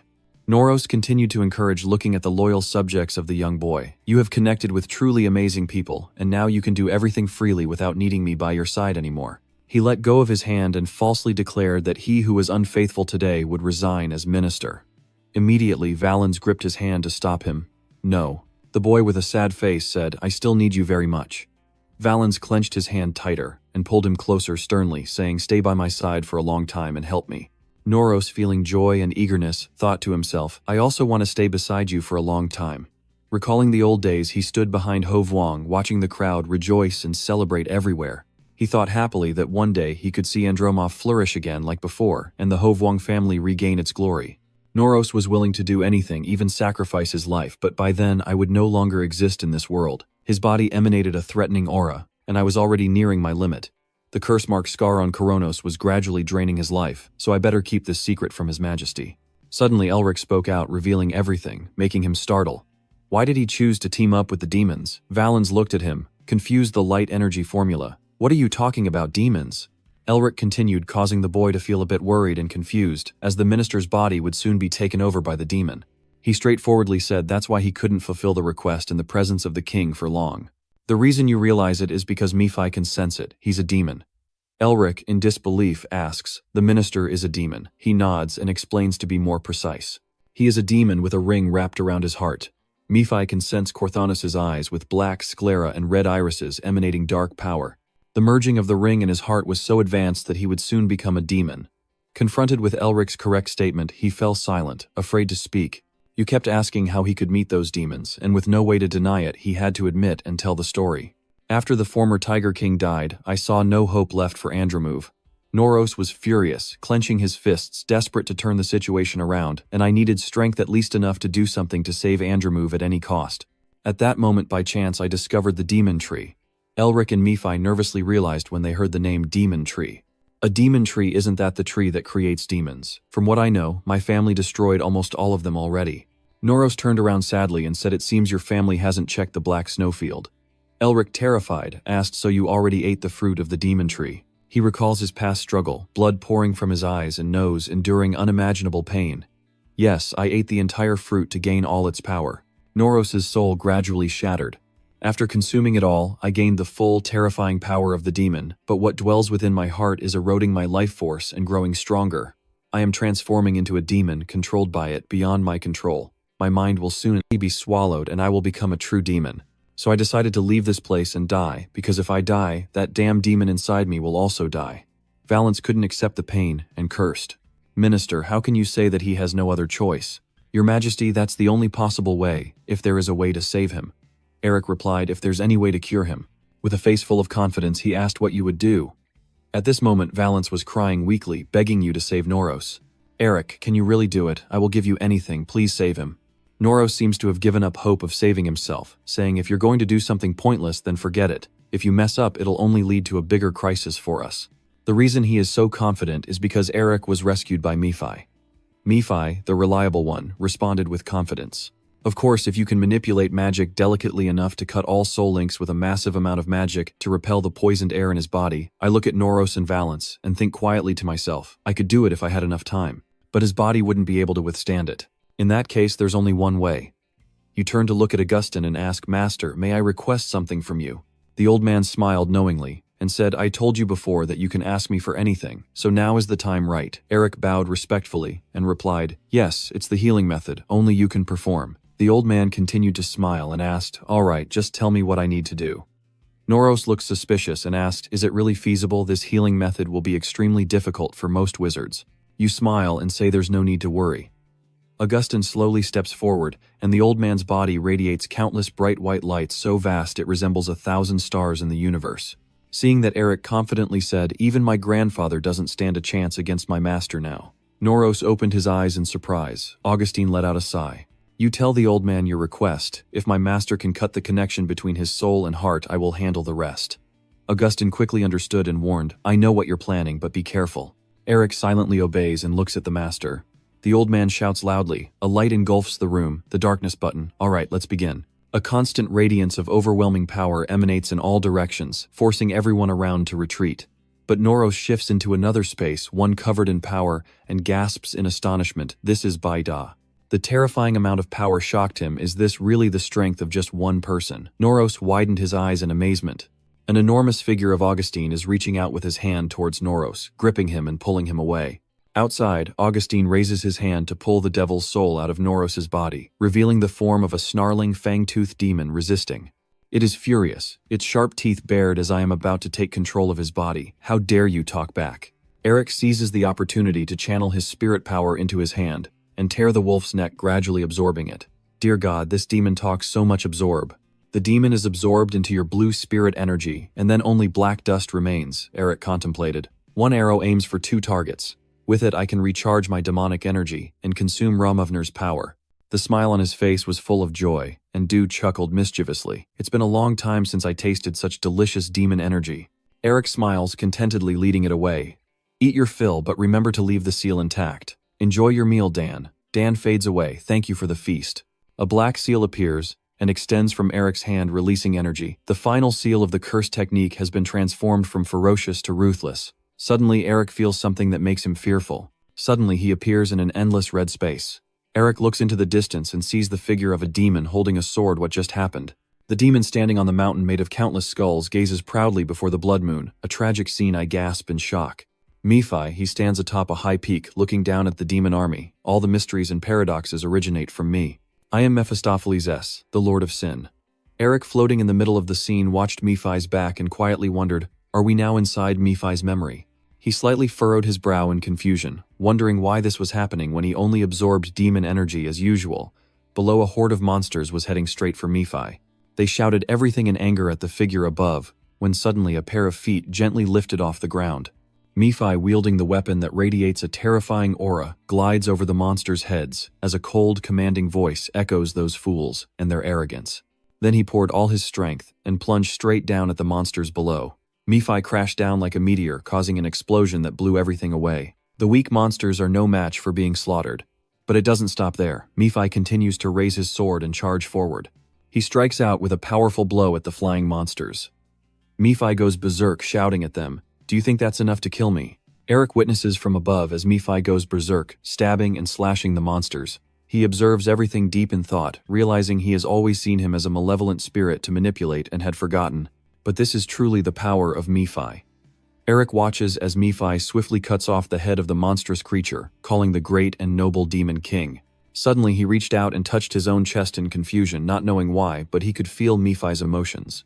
Below, Nephi was laughing maniacally. He looks at him standing among the monster's remains and remembers as he said, this is not what he wanted. Nephi's smile gradually stiffens with each of Eric's thoughts, and he only acts this way because it has been his fate since birth.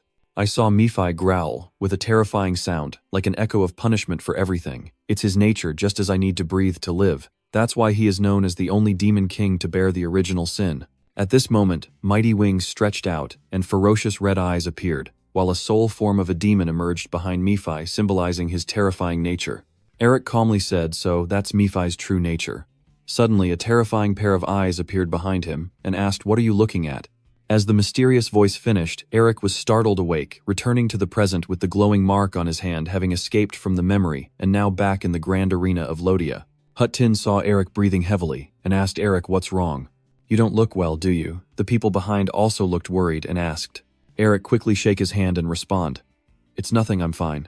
He took a deep breath and looked at Noros, lying on the ground silently, realizing that not much time has passed in this reality. Suddenly, a sense of worry filled his heart, as it seemed that Nephi also saw his memories, just as he saw his. Eric remembered that confusing scene, wondering why this was happening. He looked at the mark on his hand with curiosity. The demon he had just separated from the minister had been absorbed into this magic seal. And then suddenly I was pulled into Mephi's memory seal, and unexpectedly, Mephi's voice sounded. "What more, your soul is now linked with me." Eric startles and turns to the demon next to him, suspicious. "Can you hear what I'm thinking? I didn't say it out loud, did I?" He calmly and nonchalantly replies. "I'm also stunned by that. I can't believe that even as a soul I can form a bond with a human." Hearing your question, Mephi felt uncomfortable and yanked you aside before finally cursing. "I am not omnipotent, you know that seal you absorbed. I could only guess it was because the seal was of a lower rank than mine." Hearing this, Eric flinched and looked down. You start to think about some images and ask again, a lower-ranked seal than you. No wonder it looked like a wolf, but why didn't you realize it from the beginning? Hearing such a foolish question, Mephi grew furious. "Didn't I tell you I've already ascended above the humble species? So why should I care about the rank of those below?" Immediately, Eric chuckled softly and retorted, "I probably don't have anyone to play with." Seeing this smile, he became furious and shouted, "Damn bastard, I'd rather play with Aya." Then Eric gave a faint smile and asked, "What do you see in my memories? Is there anything shameful?" Contrary to your expectations, Mephi coldly looked away without responding. After a while, Noros was guided into the bedroom by everyone, a wolf's hand gently grasping the slender human hand. Noros gently smiled, sincerely expressing his gratitude to Eric. Thank you very much." He softly patted his hand and said, "You need to focus on taking care of yourself to get well soon." Noros nodded softly. "I understand now. I will rest more to see the great king grow." Eric smiled gently, then looked at Valance and Irina and exclaimed, "I think it's time I receive my reward." Suddenly Mephi reappeared and stabbed at you, thinking you're so kind but actually just greedy for money. Eric calmly replied, "Surprised much, but I've always been the same." And then he angrily said, "And please don't read other people's thoughts like a pervert, seeing him act so sneaky." Mephi was furious, acting like I wanted to listen in. Suddenly, a box was presented in front of Eric. He took it, surprised by Valance's words. As promised, this is the treasure map and the previous work of the Tiger King and the Strength Magic Research Project. He took the box, exclaimed in amazement, "Is this the predecessor of the Tiger King's treasure?" And then Eric quickly opened the lid and looked inside. Valance continued speaking, guiding, "Please look beneath the cloth." The boy repeated his words as he did so beneath the cloth. Eric's face immediately changed to one of astonishment. He stammered as he looked at what's underneath and exclaimed, "Wait, isn't this a rare herb from the eastern continent? Why are you giving me this precious item?" Valance slowly explained that in beastfolk legend, there is a detail mentioned: when the world falls into crisis and faces extinction, the hero king, who has learned the art of body strengthening, will lead everyone. When the harsh winter arrives, freezing everything, including people's hearts, he will appear and dispel that cold winter, and once again a warm spring will come to this land. Concluding his story, Valance confidently affirmed to Eric, "I believe the hero king mentioned in the legend is you." He slightly gripped his own collar and exclaimed, "Winter!" Suddenly, a voice echoed, "Go." The image of a car appeared, reminding him and ending winter. As he thought about this, he silently whispered to himself, so the appearance in the prophecy was not a coincidence. Then Eric recalled the sad face of US Dawn at that time. "I apologize for coming too early."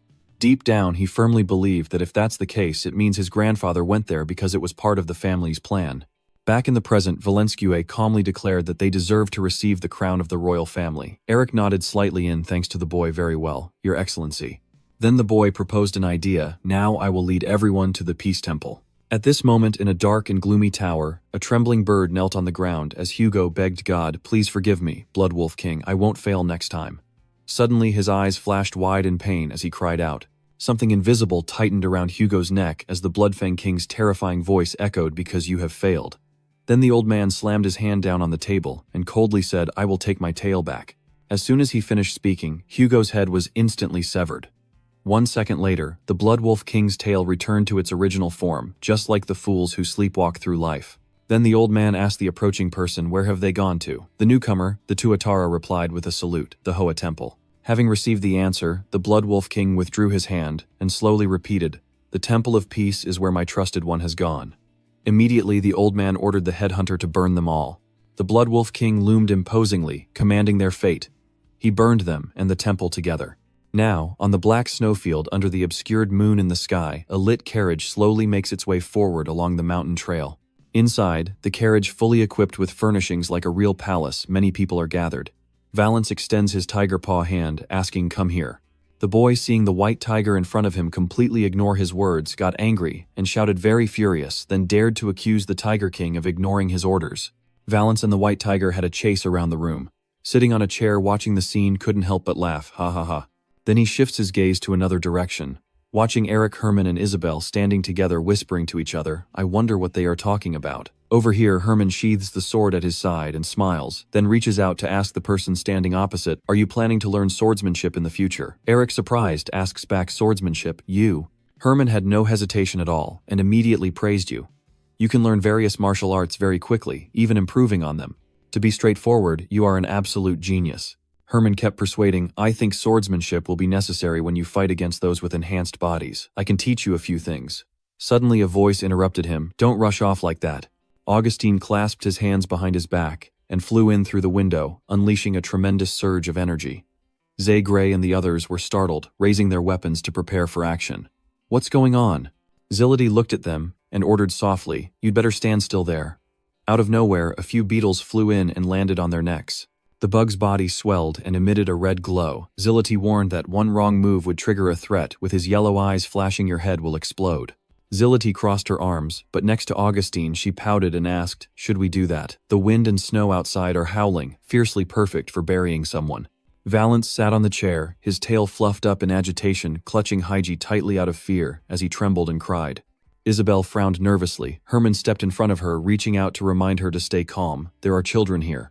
Both Zility and Augustine silently withdrew the energy they had released, and finally the beetles perched on the group's skin and Gray's wings fluttered and flew away. Guy blinked one eye, reaching up to gently stroke the spot where the beetle had landed. Herman placed his hand on his chest, sincerely bowing to Augustine. I don't mean to steal your apprentice. He started explaining that because he fights in a very different style from ordinary mages, I think if he just learned some martial arts, he could become stronger. Augustine slightly opened his mouth to mock. That's clever, but his whole body emanates an immense aura, and he looked at the person in front and asked, do you think I'm not aware of your tricks? Herman also did not back down and fought back.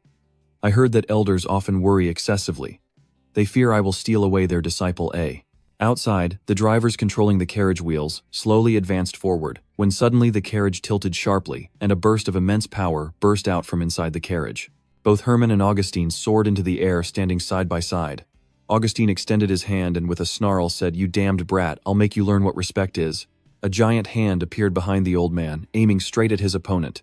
Herman still remained calm, closed his eyes and raised his sword. What a shame. He opened his eyes wide and made a conclusion, truly a stubborn old man. In the vast pitch-black space, a blinding burst of light suddenly appeared.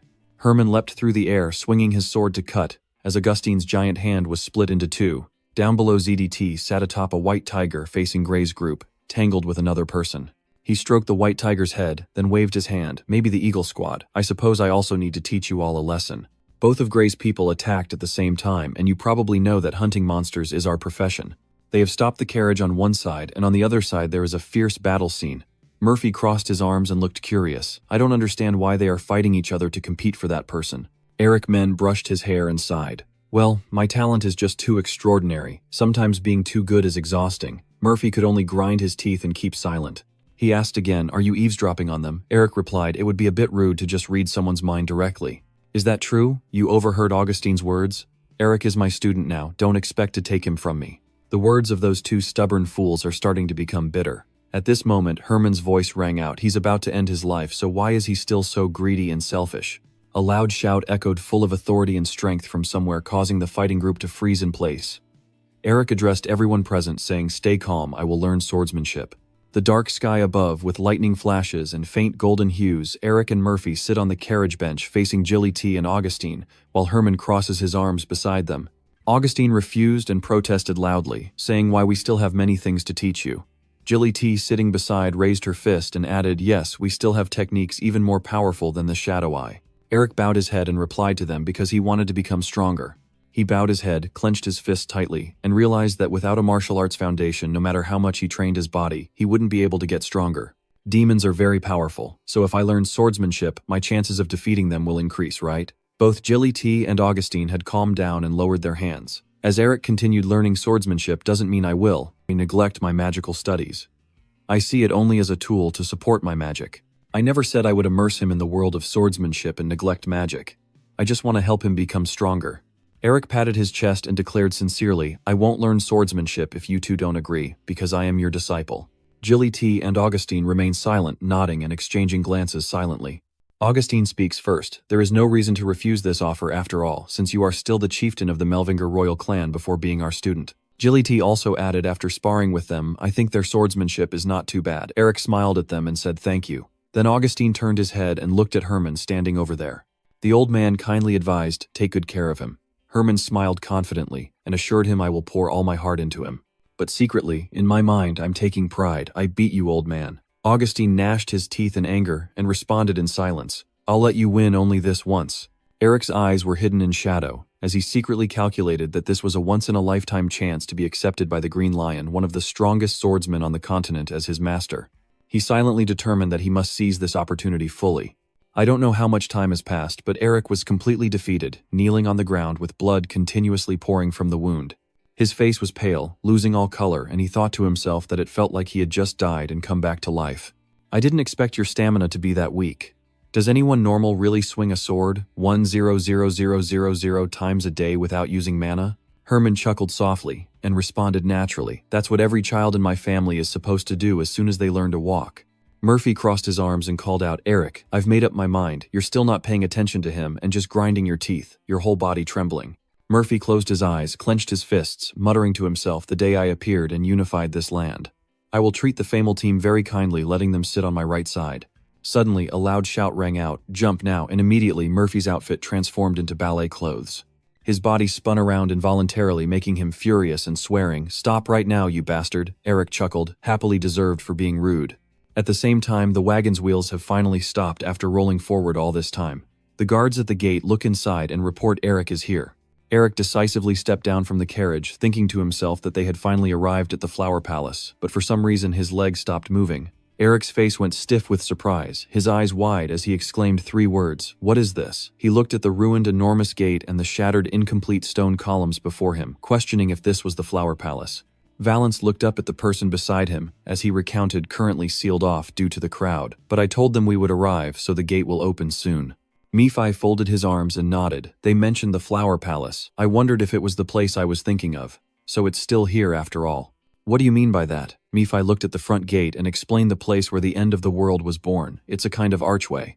He smiled and continued speaking. Humans, dragons, and the ghouls are all afraid of the great divine army they plan to rebuild here after the world is destroyed.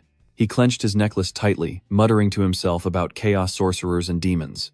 A jumble of monsters flashed through his mind, and Eric wondered if what Mephi called the apocalypse was connected to what he had seen. Suddenly the ground trembled, violently shards of stone falling right beside his feet, pulling Eric out of his thoughts. He widened his eyes, confused about what was happening. The surrounding ground was shaking more intensely. Valance standing nearby, pointing in one direction and shouting, Eric, look, the ruined gate from earlier, emitting a blinding light, and Valance pointed and it opened.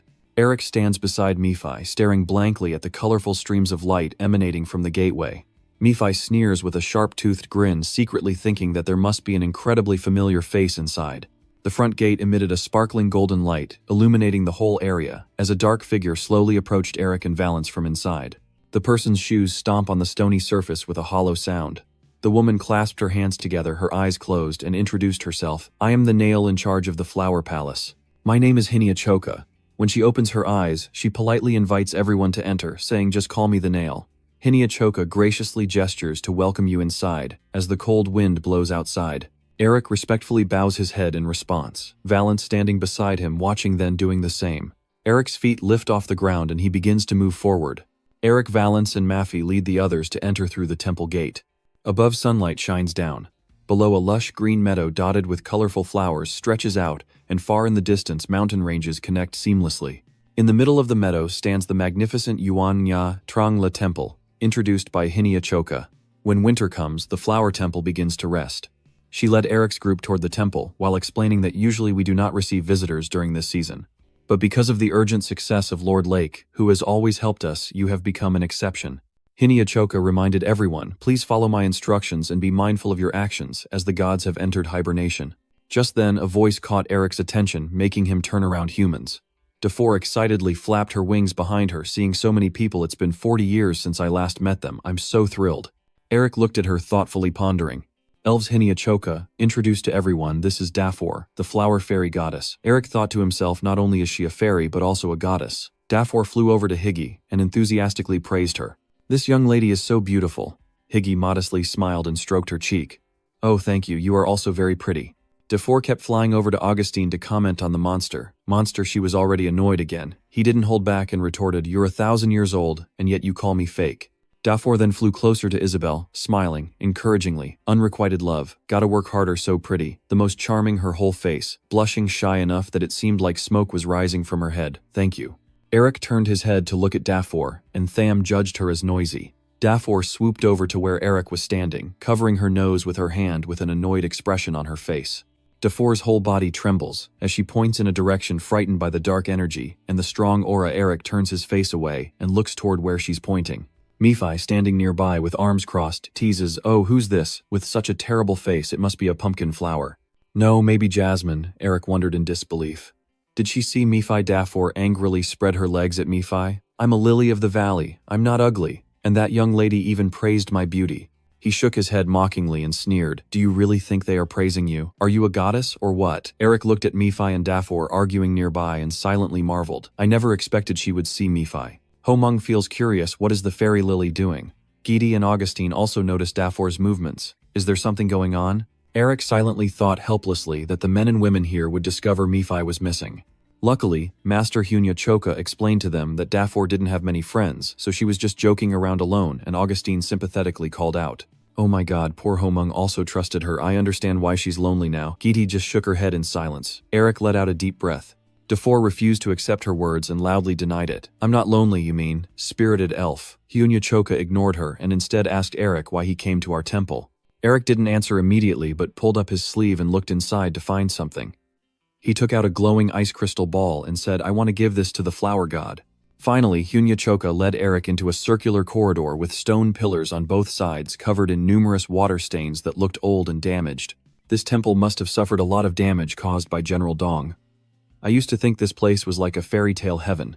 I can't believe it's gotten to this point just because of that East General. Eric asked him why has the East General been so stubborn lately, and Mephi sighed, guessing that as that beast man said, maybe he's just changing, or his personality, or it has something to do with the arrangements of our family or something like that. A flicker of red appeared in his eyes as he looked at Eric and said, "Subtle, aren't you seeing that everything isn't just a coincidence?" You were startled by Mephi's analysis, as if everything had been prepared waiting only for your appearance in the north to start. Eric wondered if this was part of the arrangement his ancestors had mentioned. At the same time, Yunachoka, walking ahead, stopped in front of a room, pushed open the large door and said, "I'm here." Inside the room is a large hall with many small tables and chairs arranged in a circle, and 5 fairies of different colors are already seated waiting. The yellow fairy asks first, "Who are you?" And the pink fairy also follows up, "Why have you come here?" The purple fairy crossed her arms defensively and asked what was going on with the tea flower. The orange fairy quickly interrupted, questioning why I wanted to give her the ice crystal ball. Eric looked around at the fairies present in the room and silently wondered the tea flower god still not here in the north. He placed one hand on his chest, closed his eyes, bowed his head solemnly, and introduced himself. "I am Eric Melvinger. Yes, he has visited this place before. US Den is our friend. Why did you come here?" Eric raised the hand holding the ice crystal ball. "I came because my ancestors told me to deliver the ice crystal ball to her." "Where is Tek Than Hoa Tra?" Suddenly, all 5 colorful fairies fell silent, their faces showing a hint of sadness, and then the 5 fairies led Eric to a glass room where along the path were countless neatly arranged stone boxes. "I don't know how long I've been walking, but I suddenly saw something and stopped. I stood in front of a stone box inscribed with Comedia on the lid when a fairy spoke. She is withered now." Eric gazed intently at the box. "On the ground, is it because of winter?" he muttered as voices echoed in his ears. "Winter has stretched on for too long. Spring doesn't come. Everyone withers all the winter. Flowers are in hibernation, we don't have much time left." You sit down nearby the stone box and gently place both hands on the lid. Eric's hands become rough, and in his mind he thinks if I don't give the ice sphere to the flower god in return, then coming here this time is all for nothing. His eyes were hidden by darkness and he gritted his teeth as he thought to himself that he also couldn't rebuild the family crest then. Mephi was behind the human face. "I didn't expect these gods to fade away because of that winter," he exclaimed sadly. "Ugly thing." The orange fairy pointed annoyed and said, "Devil King, you are an outsider." The purple fairy also shouted loudly, "We only let you in because of our friends, but I never want to see you." She dismissively waved her hand saying, "You are just the past." Mephi gritted her teeth, fiercely questioning what right you have to speak to me. The orange fairy, upset, crossed her arms, and the purple fairy continued to speak straightforwardly. Getting angry is useless anyway. Eric suddenly thought of something ahead. Wait, they wither because of the order. He opened the crystal box lid, thinking to himself that they wilted, not that they died. Eric saw that inside the ice box was a round dark brown seed, really having this seed. He carefully placed the ice crystal sphere next to the dark brown seed. Maybe it will work. Eric reached out his hand toward the two objects inside the ice box. His eyes shone brightly as he recited a spell summoning life. A source of power from inside the ice crystal sphere is transferring to the dark brown seed. The seed is also glowing and gradually absorbing all the energy from the ice crystal. A blinding beam of light fills the space, leaving the fairies wide-eyed and open-mouthed. The seed absorbs the energy source and droplets appear on its shell. A green branch with shimmering leaves sprouts from the seed. Then a red energy beam shoots straight up into the sky, causing everyone present to step back in panic. A girl with long flowing hair appears before Elric and the fairy girls, her dress resembling soft pink flower petals stacked upon each other. The girl spoke, "You're here." Behind her, a pair of butterfly wings flutter in the air. Exactly as promised. Camellia looked at the person sitting on the ground and called out the name Melvinger. Elric, without beating around the bush, softly raised his eyebrows and said to Camellia, "I am Elric Mobinger, Ueden Mobinger's grandson. May I ask what promise there is between you and my grandfather?" Hearing that question, Camellia suddenly fell into deep thought. Miss Knock stopped speaking, and before she could finish her sentence, someone suddenly exclaimed, "Camellia, I don't know where from many spirits fly in and shout out. Camellia, it's been a long time, I missed you so much. Are you sleeping well?" Hearing that, it seems Camellia is holding something back as her body gently trembles, and she calmly says, "Hey, listen up." Camellia crossed her arms and raised her eyebrows in annoyance, speaking softly but firmly, "Everyone be quiet. I'm talking about something important, so please be silent. Why are you all noisy all day?" Seeing this, the small fairies who were originally cheerful and lively immediately fell silent, and the atmosphere suddenly grew tense. After observing Camellia for a while, Elric quietly thought to himself that the goddess Camellia was a bit different from what he had heard. She was much more mature. Camellia raises her hand, standing beside him with a subtle smile before softly saying, "Where did your arrogant attitude go?" Then she turns to face Nephi with a slight frown and a faint smile. "Your ugly face has looked like that for a very long time. The only thing worth praising about you is your true primordial body, but now it's basically just a wandering soul." Hearing her say that, Nephi scowled angrily and shouted, "I am the king," and Camellia replied mockingly, "I don't care about that king. You don't even have a throne, so who would acknowledge you as king?" Seeing Nephi's helpless anger, Camellia clearly shows her pride, smiling as she turns to praise Eric, saying, "So your name is Eric, right? That's a good name." Eric politely bowed and said thank you. Then, Camellia, puzzled, asked how he could wake her up. Eric, still in his respectful bow, replied, "I felt demonic energy hidden within the seed, implying the sleeping seed contained it." Eric briefly remembered the seed emitting a bright light earlier, and then said, "I thought I could wake you up by absorbing that spiritual energy through the seal and eternal ice crystal, and as you can see, it worked." Hearing that, Eric respectfully bowed and replied, "Thank you, sir." Just as his words were filled with sweetness, Camelia's voice suddenly whispered beside his ear. She paused for a moment, then looked at Eric with seductive eyes and asked, "Are you thinking of marrying me?" After hearing what you said, Eric froze in place, his face gradually contorting into a terrible expression as he looked at Camellia in disbelief. Hearing that, Camellia raised her voice to reply, "Your usually intrusive attitude, always meddling in others' affairs, huh? I have nothing to say to that ugly demon king, so get lost." Then Camellia turned to Eric with a gentle smile and asked what he thought it's a privilege he won't get to experience again. Hearing that, Eric broke out in a cold sweat, forcing a smile and thinking to himself as usual, "Usually I would reply that you're talking nonsense, but I can't do that to the god of the family in this situation." After thinking for a long time, Eric respectfully bowing his head, thanking him for his proposal. "But I can't marry casually, because I still need to restore the family name, and have many things to do now. I'm truly sorry." After saying that, she turned around and soared higher, then said, "That's enough. Chatting, you want to hear about the promise between me and cursed Eden Mobinger, right?" Hearing this, Eric immediately replied yes. Camellia bowed her head softly, her beautiful face suddenly showing more seriousness, saying that his grandson would come here someday. After a moment, she continued, taking away the winter that had plunged this place into darkness, and bringing spring along. It was strange that as Camellia spoke those words, Eric seemed to see his grandfather's figure, and simultaneously say those words himself. He was momentarily stunned. Eric instinctively reached up and clenched his necklace, thinking to himself, how did he know? Suddenly, Camelia's voice interrupted his train of thought. "Eric Mobinger, grandson of the love, Eden Mobinger, can you take away this long, bitter winter and bring us the spring we long for?" Eric asked while holding the ice pick in his hand. "I don't know if I can take away the winter." Nephi, feeling extremely uncomfortable, looked away, but Eric's steady voice continued, "But my grandfather told me to give you this and said that you should keep your gaze fixed on Camellia, while also raising the icy scepter in his hand towards her. and speaking seriously, I am here to erase winter. However, this has connected everything together. After speaking, she suddenly soared higher, raised her hand slowly, and said softly, "From now on, you should go to this place." As she finished speaking, Camellia gently lifted her hand to her lips and softly blew, causing many flower petals to scatter into the wind she had just created. Suddenly, those petals flew toward Eric, catching him off guard. Suddenly, your necklace luminesced, and at that moment, Camellia's voice echoed again, teaching how to take winter away. Before her words finished, Eric found himself lying on the lush flower field under the bright, warm sun, and he exclaimed in amazement, "It's been a long time since I last felt this way." Eric immediately sat up and looked around. "This is the flower temple." He gazed at the vibrant meadow of colorful flowers, then said, "This is exactly what I imagined." After looking around for a moment, he puzzledly wondered where the temple was. Suddenly, a strong wind gusted through, scattering the leaves, and Eric instinctively closed his eyes and raised his hand to block the flying leaves. Who? Realizing he's sitting on the border between winter and spring, he quietly wonders what is happening here. Suddenly behind him, Eric's deep voice breaks through, dispelling all his doubts. "This is the black snowfield, and when you hear that, you turn around abruptly. What catches your eye is a tall silhouette that looks both imposing and somewhat familiar." That person continued, "This is the place to test your strength for the second event."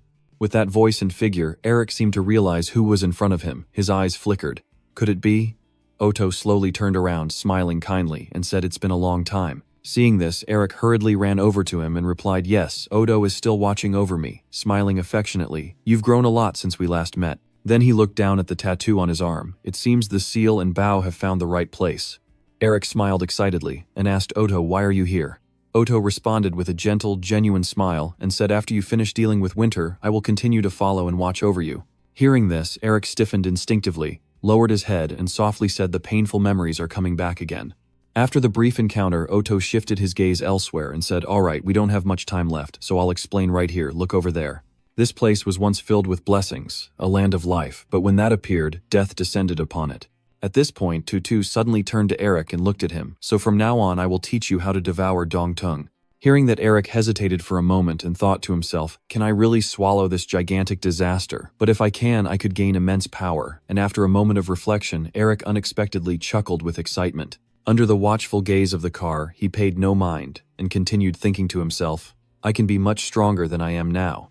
Eric raised his hand and said, "I just need to seal the Eastern General into the Bon Bao seal, like the first time, right?" The car responded in a solemn voice, "That's right." After hearing the answer, Eric's gaze gradually turned serious, and he thought to himself, "This is the second time, so certainly my opponent will be much stronger than the Snow Mountain King." But then he still raised his voice confidently and asked, "Do I need to fight, like I did against the Snow Mountain King?" Without making you wait, the car placed a small seed into Eric's hand. "Here, take it." Eric looked at what was in his hand, instinctively thinking. "A camellia seed," he frowned and asked again, "What am I supposed to do with it?"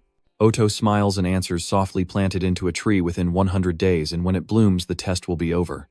Eric listened to those words and felt a moment of relief.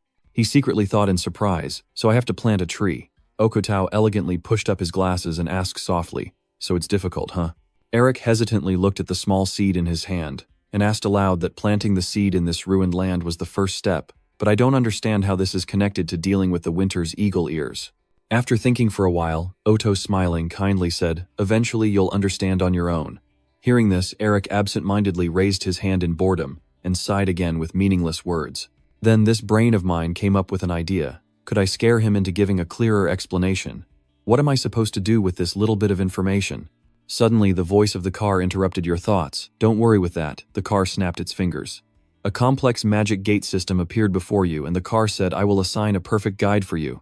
In the blinding light, a harsh voice suddenly called out, "Can't you just leave me alone?" Seeing the person in front of him, Eric's eyes widened in surprise. Like a gentle breeze, petals drifted along.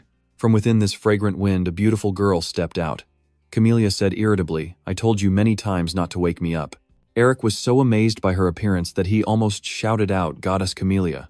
Camellia looked at the two of them with confusion, but then she instinctively raised her index finger to her lips, her eyes filled with curiosity. She asked back in a voice, "How do you know me, handsome boy?" Seeing that Eric fell into deep thought again, her appearance was definitely that of the goddess Camellia, but her presence radiated something entirely different. Although she doesn't look tall, it feels like she's staring at a giant tree that can easily cover the sky, so she is truly an actual deity.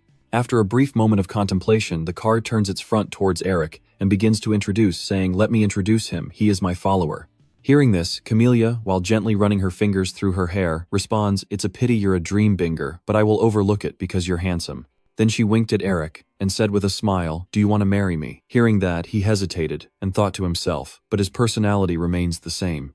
It seems she realized something and suddenly widened her eyes, exclaiming, "Oh my goodness, Eric is a binger who already rejected my proposal, once right at this moment." Eric blankly stood still, thinking to himself, "Is she connected to that goddess Camellia out there?" But then Camellia also forgave you and said, "Fine, whatever, it's hard to grow a camellia. Are you sure you can do it?" Eric looked at her and resolutely answered, "I will do my best." Camellia spoke again clearly, "I will simply stay by your side and give you advice, but the rest of growing the tree depends entirely on you." Eric looked at the seed in his hand and nodded, then it settled. "I don't know when, but a car came up holding a small stone and approached you, my disciple." After finishing speaking, he handed the item directly to you and calmly said, "This is the communication object that allows you to know the true condition of the plant." Having finished speaking, he created a magic block in his hand, and gradually you will discover its other uses. Then he cast a spell, "All right, I hope you succeed." After a while, Eric walked while listening to Camelia's explanation, and the original words of the god and demon are also known as the Icy Land.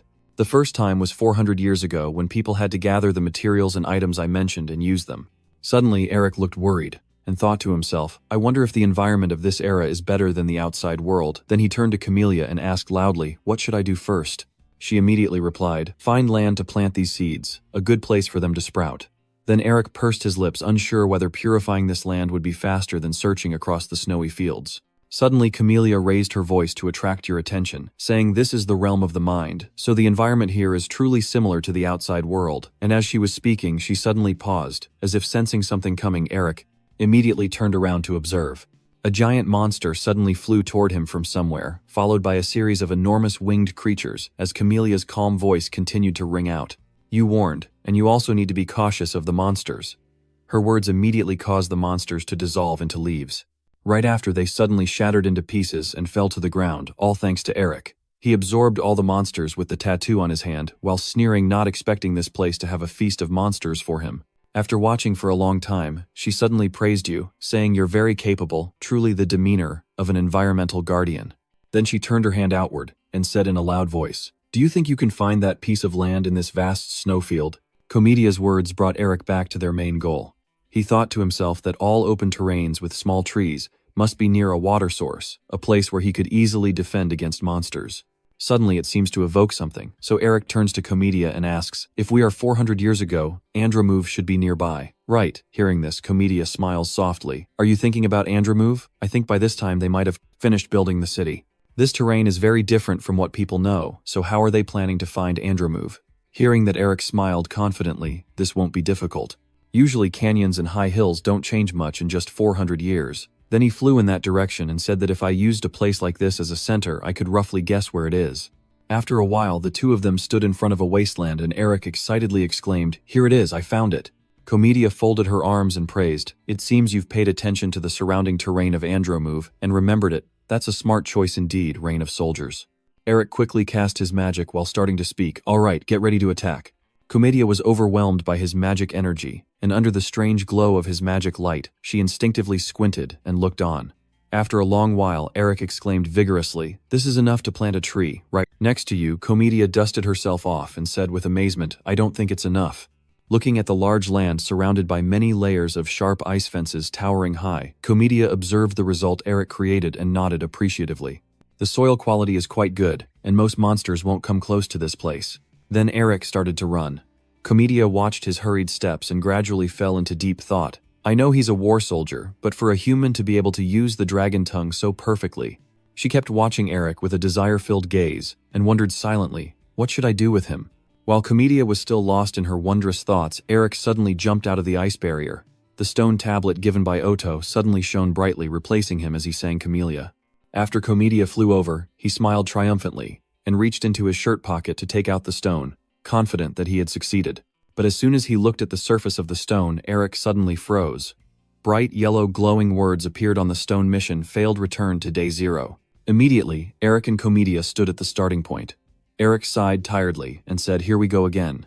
Comedia added, "This is because that perverted car hand guy pretended to be right." Eric crossed his arms and said, "But this time I started over upon failure." Hearing that, Comedia rolled his eyes and guessed you might have forgotten something. Do you know why? Comedia gently waved her hand, and a portal opened, then turned to Eric and announced that she believed she had given enough guidance to him. I will rest for a little while observing the world outside, so I hurriedly ask, where are you going? Comedia gently reassures him that she will go to a safe place and to focus on her task until she returns. She just took back her words, and Eric responded hesitantly, before you left, give me a few more hints. Before he finished speaking, Comedia and the portal had disappeared, and Eric sighed and said, I guess I'll have to figure out the reason for my failure myself. Eric leaned his head on his arm, comfortably lying on the ground in deep thought. After a moment, he suddenly sat up straight and wondered, what did I miss? I can't waste any more time, I need to focus. Then he casts magic, creating bright yellow light streams on the ground. Suddenly, something luminous and strange was lying quietly beneath the rubble, and Eric quietly suspected what could this be under the ground. At this moment, the ground beneath Eric suddenly shook violently. The scene in front of him made him extremely alarmed. Damn it! From beneath Eric's feet, a giant monster suddenly lunged up, and he quickly jumped aside to narrowly avoid a fatal blow.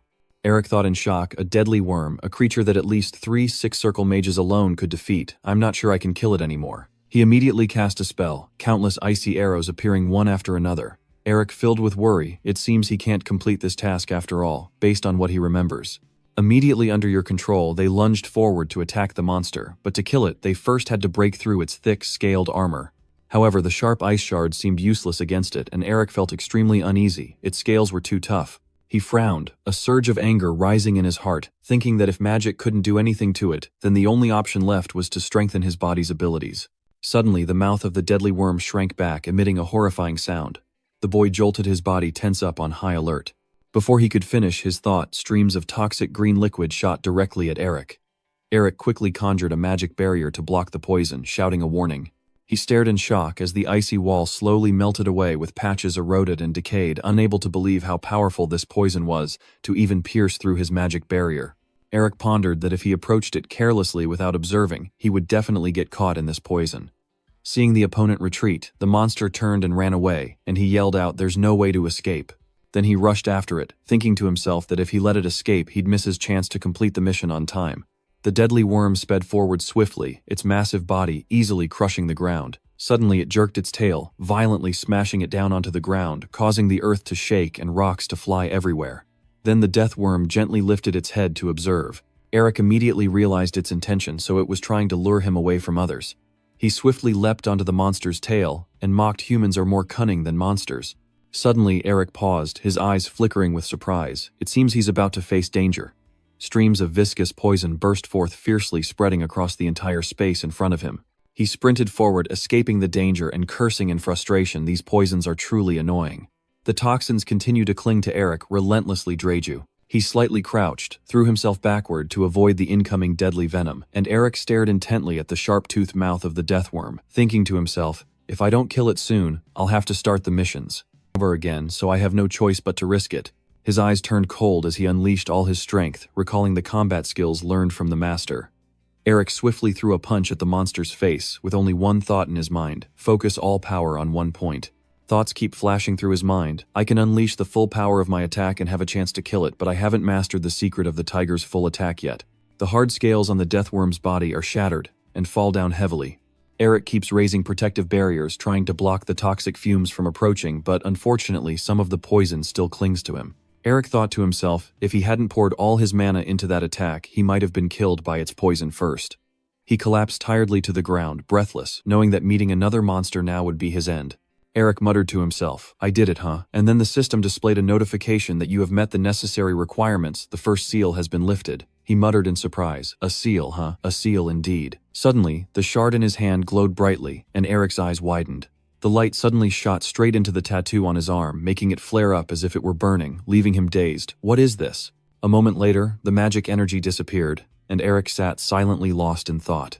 He raised his arm, looking at the new mark, clearly visible, wondering how he received the fourth mark so quickly. Can I use it to break the ice in this frozen land? Like I did with the Snow Mountain King, right? Eric scratching his head, muttering, but how am I supposed to do that? I don't even know its real name. He recalled Nephi's scornful look. His heart sank, and his face went pale, thinking if Nephi found out about this. Eric waved his hand and muttered to himself, but then said, "Oh well, following the plan probably means I'll find out soon anyway." He raised his hand with a look of determination. finally finished clearing this place, and was about to start planting the seeds, when suddenly he shouted, "Careful!" At this moment the ground shook violently again, causing Eric to panic impossible. At the same time, the system issued a warning notice. Although deathworms usually live solitary lives, there are rare special cases where they live in swarms over a large area. In an instant, countless deathworms shot up from beneath the ground, and the system continued to display that there might only be a few. They all moved toward him at once, the system emphasizes, but it could also mean dozens. Eric is overwhelmed. Come on, this is ridiculous. Helplessly, he held his head and screamed out loud, "I can't get out of here. One beast is hard enough to deal with now. There are tens of them. What am I supposed to do?" Eric quickly jumped aside, feeling annoyed. Why on earth does the Tiger King want to build his lair in a place like this? In his mind, he thought only the master could defeat all these monsters alone, but a place with so many deadly pits proved the land was very fertile. Eric considered trying everything he could. He chuckled loudly, and thought that if he tried a few more times he would probably find a solution. After the 34th attempt, Eric, exhausted, collapsed to the ground, panting, "I've tried everything now." In one battle, Eric was hit, and coughed up blood in pain. In another, his body was covered in poison, and he cried out desperately. In the next battle, Eric was beaten to pulp, torn apart, and lying motionless in a pool of bright red blood. The following fight, his entire body was tightly wrapped by the deathworms, making it impossible to breathe, filled with despair. The cycle repeats itself. Eric keeps trying, but eventually, his whole body is swallowed by the monster. In another fight, the deadly insect's sharp teeth bite into Eric, and he helplessly breaks down crying. After countless battles, Eric still couldn't kill those deathworms. He sighed sadly, and decided to try going to a distant place far away from there. Eric kept trying, but the seed still wouldn't sprout. As the deathworms drew closer, sweating with fear, he wondered if he would be trapped here. Eric is gone, Nephi is not here, neither is Lord Camellia. Maybe even my ancestors are watching me suffer and mocking me. Is no one going to help me? Suddenly, Eric realized something, his eyes shining brightly. Wait a minute, he was so excited. I'm so stupid, why didn't I think of this earlier? They didn't forbid me from asking others for help. A fleeting smug look appeared on his face, the Ho Vuong clan. Eric's voice continued, "I have to ask them for help." Cut to a scene beneath an ancient tree. A girl lies quietly, vibrant pink leaves falling silently, drifting with the gentle breeze. Camellia sleeps soundly, completely at peace. Suddenly, footsteps approach closer and closer. The wandering man teases she really sleeps deeply. She startled and immediately woke up from the dream. Oto was standing in front of Camellia, smiling gently, making the surrounding atmosphere feel softer. She wondered how you got in here. You shouldn't have been able to enter without my permission. He explained someone else wished for me to come in. Camellia fumed with anger. When did this happen? Oto calmly replied, "Have you forgotten what occurred that day, Senza? You're already at the age where memory starts to fade. I used to be a queen living in a frozen palace, but now I'm treated like this. It's so tiring." Then Camellia quickly asked, "So what are you here for?" And he replied again, "I already said there is someone else who wants me to come here." Oto's eyes suddenly turned deep and sorrowful. "Do you think that's okay? You had to sacrifice 40 years of your lifespan to fight against that curse." She coldly said, "I'm fine, you don't need to worry, but I hope you won't come here on your own anymore." Camellia added, "By the way, what happened to that young man?" Oto waved his hand and a screen quickly appeared. "You'll see for yourself." Inside the screen, Eric is struggling to escape from the fierce beastmen. They roar in fury, calling him the enemy of our tribe, kill that human. Camellia is shocked what is happening, that he's being chased and hunted by those beastmen. The old man chuckles triumphantly. "Isn't that very interesting? You are too angry, yet you still smile. Help him quickly. Oto, stop him. Don't cause more confusion right now, he is." He continued speaking, having his own plan. On Eric's side, the crazed beastmen are chasing after him. "That is a beast descendant of our tribe, kill that human." Eric laughs happily, his smile filled with strange delight. He glanced back, a new thought arose in his mind, the bloodline of the Tiger King has not yet appeared. Eric quickly landed silently, calculating that to solve the problems he faced in the mission he needed to seek help from those who had built the city on this land of death. The exhausted beastman gasped for breath, finally caught the target, so this crazy one go on and tear him apart. I silently thought, wandering this vast black snowfield to find the Lion King's bloodline is indeed a difficult task.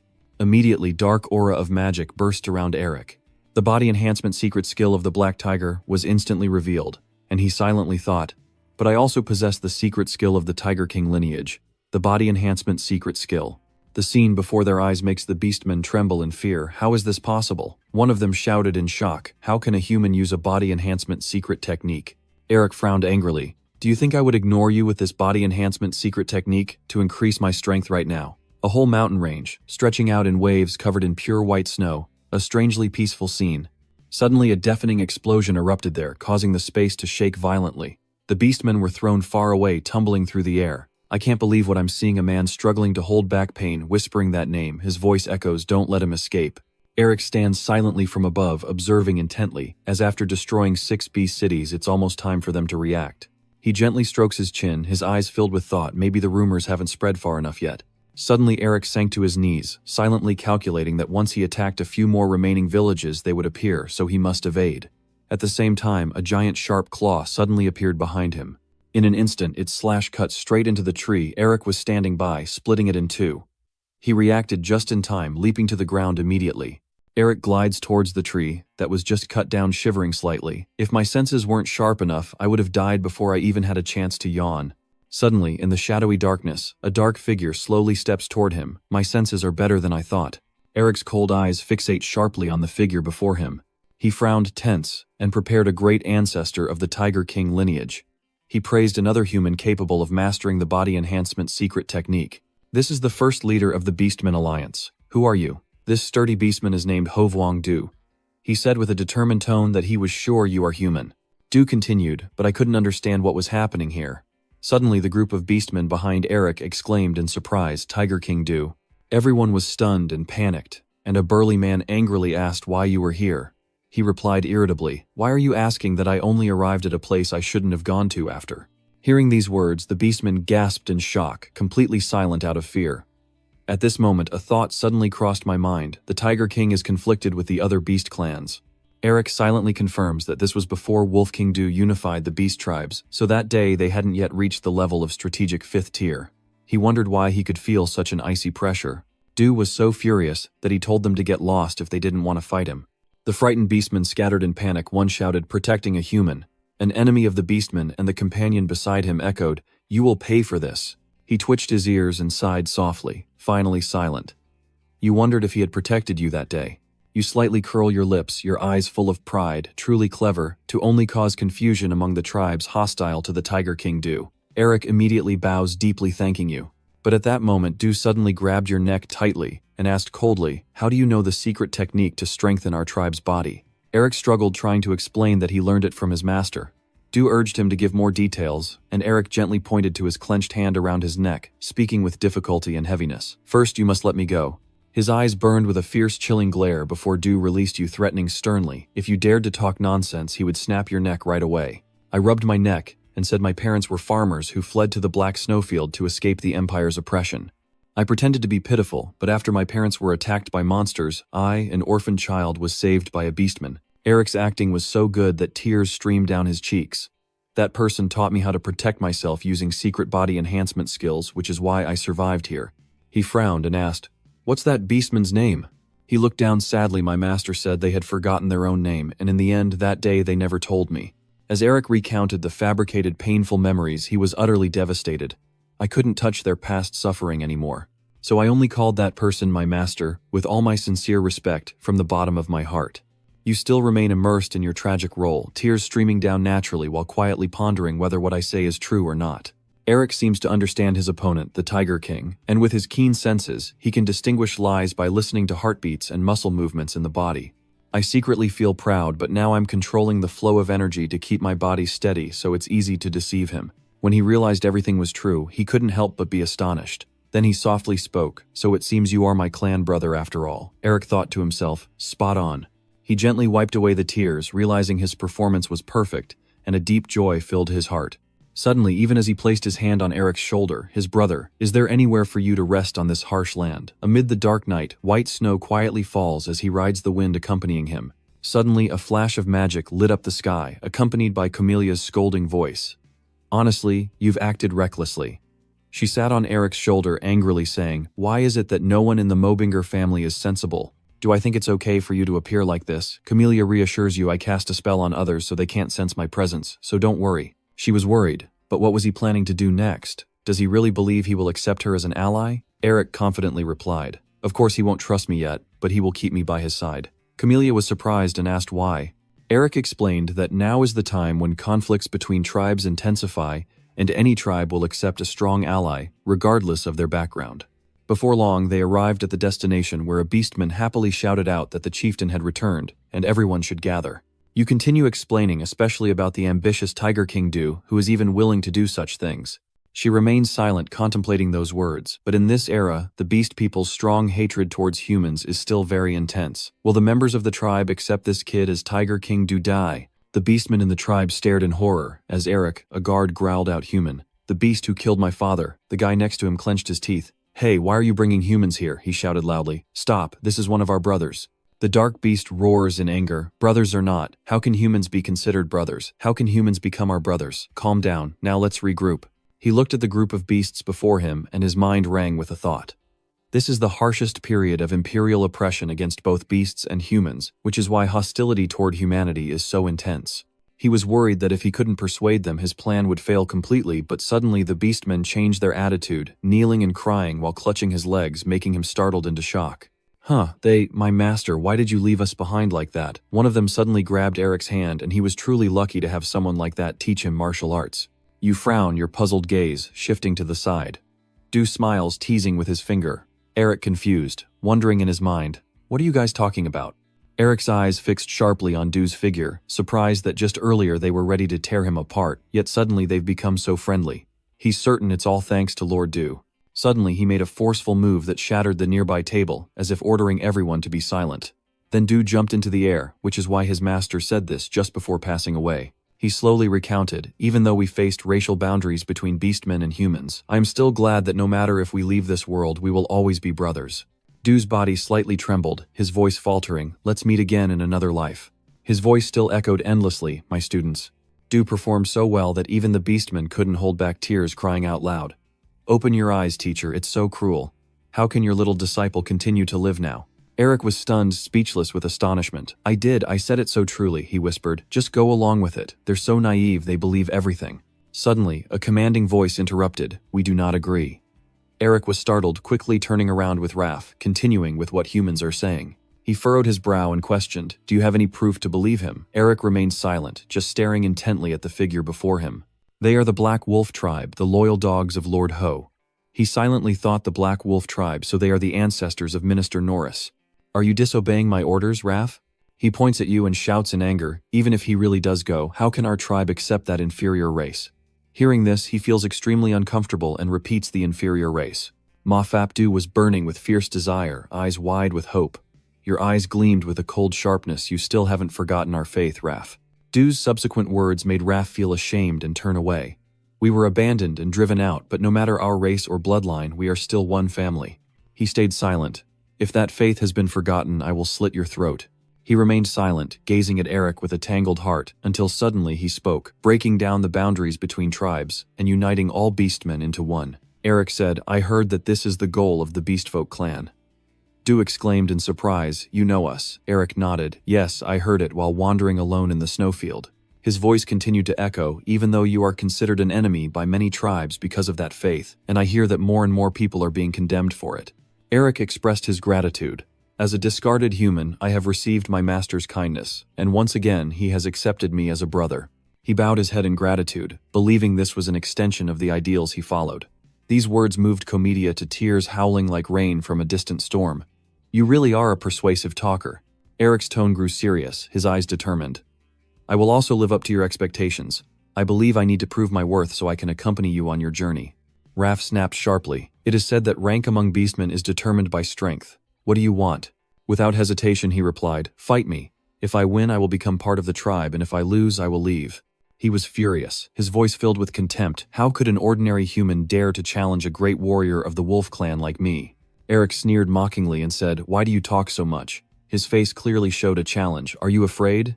Raph gritted his teeth, his eyes burning with rage. "You little bastard." He pointed forward, sneered mockingly, "That guy is the real bastard." The feeling of contempt immediately fueled him as sharp long claws flicked out before his eyes. Then Raph coldly announces, "I will kill you." But Eric quickly bursts into flames, taunting, trying to provoke a fight. Suddenly, rushing into the middle of them with overwhelming aura, they knocked both of them back. Both landed safely, but their faces were still filled with confusion as if they hadn't yet recovered from the shock of the clash. He calmly spoke, "Let me ask you two. Even if he questions, you both will accept the outcome, even if it costs you your life in the fight." Raph calmly responds that if that human wins, he will consider him family. Eric raises his hand to swear, "I swear on my master's honor that I will accept the outcome." Even with a steely glare and cold as a blade, he simply said good. As soon as his words left his mouth, they charged at each other without hesitation. Raph now brandishes his sharp claws, sweeping towards his opponent, snarling, "I will tear you to pieces." The boy quickly bows his head to dodge a thought running through his mind, that the story he's fabricated won't last long, and he needs to prove his worth to the Tiger King Du. Eric stands firm to face the attack, his mind cold, knowing that because of him, this won't be a problem anymore. He charges wildly toward him, mouth wide open, revealing sharp teeth. And the magic in Eric's hand surged fiercely, ready to confront the opponent no less skilled. Raph immediately unleashed a mighty, powerful technique, attacking fiercely. Seeing him run away in fear, you sneer just one punch and you're overwhelmed. Raph snaps in anger but doesn't react in time to the next punch from the opponent. He was beaten black and blue with the body enhancement technique, breaking bones. The scene before their eyes left, the beastmen stunned, one of them gasping in fear while the other could use the body enhancement technique so skillfully. In disbelief, a thinly breathless one softly called out Raph. In an instant, Raph's strength drained away, and he collapsed onto the cold ground. Seeing his battered body, he said, "Surprisingly, I thought this fight would end sooner." He declared, "This much is enough for you to become one of us." Suddenly, Raph's eyes turned blood red, his legs full of murderous intent. In a blink, he stands upright, a horrifying screech echoes, signaling imminent danger. Eric was startled, and stepped back with a raging thought in his mind, as the beastman's fury exceeded its limit. Their strength would grow exponentially, but only through instinctive combat. Seeing him charge wildly at me, I felt worried. Fighting him head-on is too dangerous. In the blink of an eye, Eric casts a spell as a surge of energy erupts from his hands. Immediately, Qigong Bang speeds toward the enemy. The icy shards slip, causing Raph to lose balance. He falls backward, hitting his buttocks just as the chain snatches his head and twists it around. In an instant, it shot swiftly towards the opponent. In just a moment, the chains tightened, trapping his entire body. Seeing Raph struggling, Eric quickly raised his hand and sharply hit the back of his opponent's neck. Not long after, he was motionless, sprawled on the ground.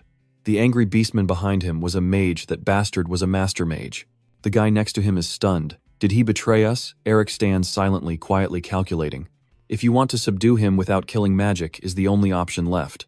The boy hesitates, they should know this too.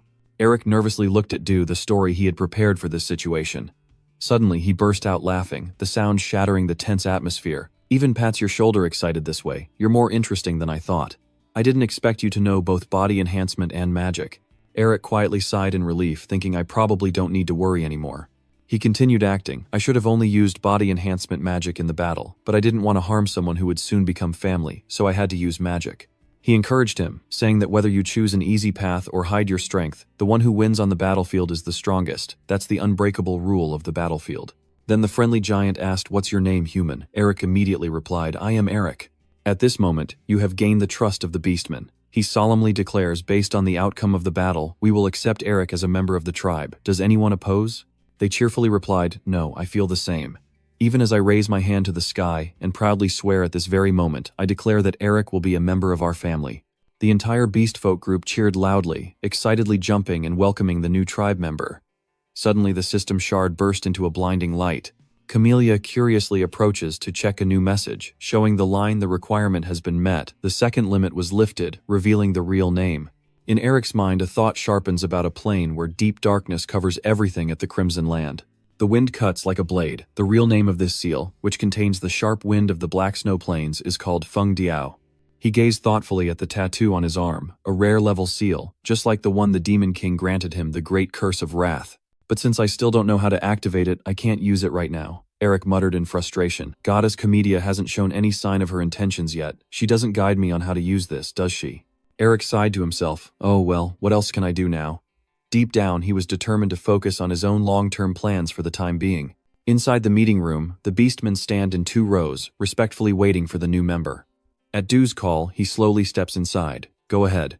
He smiled warmly and kindly. "Now everyone, let's greet each other properly." Du continued, "From today on, Eric will officially become a member of the Royal Guard of the Kingdom of Andromov." Eric gently bows his head in gratitude for being accepted into the Royal Guard team, and promises to do his best. He laughs loudly, eyes full of praise. "That's a good attitude, so I will give you your first task to remember the day you joined the team." You nodded in agreement, saying, "Yes, please give me the order." Du immediately gave the command, mentioning that you arrived here after wandering through the snowy plains based on your experience from those excursions. "Please help us find a suitable area where our tribe can settle." Eric straightened up, staring intently at the person in front of him. He chuckled silently, thinking perhaps everything was falling into place. He stroked his chin, pretending to be thoughtful, while wandering across the snowfields. I noticed a specific spot. Eric continued, surrounded by canyons and bare hills, making it easy to defend against external threats. With nearby water and minimal soil erosion, it was a plot of fertile land. But there was one issue. They both exclaimed, in unison, it's the death worm. You see, it was considered a potential location before, but because of that issue, no one had moved in yet. However, finding another place like this in the black snow plain is very difficult. Confused, he whispered, what should we do now? Suddenly his eyes lit up brightly. Yes, let's do this. Hearing the leader's plan, Eric was stunned, his eyes wide open, sensing the tension behind him. He secretly thought that he needed to find a way to deal with these troublemakers. After a while, Eric gradually calmed down and thought to himself, well, even though they often clash in personality, the Black Wolf tribes are actually the best at teamwork, so it's not surprising to choose them, but pairing myself with these unfamiliar Black Wolf guys seems like a test for me. Suddenly a beastman stepped forward. Fighting the deadly Sia is the most difficult task. He spoke, this mission won't be easy. The beastman's name is Du, the third squad leader of the defense team, Raf Chumchop. If it weren't for some strange scent or random stranger talking nonsense earlier, we wouldn't have to deal with this troublesome situation now. He smiles kindly, and honestly, there's really nothing good about the old nest of the deathworms. Someone is just trying to show off in front of the captain with petty tricks. Eric suppresses his anger, curses under his breath, and looks at these little bastards really now. Raf kept teasing, after all, that's why humans can't do the same, but before he could finish, Du gave him a sharp punch right in the eye. Seeing the person in front of him burning with fiery anger, he faintly called out, Captain, you're blaming and criticizing, bringing personal feelings into the team. I told you not to do anything to ruin this atmosphere. Du warned that if you keep ruining everyone's mood, I'll rip your head off, understand? The beastmen trembled in fear, sweat pouring down like rain, and all shouted, yes, we will work hard. Your gaze was fixed intently on the person in front of you, and only then did Eric realize that Du, the Tiger King, had brought him into this team because he trusted him back then. His reputation was so strong that even if conflicts arose, he would suppress them immediately. Then Eric bowed his head to show gratitude. Du paid no mind and immediately turned away. Seeing his attitude, a sense of satisfaction welled up inside him, implying that he was only doing what was necessary, and he liked it. Then Eric asked with a look, Captain, those death worms are creatures that won't crawl out of the ground, even if they're slightly threatened. Is there a way to shake them out? Du calmly replied, there is one, but it's very difficult and time-consuming. You wonder why it's so difficult. I answer that we need to obtain the divine grass, a demon plant, which is their favorite scent. If we have that, we can herd the deadly worms out of the ground. Seeing Eric struggling to hold back his laughter and turning red, Du Su was surprised. Why are you making that face? He cleared his throat softly, trying to stay serious. It's nothing, let's continue. He said to lure out those deathworms, we need that plant because it's very rare and hard to find. Eric confidently pointed at himself. I don't need to worry about that because I can find it. Du remained silent, his gaze pensive and filled with doubt. Confidence is good in an environment where death grass grows harshly, but harvesting it is very difficult. As he was lost in thought, the scene before him stunned him. This won't be easy, right? At this moment, the deadly grass is already in his hands, and he happily sings the harvesters and carriers surrounding him, the eerie rhythm. The beastmen are so stunned they can't speak when they see Eric easily pluck each branch of the deadly grass. Eric threw it into the basket and yelled urgently, what are you all standing there for? Hurry up and put it in. Another beastman quickly held out the basket. Oh no. He was flustered. I don't even know. He looked contemplatively at the crimson grass field, but I have seen a lot of death grass in the labyrinth of enlightenment created by my master. Eric silently thought that because the magic was so prominent, even if he couldn't find it, he would still be able to locate it.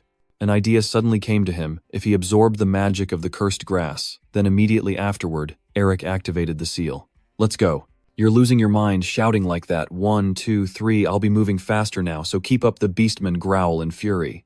Does this guy even know what he's calling us? The dog person. Even though he's not calm at all, and even kicks the guy who just spoke in the butt, he shouts, what are you doing, you damn guys? Follow Eric's orders. He's frustrated, tears welling up softly, calls out squad leader. Eric's eyes revealed surprise at Du's actions. A faint smile played on his lips, and a spark of excitement grew within him, as if he'd just found something worth waiting for. Soon the lethal grass was packed into large and small barrels, and they quickly brought everything back to the tribe. Du loudly praised, managing to gather so much lethal grass in such a short time. Your brother's ability is hard to measure. He modestly replied, not entirely. I was able to do that thanks to the team members helping me. He looked at the exhausted beastmen lying against the trees with no strength left, nodded slightly to confirm it seems that's indeed the case. Then Du hurriedly urged, enough chit-chat, let's start. the blazing flames were immediately thrown into the grass of life and death. In just a moment, the flames spread and burned everything. Soon after, the ground beneath their feet started to tremble. "Captain, we have a major problem." He turned around quickly and asked what was wrong. If nothing serious, he wouldn't speak out in fear. His next words shocked Du. The "No tribe is coming here." Du asked anxiously, "What do you mean, the no talk is coming? Explain more clearly," the urgent beast man said. "It seems they have found out we are hunting deathworms, and right now they are coming to ambush us." Yen Jiang was furious, those disgusting bastards. At the same time, the deathworms were all aiming their disgusting mouths at Du. Outside the clan, a beastman with bloodshot eyes slowly walks under the dim moonlight, his shadow stretching across the ground. He is Noeth, the second in command of the No Talk. Noeth leads his men boldly forward. "Today we will capture the Tiger King Du, and end all their hopes." Even as the deathworms scream beside him, he walks calmly unconcerned. At this moment, Du quickly jumped into the air, dodging the sharp mouths of the monsters. Then his deadly claws immediately tore death apart. Watching this scene, Noeth couldn't help but praise. Du the Tiger King truly lives up to expectations, his skills are at the pinnacle among beastmen. "But today I have prepared a magical artifact to use in the battle against humanity." The thought continued to ring in his mind. No matter how strong a person is, they can't stop the firepower when their legs are held down. A triumphant smile spread across Noeth's beastly face. "Now I will make you kneel before me and become the king of the beastmen." Suddenly a strong gust of wind swept in, carrying dust and smoke everywhere. He instinctively lowered his hands to shield his face quietly, wondering where the wind came from. A strong scent suddenly wafted over Noeth, paused his eyes, slightly stunned this smell of the deadly grass of life and death, and in an instant the swarm of deathworms encircled him. Immediately after, they all lunged to tear and claw, the sounds of brutal slaughter echoing non-stop. At the same time, even though Hinhan was standing atop a deadly larva, grinning with satisfaction, no one would have thought they could be destroyed so quickly. He responded by using magic to create wind that carried the scent of life and death toward the tribe, and used the deadly worms to destroy them, while the tribe annihilated the deadly worms. Praising this an impressive idea, Eric said, "You must return the ambush to them in kind."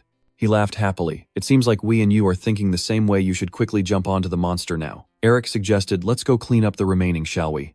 On the other side, Navy tightly grips his axe, bravely slashing at the undead as the survivors gather together. Suddenly, a trembling subordinate screams in horror. "Ru is the Tiger King, Ru." Immediately afterward, a blazing golden light descended rapidly to the ground, creating a thunderous explosion. From the thick smoke, the figures of Ru and Eric slowly appeared, both glaring fiercely, their faces contorted with anger. Ru, Navy, realizing the time to weapon up his eyes full of determination, was betrayed by a treacherous ambush. But just then, a powerful wind suddenly erupted from his body, a gust rushing straight at the enemy, smashing his head into pieces. Fresh blood splattered everywhere, staining the ground red. Ru's eyes turned icy. He commanded sharply, "Send the royal guards to arrest the survivors and execute anyone who dares to resist." The beastmen rush forward swiftly, their actions decisive and unwavering. They charge ahead loudly in unison. The beastmen of the No Tribe also did not retreat their fierce eyes, charging to fight, no retreat allowed. The battle was fierce on both sides, with the clash of metal and the roar echoing across the battlefield. Eric stands motionless on the battlefield, fists clenched tightly. He quietly follows each of his brother's moves, which is the ultimate technique of the late king. Eric realized that just by looking he could see the weak points in his physique. Behind him, Ruff's eyes lit up fiercely glowing, with battle lust like a beast ready to pounce. Each of his sharp sword strikes cut straight through the enemies, and he shouted in praise, "Not bad at all." In a flash under Ruff's hand, the enemies toppled like weeds, their bodies tangled together. Suddenly, something sharp flew through the air and pierced Ruff's neck, causing him to scream in pain.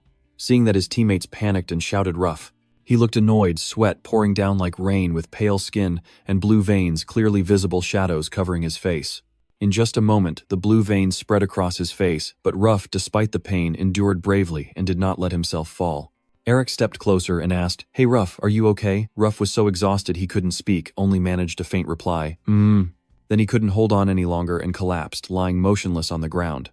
Without hesitation, you immediately accepted the talisman and removed it. The spiritual energy immediately enveloped Ruff's body, and in an instant he returned to his normal state. Seeing Ruff collapse, the beastmen were terrified and panicked, shouting Ruff. Eric comforted him, "Don't worry, he'll only be unconscious for a moment. Let's take him to the resting place first." One agile beastman carried him on his back. "Got it." Then they hurriedly brought Ruff back to the tribe to rest. Suddenly, Ju's voice rang out. "Eric, it's over," he urgently suggested. "Let's continue with the next plan before the tribe learns about the current situation." Ngok An paused, turned back earlier. Ju thanked him, expressing gratitude for saving Ruff. Immediately the beastmen all bowed respectfully, their eyes serious, conveying their full respect to Eric. His eyes fixated on the group before him, a satisfied slight smile creeping the corner of his mouth. Eric sat steadily on the carcass of a dead worm, silently observing the orc tribe being led past him. His mind was confused, quietly pondering his next move. Suddenly, Camellia appeared full of praise to win the favor of the monster in just a few days. Not bad, Eric frowned in reproach. You've been watching from the start, so why did you only appear now? She shrugged indifferently. I thought you could handle it on your own without my help. You get angry, stand up and leave immediately. Then good luck, sir.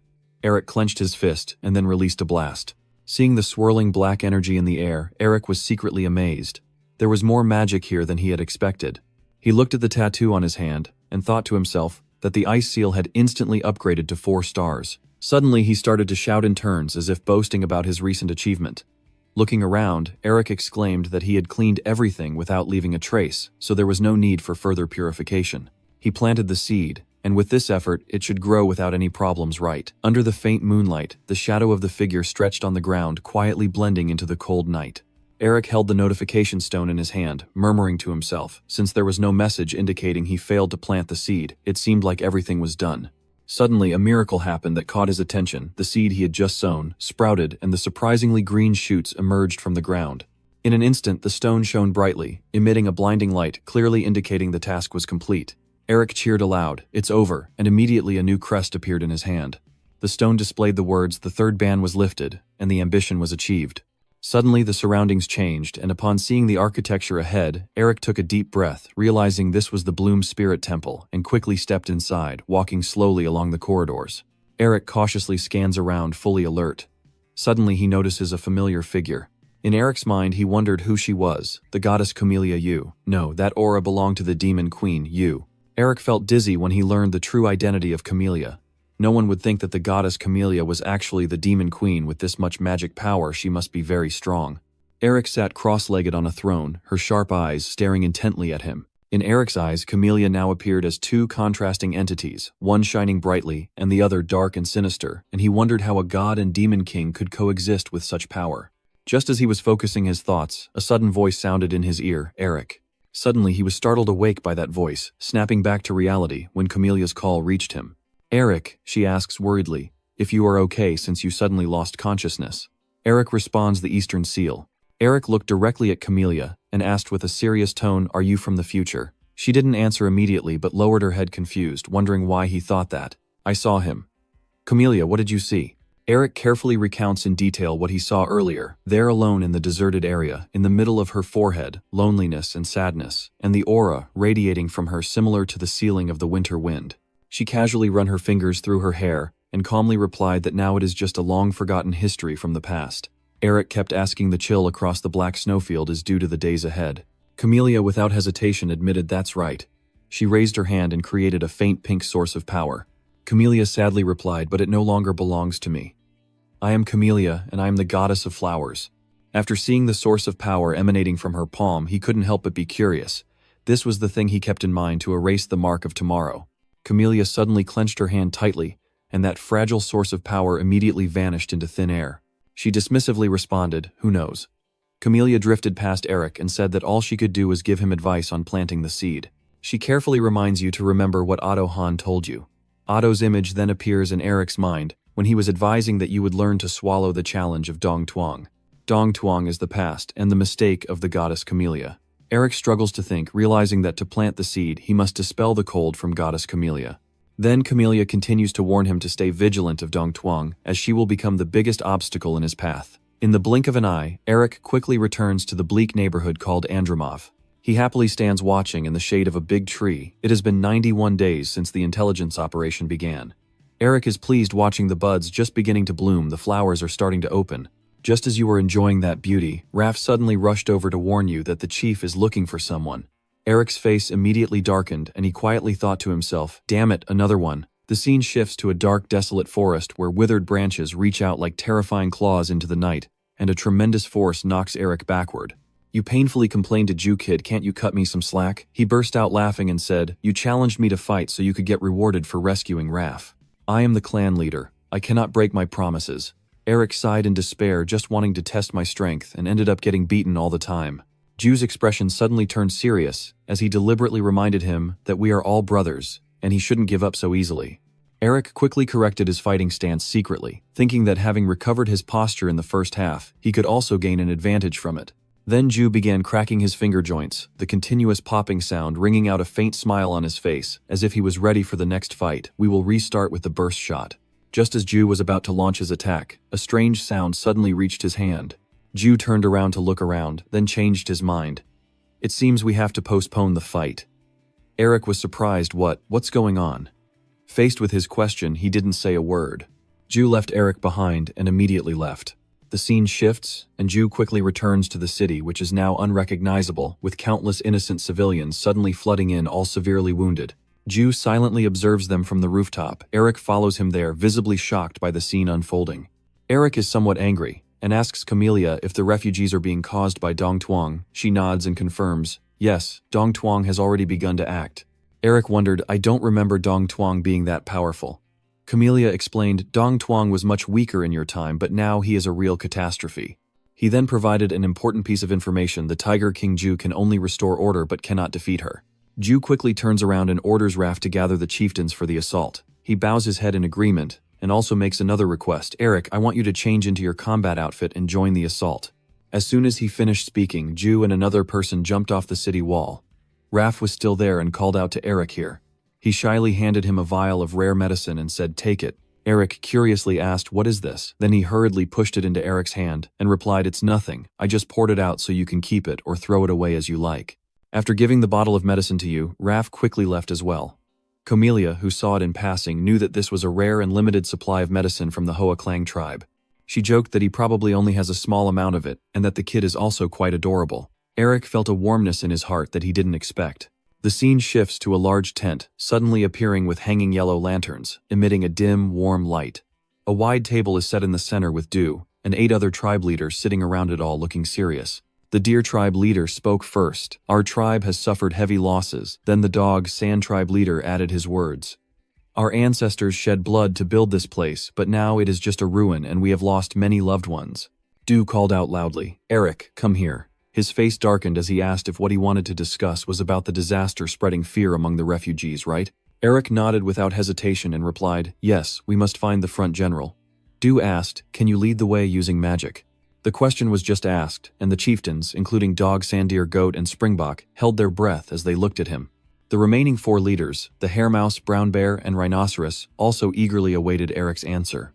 Du gave you time to think, and Eric didn't disappoint those present, confidently answering yes I can after hearing your reply. Du happily stood up, good. He immediately ordered the clan leaders gathered there to gather the elite warriors, and tomorrow we will set out. Everyone was very excited, and they all responded in unison, understood.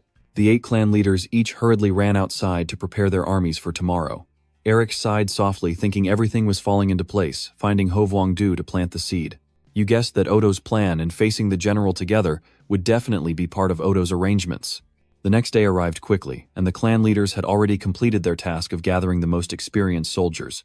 Eric is ready to set out with Du and the other soldiers as the real mission begins. The scene changes, and although the weather is extremely harsh, everyone is willing to set off together. Du and Eric led the way, 2 people guided by a mysterious light from magic. Suddenly he spoke out, no matter how many times Du looks, magic is still something that I truly desire. Seeing that, Eric asked, do you want to learn magic? If it's you, you should be able to learn the basics easily. Du shook his head and laughed out loud.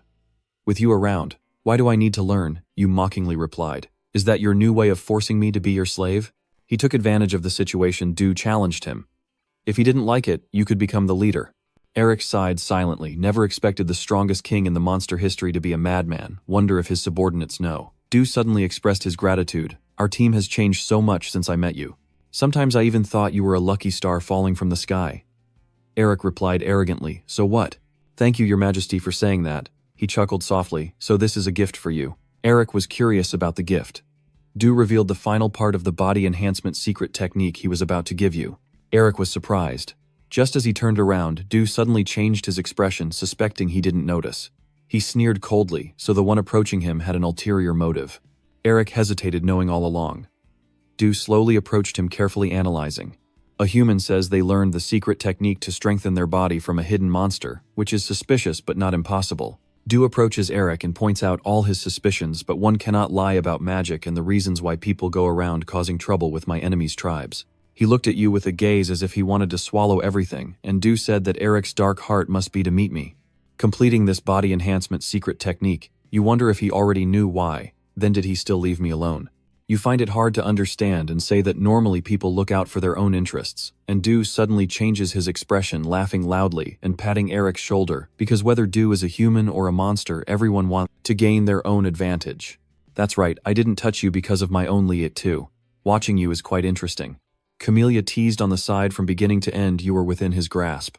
Eric still doesn't understand, but there's no reason for him to teach me the final part of the secret technique. At that moment, Du suddenly reached out his hand and gently patted your head. He cheerfully explained that he wants you to survive because you've sacrificed a lot to get here, so it wouldn't be fair if you died protecting others' families. His warm words made Eric's heart stir. He still couldn't believe that the reason he wanted to teach him the secret skills of the monster was to save him. Eric's face darkened, he bowed his head. Perhaps he didn't realize this concern stemmed from the past coming back. After a moment of thought, Eric softly smiled and replied, "Thank you." Camellia suddenly interrupted, apologizing for breaking this emotional moment, but now is not the time for sentimentality.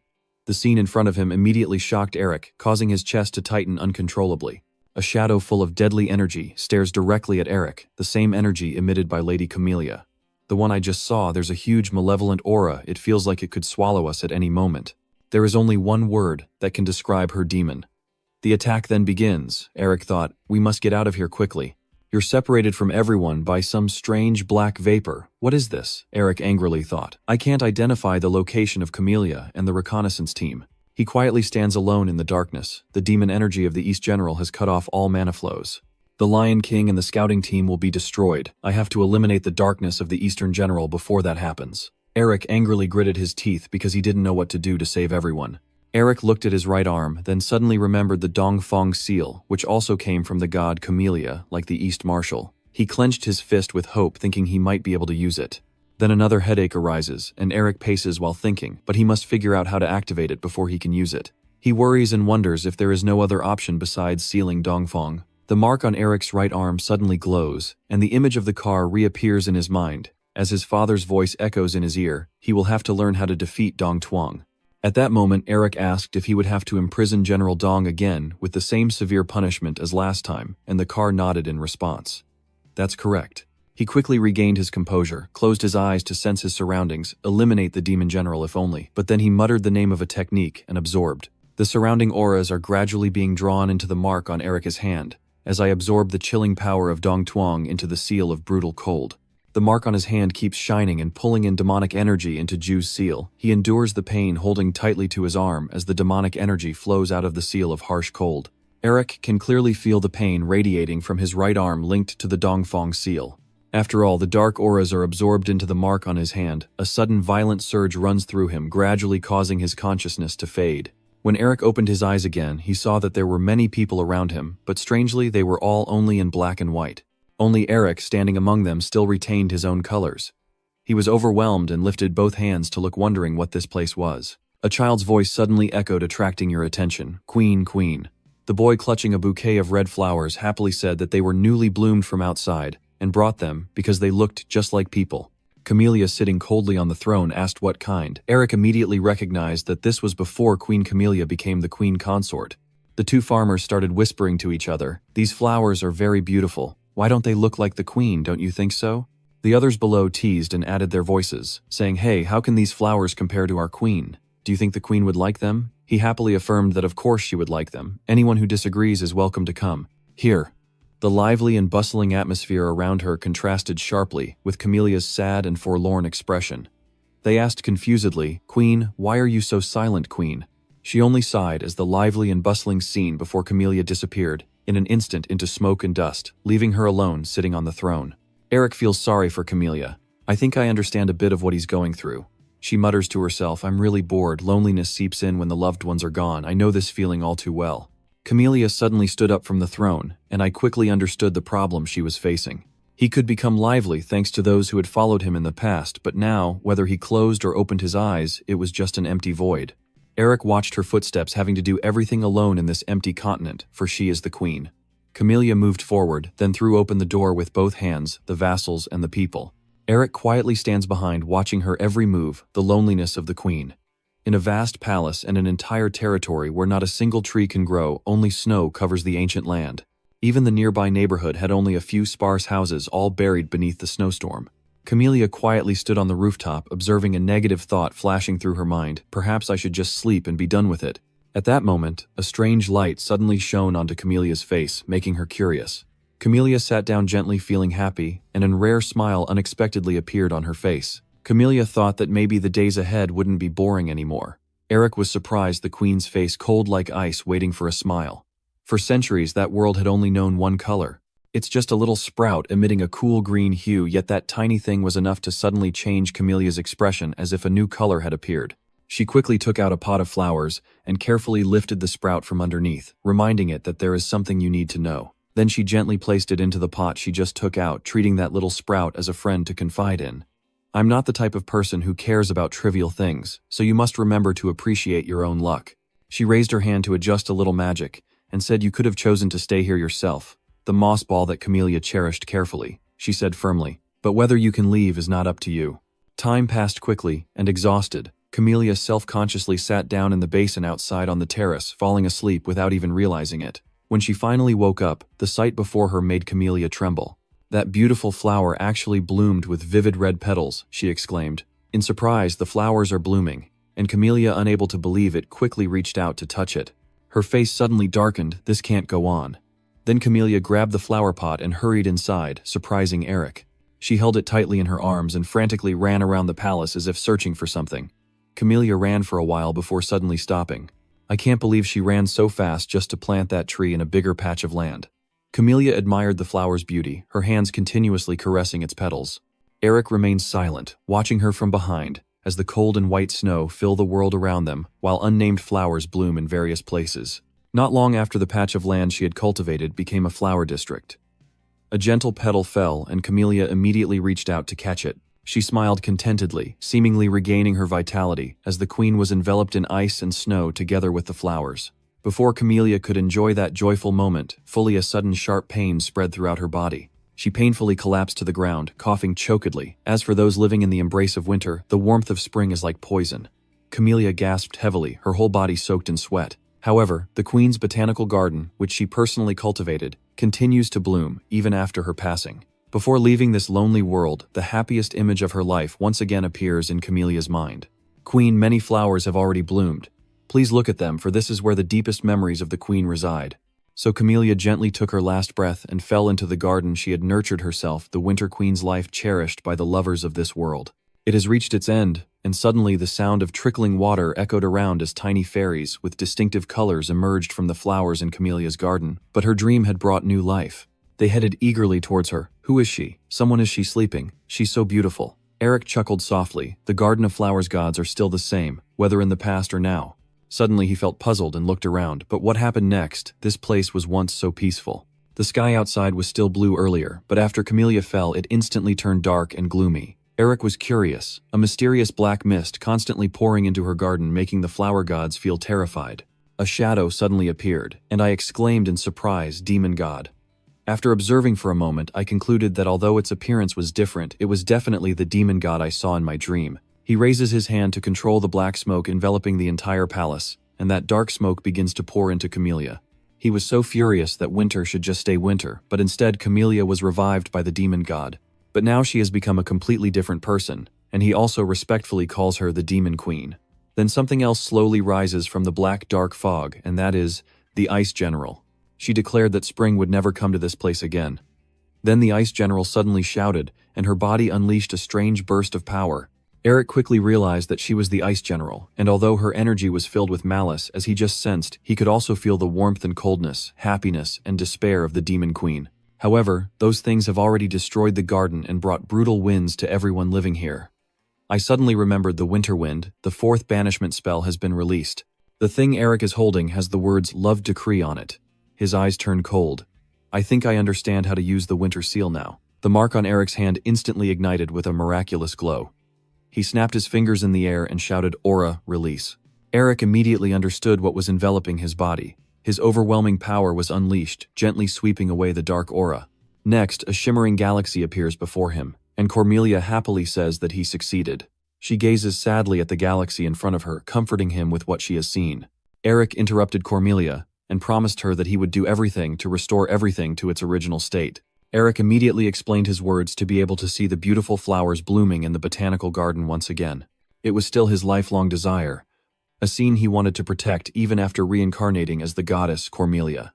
She was worried, but Eric was very determined, saying that if she could perfect winter, she could also reclaim the lost spring from the demons. Those words surprised her, and Cormelia quietly asked, "Can I do this? Can you help me?" Eric cheerfully replied, "Don't be so formal with me, we're friends after all." Then he quickly left, leaving Cormelia alone. Her eyes flickered casually. Cormelia wondered, friends or not, you're really mean. Even though I spent so much effort setting boundaries between us, you just crossed them like that. Cutting to another scene, Ju's group was desperately battling the monsters, damn it. He angrily clenched his bloodied stiff hand. Ju was very worried about his comrades, the warriors who were taking increasingly more damage. He bravely faced the giant monster, thinking to himself that Eric would know how to fight this. Just as they were unsure what to do, a loud noise suddenly rang out and Raph shouted, "What is that?" The horde of monsters came in groups, and the soldiers kept whispering to each other, "Are these the monsters the refugees mentioned? There are too many to count." Ju laughed loudly and said, "Are you afraid just because of that? We will train each of you personally when we return." Raph nudged him and asked, "What are you talking about?" He shouted loudly in response, saying he's glad there are so many prey all right, only those injured will undergo special training with him now.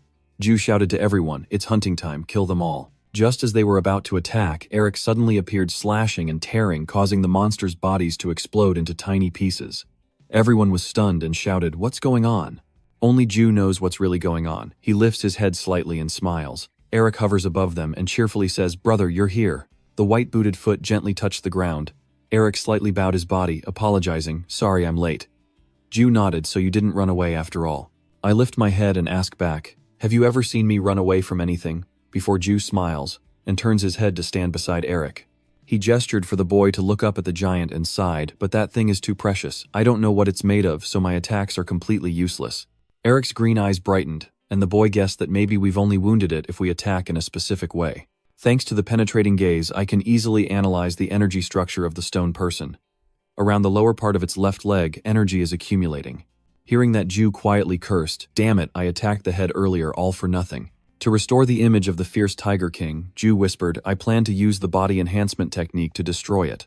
He sat down and gestured for you to watch. You can imitate it or something. With a gulp, Ju took a running start and jumped high, causing the ground beneath him to explode. Eric eagerly followed suit, and he sat down, probably thinking that the master would teach him the steps to learn that technique, so he shouldn't hesitate. "You are an outstanding student." After just one glance, you replicated the outfit perfectly, as the ground beneath your feet exploded when Eric jumped high, and the two small figures leapt up, aiming at the rocker's left leg. During movement, Ju begins his combat training. People might think that the spirit techniques focus only on senses and instinct, but only fools believe that. The stone man notices the attack and swings his arm, using simple, unadorned moves, just quick punches, so Ju says you need to stand firmly and time your strike properly to maximize effectiveness and destructive power. The two quickly dodged, he guided them, and even if the moves are similar, they depend on how you coordinate. He placed his foot on the rock person's body to leverage his movement. Then Ju pulls his hand back to his side, forms it into a palm, knowing that the strength will always be different. As he finishes speaking, he activates his body enhancement technique and strikes powerfully at the stone man's left leg, adding force and impact. The left leg, containing the energy of the stone dummy, is now wet with some fragments of stone falling out. After demonstrating, Ju turns back and says, "The principle is simple to listen to but very difficult to grasp, so for now just watch."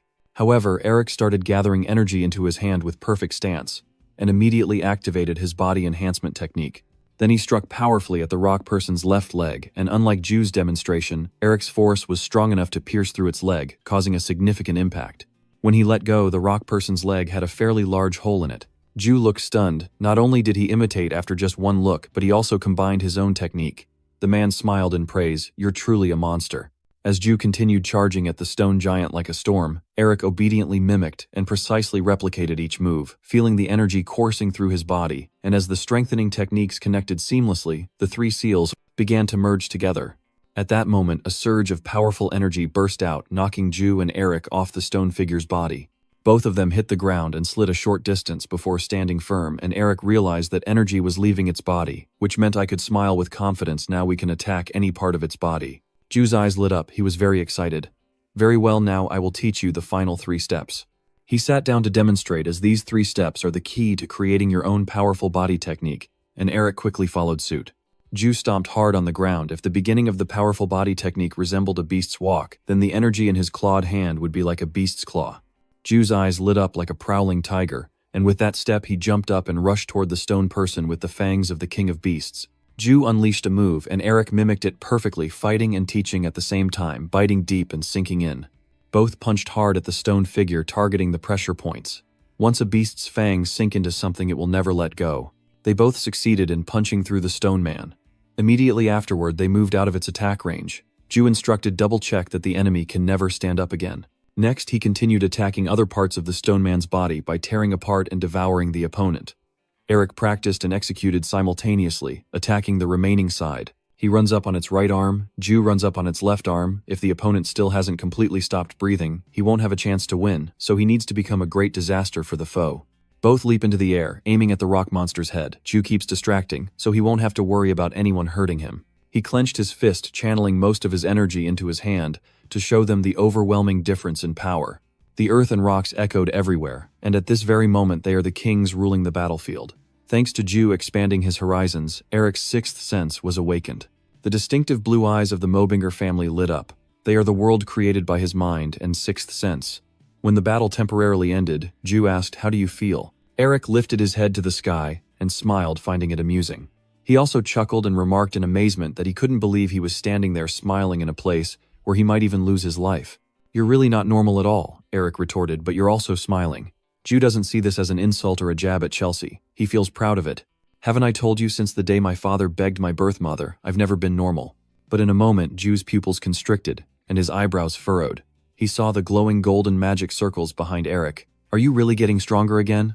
At this moment, you finally realize your own strength. With the 7th magic circle, you were able to break through the wall, trapping you thanks to the Tiger King Ju. Eric gratefully looked at Ju, who treated him so sincerely. He felt confused inside, wondering why Ju was so friendly with Eric. "We're not from the same bloodline. He has no reason to teach me these things." "Why are you questioning it, Eric? Why are you helping me?" Ju looks at you and honestly says, "Once I recognize someone as a brother, I choose to trust that person until the end."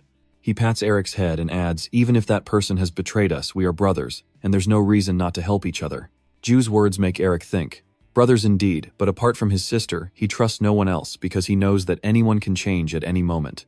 He lifts his head to look at the Tiger King before him, and wonders if to lead a group he must also wear a fake smile like Ju. Suddenly, the wind and snow blow stronger, causing the two to pause and look in the same direction. The defeated person is battered, but still staggering forward as if the battle isn't over yet. Ju complains. "That really is a worthy opponent." Eric looks excited, just as a proper rival should be. With that, he crackled his knuckles. The two step forward to face each other, Eric smirking, "Let's fight another round."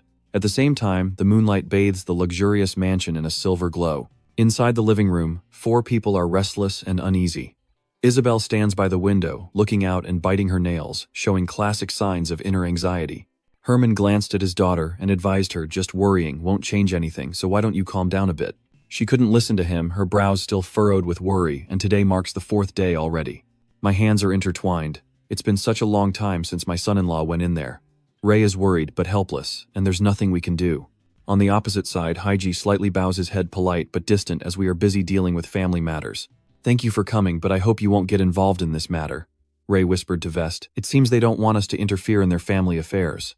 Vest speaks to reassure his granddaughter, and besides, the old man is pretending to be crazy. The White Knight and the Beast King are with him, so you don't need to worry. Yet Isabel still can't fully let go, but suddenly the entire mansion trembled, as if an earthquake struck. What's going on? Suddenly, the sound of fire alarm bells ringing loudly echoed, startling Isabel as she looked out the window. Her eyes widened, and she immediately threw open the window. The scene before her left Isabel even more stunned, her unease growing. She couldn't tell who had set the fire, but the beautiful garden outside was now ablaze, and she involuntarily exclaimed, "No." Francie, standing and watching the scene before him burn, hears a call from behind leader. He tears up as a deerhead approaches with news that the entire breath of the Blood King has been used. Francie extended his hand, revealing a beast-like claw with flames engulfing it. "All right, this is the last one." He just looked at the power before his eyes in front of all his minions, and then spoke now. Then Francie and his companions charged forward into the sea of flames, beginning the assault. The scene shifts to another place where Herman is shouting in anger, furious that anyone would attack the sacred temple. Before him are ferocious monsters, ready to attack everything those humans destroy them. Those beasts slowly approached Herman's location as if they feared nothing. But suddenly one of them had to stop abruptly. And in front of them is Jilly P riding a giant tiger attacking everything. He's glaring at the turtles. "You bastards, how dare you come here?" Isabel was very worried on the side. It was strange because they should have known Feta's strength, but why did they ignorantly attack like that? As she watched Jilly P and the tiger attack, she couldn't help but think they even attacked openly rather than secretly. Isabel's eyes flashed with horror. Could it be? Some people nearby chuckled. "Alright, let's finish them off quickly before there are more casualties." She quickly stepped in to stop him. "It's very dangerous." The man laughed loudly and said casually, "Haha, you're so kind. You care about us, huh? It's okay, no matter how strong they are. But Isabel, cut him off, isn't it?" Then she told him the truth that Eric was in danger, and added that they were just trying to distract us to attack us. The real target was Eric, and at that moment Francie and a few others moved quickly to the designated spot. They arrived in front of a closed door. He quickly used his large hand to break down the door. The stern deer looked away dismissively. "This is such a bother." As soon as that door was opened, fairies attacking him one after another appeared before Francie. Intruders should leave immediately. This is the holy land of the Lord. Those without faith are not allowed to enter. Francie still humbly apologized for disturbing the divine sleep, and vowed to accept the punishment for his sins later. He remained silent, and stared intently ahead. Francie points towards the enemy behind that door. Dafor rushes to stop him. "Don't go any closer," and he doesn't care about her if she keeps getting in his way. Francie's face took on a strange expression. "We will have to use force." Dafor was so scared, she broke out in a cold sweat. "We can't do that." Suddenly, she remembered Comedia's warning that if the dream realm was destroyed, Han Merbinger's aftermath would be trapped there forever, and we must not let anyone interfere. From then on, Dafor became resolutely determined to stop them at all costs. Then she reached out to use her power. Francie drew her sword, and with just one strike, she made the fairies bow down. His gaze is sharp as a knife. It's useless. Francie rushes to Dafor's side in the blink of an eye. She covered her face with her hands in fear. Then Dafor opened her eyes with a look of confusion. The scene in front of her is of Francie being pushed back by the sharp spear of the opponent. He glances coldly. "So it's you, the one who captured the leader of the monster army. And no one else but Herman the master can control Francie." He looked where the call came from.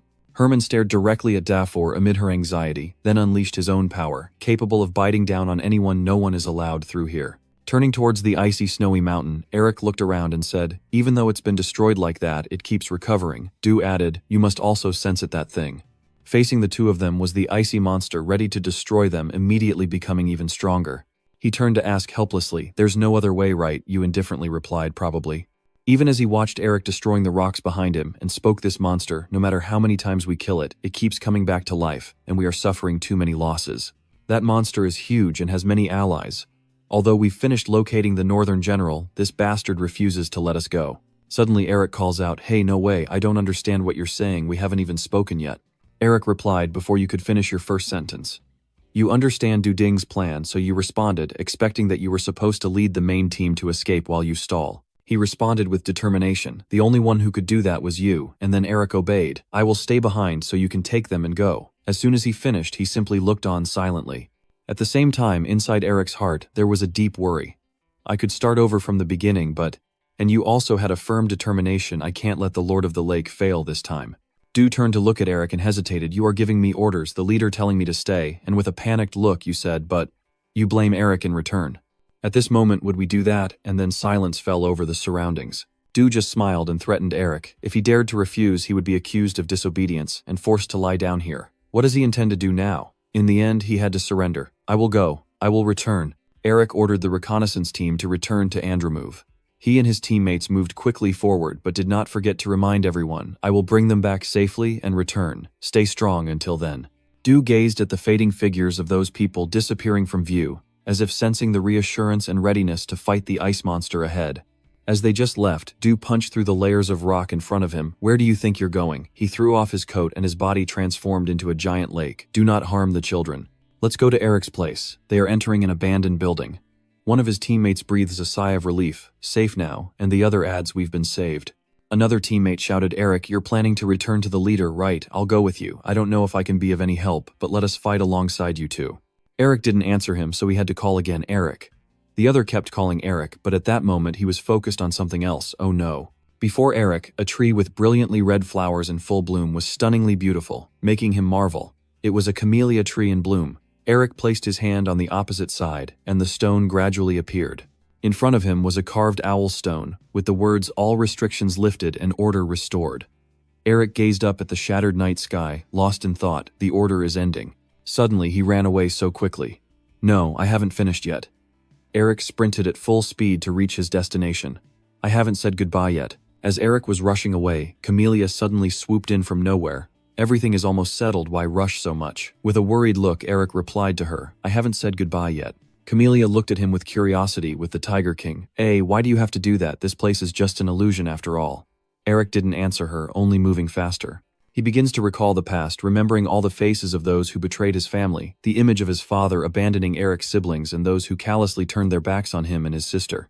In the past, that father callously pushed your sister away, expelled her even as she begged in despair, and there were many who harbored ill intentions towards me, smiling foxes only aiming for our remaining meager possessions. When he was young, Eric cried and begged for someone to stay, not to leave, including that uncle among those who left. There were many he considered friends or family people he trusted and relied on.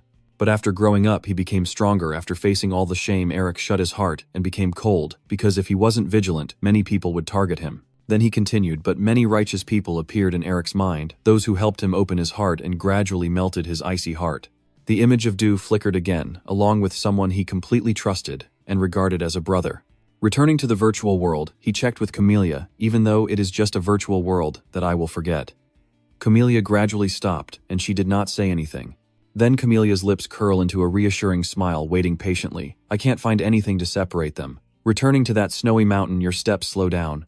At that moment, there were huge pools of water in the sky, but Eric paid no mind and kept walking. The boy stopped, no longer moving, and there was not a single smile on his face. Although sitting with his back to Eric, he smiled happily as he turned around. He hesitated briefly and asked General, "How are you?" But inside, Eric was thinking differently. Did he get injured? He pondered silently in front of Jew's cheerful laughter, but felt it was better to ask what he wanted to say and make him proud. The injured man turned back and replied, "Of course I won." Eric didn't answer immediately, of course. How confident is he really? Jew also doesn't know what you're thinking, so she says, "Hey, do you think I lost?" Eric has many thoughts he hasn't been able to express. People may find him annoying. And deep down in his heart, he still has a desire, but I want to become someone like him. Eric cheerfully replied, "No, of course." And Jew looked like she was sitting in meditation. Victory failure is not in my dictionary. Jew is not very cool now, but I replaced her, so it's kind of a win. You look around and think so. I won't witness your battle with the Ice Core. But then a question from him leaves Eric stunned. "Are you saying goodbye to me?" Jew just laughed as if he knew everything. "What's going on? You're surprised," I said. "We trust in the dark and you're very shocked. How do I know?" Then he answered Eric's question. "At first, I didn't know, but suddenly I just realized. Jew is curious about you. Actually, I'm very interested and want to know why you want to learn the body strengthening technique." He points to the water-filled gap on the surrounding transparent wall. "I think you'll definitely tell me." He pointed at him and confided in Eric after passing through that protective wall. "I understood now. I see through many things I couldn't before, and who you really are is also like that." Your mood begins to fade. Indeed, there must be a reason why he still shines. Jew just went through a fierce battle. Jew with a cheerful mood sat in a meditative pose surrounded by flickering red flames while Eric watched and pondered. Lion King Jew has surpassed his own limits and become a 5-star supreme, reaching the level of a superhuman, realizing that this world is an illusion. Then you spoke up. Clan leader Jew signaled to stop. "Right now, I just want to let go of everything. I no longer care about what will happen in the future or who you are. I am just me, and nothing else matters." The two of you are surrounded by a wall of water and ice in the darkness. Jew also gives Eric some advice. "Just focus on the present, right?" You agree. He says yes. He still has his back turned to you and asks, "Fine. Before I say goodbye, let me ask you this. What is your real name?" You reply Eric, and Eric states his full name. "I am Eric Melvinger." Jew repeats Melvinger, then suddenly burst out laughing loudly. "I see now, so that's how it is. Ha ha ha."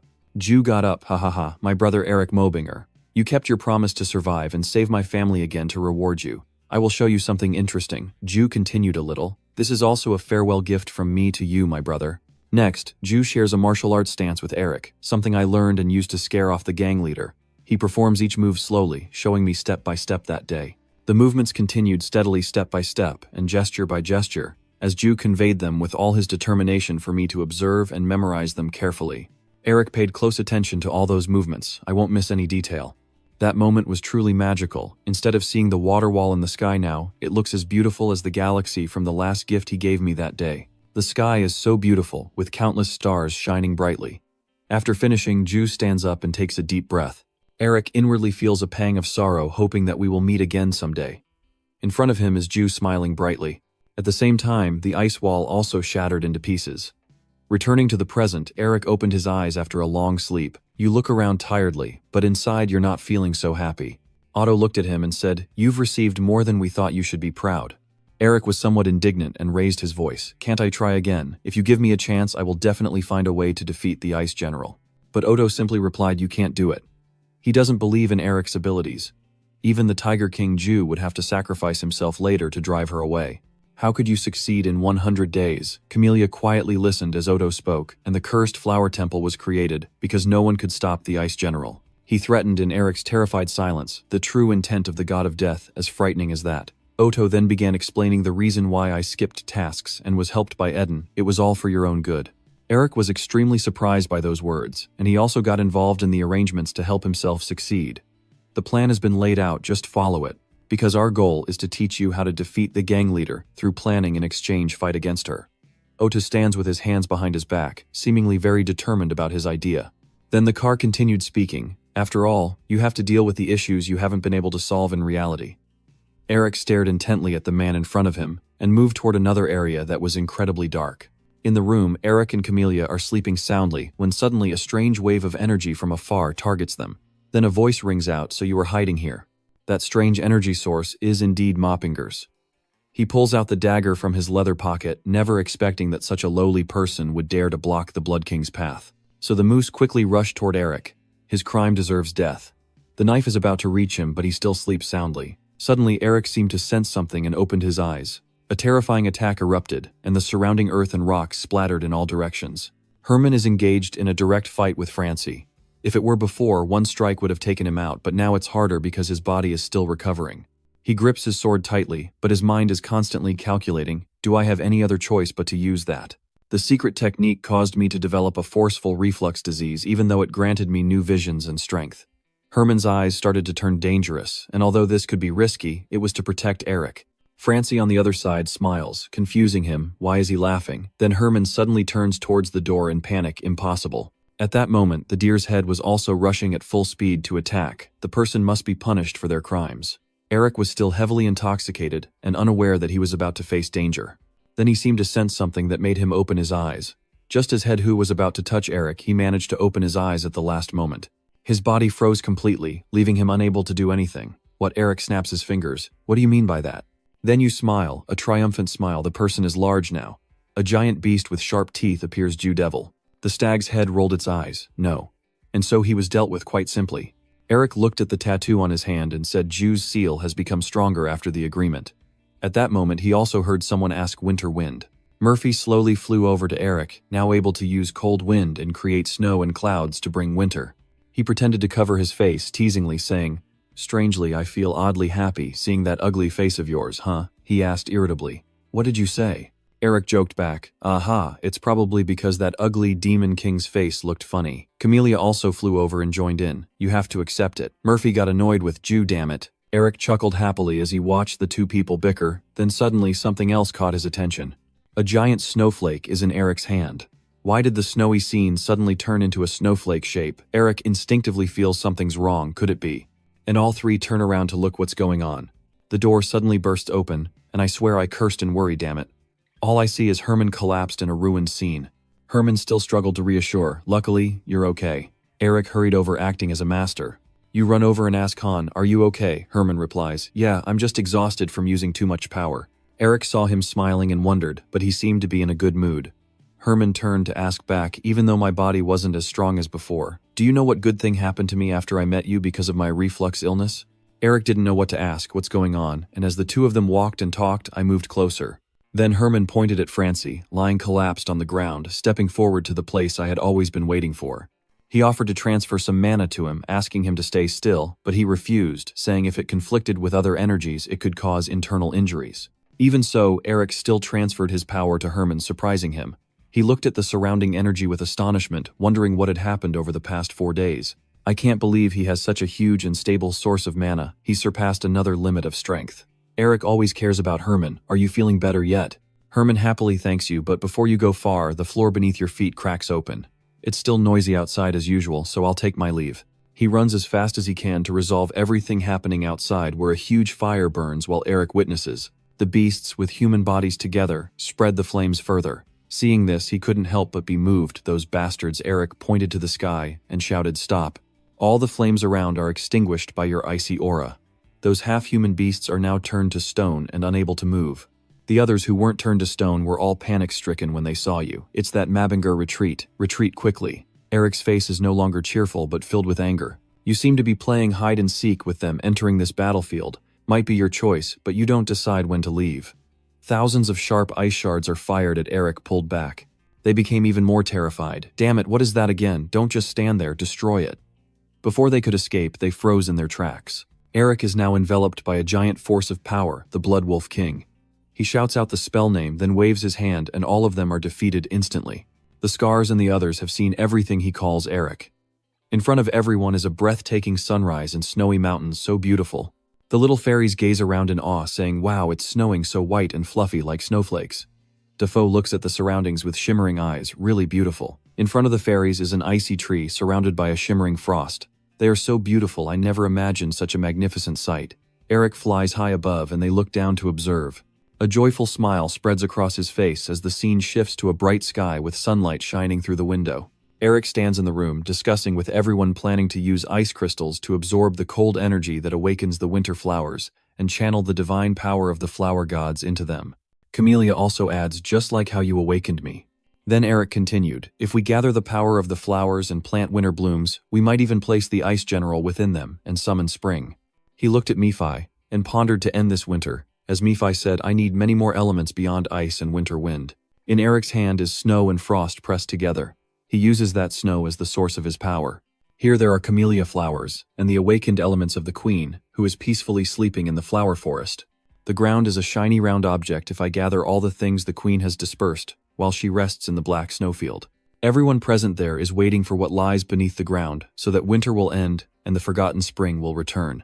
At the same time, tiny fairies who just woke up from their sleep in the place where withered winter flowers lie will also appear. Herman also recovered and sat down, talking with those around him as the warm spring breeze blew gently. Isabel then noticed something ahead. Then a mischievous smile appears on her face, and the scent of spring flowers will fill the air. The scene of the flower fields with golden sunshine looks so beautiful. She turned to the large round platform where Eric was arguing with Shin. "You're asking how I told you we need to kill the general. I was not suggesting that we should kill her. What I mean is, we shouldn't act impulsively without any information. Eric understands, don't worry about that, I know where she is." "You ask where?" Eric smiled brightly and replied, "Nodo." Shin helplessly said nothing. He's like that again. He turns to everyone and asks if they're not coming with us, and Eric responds to the whole group, "I think the rest of you share my opinion." Everyone is happy in response to his words. Shin sighs wearily, "Damn it, all this happened because I had to withdraw. I know you like it, so stop pretending to be annoyed." Everyone present is following Eric. It seems like everyone has already agreed. "Let's go now, it's time to really break stuff." The Blood Wolf King slammed his hand hard onto the chair in anger. Old man started to rant, "You fool, and still lost. It seems burning the Chain of Lights plan is ineffective now." The Blood Wolf King sat talking with the person opposite in a place like a flower temple. Whether it exists or not doesn't matter. A pile of ruins is unremarkable, but there's one thing that concerns me. Vampire says it's your true nature. Really, you can't deal with Melvinger, right? Right. Blood Wolf King was hit where it hurts, making his face grimace. He said in a naive tone, "I am no different from you, that's the troublesome name we've known for a long time." Blood Wolf King proposed his plan, just build another army and eliminate them, starting with gathering allies first. To do this, we need more generals, and at the same time unite our strength on the snowy plains. But suddenly the old man sensed that something was wrong. The Blood Wolf King shouted wildly, "How dare you!" Old man is extremely annoyed. "My tail is disappearing, that damn vampire," he said with a strange smile. "You need our help, right?" Turning towards the city, a tornado is forming and sweeping everything away, causing the humanoid monsters to panic. The city is collapsing. How can the wind spirits be gone? Where are the guardian spirits? Eric stands high above watching in satisfaction as everything is falling apart. Murphy criticizing the chaos caused by someone. He calmly responds that if they plan to turn the temple into a sea of flames, they should also be prepared for this. Comedia on the other side also laughed with satisfaction, as if a century-old weight had been lifted from their shoulders. Eric held the green orb tightly in his hand. Inside the sphere, the images of Hoyne, Vex, and Gray appeared with the three of them, saying one after another, "The more we do this, the more fun it gets. Son-in-law, anything else, just tell us to do whatever." He. Murph shook his head. In despair, these are truly a bunch of perverts. Eric also dismissively scoffs his fellows just as twisted. Still, he's quite satisfied, and thanks to them, everything is going smoothly. Gray continuously strikes the stone in front. Once we break the barrier gemstone, Heisey will also destroy the stones relentlessly, and the cursed, no-tribe scoundrels who no longer have their glory will then. Over there, the beastmen are desperately pleading for help from one place to another to defeat the Bloodwolf King, completely helpless against the Eastern General. Eric replied as if everything was part of his plan. They wouldn't just sit idly and watch, but still I don't intend to just go around destroying scattered stones. He thought about the Bloodwolf King, realizing the loyalty of the cities to No was because of the overwhelming strength of the Bloodwolf King and his ability to protect them from Commander Dong, that was all. He is like a real monster, ready to command his minions to do whatever he wants. When the towns realize they cannot escape the threat of the Eastern General, they will fall into fear and suspicion, ultimately leading to anger. As their rage begins to crumble, the Ancho Moth will absorb them. Eric is extremely confident in the plan we've laid out. We will achieve our desired goal. Surrounded by vast, snow-capped mountains, we shift to Netter's castle. Why did those Ancho Moth suddenly attack the barrier? I still don't fully understand, even with the severe damage to our territory. They can't guarantee to defeat the Bloodwolf King, so why would they take that risk? Vice Commander of the No-Talk Netter. He looked at the map and could only ask, what do they really want? Then Netter suddenly marked an important point on the map. He was extremely panicked. How did they find out about this? Netter kept thinking nervously. The city they attacked was a border built to protect the fake zone. He looked at the marked point and couldn't hide his anger, knowing it was where the main body of the Eastern General was hidden. Netter began to panic, realizing that if we hide the Eastern General and use fear to control the city, it would all be exposed. He turned and left, knowing that the loyal cities would rise up against us. Netter informed his allies that we must mobilize the army and return to the icy snow-capped mountains at dusk. Eric stepped onto the cliff, and through the arrangement, I only knew that the Dark General was at the Demon territory in the domain of the No clan, but I didn't know the exact location. While observing, he also devised the opponent's possible strategies, so by disrupting the surrounding supply area of the Demon territory, I was certain No would act to protect the Dark General. Eric looked down and said, just like that. Menfi folded his arms and smiled. I wonder how they'll react when they realize they're in the palm of your hand. Camellia also looked on, finding Melvinger's tactics very interesting as they were on the same side. Eric was talking to the crystal ball Lam Su, and as expected, the No had already acted. Herman asked again, are you sure you'll be okay going alone? I can help you right now. He decisively replied, no, I will be better off going alone. Please wait there with your Lam Su's domain. He supports your decision. If it's what you've decided, I will follow. However, Herman gently reminded him, but I hope you won't overexert yourself. Eric thanked him. Thank you, sir, for your concern. I will give you my signal later. You put the sphere into your jacket pocket and give the order. Are we departing now? There are 4 small tents in the icy snowy forest. Is everyone assembled? Temp commands his troops in a mission of utmost importance announced by Netter today, team leader of Team 4 Temp. Han indicates at the end of the line, then calls out, you the one at the back. Temp's voice drew everyone's attention. I can't recognize the person.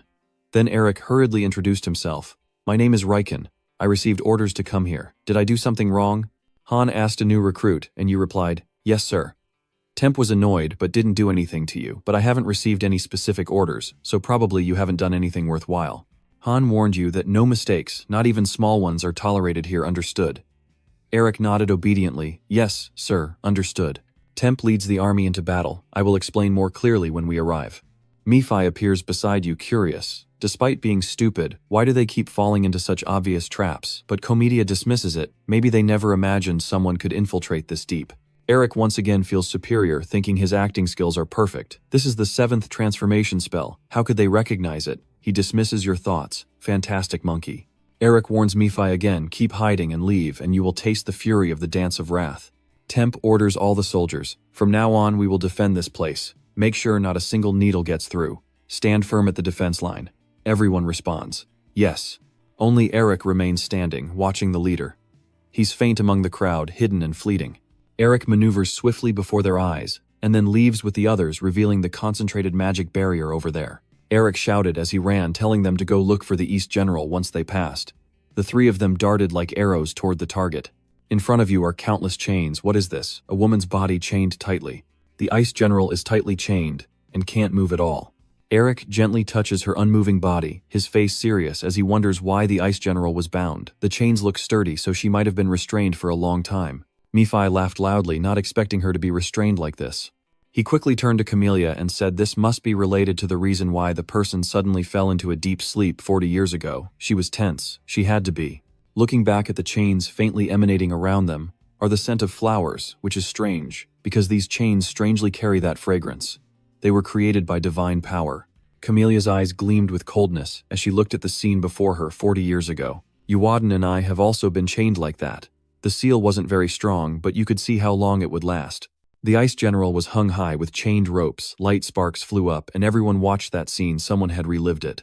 Eric referenced a name Vai Phuoc, with smoke swirling together to form the face of a fox, the Blood Wolf King.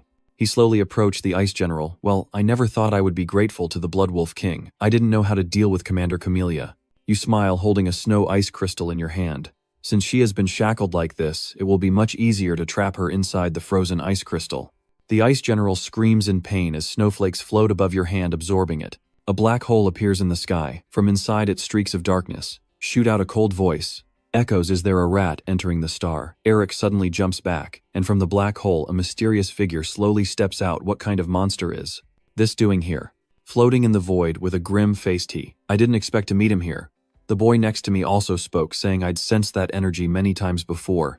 Vampire stepped out of the black hole, dark aura emanating behind him. Azazel, the Mad One, a demon from Grigori. He stepped up to Eric, a familiar soldier who wasn't afraid of my sealed eyes. Vampire suddenly stopped like he's seen a face. You're a Melvinger family member. You transformed back into a human, and the lion's head is just an illusion, able to see through even my magic barrier. Not bad for a demon. He frowned in annoyance, thinking that the Melvinger is blocking the plans of my clan. It's him. He remembers his mission assigned to him by the organization to help the Blood Wolf King forge a bond with the Black Snowfield, turn them into allies, and then defeat the Ice General. The two stand facing each other, surrounded by strong winds that sweep away the snowflakes on the ground. If it weren't for him, my mission would already be complete. Vampire smiled his sharp teeth, forming a terrifying grin, and this was a good opportunity for me. With this, I could gain the support of those who also had enemies with the Melvinger group. Vampire's grip begins to tighten. The organization has determined that his level is only on par with a priest. He raises his hand in front of his face. Dark tendrils gather and form into a tattoo. He's not strong enough to fight me. A fierce tornado was created, and Nephi, who had been watching all along, suddenly spoke up, saying it's a very powerful storm. I guess he has demonic bloodline powers. He smiled and reminded that he won't be an easy opponent. Eric replied, perhaps. You look pleased as you approach steadily. I've caught a big fish. This item is on par with a totem. Nephi stands beside, shaking his head in disappointment. Vampire has been watching them talk all along. Unbelievable. He's laughing. Has he gone crazy? He raises his hand high and says, smile while you can, it won't be long now. Vampire suddenly strikes out with his hand, a dark beam flying toward Eric, who will be torn to pieces by this storm of mine. Your body was torn apart by those whirlwinds, blood continuously spurting from your wounds. Vampire smiled smugly. Enemies who can withstand me are not easily deceived. However, instead of injuries, your body remains intact like a shield. He is stunned, unable to believe it. Eric sneered and smiled, reaching out his hand as beams of blue, yellow, and black light converged around him. Do you think I will lose that easily? He countered with a burst of yellow light, shooting rapidly toward the vampire, destroying everything in its path with a powerful explosion. He tried to block the attack with thick stone walls. I have to stop it, but all are useless. The beam still pierces through the walls quickly. He was stunned, unable to believe it. How could he possess the skills of the Ice Marshal? Vampire looked at Eric with disbelief. How could he use the north wind and snowstorm? At this moment, snow begins to fall. A wind swallows and tears everything apart. A snowstorm whitewashes the world and freezes everything. He is thoughtful. The person we need to save now is the Ice General. Seeing the powerful storm before him, he doubts how a humble human could master north wind and blizzard. Even the demons, we struggle to use. How can a mere mortal have such power? Eric reminded. We're in a fight. What are you so focused on? After saying that, he seized him using the powerful body technique, striking repeatedly, breaking through. Vampire quickly backed away to dodge, but still lost an arm-body technique. He quickly jerks back, clutching his lost arm. Vampire raises a wall to defend himself. Damn it. quickly reconstructs the lost arm. He wonders in amazement that he should only be at the level of a warlock, but this power is completely beyond that. Vampire, angry, realizes that he is at least a 7th circle mage, at the level of a grand sorcerer. He hurriedly took out a piece of paper, and if he could freely use enhancement magic, he wouldn't be someone I could defeat. Vampire clenched the paper tightly, planning to escape using teleportation magic now, and report to his superior. But the paper in his hand started to dissolve, his head full of sweat. Vampire was stunned. Why didn't it activate? Eric seemed to know what he was thinking, and replied, of course it doesn't work anymore. You've appeared behind the vampire at some point, placing your hand on his head and whispering by his ear, I have to ensure this in case someone tries to escape. Then Eric decisively pushed Vampire's head to the ground, causing the surrounding area to shatter. He only raised his hand slightly before lowering it again. Eric gently releases the vampire, and tells Nephi, I was a bit worried because he looked stronger than the demon I fought earlier, but this way was too easy. He just stands with his arms crossed looking away. An Azazel's clone can't be too powerful. Nephi secretly glanced over, thinking to himself, what the hell happened to him? How could he have become so much stronger in such a short time? Eric sat beside the vampire, but surprisingly, Grigori's influence had spread all the way here. Your tattoo starts to glow brightly, countless streams of black air flow into it, and the illusion of a wolf appears. I want to inquire and learn more, but I will only absorb his demonic energy because he is already dead. Vampire's tattoo suddenly turned red and the streams of air started to disperse.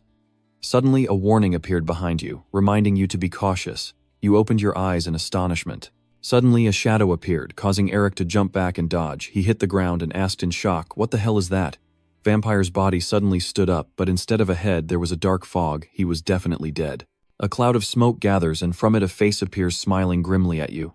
Eric stiffens in fear. Could this be the Demon King, given the overwhelming demonic aura? Nephi furrowed his brow in fear. Don't say I have awakened him. Behind the vampire, as if out of nowhere, another face appears smiling at the two of them, Azazel. Nephi recalls the past when humans defeated the demons. The reason they won 30 years ago was because no one led the demon army. But what if the Demon King Azazel, known as a tyrant, is reborn? This is a serious issue that the royal family and the 6 noble houses ruling the magic tower must intervene in. Eric suddenly interrupts Nephi. We must retreat now. He turns around. No, it's not necessary. Both of them look at Vampire, who then hesitates and asks, what do you mean? The tall-browed respondent replies, it's just a copy. He continued to explain a lesser version that could never become Azazel, a thought that only he could have. The vampire is surrounded by black and red lights, with the air around him thick and suffocating.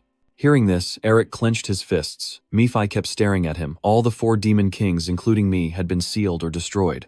But if our true identities still exist, we will never completely disappear. So now you ask if the real Azazel's identity is out there somewhere, right? Nephi sneers. If it weren't true, Grigori would never have been able to exist all this time. Those people are conducting all kinds of experiments to revive Azazel's true identity. Thinking about the suffering and resentment of the people, Eric silently thinks that means Grigori is doing all sorts of evil deeds. In the human world, just like how they use wall painting to take away farmers' lives, right? You stare seriously, your eyes shining with determination and danger. He stood up straight, straightening himself against the vampire, and said, I am not pretending as you said. I have killed Gaza, and I will definitely encounter Grigori in the future. I will not run away anymore. Vampire raised his hand, and the swirling energy gathered, and the tattoos on his arm, he coldly said. Then so? Vampire reaches out his hand toward Eric as 3 tornadoes rush from behind, sweeping away everything around people, objects. They will die. Everything rushes swiftly toward him, tornadoes. Even if there's danger ahead, you still run away. Eric lifts him into the sky, and behind him a tornado appears. He says, tornadoes, can't you speak properly? 2 tornadoes collide and burst into flames like dragons, Dodo. From the ground, countless chains float up like writhing snakes around Vampire, binding him. He sneers, don't run so fast, I told you, and then he swings his arm to cut the chains. Today, Eric is standing behind Vampire. That's just a distraction tactic, you bastard. Your sword flashes with a blue light like the quick swipe of a silver tiger. Your attack carries the strength of the tiger, enhanced body technique, silver tiger claw. Eric punches Vampire hard, causing an explosion around the ground from his strength. He grabs your arm strength body technique her. You were quite surprised that your attack was so easily blocked by him. Immediately afterward, Eric grabbed Vampire and launched a strike, tearing him apart. His wound is healing at a speed that can be seen with the naked eye. It's useless. Vampire clenches his fist behind him, ready for the next attack. Let's go. Eric couldn't break free from Vampire's grip, feeling worried it's too dangerous. A loud explosion rang out, cutting and blocking. With a thud, he successfully blocked Vampire's attack. Eric felt the tremendous power emanating from his severed arm. Nien clenched his teeth, wondering how strong he must be if he's only entered the soul state, and what his true body might be capable of. Eric cut off the vampire's arm because the longer they fight, the more his soul will burn into his body. From now on, it will become even stronger. Nephi, seeming to sense Eric's thoughts, reminded him that although he may just be a clone, he is still a clone of the Demon King. Losing to a child like you would be embarrassing. You get angry, gritting your teeth frustrated, but Nephi is right. If things continue, it will just burn out.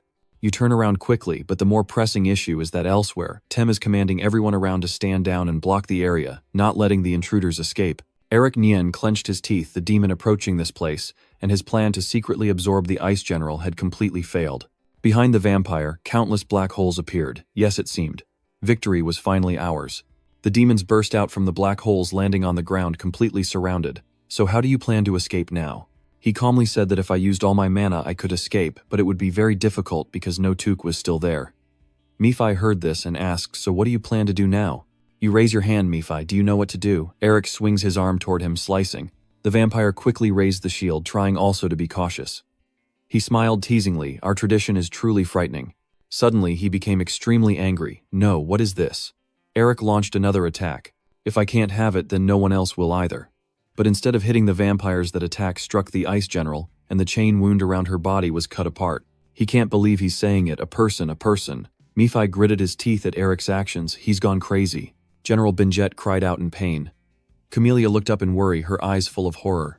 I know you're a dreamer, but are you really that crazy? Nephi couldn't help but burst out laughing beside him. Yeah, now that's what I call a dreamer. Since you signed the contract with her, this is the best you've ever done.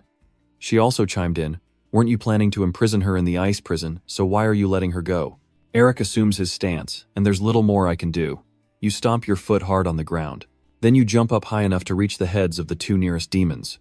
Eric clenches his fist behind him, ready to run. Vampire orders the demons to follow him.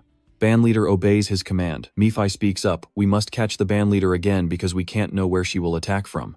Eric quickly runs forward with two demons chasing behind him. If he loses that target, it will jeopardize our future plans.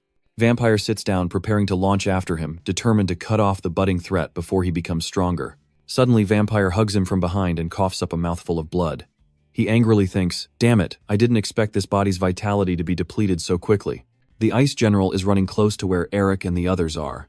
Nephi and Camellia are heading in different directions, and he wonders why she is only chasing after Eric. She sighed and replied, because she only reacts strongly to the mana of the Binger house, the thing used to seal her. He continued, the monster's clan. Those who enhanced the seal do the same, so why is she only chasing Eric while so angry? Her eyes tired, Camellia moved back and watched the angry Ice General chase after Eric, wondering why it was so strange. The Ice Marshal has never discriminated against any form of life, and has never shown anger toward anyone in particular. Her face now dark and stern, even exhausted, she still chases after Eric, and she quietly recalls that she has known the Ice Marshal for some time, but has never seen her this angry. Camellia suddenly remembered and quickly asked Eric, hey, did you do something to the Ice General? He looked at her and replied, not exactly. Then a cracked arrow appeared in your hand as I unsealed her. The arrow in Eric's hand swiftly shot forward. The ice arrow shot directly into the Ice General's forehead, making her furious. I accidentally shot the ice arrow into her forehead. She yelled in anger. Are you crazy? Why did you do that? You chuckled loudly. I had to do that to lure her to the place I wanted. At this point, the Ice General has changed direction, and everyone on the ground is terrified with someone shouting loudly that the Ice General has been freed, and a demon orders to capture the unsuspecting Moba Bin. The Ice General moved forward, knocking away anything in her way. Eric calmly continued, but at the same time, I could also use her to deal with the pesky flies. All three still flew ahead behind them, where screams of panic run away. Menfi crossed her arms and turned to look at Eric. Things are really chaos now. What do you plan to do? Hearing that, he replied, since it's come to this, I might as well open the hell. He burst into loud laughter. This is the first time I really liked that person.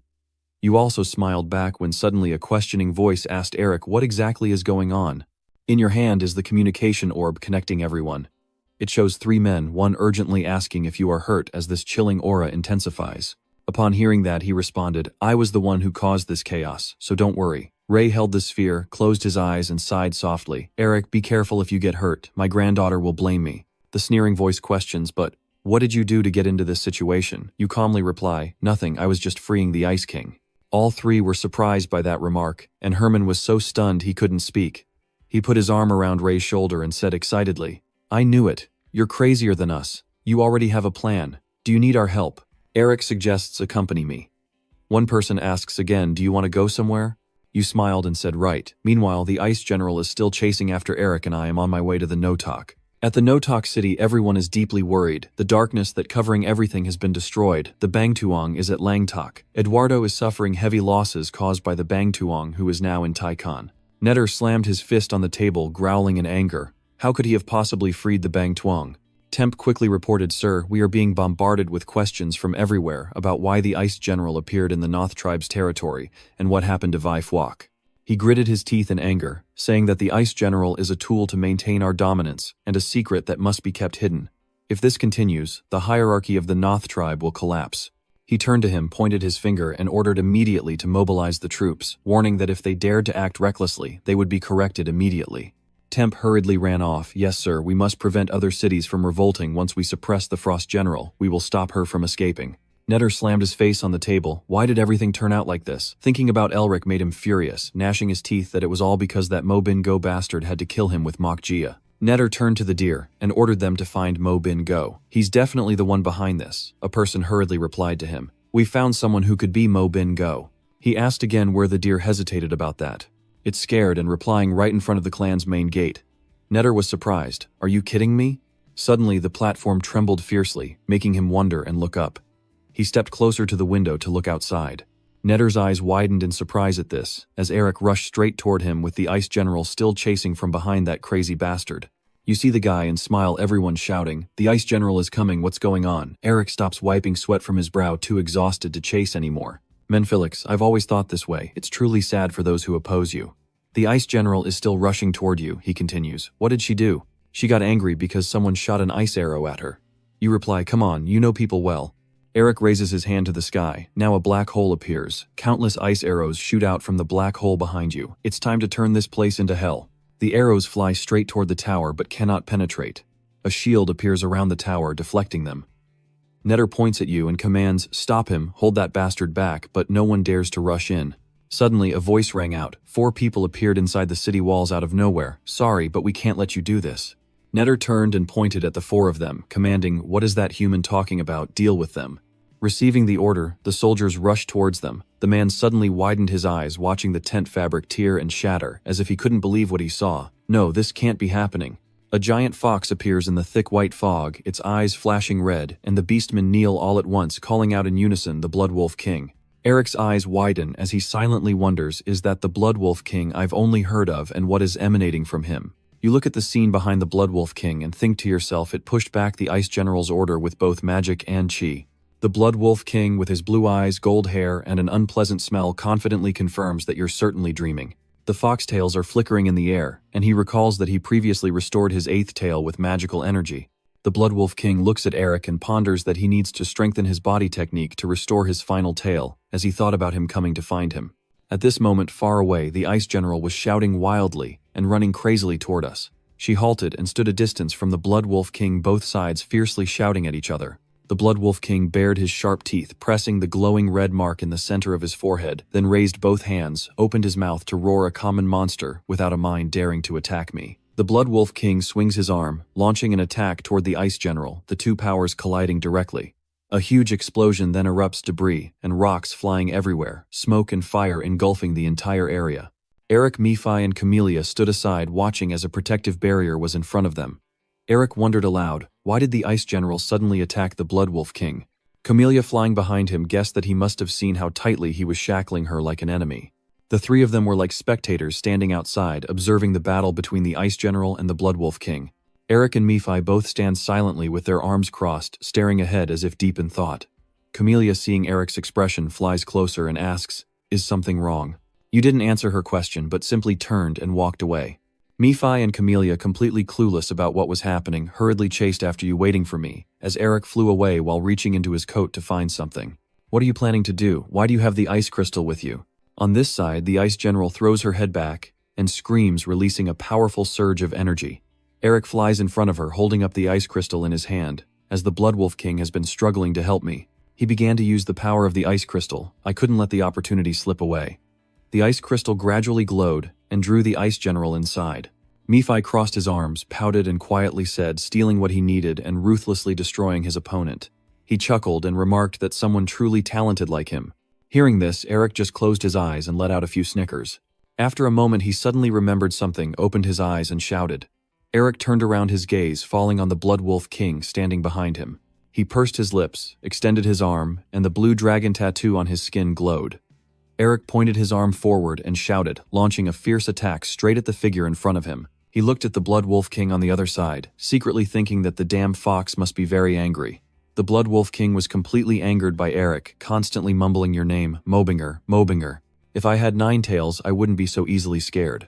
In the old man's eyes, his gaze constantly shifted, as he secretly plotted to deal with Eric. And after what felt like an eternity of thinking, a smile slowly crept up the Blood Wolf King's lips. A giant foxtail suddenly falls from the sky, then slowly moves. The snow leopard tail soars into the air, strikes fiercely, but Eric is quick and agile, sliding to the side, looking at the snow leopard tail with disdain, and saying 3 words for the money. Another explosion like the earth-shaking one occurred, filling the air with white smoke. As the white dust gradually dispersed, 4 identical Blood Wolf Kings appeared inside. Eric saw them, and it looked like white dust filling the air, but now Eric has a tigerly tail that suddenly fell to the ground from somewhere, and slowly moved. He bravely swung his hand, and immediately numerous slashes shot towards the Blood Wolf Kings across from him, his sharp eyes narrowing a dangerous edge in his face. He straightened up and declared loudly, I don't know what you're planning to do, but I won't let you carry it out. As he finished speaking, Eric tilted his head again and reached out his hand once more. His lips gently parted, then he uttered a word to activate his spell, creating an illusion. A stream of white light burst from Eric's mouth outward.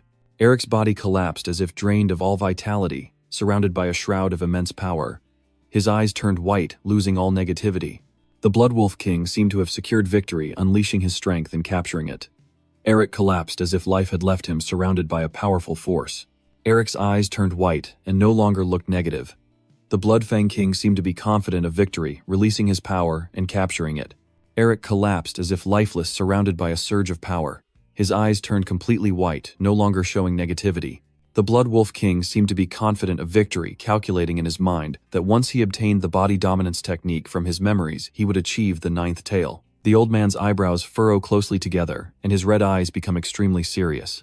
The Blood Wolf King sees the image of an open door leading into a mansion. He wondered, is this the mind world of that kid, Mo Bin-go? He observed Eric's small back and cheerfully exclaimed, a mage, placing a mind world in such a terrible place. Bloodfang King drooled greedily from his mouth this much more easily. I will shatter your soul into pieces. He spread his sharp claws towards Eric's back and took away the body enhancement spell. Suddenly, the entire body of the Blood Wolf King was halted by a force, and a voice echoed. A mediocre monster daring to touch my belongings. Sweat dripped from his face as he asked in disbelief, what was that terrifying power? The voice continued to echo in the Blood Wolf King's ear. You haven't even dared stand in front of me. Devoured her, seeing the sharp teeth approaching. He hesitated and asked Aunt Di. The Blood Wolf King's body was in pain, and he clutched his chest with one hand. The Blood Wolf King's confused gaze wondered what those things were. Eric on this side, with his puzzled face and beads of sweat panting hard what was inside his soul image. He looked at the person beside him and asked, what just happened to me? I remember being attacked by the Blood Wolf King. Menfai simply turned around and said, I don't know. Eric, confused, asked, why did you suddenly behave like that? The Blood Wolf King on the other side roars in anger, you bastard. He goes insane, unleashing his inner power outward, shouting loudly, I will burn you to dust. The beastmen below, witnessing the scene, panic and flee. The Blood Wolf King's rage erupts, run, run, if you touch them you'll be dead for sure. Eric transforms into a shield to protect himself, grinding his teeth and wondering what he's doing. He widened his eyes and gasped when he saw the scene before him. The source of the power shot up into the sky, turning everything around into ruins. The light faded, and the sky above was covered in darkness. The Blood Wolf King gasped for breath, silently wondering when was the last time he had wielded such power.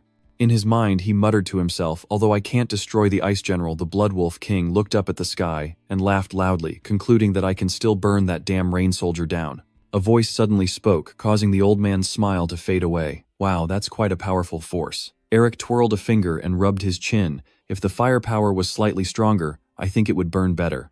You smile and turn your head, clenching the ice crystal shard in your hand. Come on, show me more of that power.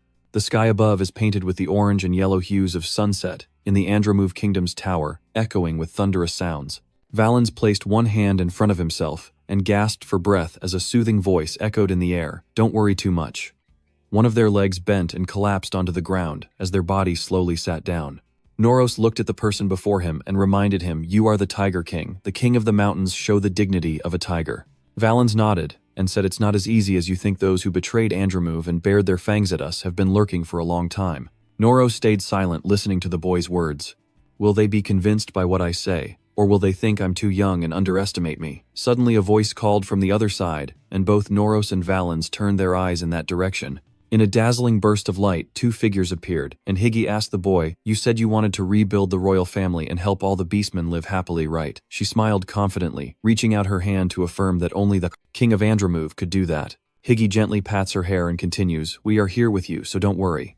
Both of them smile and look at Valens with full confidence. The boy looked up, thinking to himself that only he could do this. Valens looked at Noros, Higgy, and Shin standing before him, silently deciding that he had to act. The boy remembered Elric's face, and told himself it's because of those who trusted and helped him, and because Elric gave him this chance. As Valens approached the room, he thought to himself that if Elric were here, he would run the meeting confidently and smile, as if it were nothing, handling any opposition with ease. The door slowly opens, and the boy keeps encouraging himself, so he will try to become like him. Valens steps forward with Higgy and Shin behind him as a voice announces that the king is entering. Inside the room on the left side, a row of people with mice pens and a few ministers are already waiting. On the right side is similar, with beastmen serving as ministers standing upright and awaiting. As Valens strode past them, the ministers all stared wide-eyed and open-mouthed, then simultaneously closed their eyes and bowed deeply in extreme reverence to the boy. Valens approached the throne, and turning back, his eyes shone with a sharp, commanding intensity. Over here, a hand is grabbing a piece of ice crystal, constantly drawing in its power. Seeing the continuous stream of ice energy being absorbed, Eric smiles in awe and says, "This is so good." Camellia worriedly called out Eric, "But just because you absorb the power of the ice general doesn't mean you're weak now." The drawing on Eric's arm keeps drawing strength from the ice crystal he analyzed, but we've already taken the item. My ice seal has become stronger, and that's the most important thing. Eric smiled confidently and said to her, "I've found a way to absorb the ice general's power." He shot his spell upward, then flew over the ice general's head and directly faced the Blood Wolf King. Eric chuckled mockingly and called out, "That wolf over there looks exhausted, huh? Why aren't you collapsing yet?" The Blood Wolf King's face was dripping with sweat, and he tilted his teeth to whisper, "Why is it bingo again? If they didn't exist?" Images from the past flashed through the Blood Wolf King's mind inside a damp stone cave. "It was when I was slowly dying in a dark and cold place after being abandoned by my tribe. I met a person with mysterious power. After training for centuries with him, I gained strength unmatched by any enemy. I gathered forces and built my power through hardships and strived to become king. I tried to break through the black snowfield and make the Empire submit, but a giant wall stood in my way, and its name was Dream Bingo. At that moment, he told the old man that I was sorry, but please go back to your place. If you help the army obediently, no one will get hurt." The Bloodhowl King, furious, pointed and ordered, "Don't just stand still, go over those walls for me." I tried to handle that arrogant human, but we ended up suffering a disastrous defeat. Yet I never gave up and rebuilt my army, but this time, that bastard blocked my way again. He is closer to my ideal than I am myself, Tiger King do.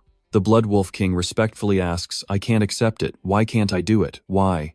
He could only roar helplessly. "Why did I lose so utterly to these pathetic humans?" Bloodlang King's eyes turned determined and ruthless, and I realized I must be stronger, a power no one could attain. And then I abandoned everything I learned over centuries, and touched the forbidden power. I began to venture into the domain of demons, whom we were previously very cautious of. Blood Wolf King seemed to see Elric's past reflected in his current self. "Why do you keep getting in my way?" He kept repeating a name he couldn't forget for centuries. Mobinger, Mobinger, Mobinger. Bloodfang King's eyes turned red with fury, glaring madly at Elric. "Why do you keep blocking my path?" The old man swore that I would not forgive Mobinger, or any of you, causing the ground to shake violently, and forcing Elric to kneel down to steady himself. The Blood Wolf King bows, straining every word to say, "I am certain." A look of cruelty appeared on his face as he declared he would cut off your limbs and end your life before the Blood Wolf King could finish his sentence. A shout of "cut" rang out. As the old man glanced over his shoulder, he saw that the pair of foxtails on his back had been cut off and scattered everywhere. Tears of red blood welled up in the bloody Wolf King's eyes, and he let out a scream, "No." Elric flew over, waved his hand. "Hey Fox, it seems you've always been unlucky with my family. Let's end that fate here." He swung his hand, launching an attack towards him. Elric recites a spell ice element. A huge explosion occurs. Blue-white ice flames engulf the entire space. As the white smoke gradually disperses, Huyet Long Vuong's frozen body now lies motionless on the ground. Elric's high-heeled shoes step forward slowly toward the old man. When the Blood Wolf King sees him, he grits his teeth and curses violently, "You damned bastard." His old man's black eyes struggle to open and say a few words. This is not the end. In the end, the Blood Wolf King remains completely still, closing his eyes and falling silent on the ground. Elric lowered his head, pondering the old man's words. Still not over, but it seems nothing else is happening anymore. The ice general over there is loudly screaming to call for him. Elric turned to look at her and said, "All right, I'll do it now. No need to rush me. You just declared, let's start now. I'll handle her right away. It's time for a chase game." Chomelia, standing with Menfi, heard Elric's words and wondered a game of chase. Menfi crossed his arms and guessed he must have seen something. Chloe Melia looked curiously at the person standing beside her. "What do you mean?" Menfi looked at Elric's back and recalled that he had said this before after absorbing one of the hidden powers, which allowed him to see memories that helped him understand the owner of the seal. Perhaps he saw something after absorbing the Ice General's power. "It looks like the scene you want to see since becoming the goddess Melia, doesn't it?" Melia secretly calls out to Elric. "You also saw the memories of the Ice General, but the Ice General remains an inscrutable mystery. Even I cannot understand the Ice General, so how could you? Why are you so cautious? I thought you wanted to play with me." I observe her expression, silently analyzing that at first I thought the ice tactician was just a shell of Lady Melia, but full of malice. Elric lowered his gaze to the ice crystal in his hand, deep in thought, but the memory of the Ice General that came with that fragment was completely different from what he expected. His eyes widened as an image appeared in his gaze. The Ice General he saw was just a lonely child. The Ice General initially was not hostile towards humans, and she, born as the Ice General because of the Kwai God, was not full of curiosity like a newborn, but quickly shifted from curiosity to hostility. The children, though they were animals when they saw her approach and couldn't endure, the Cold's command started insulting her, saying what kind of monster she was, that the orders were too much, and it felt like my whole body was about to freeze. They threw stones at the Ice General and chased her away, saying, "Go away, you monsters, don't come back." Actually, the Ice General just wanted to play with them. She wanted to play with the children running across the black snowfield, talking, laughing, and eating together with them. She longed to freeze the monsters alongside them, running through the forests and playing with the water. When she approached them, she only had such simple thoughts, but the beastmen all drew their weapons to protect the villagers. The monsters quickly ran away, afraid of the Ice General's immense power. Even the trees are swallowed by darkness, the river freezes, and comes to a halt. She only wanted to make friends, but unintentionally froze everything. She, a person without family or friends, didn't know how to obtain those things. Because she was born not long ago, she didn't know what to do, and in the end, she ended up destroying everything. That is why the Ice General believes the whole world is against her, and why she wants everyone to suffer like she does. That is also why she became a creature full of hatred. However, deep in her heart she still longs for one thing, which isn't anything special. The children she saw when she was born, their game was truly fun. And what the bandit leader wishes for is that she also wants to play that game. Eric silently thought to himself, even unintentionally, but the things he did while bringing her here were quite similar to a game of chase. He smiled to himself, thinking that although she looks very angry on the outside, I can sense that she's secretly interested as I absorb that fragment. That's why I decided to keep playing this game with her. Eric said, pointing to himself, "All right, since she can't catch me, it's my turn to be the one chasing. You signal to the Ice General that she can move now." Eric puts one hand down on the ground in case she gets caught. Then you leap into the air, raising the icy crystal high in your hand, which means you lose. The Ice General hears this and tries to run as fast as he can forward. She runs ahead while Eric chases from behind. Mifi crossed her arms, let out a breath of exasperation, unable to believe she just wanted to play such a simple game. How pathetic. Carmelia looked at Eric and the Ice General chasing each other below, thinking to herself, I never expected the solution to protect the fields and the temple, which I have struggled to find all this time, to be just a simple game. She bowed her head, feeling puzzled, thinking that the solution shouldn't have been so clear-cut. Was she born from her own mistake? Carmelia recalled her past self. Perhaps she had also been as lonely as I once was. Surely she had felt very lonely, just like Winter. She looked up again at the scene before her, as the Ice General was joyfully immersed in the game, running desperately to escape, while Eric patiently chased after her. Carmelia thought Eric has almost become her friend to help alleviate her loneliness. The ice crystal shard is still drawing in the icy energy, and Eric exclaimed in admiration, "Oh, you're quick at running." The giant frozen figure seems to be shrinking gradually, and after some time she has returned to a normal human size. The speed of the Ice General's escape gradually slowed down her silhouette, becoming vague. The hands covering her eyes slowly vanished, and the icy chains binding her body came undone. The Ice General has transformed into a different form, with a finger reaching out and gently touching her shoulder. Eric speaks, "Got it now." The figure before him is a girl, with long pink-brown hair, looking innocent. The Ice General has now transformed back into Camellia as a child, turning her head to smile innocently at him. Her image begins to shatter and fade into the air. The shards absorbed into Eric's drawing-lit hand before disappearing completely. Young, Camellia left him with a sentence, "I had a lot of fun playing." Eric held the ice crystal in his hand, and the drawing on his arm returned to normal after absorbing the shards. He raises his drawn arm into the sky, recites the spell, and disperses it. A continuous pink light shines into the air, the scent of flowers disperses into the falling snow carried by the winter wind and spreads everywhere. The scent passes through the cities, reaches the black snowfield, and pushes back the darkness, covering the world while melting the frozen lands, awakening all the sleeping lives. Tears streamed down Camelia's cheeks as she stared blankly at the scene before her in spring. In front was a vast, lush green meadow, with shimmering, brightly colored flowers blooming to welcome the warm sunlight.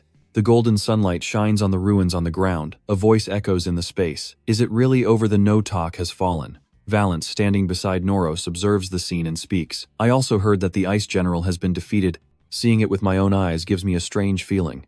Noros dazedly continued to the boy. I also feel the same way.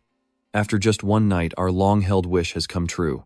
He tilted his head and reminded, however, what matters now is what will happen next. Although the no-talk has fallen, rebuilding the Tiger Royal clan and unifying the snow plains won't be easy. Valence smiled and looked up in agreement. You're right, now is the time for us to unite more than ever, when suddenly 3 voices burst out laughing beside the boy. Valence glanced over and saw the yellow-red fairy cheering excitedly, the pink fairy raising her hands, "Spring has arrived," and the orange fairy added, "Spring is here." The purple fairy and Datfo also appeared. She pointed and shouted loudly, making Valence turn around and look Eric Camellia. Eric, leading Nephi and Camellia as they slowly approached, asked, "Are you here already?" Datfo, feeling curious, directly asked how you managed to do it. Eric reached out his hand to reply, saying it was all thanks to the scent of flowers she gave him. Nothing else can better dispel winter. Adafo paused, pointing at himself. Hung in the pink fairy next to him also looked confused. I don't understand what he's saying either. Camellia crossed her arms and simply explained to them that everything turned out well thanks to everyone, and if they still don't understand, just accept the thanks. Dakfo happily took the 2 others' hands and spun around happily. We've driven away winter, the pink fairy exclaimed. We've helped Eric dispel the winter. Eric leaned on one side and asked the 2 in front if everything was resolved smoothly. Valence placed one hand in front opposite and replied that it was like the person they had convinced them all. Eric closed his eyes and bowed his head, and when I arranged the meeting, it was he who convinced them. Noros stood behind watching the 2 of them talk, and he thought to himself that when he saw our king negotiating with the leader of the demon tribe, it was like seeing Eric Melvinger there. His hand clenched into a fist as he whispered that someone admired by the mountain lord was born with royal qualities. Noros, watching Eric's confident demeanor, silently confirmed in his mind that he must have been born with the qualities of a king, and the future of the continent would undoubtedly be influenced by the Melvinger family. His gaze turned serious as he silently considered, we must cooperate with him no matter what. Amidst the wreckage where fragments of stone are scattered everywhere, white dust and smoke fill the entire space. The 2 soldiers standing guard over the Bloodwolf King's body, with the first soldier murmuring in disbelief that the Bloodwolf King is truly gone. The second soldier commented that it seems the human named Melvinger is really strong, and the first soldier agreed, adding that judging from how he defeated the Ice General, it's clear. I hadn't even finished my sentence when a surge of power shot through my body, accompanied by a voice saying, I knew it, it was him. Vampire raised the hand he used to deal with his 2 soldiers, mumbling continuously, Melvinger. I clenched my teeth in fury, barely holding my body together by draining the life force of my subordinates who just arrived, yet the Bloodwolf King and the Ice General have already been defeated. Vampire, gazing at the frozen corpse across from me, thought, we invested 10 years in the Bloodwolf King to finally reach the East Realm. The hand beside him clenched into a fist and trembled repeatedly. If the Bloodwolf King could unite the monsters, then reaching the extreme gale and winter snowstorm was just a matter of time. Vampire looked up at the sky and thought to himself, I should have eliminated that Melvinger kid when he caused trouble. I should have burned away all traces of the Melvinger family. Our arrogance has turned against us. His eyes shone with a fiery red light, and he whispered to himself, if that's the case, there is only one way left. Vampire looked at the blood-drained corpse on the ground and devised a plan to awaken the demon residing inside the Bloodwolf King.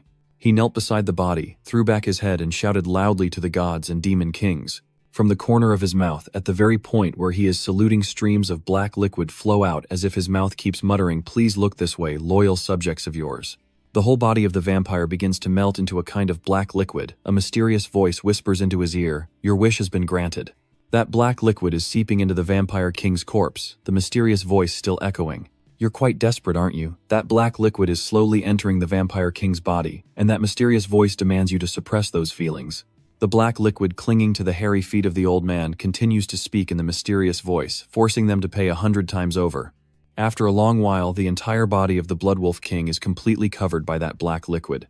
Finally, the body of the Bloodwolf King has been conquered, and the mysterious voice's reminder echoes through the space. This is how one can become greater than a king. The old man's eyes widen, revealing bloodshot sclera, as the mysterious voice declares that a new path will open because of him. At the same time elsewhere, at the wooden house corner, someone asked what they intended to do with the ice general. Eric, holding a piece of ice crystal, replied that he had now gathered everything needed to create winter. He bowed his head and stared intently at what he was holding, then continued. I need to complete the winter heaven. Comedia asked further. Do you know how Eric turned to her? And asked back. Of course not, I've never even heard of it. Comedia do. You know anything? She closed her eyes briefly, answered vaguely and confidently. If I know, I know. If I don't, I don't. Eric exclaimed in disbelief. What the hell? Suddenly the ground around them started to tremble violently, making him twitch and furrow his brow tightly. Eric's face darkened as he wondered what was going on. Did she mean the Bloodwolf King when she said it wasn't finished? The sky was covered in a fiery red, and before them stood an enormous, ferocious shadow. The sharp teeth of the Bloodwolf King are bared, and its claws with tiny sharp nails are spreading wide. Its eyes are glaring intensely with a blinding golden light. The Bloodwolf King threw back his head and howled fiercely, spewing out a burst of black energy from his mouth as he extended his long tongue and charged forward. Wherever the Bloodwolf King flies, the buildings underground burn to ashes. Someone screams out, and Eric has someone who sacrificed themselves to use the divine power to revive the Bloodwolf King. Camellia quickly said to you, if I leave it alone, another army commander will be born. Eric reached inside his shirt to find something while thinking to himself, I knew everything would turn out this chaotic. You take out the communication orb and ask the two on the other side to gather the survivors and evacuate the city immediately. They are stunned. What? Haiji asked worriedly. Eric, what about me? At this moment, an attack is firing directly at us. Eric dodged and responded to her. I can handle it myself, go quickly. After finishing his last words with Haiji, he then rapidly accelerated and shot into the sky.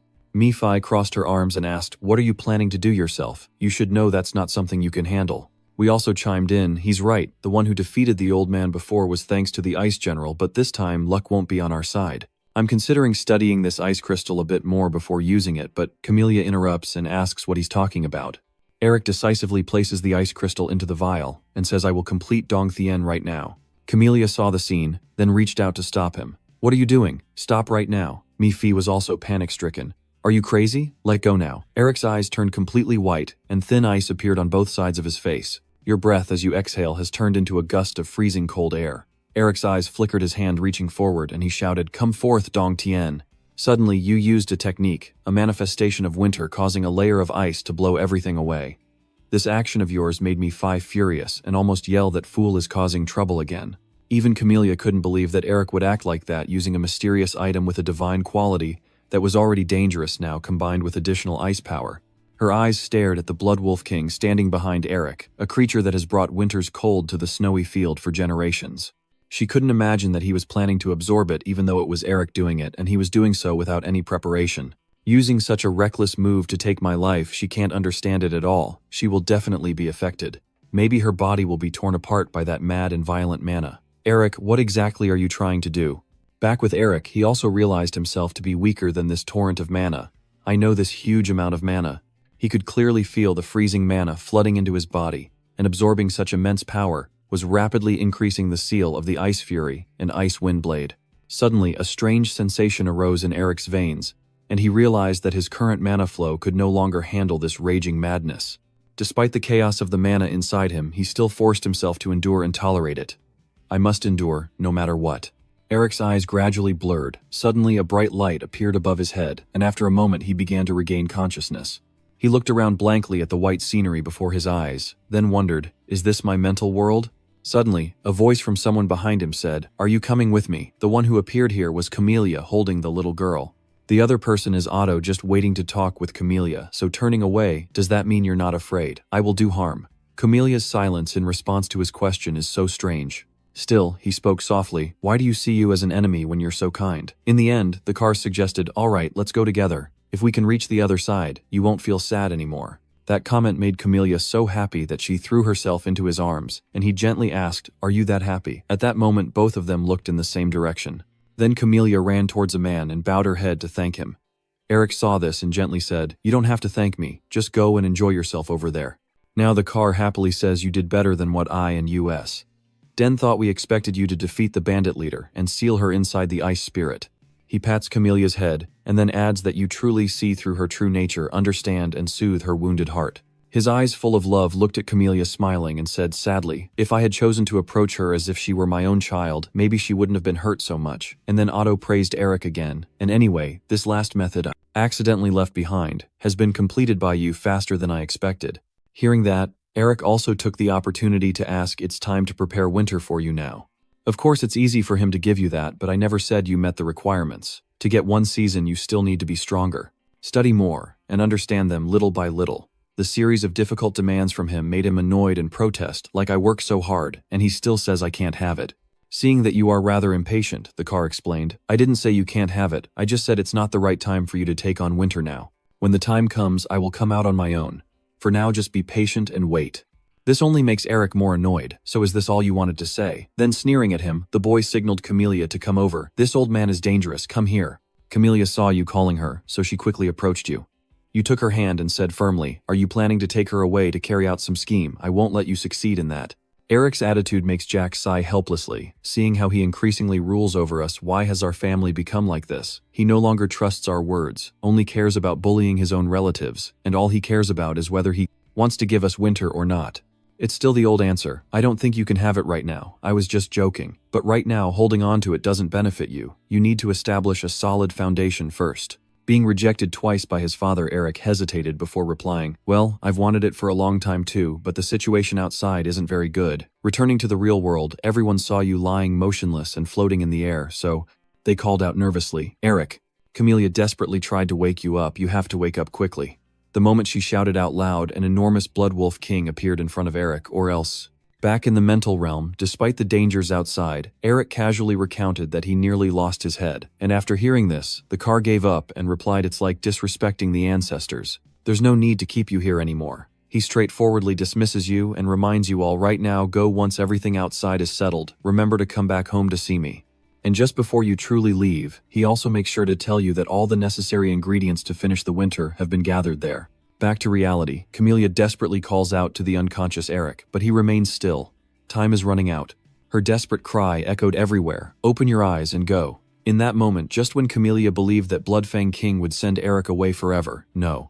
Suddenly, a voice rang out, "Nearby winter will find you in a terrifying and brutal moment. I hope you won't be swallowed by the demons." The tattoo on your hand began to glow, shining through every crack in the monster's grip on Eric. A deafening explosion occurs, and Eric seems to have awakened his power.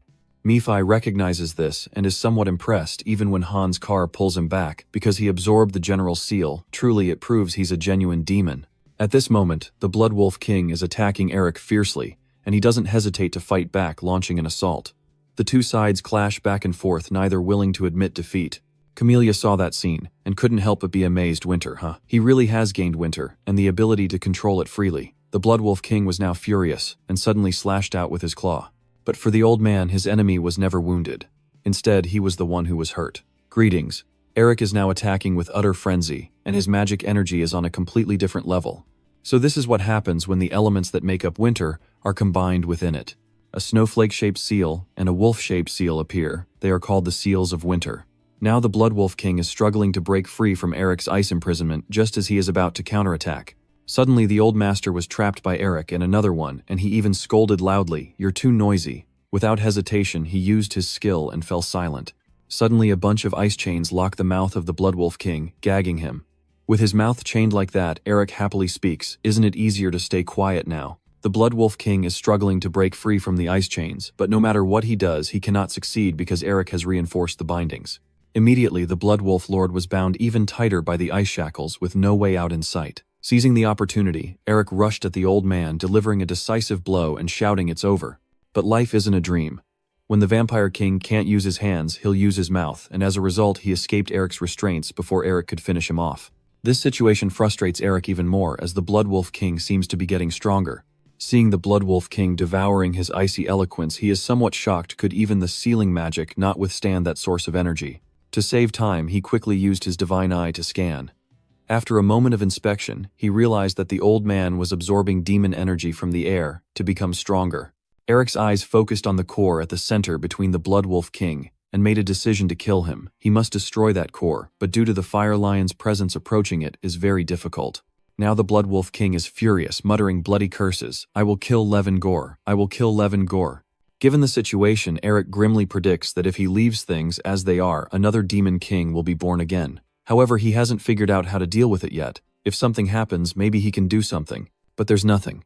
At that moment, Ju chuckled and asked, "Do you need my help?" Seeing the beast he raised offering to help, Eric smiled softly and asked, Help, I do want to eat that old man." Your words hurt Ju as he painfully responds, still refusing your help. Your pride is truly proud. Of course you have no time to play with him and chase him away outright. If you don't like it, don't do it. Your coldness forces him to take things seriously again, but of course he won't. Ju casually said as his mana seeped closer to the Blood Wolf King, why not seize this opportunity to swallow the Elder? No sooner had he finished speaking, he appeared in his true form 3 times larger than the Blood Wolf King, and completely overwhelmed the Elder. Unable to let himself be at a disadvantage, he inflicted a wound so deep it bled on the old man. Eric quickly realized this was his chance while Ju was suppressing him. He quickly devises a plan, knowing a half-hearted attack won't do any good. Once he's made his final decision, he immediately strikes at the Blood Wolf King with determination. Even if it drains all his mana, he must finish him with one last blow. Eric knows it's time to act. He will use the final enlightenment that Lord Ju, the Wolf King, has taught him. His eyes now brim with mana and fierce intent. And then the final attack you used was the powerful body technique, 1000 tigers, 1000 tigers. Immediately deep claw marks covered the body of the Blood Wolf King. The old man's leg was bleeding after a painful roar, his eyes also damaged by the strike, yet within that gaze still burned a fierce hatred. Seeing the Blood Wolf King like that, Eric's face lit up, thinking his plan was working, but suddenly his heart raced inside, causing him pain, as he hugged his chest and muttered curses about damn dragon heart mana. In the end, he fell into free fall. Returning to the universe with the Blood Wolf King at this moment, he counterattacked with a howl and escaped from the universe. The current situation makes Eric feel more panicked than ever. No, if he misses this opportunity, it will be the end.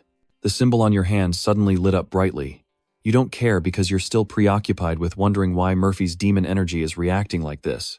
It didn't even react when I absorbed a lower-level barrier. At that moment, Murphy appeared and explained that my remnants seemed to be suppressed by the energy of that damned Psynock and were now reacting to the absorbed demonic energy of the lower-level barrier. Even with this, it's only a small part of my power. Hearing this, Eric felt doubts in his heart. Is Murphy's demonic energy rising because his mana core has run out? Suddenly the beast inside him smugly says this much energy is enough. Hearing this, Eric hesitated no longer and prepared to send the Blood Wolf King to the heavens damned fox never meet again. He clenched his fists and shouted loudly, "Crush!" The core of the Blood Wolf King instantly cracks open and finally shatters, causing a ground-shaking explosion to erupt. The explosion startled Valance and Norris. The devastating blast shattered everything, catching Valance's attention from afar. That also left the young boy stunned and exclaiming. No, the scene before his eyes made Valance surprised. Spring has finally returned. The boy saw firsthand a scene that seemed to have faded into the past. If the hot wind rises, the snow plains will melt, causing drought and making the environment more severe due to the heat. At that moment, suddenly Zamir appeared standing in front of Valance and shouting orders for the royal knights and warriors to protect his majesty, because from afar, the remaining mana of the Blood Wolf King was heading straight for this place. Zamir knew well his own abilities, and those of the guards. We couldn't block the hot wind on our own. He clenched his fists inside his cloak, filled with regret and anger, wishing we could use magic in moments like this. Our situation is because the monster race refused to evolve due to their arrogance.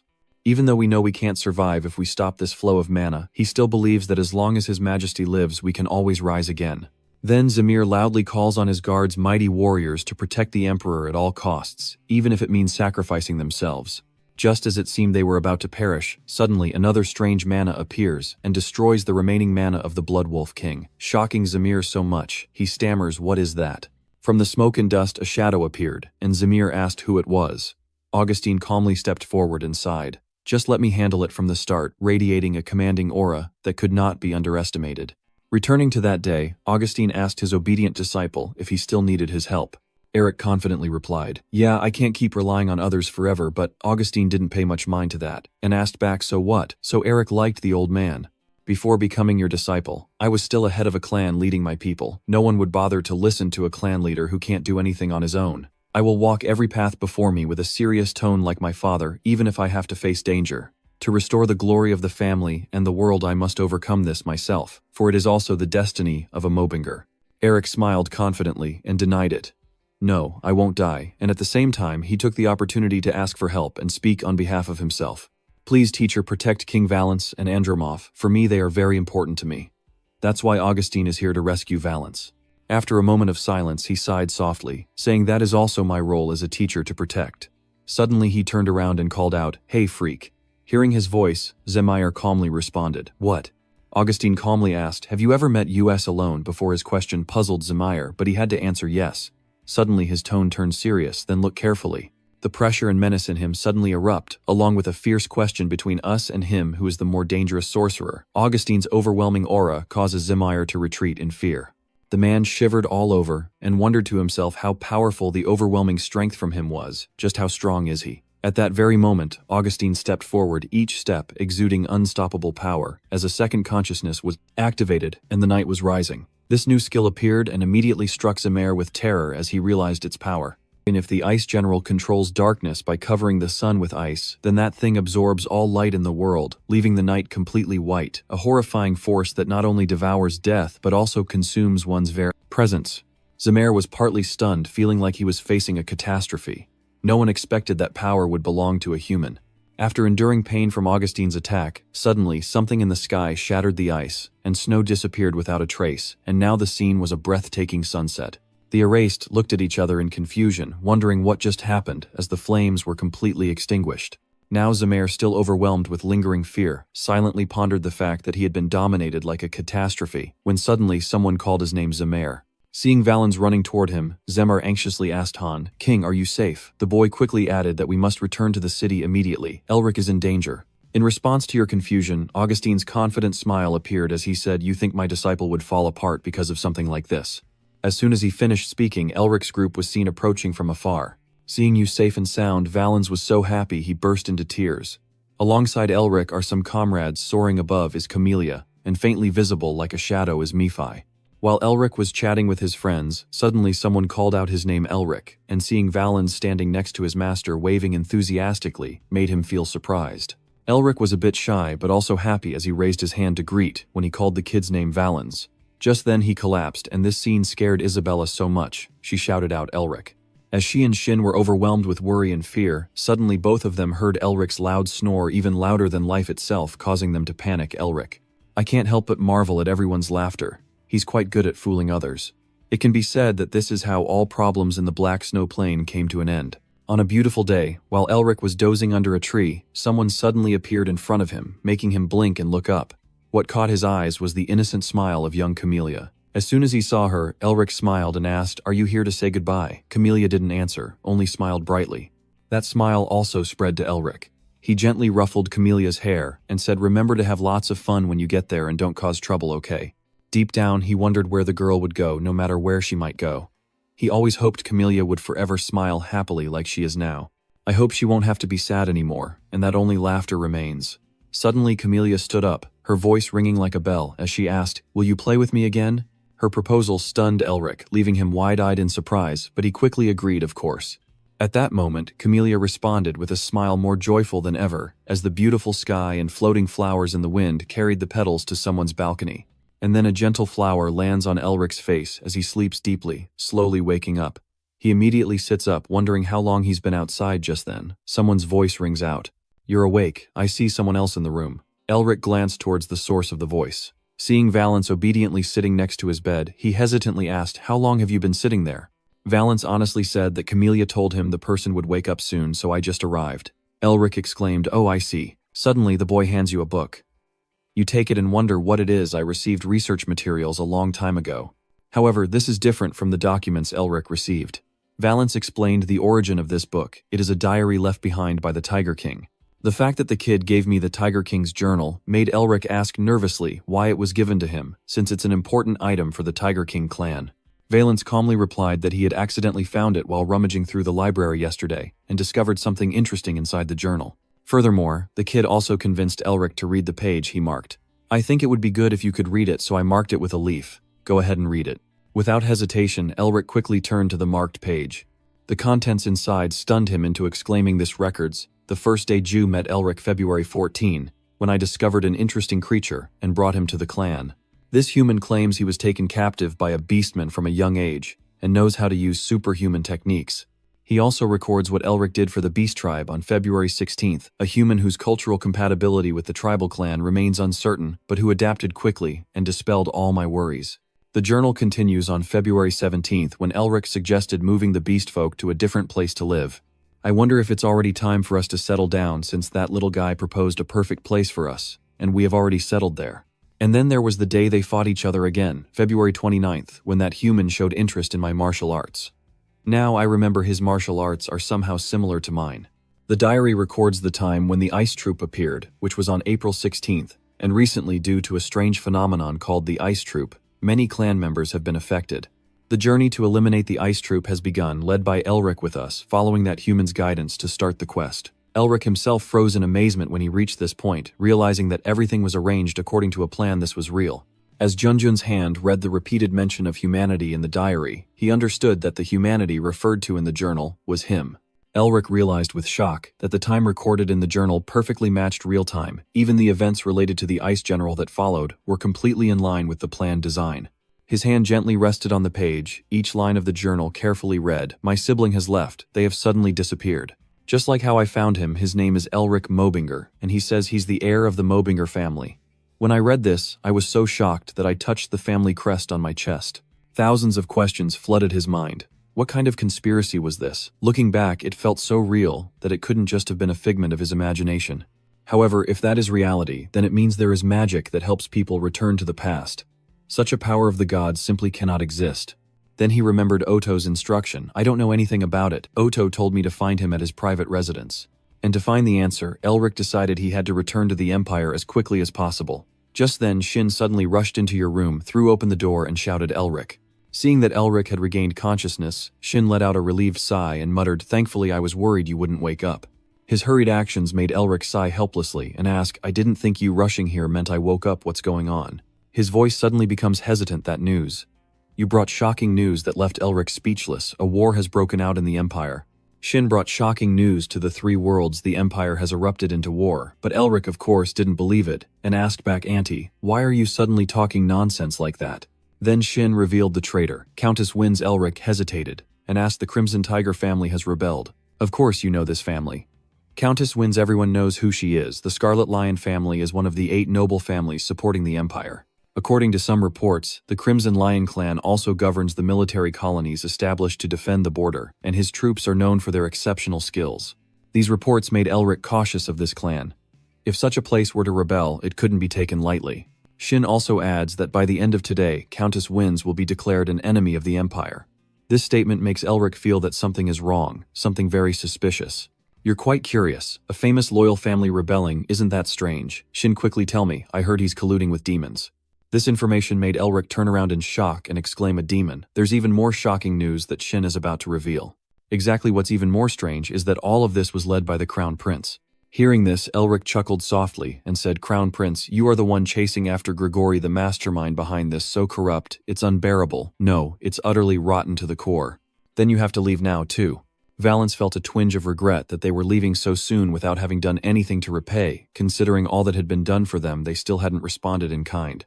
Hearing this from the boy, Elric slowly sat down and asked in a calm voice, So you still owe me, huh? You left a sincere farewell, so then become a great king. Moreover, Elric said he would wait patiently, so please repay me generously. Your promise moved Valance so much that he cried.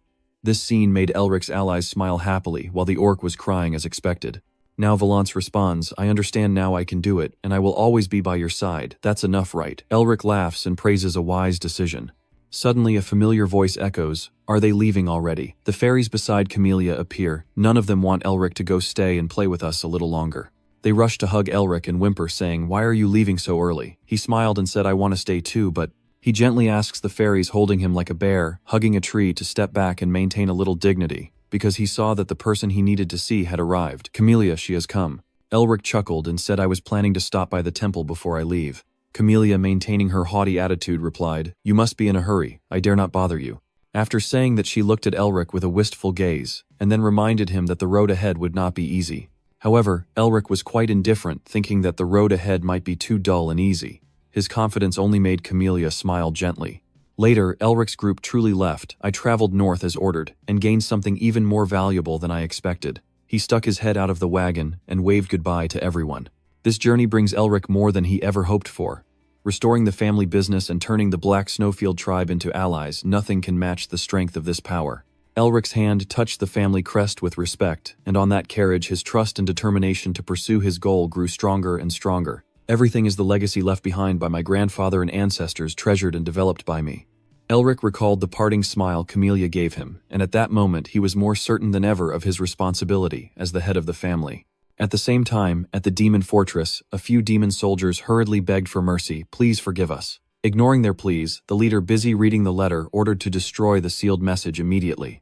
After reading the letter, a giant mouth suddenly appeared, biting all the demon soldiers present to death as they desperately begged for mercy, saying, "Lord, please spare us." The scream merges with the voice, and furthermore leave no trace behind. The recipient of the letter, after reading it, mutters to himself, erasing all evidence and gathering at the main base. So the final major mission is finally about to begin. Lucifer, angry and filled with fury over Elric's interference. If it weren't for that damn Melvinger's meddling, we could have already offered the North Wind and the Snowstorm Heavenly Spirit Sea Azazel. To save time, he quickly departs, even if it means retreating for now. However, the burning hatred still blazed within him. Next time we meet, I swear I will keep Elric here and personally present Azazel's head.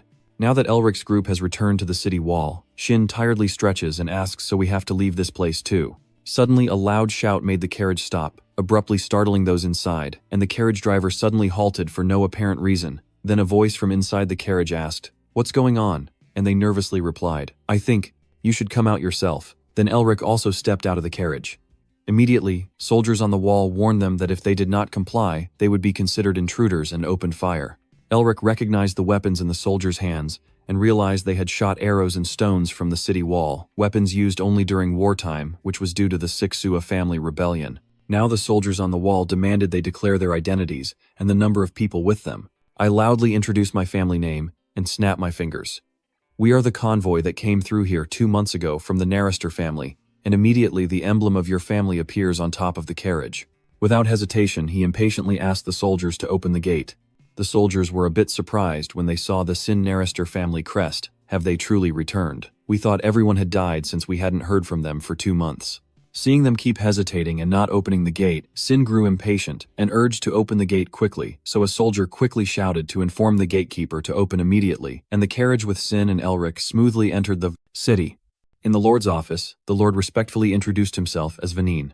He expressed remorse for blocking the Narrister family's carriage, and Sin apologized for our rudeness and mistake, to which Sin responded with understanding, "It's okay." Furthermore, he also praised and admired seeing the way you strongly defend the borders of the Empire as a commoner. I feel very proud. His compliment made Vanin smile, happily being recognized by the third young master of the Narrister family for the first time in 30 years. Here, I felt this moved me. Then suddenly he said something confusing, but today was very strange. Why do these noble guests keep coming to such a remote place? That made me wonder, besides us, has anyone else been here? Vanin quickly confirms, yes.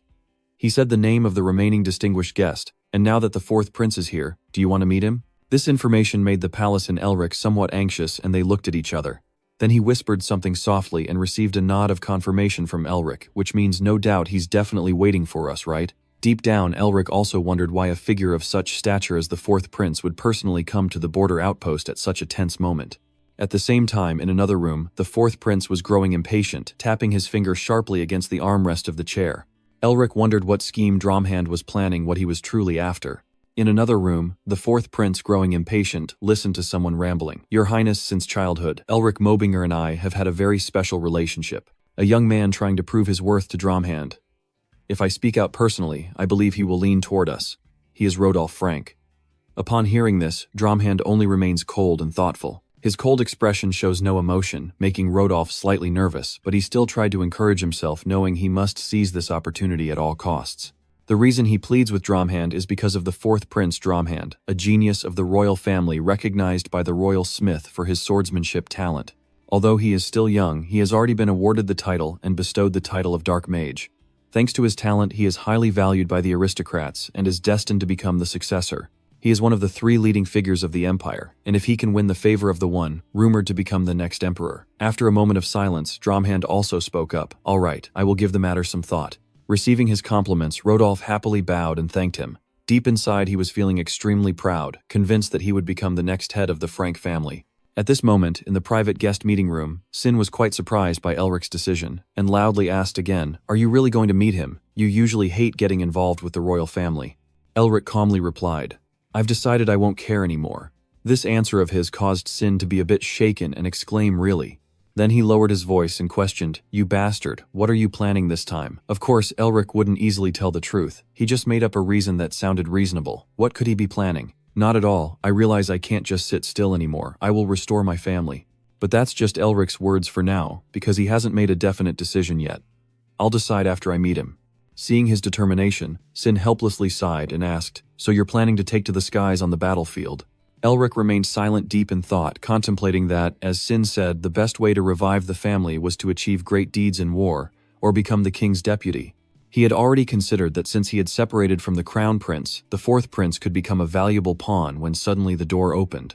A man enters and asks, "Are you looking for me? Has the person arrived?" Elric responds, "You're here already," he says cheerfully. "I've been waiting for you." Herman, with a hint of regret, said, "I was still hoping you'd come to continue sword training, but based on the current situation, probably not." Elric then chuckled politely and invited, "Let's talk about it another time, please have a seat." As soon as he sat down, Herman asked directly, "So why do you want to see me?" Elric was not afraid to answer, "I want to ask you about this. There is one thing I want to find out. Harks, what kind of person is he?" Your question made Herman pause. Harks. Then he said outside, "Everyone thinks he's ambitious, they say that about him, but I see him differently. He judges Harks as someone who lives passionately for his pursuits. He's just a lion obsessed with swordsmanship and martial arts." This remark made Elric hesitate, then Herman added that you might or might not get along with him, but after meeting him in person you might find he's not so bad after all. Elric, after hearing this, gratefully replied, "Thank you, thanks to him I now know how to approach him." Suddenly Herman hesitated a bit, and this made Elric stare at him curiously. Then he said something unrelated to Harks, as if "You've changed quite a lot."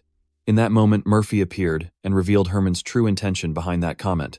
"I sense that he's eager to challenge that person," Elric replied softly with a slight smile. "Actually, I also want to test my martial skills." "Are you sure you want to spar?" Of course, Herman has nothing to worry about fighting, it's exactly what I expected. A while later he led Elric somewhere, gazing at all the soldiers in front of him. Elric lowered his hand and asked, "Did you call these people here?" Herman awkwardly smiled and denied, "I don't understand what you're talking about." Seeing that, Murphy laughed loudly, and seized the opportunity to mock Elric, claiming his acting was on par with him. Elric didn't bother to respond, and could only helplessly reflect that this was originally a reckless decision of ours, and I don't know why we trusted it so quickly. Your eyes noticed Isabella hiding behind Herman, and identified the culprit. It must be her. Murphy highly appreciates her. Indeed, that girl is no ordinary person. Her political instincts and strategic mind are very sharp. Even Elric has to admit she is truly different. She proved her abilities in front of the border defense forces. You must also acknowledge Isabella's skills and value yourself before facing the 4th prince. Now Elric is ready to have a real showdown with Herman. It seems both he and his daughter plan to give me wings, so I will fly even higher in return. As a tough guy, Herman will go all out too, so don't expect me to hold back on you. Be prepared to truly go all in. Neither of them is willing to admit defeat, charging at each other at full speed, fighting fiercely and swiftly. The soldiers watching them fight like that couldn't help but admire. Who would have thought they could duel without using mana or aura? They didn't expect Elric to be able to face Herman, the head of a prestigious wizard family, toe-to-toe with just his bare hands. It's absurd. If a mage is still this powerful, then what are we supposed to do? The two of them are fighting so fiercely that they forget the sky and earth, dust and sand flying everywhere. At this moment in the fight, Elric was pushed back forcefully, causing the ground beneath him to shatter. Herman gladly praised Elric, noting that his movements had become much more refined.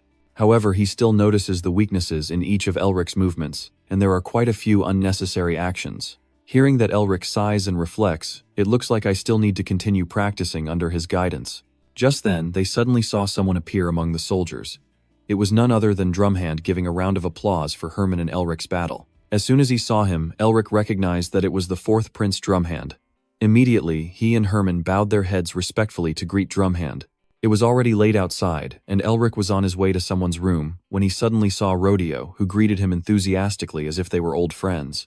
"Oh, Elric, it's been a long time since we last met, my friend. Why do you look so smug and dislikable, Murphy?"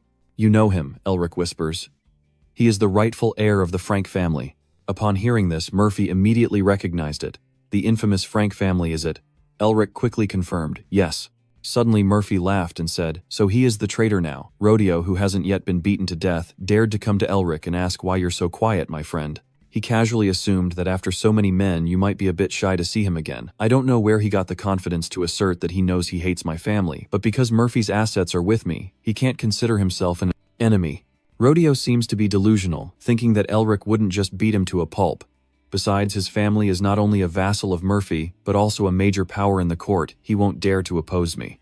Moreover, he arrogantly declared that if his family proposed to return Murphy's wealth, he would have no choice but to cooperate with me. So Rodeo put his arm around Elric's shoulder and stupidly mentioned something he shouldn't, my friend, before meeting the prince. I want to talk about Murphy's inheritance being in our family's hands, but before he could finish, Elric commanded sharply, hey, drop your hand. Rodeo was so surprised, he exclaimed, huh?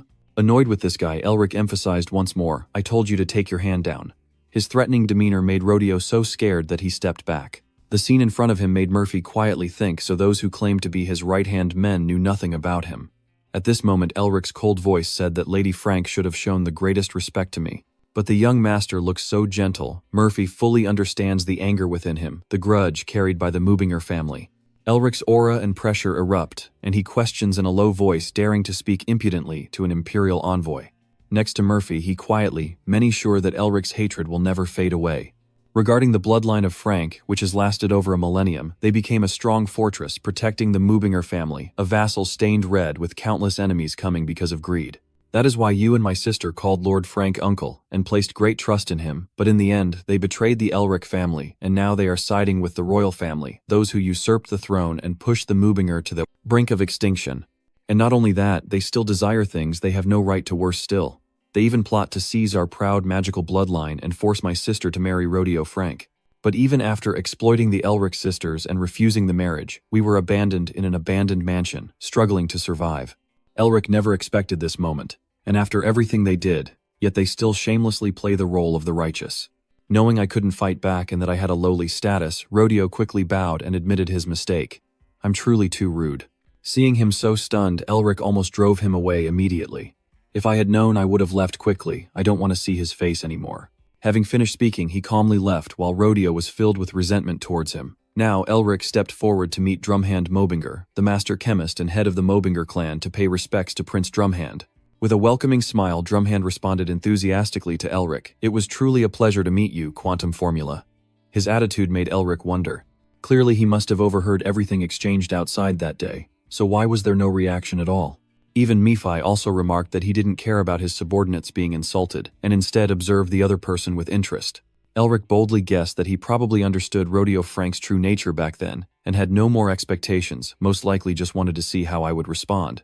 Suddenly, Drumhand asked a question that made Elric stunned, a question about whether he had just used the body enhancement spell in the battle against the Lamb Tiger. Elric was shocked beyond words. He realized that spell was indeed powerful. Now they just look at each other silently, each with their own thoughts. Seeing Elric's tense body, Drumhand smiled and patted his shoulder, promising, I know this magic is classified as a forbidden spell by the tower, so rest assured, no one else will find out. Suddenly his voice wavered slightly, and then he straightforwardly asked, without any delay, tell me your thoughts on Melvinger's old territory. This made Elric hesitate once again. What the hell? Amid the tense scene, Mephi suddenly burst into laughter. He found this situation incredibly interesting, beyond his expectations, and also gained a new perspective on Drumhand, realizing that he had let his guard down and was very skilled at taking the initiative in negotiations. Elric immediately took a defensive stance against the cunning and calculating nature of the fourth prince, expecting a slow-paced conversation, but instead, it escalated right into the core issue, and if he were careless, he could lose complete control of the negotiation. Your hand clenched into a fist, then you spoke, excuse me, but what do you mean by that? Not liking to beat around the bush, Drumhand proposed directly. I am used to being straightforward and dislike negotiations that go in circles. If Melvinger agrees to support me, I will simply repay with what I can give. In response to his proposal, Elric posed a probing question. The family estate had become a desolate wasteland, with not even weeds surviving due to a cursed word. So what do I still have to offer? Before Drumhand could reply, suddenly, the butler beside him was whispering something. I'm sorry, Senza, I behaved badly. Forgive me, Drumhand's calculated tone promised that a land rivaling Melvinger's old domain, such as a reward, would be granted to Elric, specifically a territory at the border of the Red Lion family's estate. This made Elric slightly surprised and wondering if the Red Lion family, that precious land as valuable as gold, was willing to give it away. He was quite curious, especially since back then they said they would face the wave of opposition from allied nobles themselves, which not everyone dared to do without real determination. Still, it wouldn't be easy for you to agree, but you quickly bowed and refused. Sorry about that, I'm just a servant of the Empire. I only follow orders from above. In Elric's mind, he thought to himself, from the very beginning, I never intended to negotiate. According to your original intention, I just wanted to test my own value and identify what kind of person Ramhand is. Even though you refused, Ramhand still patiently advised. However, my offer remains valid. Please consider it positively. If needed, I am willing to give even more benefits. His unwavering determination moved Elric, so he wouldn't give up easily, so he didn't hesitate to make a request. By the way, may I ask for something? Outside the corridor, someone is so angry that they are banging their hand against the wall. Rodeo is furious, and Elric is speechless. You really are reckless. Due to his personality, he can only swear inwardly, thinking you believe you can insult me just with that noble title. I swear I will take revenge 1,000 times worse for this insult. At that moment, someone called out to him, Sir Rodeo, Frank. The butler approached and informed him that His Highness was looking for him. Hearing Drumhand call him Rodeo, turned back and respectfully asked, Your Highness, did you summon me? Seeing the person arrive, Drumhand looked at Elric and then asked, I have summoned Frank Rodeo. Tell me, what is your request? Rodeo stared at the silent Elric and thought, Elric, that bastard must have failed in his plan and is planning to use me as an intermediary here.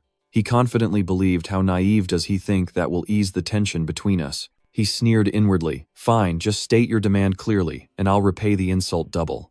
After a moment of silence, Elric pointed at Rodeo and demanded, hand over Rodeo Frank's right arm. Your proposal surprised Drumhand so much, he couldn't find the words. Rodeo himself couldn't believe what that bastard just said. Now Drumhand finally asks, the Frank family is on my side, you know that. Elric shrugs indifferently, what a pity. Your hooliganism makes Drumhand seriously reconsider. This comment, however, makes Rodeo misunderstand, as he initially thought the Duke would abandon our family just because of someone like you. The Frank family has served the fourth prince for many years now. Now Drumhand finally spoke. Rodeo, Frank, are you my loyal supporter? Rodeo gazed up to the sky and replied, Yes, the Frank family and the subordinate lord have long pledged loyalty to His Highness. Then Drumhand said, Then please forgive my upcoming actions. His words left Rodeo confused. What do you mean exactly? Before he could finish speaking, Drumhand drew his sword and decisively cut off Rodeo's right arm, which then dropped onto the table covered in blood. In that grand scene, Rodeo's screams echoed, my hand, my arm. Even Eric was surprised. Beyond expectations, that crazy guy, I only intended to disrupt the negotiation, and now Drumhand is holding Rodeo's right arm and asking, what do you think? Even though he just committed a bloody deed, he still smiles brightly and asks, am I now worthy enough to be your trusted friend? Seeing him like that, Eric couldn't help but feel a bit contemptuous. Indeed, he has already given up. So you asked again to be sure you have sacrificed too much just to establish connections. Are you really sure? The Frank family and other noble houses will definitely turn their backs on you. Drumhand confidently replied, Don't worry about that, the Frank family will never dare to betray me. His words made Eric certain that he had lost control of the Frank family and even held sway over other noble houses. Instead of fearing Drumhand, he felt quite intrigued by him. Having him as an ally would surely be very exciting. Seeing that Eric had been silent all this time, Drumhand asked again, At least I've shown my sincerity, what do you think? Just as Eric was about to answer, suddenly, for some reason he quickly turned to look out the window. Even Drumhand turned his gaze toward that direction. The window shattered with shards flying everywhere. The butler outside, hearing the loud noise, rushed into the room and called out, Your Highness. As he shouted, the assassins charged at Drumhand, and Eric and Your Majesty quickly decided to leave. One attacker aimed at Eric, and he quickly evaded, and a quick look at these enemies made him realize they were assassins. Furthermore, he didn't expect that even with the royal guards and royal escorts here, they would still dare to attempt to assassinate him. Not letting these guys overpower me, Eric immediately counterattacked and froze the assassins, suddenly clenching his fists, causing the attackers to be frozen before he hurried to find Drumhand to protect the prince. His eyes and the way Drumhand calmly counterattacked the assassins showed he's fine. Then Drumhand lifted his injured leg, stomped hard on the ground, making the assassins fall backward. He didn't stop there, quickly moved forward and used his refined swordsmanship to kill the assassins. Drumhand's technique was both elegant and fierce, causing anyone who dared stand in his way to meet their end. The deadly aura inside Drumhand explodes outward everywhere. Right now, Eric can rest assured about this fourth prince. Yes, he's a dark knight, I don't need to worry anymore. At that moment, a few more assassins rushed into the room aimed at the prince. Seeing these fools dare to rush in, Eric was helpless and exclaimed, "Do they really want to die?" Before they could attack, suddenly a scream rang out. "Who dares to attack the prince?" That cry drew their attention, and when they turned, they all exclaimed, "Is this really how far they've gone?" Eric's team arrived and charged to fight the assassins, blocking them and protecting the prince. After a fierce battle, the royal army arrived. The current scene is a bit bloody with bodies of assassins scattered everywhere. The support team is fully present and the royal and knight forces have arrived. The remaining assassins, unable to distinguish left from right, keep advancing blindly, leaving Eric helpless as he attacks, unsure of what he's facing. Herman and Drumhand nod to each other before rushing forward, with Drumhand striking first and Herman following up with another attack. Seeing them fight so fiercely, Eric feels quite relaxed and murmurs to himself, "Now I feel sorry for them facing two lions at once." Suddenly his eyes look in a certain direction, so you notice the mages playing hide and seek in the room, and you're going to deal with the ones still hiding. Eric has been aware of these cowardly rats all along. One of the little ones whispered to them not to touch the blue mages and to aim only for the prince. Seeing the opportunity, he raised his hand and then waved it to give the signal. Eric let them do whatever they wanted, then suddenly a hail of ice arrows shot toward him. The leader, seeing his team fall dead, was stunned and screamed in panic. Just as he focused on finding who caused all this, Eric had already noticed him smiling slyly. Then he ruthlessly sent that cowardly rat on his way, piercing through dead. After finishing those things, Eric smugly flicked his finger, making Nephi wonder what he was doing. He shrugged casually and replied, "I don't know, I just felt I had to do it." Then his eyes turned towards the assassins and kept sighing. These poor guys look skilled, but unfortunately their nemesis is right here. Now Eric's expression turned serious as he wondered, who are these guys risking everything just to assassinate a prince?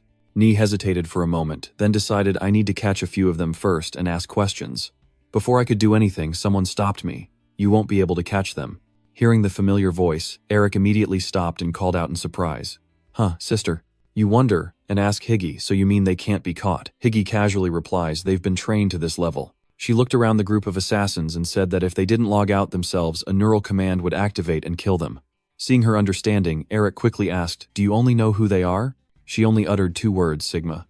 That name surprised and puzzled Eric. Does that organization really exist? Higgy then said, "Just recently they have been very mysterious." Eric was curious about how she knew so much. Then her eyes suddenly flashed with intensity as she looked at the Sigma group and whispered, "Because her mercenary team's leader is their enemy. It's a long story," and her attitude left Eric helpless. Just as he muttered to himself, suddenly a figure from an organization never seen before loudly signaled everyone retreat. Seeing them prepare to leave, a sly smile spreads across Eric's face as he plans to let his subordinates follow the Sigma group, thinking to himself they won't expect this. Suddenly a strange aura and a low voice echoed, causing him to startle.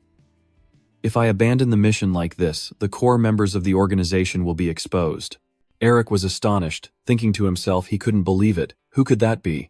You notice a masked figure made of wood who has appeared out of nowhere, showing no aura at all. The shadow image draws his sword and asks, "So this is your move, eh?" as the sword is pulled out with a deadly force. And so Eric secretly attached some small insects to the Sigma members who had been killed by Huyen An, which made him slightly angry. What is he still paying attention to his subordinates?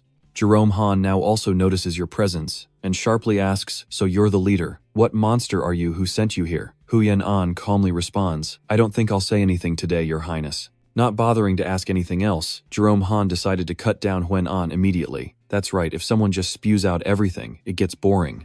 Behind him, Herman is right there, and the two of them prepare to team up against Huyen An.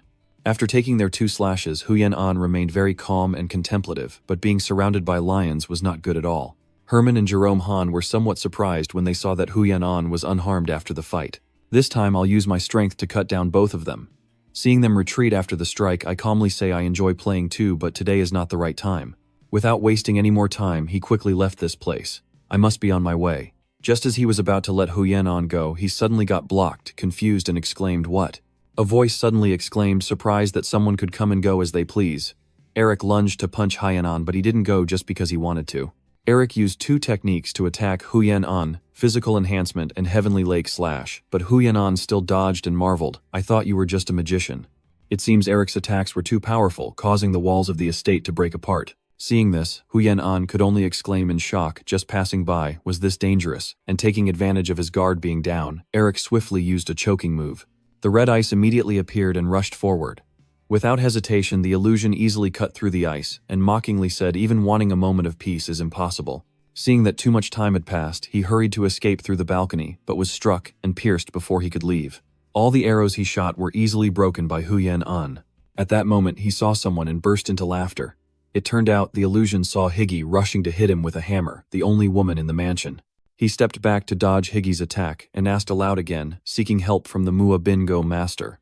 Just as the illusion was lamenting, Eric's two sisters charged toward him, catching him off guard. No one knows what his face looked like because it was hidden by a wooden mask. On one side, he saw Ho Meng and Jerome Han rushing towards him at the same time, and everything was even more complicated now. 4 of his sides are surrounded by experts, leaving him with no other choice. Suddenly, an explosion erupts, knocking back the 4 experts, leaving Eric surprised and wondering how he managed to withstand their coordinated attack.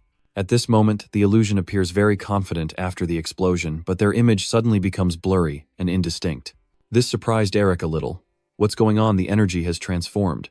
He noticed the strange change in the shadowy figure. It was just a gentle breeze. Before now, it's completely silent, and the air seems frozen, as if facing an invisible ghost. Herman realized the danger and quickly shouted a warning, retreating fast. Suddenly, the apparition had disappeared without a trace. This surprised Drumhand a bit. Heezy was astonished, and Eric was equally shocked. He furrowed his brows and looked around. But where is he? Eric used divine power to find him, but couldn't locate anyone. Not even the divine power revealed itself. At that moment, Drum appeared and mocked. How could you be so clueless? It seems Eric was warned and quickly dodged the fatal strike. Huyanan muttered in admiration, well done for dodging that, and then his image faded away. That made Eric nervous again. He dodged instinctively. He avoided another attack and silently thought, damn it, I don't know the position, how can I attack? At this moment, he struggles to dodge the attack. Huyanan, not knowing if duel has helped, Eric suspects that the person might be reading his every move. He was close to questioning the person responsible for this failed assassination, wasn't he? Suddenly, a soldier shouted in pain. Eric was astonished and turned to look. The other soldiers were equally stunned, exclaiming, Karen, what just happened? Now the others are also being attacked. Suddenly, even the royal knights are caught off guard. This situation prompts the knights to hurriedly form a protective circle around Drumhand and guard the prince. Shrieks echoed everywhere as the guards formed a circle and tightened the perimeter, but before they could act, they were struck down. This scene made Eric feel both worried and excited, as he thought to himself, we have to find a way to deal with him. We need to gather information about him. Then he turned to Heezy and asked, Sis, do you know anything more about him? Your eyes look at the soldiers under attack, and you ask, we need to find a shadow that the naked eye can't see. Mephi has appeared and says he is not an easy opponent. Even I cannot see him. Suddenly Eric thought of something. Wait, a ghost. Seeing you suddenly look at me like that and fall silent. Mephi asked, what's wrong? You didn't answer, just identified something. That's it. Eric closed his eyes and thought that no matter how much he looked like a ghost, the surrounding ice appeared around him. At the same time, he felt proud when he had an idea, since he wasn't a real ghost like Mephi, so he used a move spinning around. The snow begins to cover everything, and if he still has a physical body, then definitely. Footprints of the shadow suddenly appear on the snow-covered ground, leaving traces of footprints. The footprints appeared just as everyone started to murmur, and seeing them, they realized he's right there. Knowing he couldn't keep playing hide-and-seek anymore, the apparition appeared and said, so this is how you tracked my direction. Suddenly he rushed towards Drumhand, but the result remained the same. The moment he tried to act, Elric moved first and blocked the apparition with a wave of inner force. Without even avoiding it, Huyen An swiftly cuts through the ice wall. Being obstructed by Elric makes him incredibly angry, glaring at him, and the one responsible is himself. So he decided to deal with Elric first. First, I have to finish off that damn Mephi. Suddenly Herman appeared and shouted, how dare you look down on me? Herman attacks and shouts, I'm really furious right now. While fighting him, I also feel something's wrong. Damn it, facing him head-on isn't easy for a lion. Even though he's one-on-one with Herman, he still keeps an eye on Elric behind him, and because of that guy, I can't perform the stealth concealment spell. Suddenly a powerful pressure appears, and he recognizes that aura. Seizing the moment when he let his guard down, Herman struck with a slash. Not bothering to fight Herman head-on, Huan An focused solely on the new pressure that appeared an overwhelming and brutal force impossible to resist. That pressure is from Augustine, the one Huyen An calls the White Ghost. As soon as he appeared, Augustine snapped angrily, defending himself, complaining that it was just a humble guy, yet everyone had to struggle so much. As soon as they saw the old man, everyone sighed in relief, feeling a weight lifted, were saved. Augustine's arrival left Huan An helpless. At this rate, I won't be able to do anything. Eric then muttered to himself, no matter how strong he was, he wouldn't dare to challenge the master in front of him. Now, Huan An respectfully spoke, it's been a long time since we last met. He called Augustine master in 2 words, which shocked Eric so much he almost gaped master. Augustine asked coldly, "Who are you calling master with those 2 words?" and Huyanan replied indifferently, "So far, the disciple has always seen you as the master, but could it be that you never thought the same way?" The old man didn't bother arguing with him, only gave a cold command, "That's none of my business, don't bother me anymore," and leave.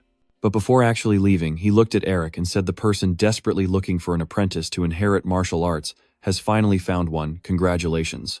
Seeing how this guy is so verbose, Augustine lost patience and threatened him. "I told you this is none of your business. If you didn't hear clearly, do you need me to drill a new pair of ears into you?"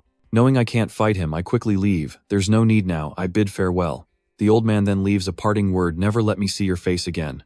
Huyan calmly said as he disappeared, "If there's a chance, I will respectfully ask you," then he vanished. You are a bit curious about Augustine and Huyan. The masked one also calls him master, so what is their relationship after all mourning has broken? Jerome Han felt a bit regretful and spoke up, saying he wished they could have spoken a little longer. Eric answered calmly, "I believe we will talk for a long time next time." His next words surprised Jerome Han a little. "Then we will strengthen this friendship." Seeing this as a sign of your agreement to cooperate, Jerome Han was overjoyed and said, "I hope your strengthening techniques are truly impressive. Next time we meet, I want to have a fair fight with you." Eric also had no hesitation in answering, "I am also looking forward to that day." So a strong friendship was formed. Seeing there was nothing else, Jerome Han quickly left, "So I will take my leave now." After saying that, he turned and walked away. Eric watched his figure and smiled. Just then, someone ran over and called out loudly, and seeing how hurried he looked, Eric wondered what was going on. He just sighed and said that Father urgently wants to meet with us today. Soon after, everyone gathered together. In Eric's mind, he was only worried about Jerome Han, not knowing if they would return safely. After seeing him off at the gate, Herman said goodbye. "Maybe now it's time for us to part ways." Eric agrees that it's a pity, but Lamb the lion will face a big illusion at Hezegram, so separating here is for the best. Isabella smiles and reminds him to take care of his health. Eric also chuckled and said, "You too, Isabella." The two of them looked at each other, their eyes filled with hidden intentions, making everyone in the group laugh slyly. Even Miffy cracked a thin-lipped smile. So it turns out Eric was just thinking nonsense all this time, so he quickly brushed those thoughts away. He let out a helpless sigh. When he returned to reality, Eric boldly asked Master, "May I ask about your relationship with that masked assassin?" This question surprised Augustine a bit, and he stayed silent for a moment before saying, "You don't need to know about that." The fact that the old man didn't answer Eric's question surprised both him and Higgy, but Augustine only left a promise that over time there would be an answer. A while later they left in a carriage, and a figure casually walked along the corridor at the Die Now Tower. Just as this person was about to open a door, they heard someone inside say, "You left with so much confidence." The man inside the room, looking truly pitiful, is the Red Lion Andre Wynn. He didn't bother to answer this guy, merely sitting down, exhausted in the chair. At this moment, Andre stood up and asked, "But more importantly, where is the head of the 4th prince? Don't tell me you returned, empty-handed." Seeing that Huyan did not answer, Andre kept questioning, "Come on, you must be joking. You set out with such great momentum." His voice was full of sarcasm. There's no way Huyan, who claims he can stuff everything into his pocket, would return empty-handed. Then he sat down beside Huyan and asked, "Where did you hide it? Huh? Want to surprise me?" Seeing how this guy is so boastful, the illusion splashingly pushed Andre's hand away and shouted loudly, "Shut up." This attitude made Andre realize, oh, so he really failed. So he laughed happily, saying that assassinating the 4 princes outside the palace was as easy as flipping a hand. Weary of his mouth, the illusion simply sighed in helplessness. "Damn it, your mouth is the problem." Now Andre asked, "Then why did you fail?" And suddenly the illusionist uttered a name, Eric Melvinger. "Isn't he just a mage?" The illusion clone casually points out, "Our information is all outdated now." He seems to think highly of Eric's abilities. "The Melvinger I encountered was a fallen mage, but his martial skills are quite impressive." Andre sighed and asked, "So Melvinger is still Melvinger after all? When did everything start to go off the rails, I wonder?" His mind was filled with questions. Was it from the moment I refused the prince's plea for my support, or from when I turned down the prince's proposal to support him? The current situation has cornered him into a dilemma. No matter what, I have been branded a rebel leader and cannot defend myself. Andre's reason for targeting the 4th prince was to negotiate a new deal with the prince, or use the hostage to force the king to aid the army. But life is not like a dream, and all plans have fallen apart. Suddenly, the voice of the phantom echoes and catches Andre's attention at last. As his voice slowly echoed, a figure appeared right outside the door, and there was only one choice left, right. A brother and sister appeared and asked, "So the one who lost now will answer me right?" As soon as he saw them, Andre quickly stood up and thought to himself that because of his decision, thousands of loyal subordinates might have to pay with their lives. He moved closer to the sisters, but now was not the time to weigh the odds. He knew well in his heart that the reason for branding us as traitors was the accusation of collusion with demons. Andre's eyes were full of determination, so I had to give them what they wanted. Night had fallen at a mansion. Hui solemnly said, "I know you must be tired after the long journey, but the reason I urgently called you is this." He handed over a sealed, carefully stamped scroll. As soon as he opened it, Elric exclaimed in amazement, "This is it." Hui quietly confirmed that it was issued personally by the Emperor. The contents inside caused Elric's expression to darken. The Melvinger family must go to battle. The Emperor's order states that defiance will be met with execution. At the same time, the contents of the imperial decree appeared, marked with a gold seal sent to the Melvinger family, the imperial subjects and longtime friends of the royal family. I personally issued the order. To prevent abuse, high noble families are only allowed to use it a few times. But for Melvinger, they are only allowed to have a maximum of 2 of these sealed orders. That's why the royal family has not used the imperial seal for hundreds of years to maintain control over Melvinger, yet now they are using it. After reading everything, Elric gritted his teeth and thought to himself that the smell of conspiracy was too obvious to ignore. Melfi quickly crossed his arms and spoke as if he had already prepared a trap and was forcing us to leap into it. Are they not openly declaring their intention to harm us? What the heck is this? Melvinger isn't even a vassal family of Nearester. I can't help but ask, Father, are you planning to ignore this? Still we remained calm and answered, calm down please. He speaks softly, and I'm not pleased that the royal family looks down on us like this. There's no way they don't know about our alliance with Melvinger. It's unclear whether they intend to break the relationship between the two families or have other plans, but one thing is certain, this order is too generous, making us wonder if it was the Emperor himself who signed it. After a moment asked the question, it seems the master of Melvinger has also realized it. What does Father think? Before we can respond, Elric spoke up. If we resist, they can easily kill me with the excuse of insulting the royal family, or push me to the front lines and then cause an accident. At this point, he guessed the imperial family's intentions early on. No matter the outcome, the royal family stands to lose nothing. Hearing Elric's laugh, he angrily said in this situation, how can you still laugh when you're about to walk into the trap yourself? Without hesitation, she eagerly replied, after all, we were planning to join the military, and besides, why wouldn't I laugh? Then Elric continued in a low, gloomy voice, saying that he was planning to bury that damn prince alive, a name that made Sin's face darken once again. It was that same bastard. After a moment, he started explaining his plan to Muffy. Muffy, since the prince is also after Gregory, if we combine them, we can eliminate both at once. Han calmly replied, that's right, that's more like you. In a moment, Shin curiously asked Elric, with a month left, before the summons deadline, what do you plan to do? Hearing that, Elric smiled softly and said, there are 2 things I need to accomplish. I will need you to give me a hand. Let's switch to the Central Magic Bureau. Inside the room, Brian's annoyed voice sounded, it's so troublesome, so annoying.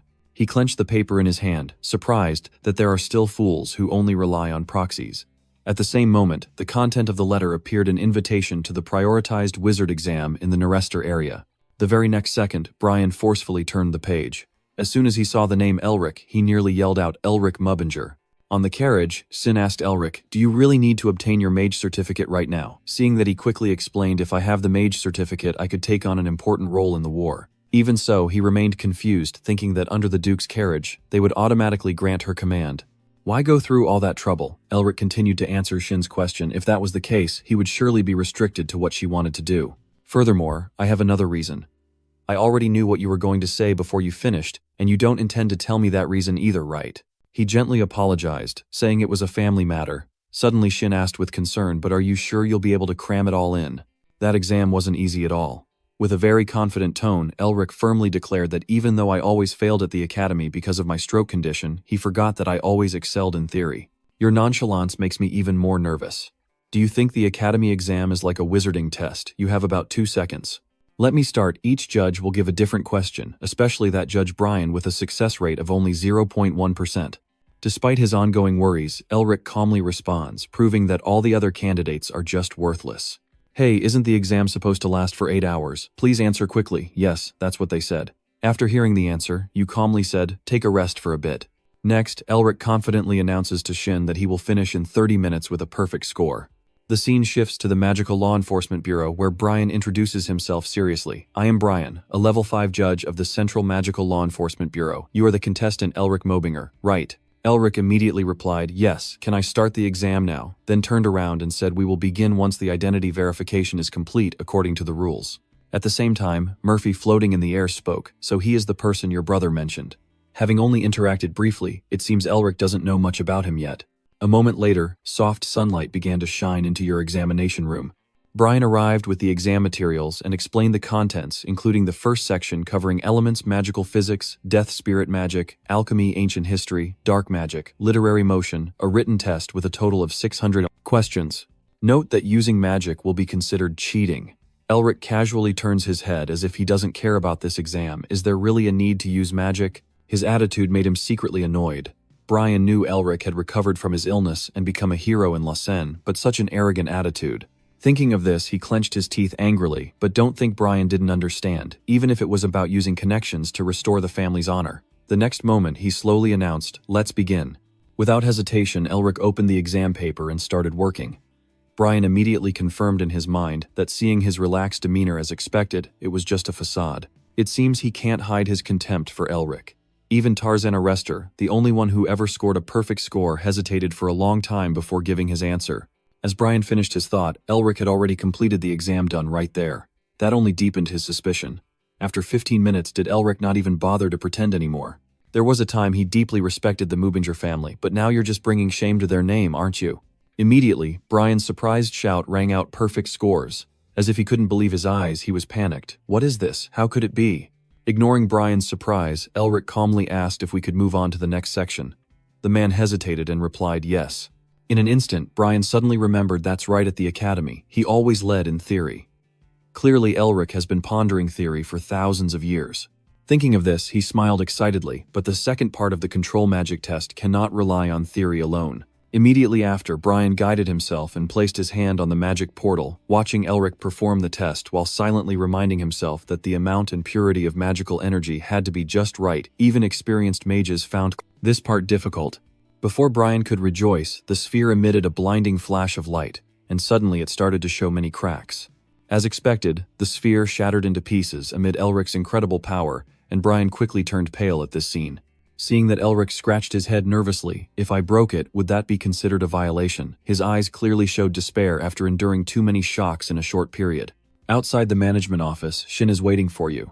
But he couldn't believe his eyes, and exclaimed in surprise, "What's going on? You really went out after half an hour." Quickly ask how it's going, and what the result is. This question makes Elric smile with great joy. You confidently take out a piece of paper and ask what for. At that moment, the words appear on the page, Temporary Mage Certificate, Elric, head of the Melvinger family. The headline on the paper revealed that the entire exam and highest scores belonged to Elric Melvinger's shining brilliance. At that moment, a calm voice echoed, "I will return, while this cup of tea is still warm." Before leaving the carriage, he showed his confidence to his friend. He couldn't hold back and slammed the newspaper down on the table, shouting, "Are you planning to write an entire novel here?" With Nephi's irritated expression, I can't help but marvel again. What a lucky bastard. How did you finish it in just 30 minutes? After a while, he asked out of curiosity, and by the way, where did you choose for the third test that task? You didn't bother explaining there was no more time left, you just wanted to finish quickly. Then Eric spoke up asking Nephi if the story about Otto in that place was really true. Nephi quickly responded, "Whether to trust or not is up to you." Hearing that, he couldn't help but think of the dark scene in the forest, a story concealed among a place full of spirits. If it's a work by Korean cars, then it's not hard to trust. Maybe quietly you'll arrive at the spirit-chained forest. While Eric and Shin were deep in conversation, suddenly the sound of knocking on the door interrupted them, causing both to turn. The next moment, the door slowly opened, revealing Heisey stepping inside. "Eric, can I talk to you alone for a moment?" Under the gentle moonlight of the late evening, Eric and Heisey walked slowly along the street. She calmly asked if you could talk with her for a moment. "Can you talk with her for a moment?" "Can we talk for a moment?" she calmly asked him. "So you're going to the border province, right?" Without hesitation, Eric replied yes. Hoang only pressed the seal to issue the order, and I had no other choice. Not only me, but the Liang family tower and clan would also be revoked. "But why did you bring that up?" Heisey replied immediately, "Because it seems she also has to go there. Her organization received a full mobilization order." This information makes Eric hesitate for a moment. Then he asks why you have to follow it since you're not even an official member yet. Heisey's direct voice rang out, saying that even allied members must leave when called, or they will be banished forever. It seemed Eric didn't agree with her decision, no, but he still accepted. Before you could finish speaking, Heisey slammed her suitcase down forcefully. She spoke firmly because just because you're starting to live kindly doesn't mean you have the right to order me to give up. Thanks to you, I no longer have to worry about money, but I love my work and am proud of what I have created myself. Hearing this, Heisey calmly threatened, "Yet you tell me to put down my weapons and rest. If you keep nagging about marriage, I'll smash your head open first." After hearing her heartfelt words, Eric quickly replied, "I won't say anything, that's her life, so why should I interfere?" Behind Murphy, supported his chin and commented, "Your sister is much braver than most." The boy quickly added, "There's no real willpower like that. Our family wouldn't have survived this long if she had magical talent. Our clan's head would be her, not me." After a moment, Eric gently says goodbye, "Take care and see you at the front lines." Then Heisey turns around and wishes, "Yes, I hope your plan succeeds." But to reassure her, he firmly and decisively affirmed that she has been the one protecting our family so far, and from now on I will be the one to bear that responsibility, so just stay calm. As soon as Eric finished speaking, Heisey gently reached out and tapped his head softly. She gently praised him. "Have you grown up now?" This warm head pat, Eric smiled brighter than ever as the scene shifts to the Hellfire Forest. At this moment, Benzie caught up with Sophia's group, causing her to panic. What she feared most was death at Benzie's hands. In this life-or-death situation, Elton suddenly tripped over a branch. As he fell, Veyron yelled anxiously, "Elton." In an instant, Benzie was right beside Elton, brandishing its sickle fiercely to take his life. In Sophia's terrified eyes, Elton tried to call her as if to plead Sophia. Before he could say more, it was too late, and at the same time, Benzie's group surrounded Sophia's team. Seeing that Veyron anxiously asked, "What should we do now?" Sophia bit her lip hard, appearing very unwilling. "Is this really our end?" As soon as she finished speaking, chunks of ice kept smashing towards them, leaving them stunned and speechless. "What is this?" Then Sophia saw the powerful figure of Elric right in front of her, launching an attack that pierced through. Seeing that the witch shouted and attacked with useless ice and physical blows also had no effect on it. While Sophia was still speaking, Benzie and the others were taken down by Elric's ice shards. "Wait, what exactly is this?" His cold strength quickly rushes straight at Benzie, finally piercing through its body, delivering a fatal blow. From its corpse, dark, ominous energy gradually rises. This scene leaves Sophia, Veyron, and John utterly stunned. Even though they are still holding back, Elric quickly channels his power into his arm. He sighs in relief, finally having caught one. Then Elric's resistance to Rue decreased, because that person caused the ghosts to cause chaos. "I also couldn't complete my mission. I need to collect 10 ghost souls and I only have 2 now," the man quickly replied. "I want to help, but you know I can't. Next to you is Mephi advising you. Didn't the king say that it's better for your mental state not to contact him? Even unwillingly playing along just a dragon's shell, and if it's bait, the ghost wouldn't bother to pay attention." Frustrated, he yelled out loudly without looking up, "How could a bunch of losers understand the greatness of this king?" Despite their loud argument, Elric remained lost in thought. Suddenly he became curious and asked, "Wait, why is Benzie the Grim Reaper here when it should be deep in the forest?" And that magical energy was as Elric carefully examined the patterns on the arm, pondering silently. The icy wind was hidden. That meant the matter of the car could be very close, but while he was still lost in thought, Sophia suddenly spoke up, "Oh, sorry." "Oh," as the crowd bows their heads in gratitude, "You saved us." Elric quickly responds, "I just did what was needed." The next moment he curiously asks, "But why are you all being chased by the death spirit, Benzie?" As soon as he finished speaking, Elric saw familiar items on the ground. His eyes quickly flashed with anger, and he paid even closer attention to these treasures. At the same time, Veroni admired and spoke up, saying only a chief-level wizard could use magic to counter Death Benzie. Duong couldn't help but marvel amazed, and Sophia quickly followed up, asking if he was part of the Demon Tower. Against this fake praise, he clenched his fists tightly as if trying to hold back. Still, Elric was furious inside, thinking, just look at these people, huh? Mephi beside him even adds fuel to the fire among all people. It's these damn grave robbers. In an instant, Elric regained his composure, and maybe that's for the best. Hearing that, he curiously asked Han what he meant. "You firmly insisted that these bastards will surely bring about their own destruction." Sophia knew nothing about Elric's plan, and with a tearful voice, she pleaded and apologized, asking if he could help us one more time. "Our teammates are still trapped in the dark prison. We will return the favor generously. Please help us." Since they understood each other perfectly, Sophia, Veroni, and John quickly united in begging you. Elric calmly agreed. "All right, I will help. Where are they?" Hearing that, Sophia excitedly exclaimed, "Really?" and Verone quickly expressed his thanks, genuinely grateful. But there was no time to wait, so I cheerfully pointed out the way I had to be quick before more enemies appeared. As they turned away, their faces betrayed cunning plans. Just as expected, Elric also began to carry out his own scheme. Behind him, Mephi gently sighed in pity, daring to rush forward and bring disaster upon themselves. A moment later, they reached the entrance of a strange cave. Sophia immediately rejoiced. That's the place. Following the instructions, everyone slowly moved forward. As soon as they reached the entrance of the cave, they suddenly stopped, as if preparing themselves. Suddenly, Sophia turned to closely observe Elric. Elric asked softly, "May I inquire what is the identity of our hidden person?" Without hesitation, he responded, Rick as if already tired of Elric's dullness. Nephi grinned. Once again, that name so painfully creative. Then Sophia rushed to hold his arm and praise him, saying, "Your identity is as great as your magical talent." "Oh, wait, I haven't finished speaking." Elric quickly interrupted and said it was just a basic skill. Sophia still didn't give up, and continued, "If it's not too abrupt, may I ask which magic school you belong to? I truly want to repay you. Hearing that you became even more resolute, no need, you don't have to worry." Unable to withstand your closeness, Elric withdrew his hand and said, "Let's go. You mentioned your teammate is in danger, right?" Sophia responded in surprise, "Yes." Immediately, I stop my evil stare as I watch his determined figure walk away. It seems that Sophia has never been rejected by anyone before. I grit my teeth and think to myself, what is it?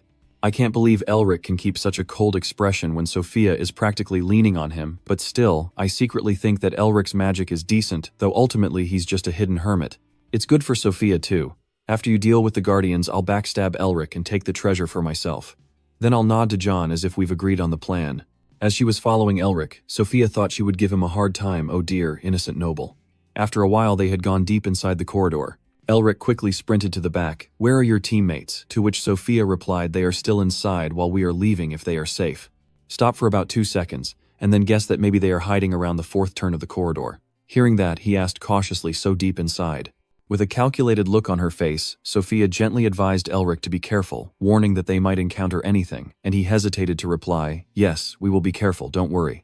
As soon as Sophia finished her sentence, the Benzi appeared and blocked the path. Their sudden appearance surprises her, causing her to fall back in panic. As Benzi's men charge forward, Sophia screams in fear of death. Her face turned pale as she begged for help. In an instant, Elric raised his hand ready to unleash his attack. Then the icy aura from his attack raced straight towards the Benzian Gulf.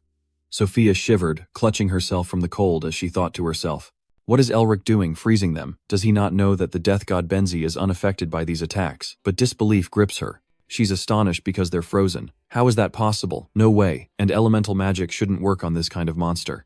Then Elric checked on them. "Are you okay?" Sophia quickly replied yes. Though still panicked, she still expressed her gratitude and said thank you. Sophia still can't believe it. "What is this? You're stronger than she thought. Could it be that Elric possesses holy power?" Thinking this, Sophia suddenly regains her confidence, but still she can't fight the Guardians behind. When Elric finishes them off, that's when she'll make her move. As she was about to strike, Sophia was hit in the face. Impossible. It turned out that while she was plotting, Elric had already taken care of all the Benzi. It seems there's no more time to waste, so let's speed up. This scene made Sophia stare with wide eyes. Using such immense magic, Elric should be exhausted, yet he remains unaffected. Up ahead, Elric is quietly whispering to Nephi. "Thanks to them, we didn't have to wander in the forest to find the car tomb, and the stolen relic has been returned to its original place." He was also very pleased, and I even gained demonic energy, so there was nothing to complain about. Suddenly, curiosity prompted him to speak. "It's truly an unexpected turn of events, rumor has it. Melvinger is humanity's greatest enemy, yet you know how to wield love's power." No exception. Elric quickly fell into thought with this question from the guy. In fact, that part is still a mystery. Then he carefully examined the patterns on his arm to restore the Winter of Han's car, creating a seal with demonic relics and shaping it. Each guardian here holds a fragment of the seal. A strange image suddenly flashes in Elric's mind, but in their thirst for power, they allowed themselves to be devoured by demonic Kwai, causing disaster to the world. Elric sensed it, but it was only a hypothesis. He would uncover the truth right here. After a moment, Sophia spoke up, indicating that this place would lead to the deepest level. Then Elric slowly followed the direction she pointed. True to Sophia's words, he encountered a huge sealed door that was tightly shut. Then Elric carefully observed the door. He quickly realized that all the magic flows within the prison were converging on that door, definitely the deepest and most horrific place. As soon as he saw it, Elric turned back and confirmed with Sophia once more that his teammate was trapped behind this door. "Yes," she replied anxiously.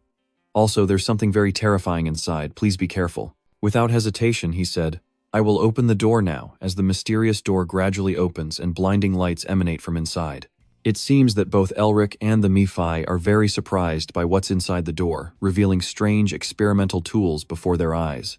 The Guardians guarding the car's tomb begin to fade away. Inside the room, the images of 2 of Sophia's accomplices have already disappeared. Suddenly, the Guardians all fixated their gaze directly at Elric. Sophia panicked and stepped back, and they all reacted. Kanmua gritted his teeth and thought to himself, last time when they came here, only one of them reacted, and that one wiped out the entire team. Immediately after, Sophia glanced toward Veyron and Zahn as if giving a signal. No matter how strong you are, you can't fight 10 at once. It's a shame if you die here, they won't escape either. Without hesitation, they turn around and quietly walk away. We have to run fast. Then a loud booming sound suddenly echoed, causing them to jump in fear. Sophia quickly turned around and shouted aloud, "What's happening? What is going on?" Gia, while they were planning to run away, the guardians all knelt before Elric. I was stunned and thought, why are the guardians kneeling like this? Because I am loyal to my lord. On the contrary, Elric showed no surprise at this scene. He slowly walked along the path prepared by the guardian army.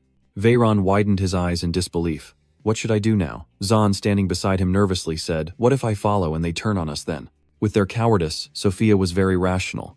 If they wanted to go back, they should do it themselves. That wizard had just uncovered the secret of the dungeon. Haha, your plan seems close to success, why give up now? Hearing that, Zahn and Veyron quickly run after. All right, we'll go too. As soon as they stepped inside, the mysterious door slammed shut. At the same time, Elric's necklace suddenly shone as if guiding him. He calmly moved forward, following its direction. As he walked, he looked back at the guardians behind. These are the guardians of the Hankar. The servants still protect their master's legacy, even after death. When Elric rebuilds his family, will he find trustworthy, loyal allies like this? Suddenly, he quickened his pace. So it was Elric who saw a mysterious magic circle, and this magic is similar to the one at the entrance of the Snow Mountain King's tomb. As soon as he realized, he placed his necklace on the magic circle, and in an instant the secret door appeared. The scene inside left Elric and Nephi speechless with surprise. This is where the ancestor laid the foundation for Melvinger. After hundreds of years, they are still waiting for you, the descendant of their lineage. Elric stepped forward and said, I have arrived. Stop for about 2 seconds, then you reply, Otto. Looking here, you look like an old man. Wait, you've been like this for so many years. As Elric was still marveling, suddenly, Nephi burst out laughing. He couldn't hold back and laughed like a maniac. The next second, Nephi called out loudly, Otto Han. I wondered about that, but in the end, you're just human after all. Even people who think they'll keep us confined forever. Even a creature as bizarre as that is still human. I have said many times that if I come back to life myself, I will take revenge on you and your followers. At this point, he suddenly spoke deeply, but in the end, those words were just a fleeting moment. Nephi's words made Elric suddenly think Nephi's reaction also had to be like that. Then he lunged forward in frustration and shouted, No, this can't be, it can't end like this. Seeing that your thoughts continued. The demons and the 4 demon kings tried to swallow the continent, but they couldn't overcome the Dream Binger Wall led by the Creator and Otto Han. At the same time, Nephi grew more frantic, regretful for receiving no answer. If you are the only one to close your eyes and die peacefully while smiling so contentedly, what should I do with the hatred in my heart? What am I supposed to do with these screams of agony? Elric also whispered to himself that his reason for wanting to be resurrected was just to break through that wall. But he couldn't bear it anymore, and he shouted in pain, saying something, Please answer me. Elric's eyes reveal curiosity. What secret is Otto holding? Suddenly, the mark on his arm bursts into brightness. What is that seal? And what is the true secret of the Elric family? Then Otto's body gradually disintegrated in midair. Faced with this scene, he was even more surprised. Strangely, a strange magical aura suddenly surrounded Elric. This is Otto's mana. As if to take him to another place, the increasing density of power quickly fused into his body, causing Elric to scream in pain. After a short while, he returned to his normal state. As Elric looked around, he wondered, Where am I? Suddenly, a familiar voice rang out behind you. Obviously, you have many questions. It turns out Otto brought you into his private space, and with your current knowledge, there are still many things you cannot understand. In just a split second, Elric regained his composure and asked, What exactly is Melvinger? Anticipating this question, Otto gently replied, I cannot answer all your questions. But since you have come this far, I will tell you a few things as a reward for you.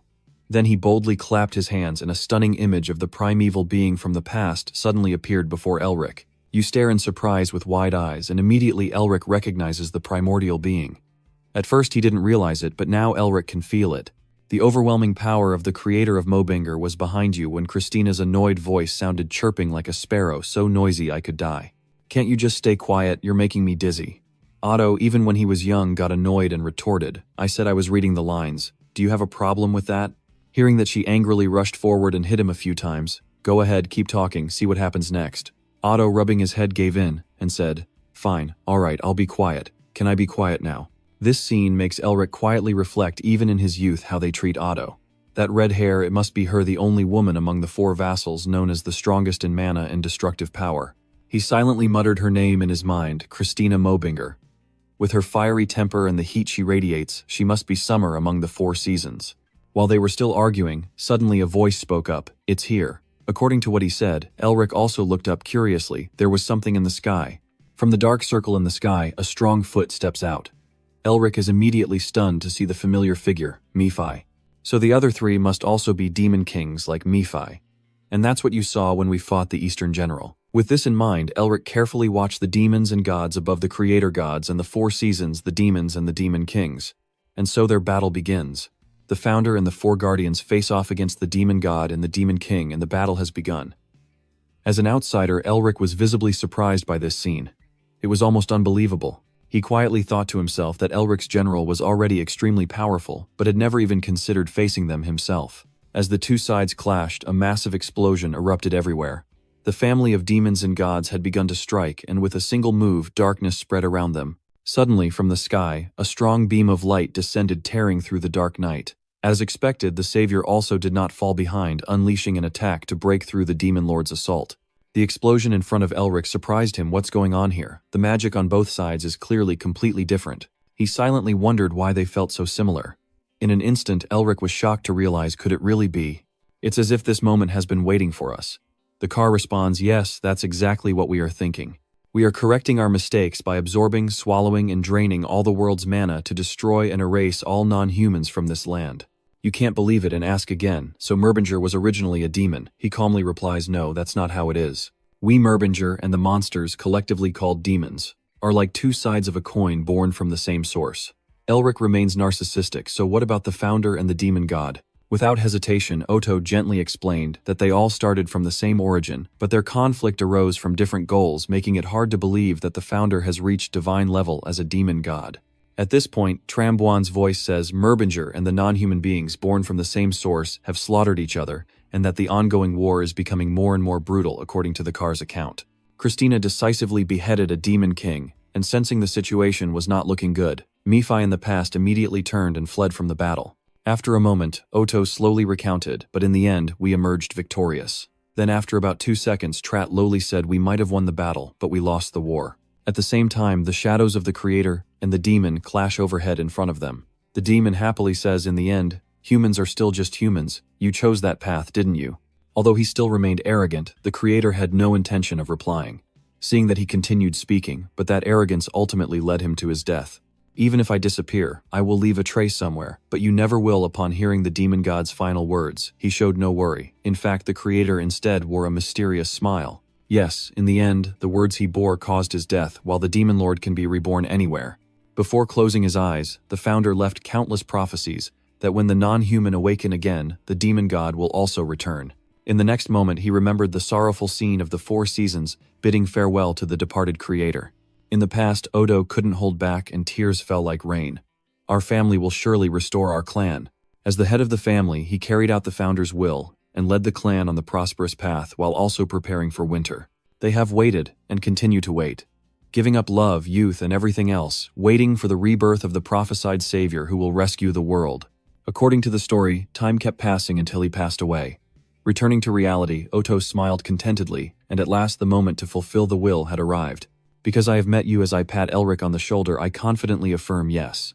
Impressed by you, the car speaks up, you are the child foretold by the prophecy.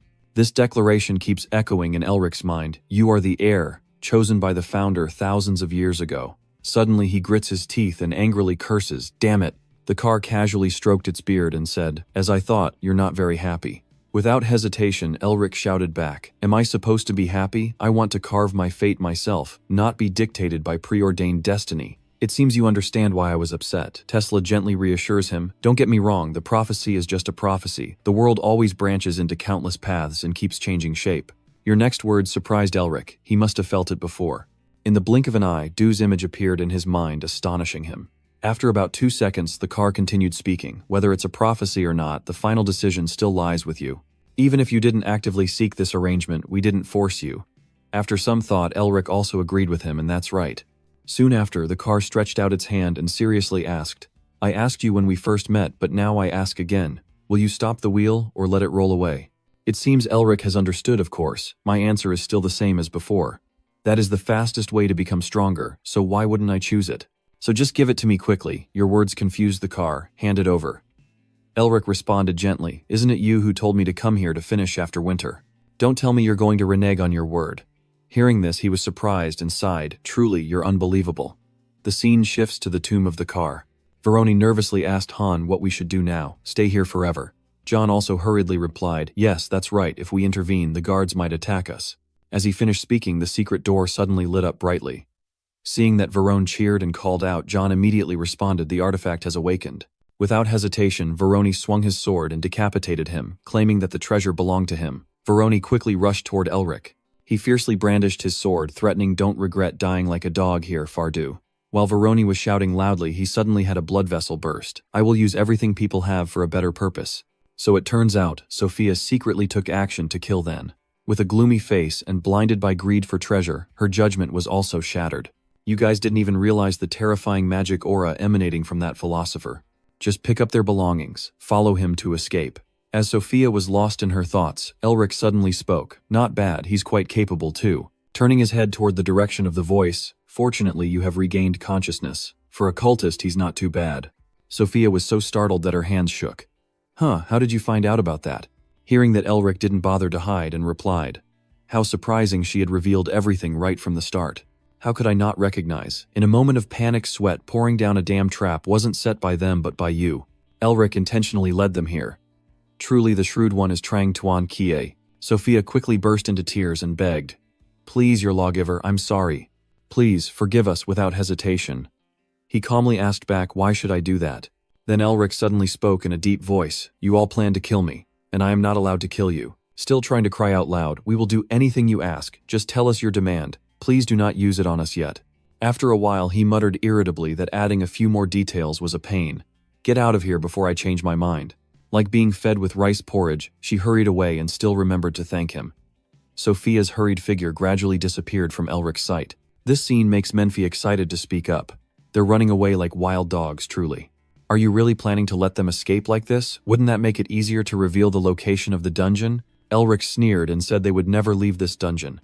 Hearing that, he curiously asked what he meant. Right after that, you didn't answer, honestly, just glanced away. Yes, maybe so, but you'll see soon enough. More importantly, what do you think about the next situation? Menfi asked, surprised and deep. Have you already finished? While he continued to question him, Elric released his power in place of an answer, the winter. Going back to his conversation with Otto, the winter seal in terms of magic had reached the level of a war king. Moreover, that is my true identity used to destroy the demon king. Then he immediately clapped his hands loudly, as if regaining control of something. After the surrounding scene turned into a freezing winter, Otto continued revealing that winter was caused by the awakening of two types of powers. This information quickly surprised Elric Powers. Seeing your confusion, he began to explain that if magic is the embodiment of the world's rules and truths, then power is the ability to bend those rules and truths with absolute will. Therefore, people call power divine might, and these powers are called gale and snowstorm. As soon as Otto finished speaking, a fierce wind surrounded the two of them. The ancient wind, cold and desolate from the west, left only devastation in its path.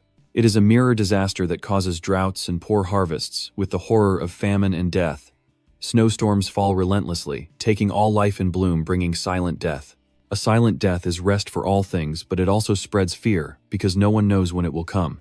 Seeing Eric's surprised expression, Otto calmly said, if you can completely master the cold ice and penetrating wind, you will perfect the winter. Hearing this, you immediately clenched your fists with determination. If you master these powers, Eric will possess the incredible strength Otto once had. Seeing your determined look, he praised, that's right, that's the look I want to see. It's time as a special exception. At this point, Otto happily announced, I will personally train you.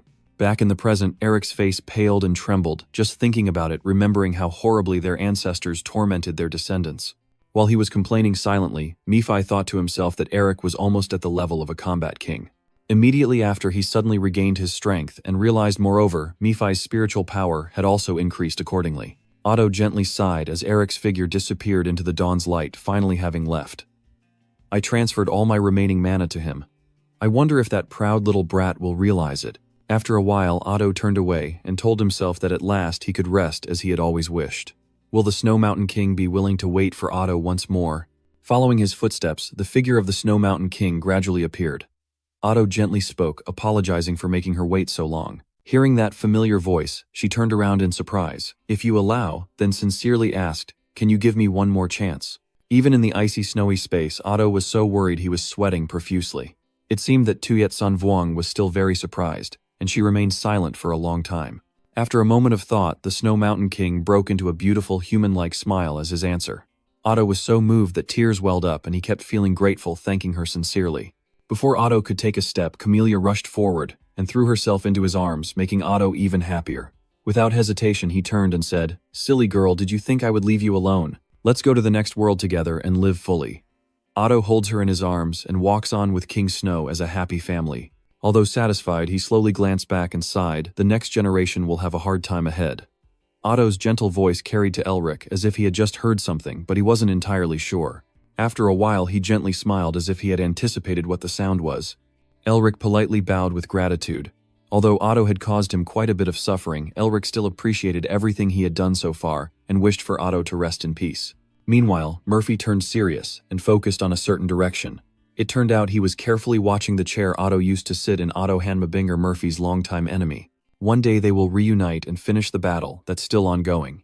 Then the scene shifts outside the dungeon as Sophia's bitter voice echoes, "Damn it, losing all the treasures and still having to run away." As soon as she reached the gate of the dungeon, she stopped to rest and regain her strength. It seemed Sophia was still not resigned and came up with a plan, or was hiding nearby, waiting for Elric to leave so she could go in and reclaim something. In just a moment, she dismissed the idea, thinking she would surely be killed if caught. No, it's better this way. Sophia hadn't even finished her sentence when suddenly she froze. A voice suddenly rang out, and immediately Sophia's face turned pale. It was a sharp-minded woman. The assassin of the Lamb Lion family was actually Tan Nan, who had arrived. Is Elric there? Seeing this, she silently thought in shock. In a moment, Sophia became even more frightened. Wait, Elric, meaning Elric Mobinger. The wizard, is that the hero of La Senta? Not wanting any trouble, she immediately said, "I have nothing to do with him," before Sophia could say more. Tan quickly swung her sword and sheathed it in a flash. He calmly entered the dungeon. "I was just asking that. Anyway, I won't let anyone escape alive from here." Bao Tanan's sword. From the throne, Bao Gan extended his order, this time insisting that they must capture Elric Mobinger's head. Huin immediately responded respectfully, promising to do so. He confidently declared that his subordinates had already deployed Tam Lang's most ferocious warriors to attack, and victory was assured. Huin led Team 1 of Lam Lang. Hearing that, he asked curiously, saying there are some special relations between the person and Elric Mobinger which might affect the mission. Then threatening with a fierce display, a week later, a duel within the family to decide the head of the household will take place, so you understand what needs to be done. After that, brother became even more respectful and replied, "Yes, Elric Mobinger, the one who has stepped into uncharted territory."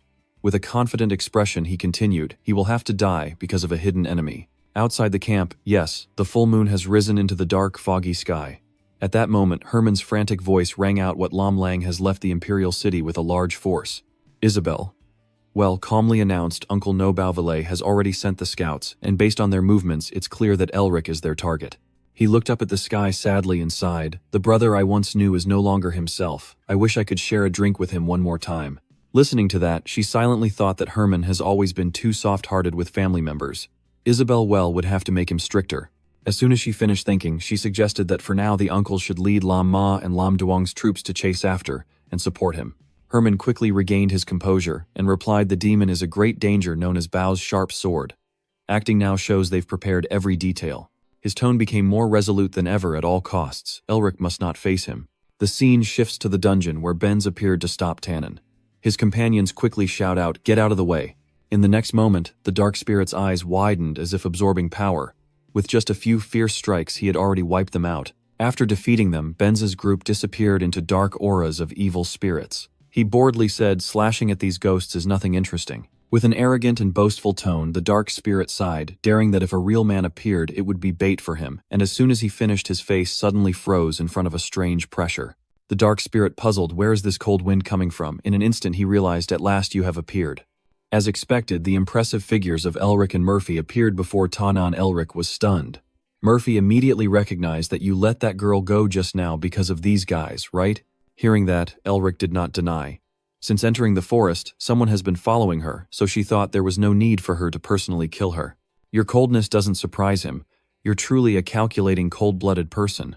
So what will you do now?" Elric's tone became very excited, having just discovered a new trick. Isn't it time to try it out and see how it works? You immediately activate frost magic, as if to freeze the evil spirits. Hearing that, he loudly commands everyone get ready to cast ice spell. The next second, he tore apart a mysterious paper filled with runes. The demons sneered, confident that they knew Lam Lang's second and third squads had been defeated by ice magic. It turns out that paper contained fire magic, and instantly the surrounding flames engulfed them, but with their 7th level fire circle, Magic Elric's spell would never work. Then he hurriedly lunged and cut through Elric's ice chains. With just a few basic moves, Tan Yan smugly taunted. "Is this all a capable person can do?" he mocked. "Covering his eyes won't help, it won't block his view at all." As soon as he finished speaking, Tan's eyes widened in horror as an icy snowstorm suddenly hit him. He couldn't believe what he was seeing.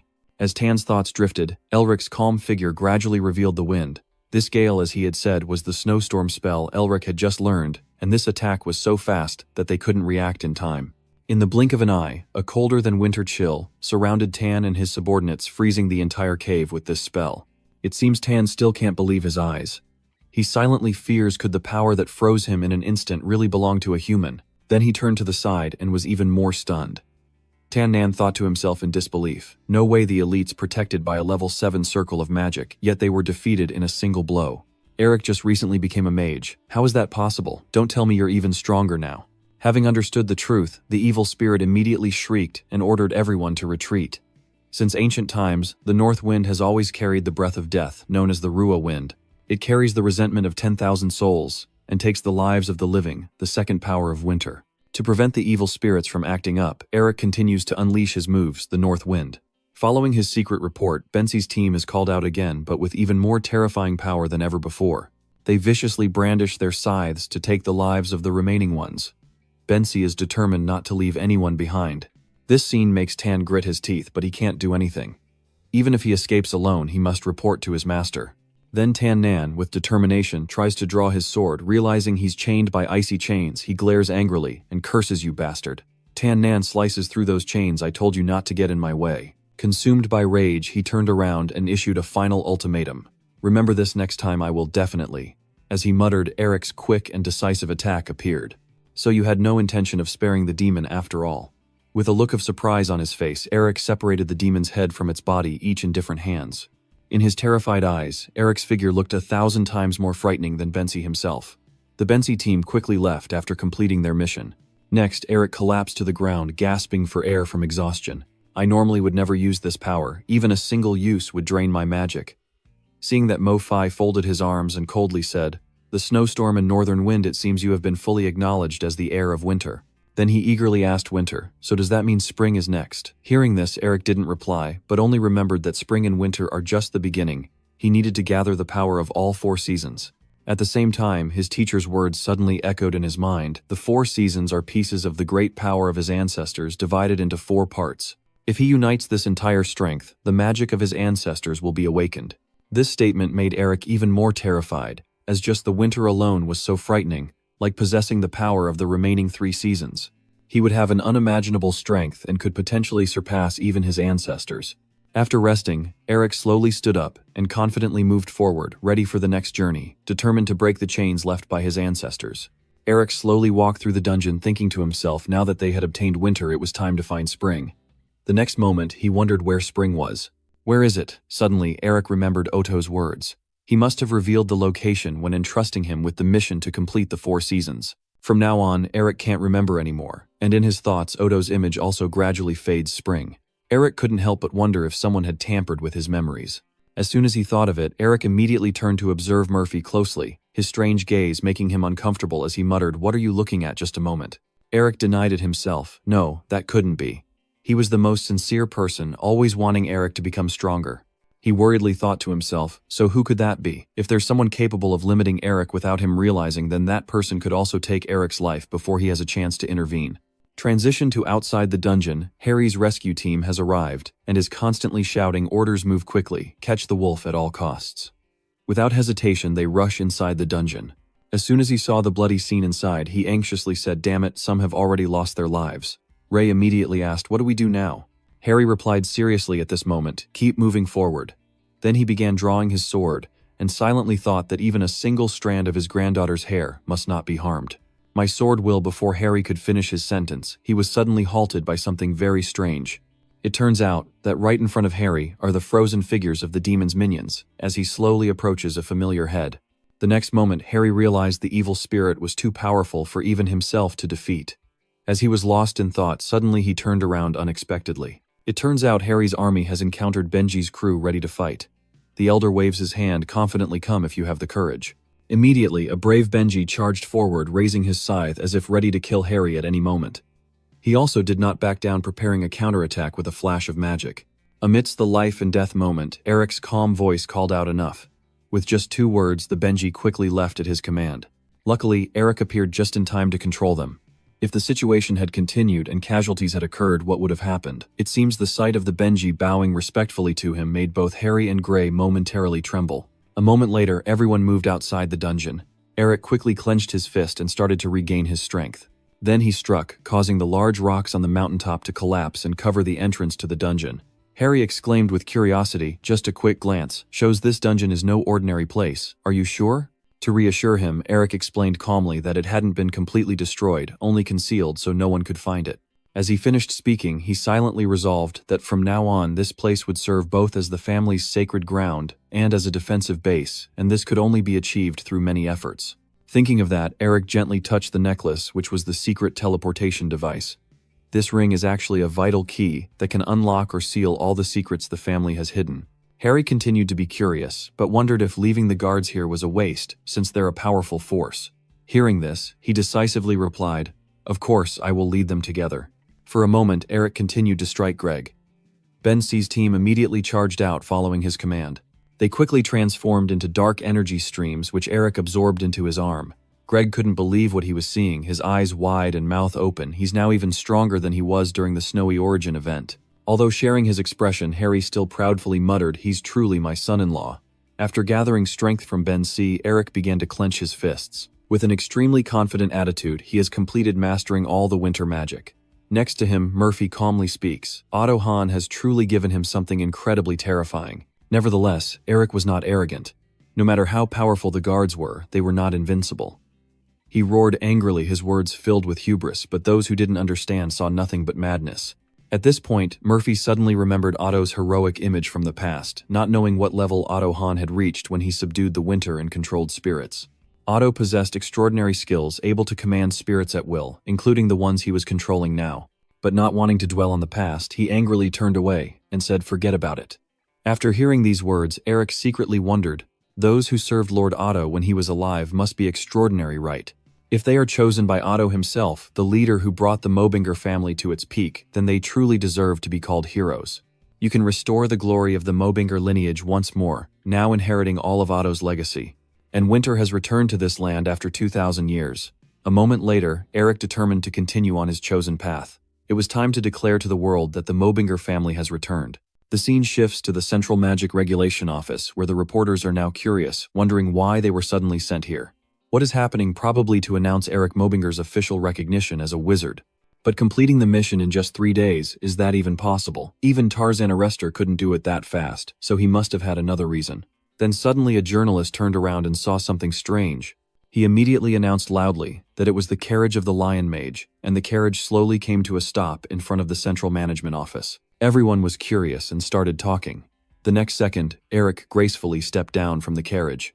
The reporters immediately rushed forward and kept asking questions as the people have been paying close attention to your achievements. Has Eric Melvinger truly completed the mission? If that's true, it means you have broken the records of both your grandfather, Ewadin Melvinger, and Tarzan Arrestor. What is your decision? Some say it's not the 3, but the 4 new stars. What is your comment on this? As Eric stepped forward, Brienne's proud voice rang out, "I have waited for this moment for a long time." The serious announcement has been made that the Central Bureau of Magic officially recognizes Eric Melvinger as a wizard. This statement has further piqued the curiosity of the reporters. For over 30 years, since the Melvinger family, a notorious magic family, finally has a certified wizard. How do you feel, Lord Eric Melvinger? Please share your thoughts. I can't wait any longer. I will speak now, but before I do, let me say something. During the mission, I was ambushed by a group of unknown people. With everyone's shocked faces, he continued to reveal shocking news and almost lost his life. Thanks to the support of the Well family, I survived, but after deep reflection, I concluded that this insult cannot be ignored. Therefore, I announce the start of a territorial war. This announcement from Eric immediately shocks the journalists. Territorial war. Isn't this kind of war only supposed to end when one side is completely destroyed? But with fewer than 2 members left in the Melvinger family, how can they declare war? A journalist asked loudly. Who dares to assassinate the head of such a powerful magic family? It seems this question hit the mark for you. The target is the Well family. With a serious tone, Eric confidently declares himself to be the traitor of the Well family.